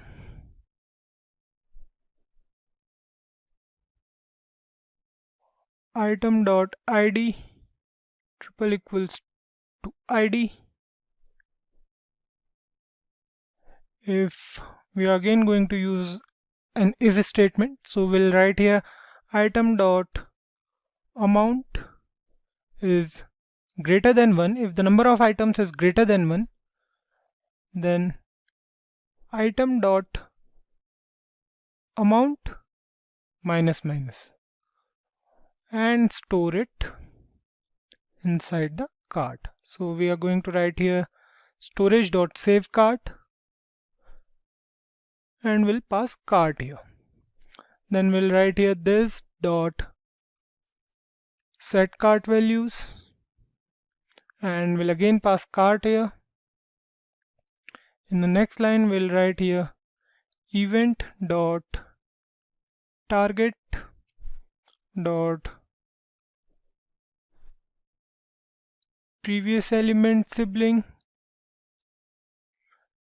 dot inner HTML is equals to item dot amount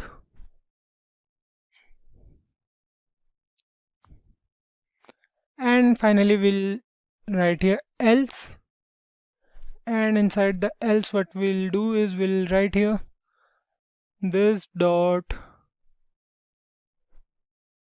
remove item, and we'll pass the id here. We'll write here let div is equals to event dot target. We are basically targeting the events. We are creating conditions for certain different events, like when the user increases the number of products and the user decreases the number of products, and if the user removes the product from the cart. So we are writing the code for that. So we'll write here event dot target dot parent element, and we'll write here parent element again for 4 times. Fine. We'll write here div dot remove child, and inside this we'll write event dot target dot parent element for 4 times again. It will check each parent element. So here we are done with it. Next up, we have to create two functions for add amount and for reduce amount. So what we are going to do is we are going to write here add amount, and we'll write here const add button is equals to document dot query selector all. Inside this we'll pass dot add amount. Fine. We'll write here add button dot for each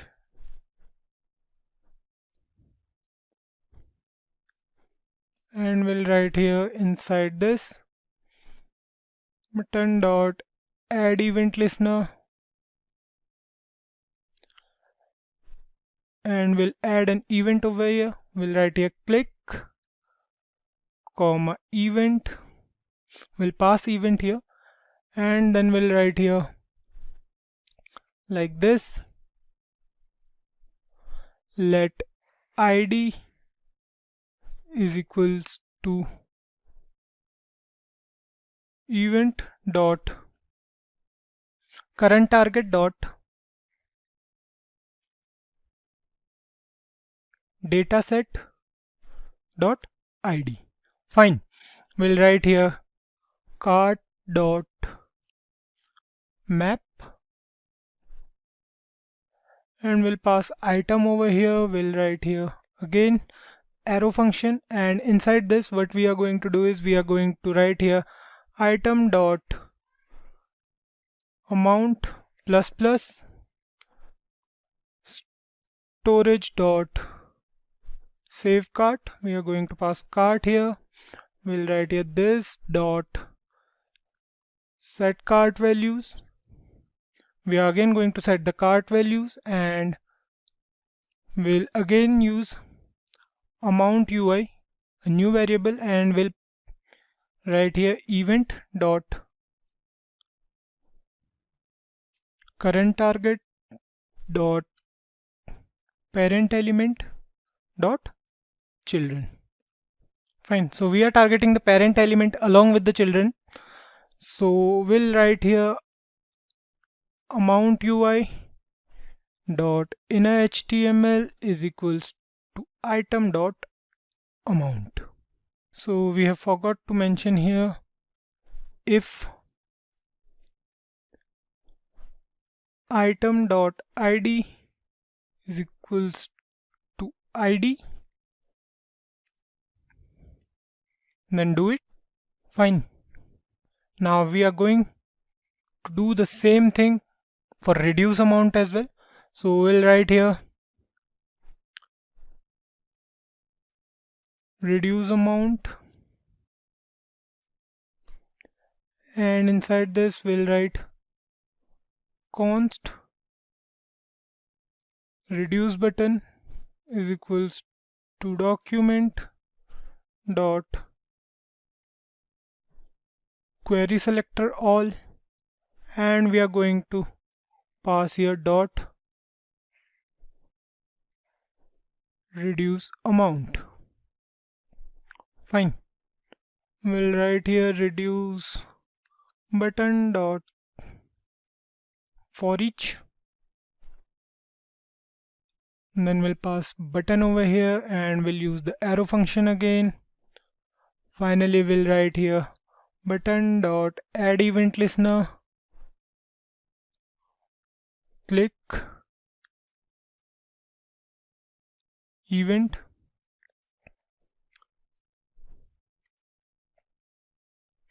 let id is equals to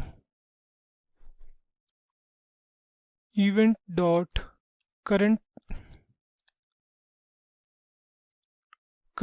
target dot dataset dot id. Fine. We'll write here cart dot map. We'll map it to cart, and we'll write here item.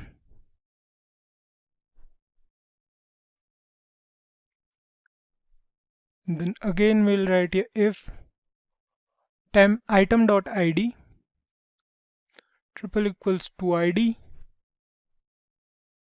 Then we'll write here item amount minus minus. So we'll write here item dot amount minus minus, and if item dot amount is greater than 0, then what it will do, it will store it inside the local storage. So we'll write here storage dot save cart, and we'll write here cart. Then we'll write this dot set cart values cart const amount UI is equals to event dot current target dot parent element dot children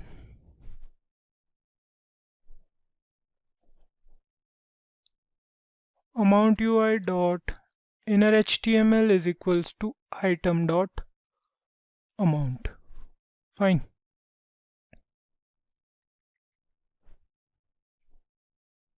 Again we'll write here else what will happen, we'll write here event dot current target dot parent element. So here instead of parent element we'll write remove child, and we'll write here event dot current target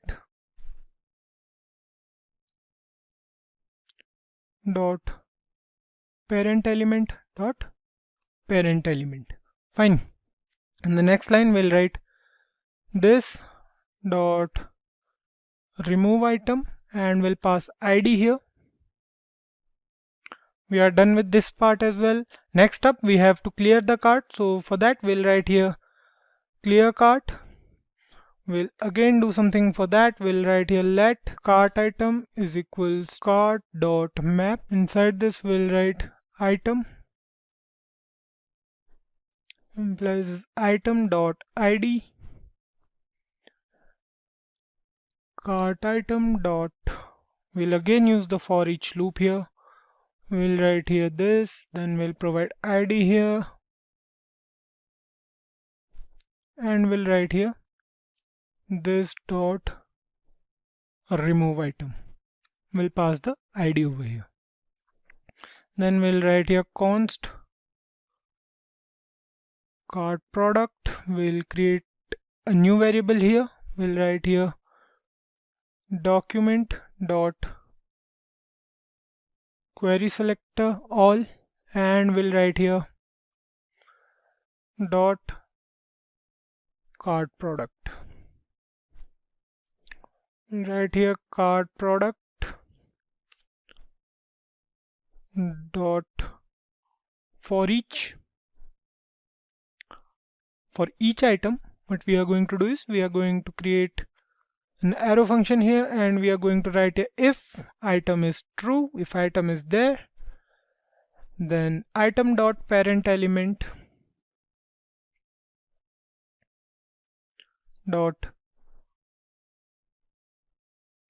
remove child will remove the item. Now we have to remove the item, so for that we'll write here remove item, and we'll pass id to that item. We'll write here cart. We'll update the value of cart as cart dot filter. We'll write here item, and then we'll write here item dot id not equals to id this dot set cart values, and we'll update the cart then. Similarly, we'll again write here storage dot save cart, and we'll pass cart here. Then we'll write here let button is equals to this dot get single button. We'll write here ID, and we'll change the button style. We'll write here button dot style dot pointer events is equals to unset. Then we'll write here button dot inner HTML is equals to backtick. I class will be fa cart plus. We are going to close the I tag here, and we'll write here add to cart. Fine. Next up, we'll write here get single button. We'll pass ID over here, and we'll write the code for here. We'll write here let btn. Then we'll write here buttons dom dot for each button. What it will do is we'll check if button dot dataset dot id is equals to id, then btn equals to button. Fine. Here we'll return button.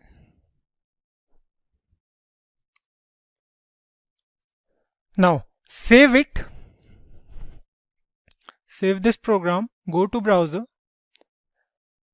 and this is our website. Go to browser, and you can see nothing is visible till now. We have to write a little more code to make everything visible here.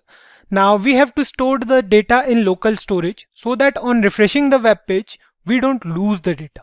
So what we'll do is we'll go back to a JavaScript file, and we'll write here class storage equals to static save products. We'll pass products here. Then we'll open curly braces, and we'll write here local storage dot set item, and inside this we'll write products dot comma JSON dot stringify products. Fine, we are parsing the products from our JSON file now. Next up, we'll write here static get storage products. We'll pass the ID here, and we'll write here let products is equals to JSON dot parse local storage dot get item, and we'll pass products here. Fine. In the next line we'll write return products dot find. We'll write here item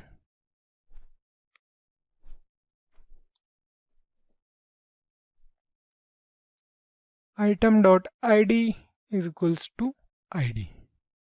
Fine. Next up, we'll again write here static save cart. Now we are saving the products in our cart, so we'll write here local storage dot set item.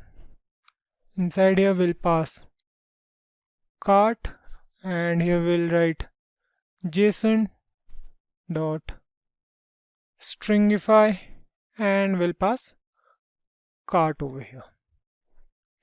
Next up we'll write here static get cart. We are getting the items from the cart. We'll write here return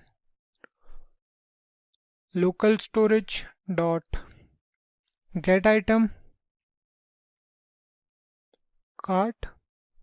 Here we'll write question mark. We'll parse the JSON file here. We'll write here JSON dot parse local storage dot get item from the cart. Fine. Here we have to put a square bracket, a pair of square brackets.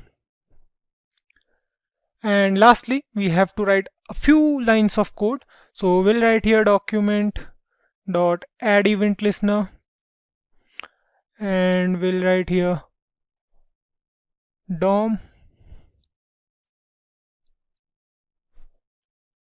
content loaded. So we are adding one more event to our JavaScript file, which is the DOM content loaded. So we have to write here DOM content loaded, and here we have to write inside the function const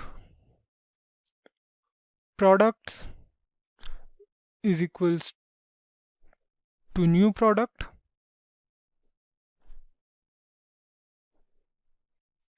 and we'll write here const UI is equals to new UI. Now we have to show cart from local storage, so we'll write here UI dot setup app, and we'll write here products dot get product dot then, and inside this we'll write products equal implies this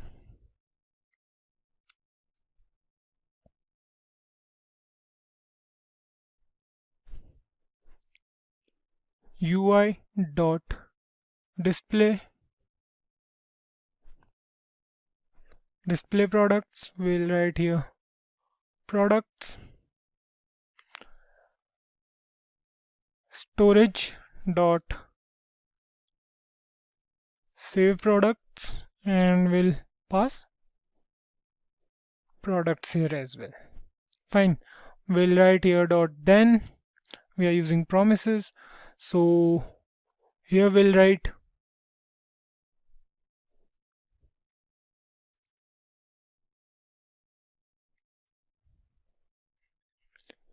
UI dot get buttons and UI dot cart logic. Fine. Now the JavaScript part is done. We have used JSON here to make our web page more responsive towards several aspects. Apart from that, we have used JSON for adding products to our website as well. Now we are left with one more task only. Let's do it, and then we'll see the final outcome of this extended code. So we'll move to the CSS file and we'll start starting the products part. Let's try if it's working or not. Let's save this piece of code and go to browser, click on shop now, and it's not working, we can see.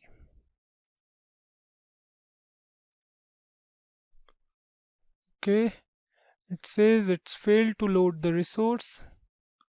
Refresh it, and you can see now it's working totally fine. We have all our product images over here. We have all of our products. We can add them to cart, and we can use the cart as well. So the last thing we have to do is to use products now. Now we have to style those products. So for that, we'll move to our CSS file. So here's our CSS file, and inside this we have to write here So we have put a comment over there when we were not here. So we have to style the products over here. So for that we'll write here dot section2 dot title and text align at the center. Then we'll write here section2 dot title h1. The font size is going to be 1.8 em. The margin is going to be 1.3 em. Then we have to write the code for products here, so we'll write here dot product, and inside this we'll write margin as 0.5 em. We have to write here margin, we'll write here 0.5 em, and auto max width is going to be 1300 pixels. Display is going to be grid column is going to be, so here it is going to be grid column gap, and it is going to be 2 em. Then we'll write here grid row gap,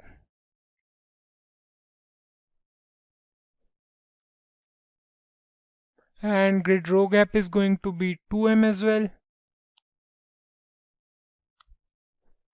Then we'll write here grid template columns, and we'll write here repeat. We are going to create a grid for our products, right? So we'll write here auto fit comma min max. We'll write here 350 pixels and 1 ra. Fine. Next up we'll write here dot product card, and now we are going to write here text align as center, position as relative, max width of the grid is going to be 350 pixels, and the overflow is going to be hidden. Next up we'll write here product card image. We'll write here height as 300 pixels, width as 300 pixels, and transition as 0.3 seconds linear. Fine. Similarly, we'll do the same for product name and product pricing. So we'll write here product name comma product pricing. Margin for them is going to be 0.3 em. We'll write here dot product pricing, and the color of the product pricing is going to be the one we have been using till now. So we'll write here F09D51.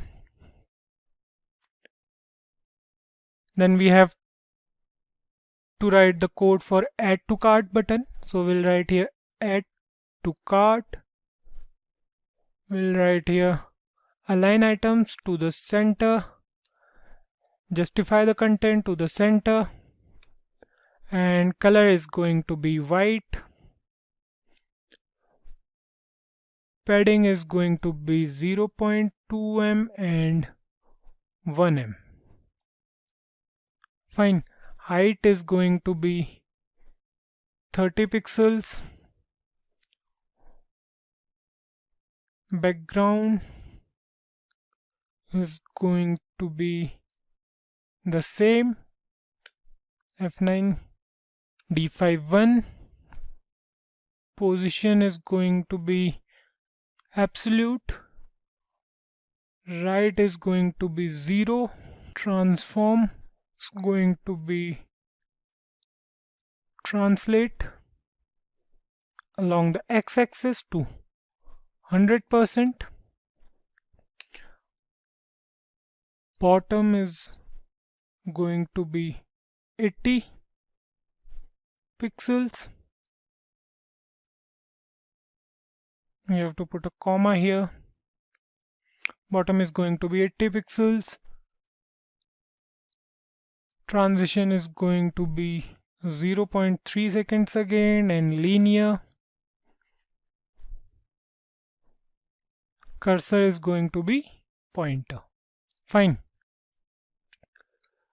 Then we have to write few more lines. So we'll write here product card, we'll write here hover, and we'll add to cart here. So we'll write here transform translate x 0%. We'll write here product card. On hovering over the image, so we'll write here hover img. Opacity will change to 0.7. Let's try it, and finally we'll write here dot add to cart, hover,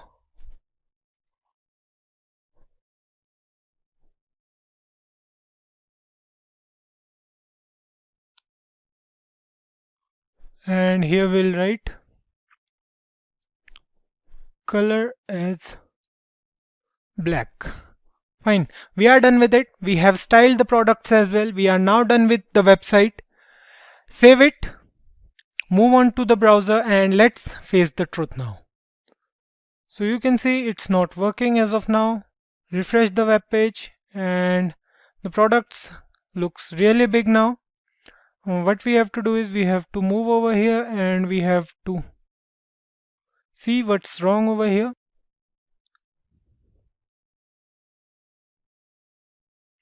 This was a mistake and it's done. Let me see what's wrong.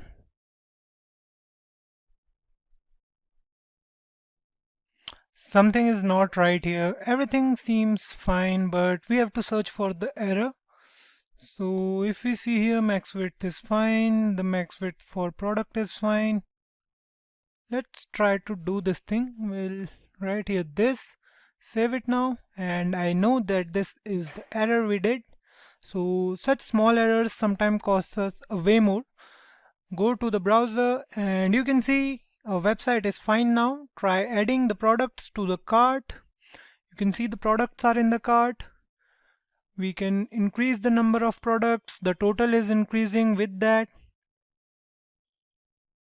And it's working totally fine. Click on the clear cart button and it's not working. Click on the proceed button and it clears the cart. A simple solution for this, go to the HTML file, write clear cart over here and proceed over here. Save it, move to the browser, try adding products to the cart, go to the cart, increase the numbers, everything is fine, proceed, it's not working, clear cart, and the cart is clear. Now that we have done so many things on the website, here's a task for you guys. We have left the proceed button inside the cart with no functionality. We did it with purpose. I want you guys to do something creative with it. You can take the user further to the login or sign up page, and you can use regular expressions to validate the form. Upon successful validation, you can further take the user to the payment page. I want you guys to do that part and let us know in the comments below if you are facing any problems or if you have any doubts regarding that. And so with that, we come to the end of this full course tutorial. If you enjoyed watching this video, do give it a thumbs up, comment your doubts below, and our experts will answer them for you. Thank you so much for being here. Watch out for more videos from us. Until then, keep coding and stay tuned to SimpliCode.